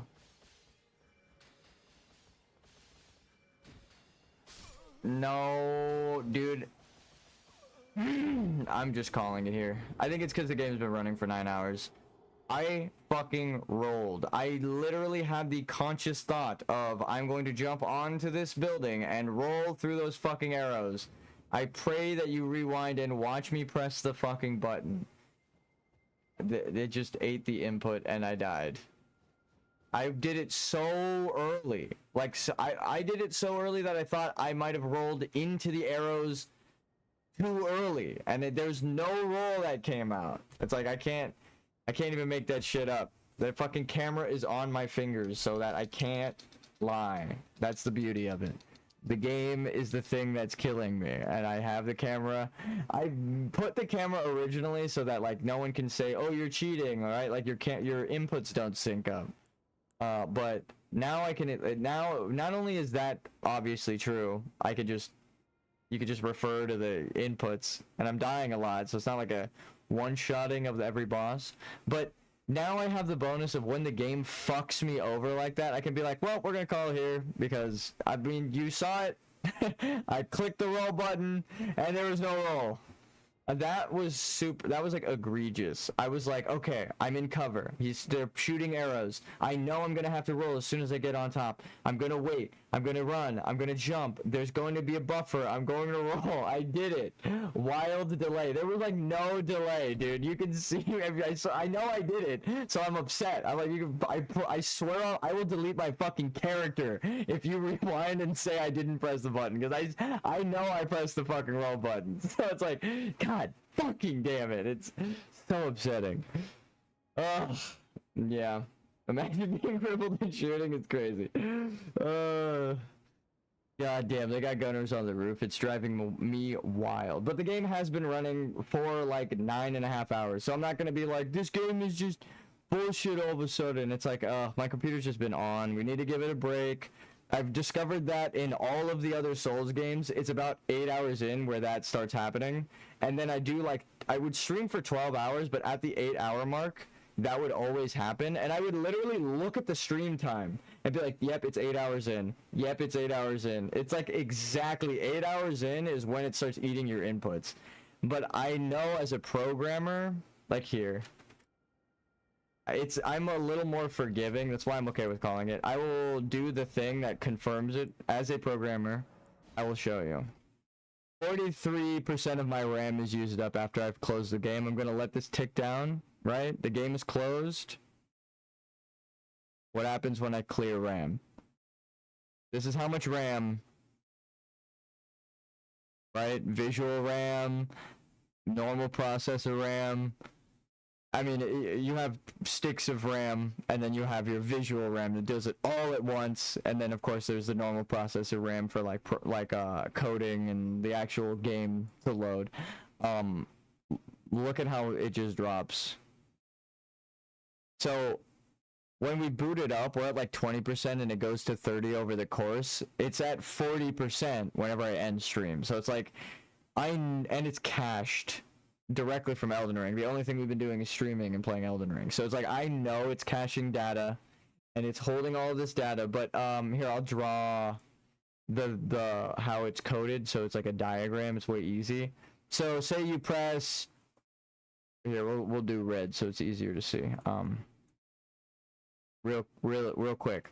You press R1, R1, R1, right? That's a really bad R. And you hit your attacks. Not only do these have to be saved on your computer, because the enemy, right, we'll draw a little angry face. Grr. The angry enemy. Alright, this guy. Not only does his data here, his processing have to take the data and store it and use it to fight. But then after it uses it, your computer holds on to it and it slows your computer down. And then it keeps doing that after every fight. After every fight. And it can't delete the data, because you saw I just got rid of 2 gigabytes. So it slowly builds up over hours of you playing, and it's your input data directly. Again, that is being read and stored and not deleted properly for hours, because that would be really hard to code. Again, I'm being very forgiving for them, but I'm explaining how I know it happens. Because I, as a programmer, couldn't even make a game It would take me like a day and a half to even think of like the basic coding to maybe stop some cached data if they're using it, but it's hard to. I would have to like know which hardware you're using and know the perfect way to process temporary files and shit. Like it's so fucking hard to make any game like that. So it's way quicker to just have it store over time, because the average play sessions aren't 10 hours, right? So they're like, well, after 10 hours, yeah, the game's gonna fucking slow down. So it's actually pretty good that it's like 8-hour mark is when it builds that much data cache, but it is directly the inputs that it is trying to store that have to be delayed, because it's deleting the old ones and it's banking so much. So it is your delay. It is your input that is being delayed because of that chain of 9 hours of inputs that are in the game manager, right? So it's like, it's not even maybe. We know that the AI, it reads your inputs based on your spacing. If you're really far away, it knows you've walked that distance or are walking away. And also I've done it a million times where I'm fighting an enemy and I pull back to trick the enemy into thinking I have now stepped away, but I've just attacked. So my character isn't going to move. He's not even going to rotate to change direction. So I am tricking the programming into reading this input, right? The walk backwards input. Gwyn on crack. Exactly. I make it so the AI that I'm fighting believes that I am walking away from it, so it opens itself up, but I am standing right the fuck in front of it. My attack goes away, my attack delay goes away, so now I get to attack again. So that is, when I say I'm getting greedy, that is what I'm trying to do. And when I say I am reprogramming the enemy as I'm fighting, I know it reads my inputs because I killed the Briar boss, making him do the same move 9 times in a row by using that exact input thing. And I've been using it since Demon Souls. They read your inputs, and you can not just trick them, but make them read the wrong input because of your delay. You attack, and then you move left, but your character does not move. The enemy thinks you're moving left, and then you move right. The enemy is going to now have to readjust its AI, go from he's moving left to moving right. They'll throw an attack at you to the left sometimes too. And then if you dodged to the right, you don't even have to roll. You can walk out of the attack. So that spacing is what I'm talking about. When I say it's spacing, it's your positioning. You don't even need to roll. That's how sometimes I'm like walking out of moves and they miss me and I don't need to roll at all. It's like I know from where I need to move my character spacing wise and my inputs to make the enemy do certain things. I just need to learn their moves and then what inputs of mine trigger those moves, and then I can beat the boss. So you can now do a level 1 playthrough, but it is directly tied to caching data. After 8 hours, your game needs to be reset. You need to restart your computer if you don't have this kind of software to clear your cache data. It isn't just an excuse. I'll say it's an excuse, but it is, I mean, you saw me clear it 2 gigabytes of RAM, and all we've been doing is playing Elden Ring. So, alright. Enough of the Johns. I mean, obviously, it happens almost without fail on the 8-hour mark through all of my games, but now I can show you the software that after I end stream, I just click that. Clean RAM. So, Elden ping. Exactly. Alright, I wish you all good luck, and if you are struggling on a boss, maybe restart the game and your computer will not have as much cached data. I have a really good computer, so maybe yours doesn't have an 8 hours, like if it's a system, like a console, maybe it has like only 6 hours in it, right? And after 6 hours, which is like a normal playtime, plus like 2 hours, they consider 3 to 4 hours a normal playtime in the industry. I consider that bullshit because I just stream for 8 hours and I want to play for longer, but we gotta call it. Because I gotta sleep, I gotta, do other stuff, and also chart a course for tomorrow. Thank you guys for tuning in. Thanks for hanging out, Maleo. You were like here the whole time. You helped me solve some of the most important lore. Your Mogwin Dynasty map find helped me. It was like I had 2 pieces overlaid, and I'm like, these puzzle pieces kind of fit together. And you were like, there's a 3rd puzzle piece underneath that aligns them. and then you showed it to me, and I was like, oh, like the stars aligned right when you did that, ironically, because it's Noxtella with the fake stars. Okay, GG everyone. Have a good night.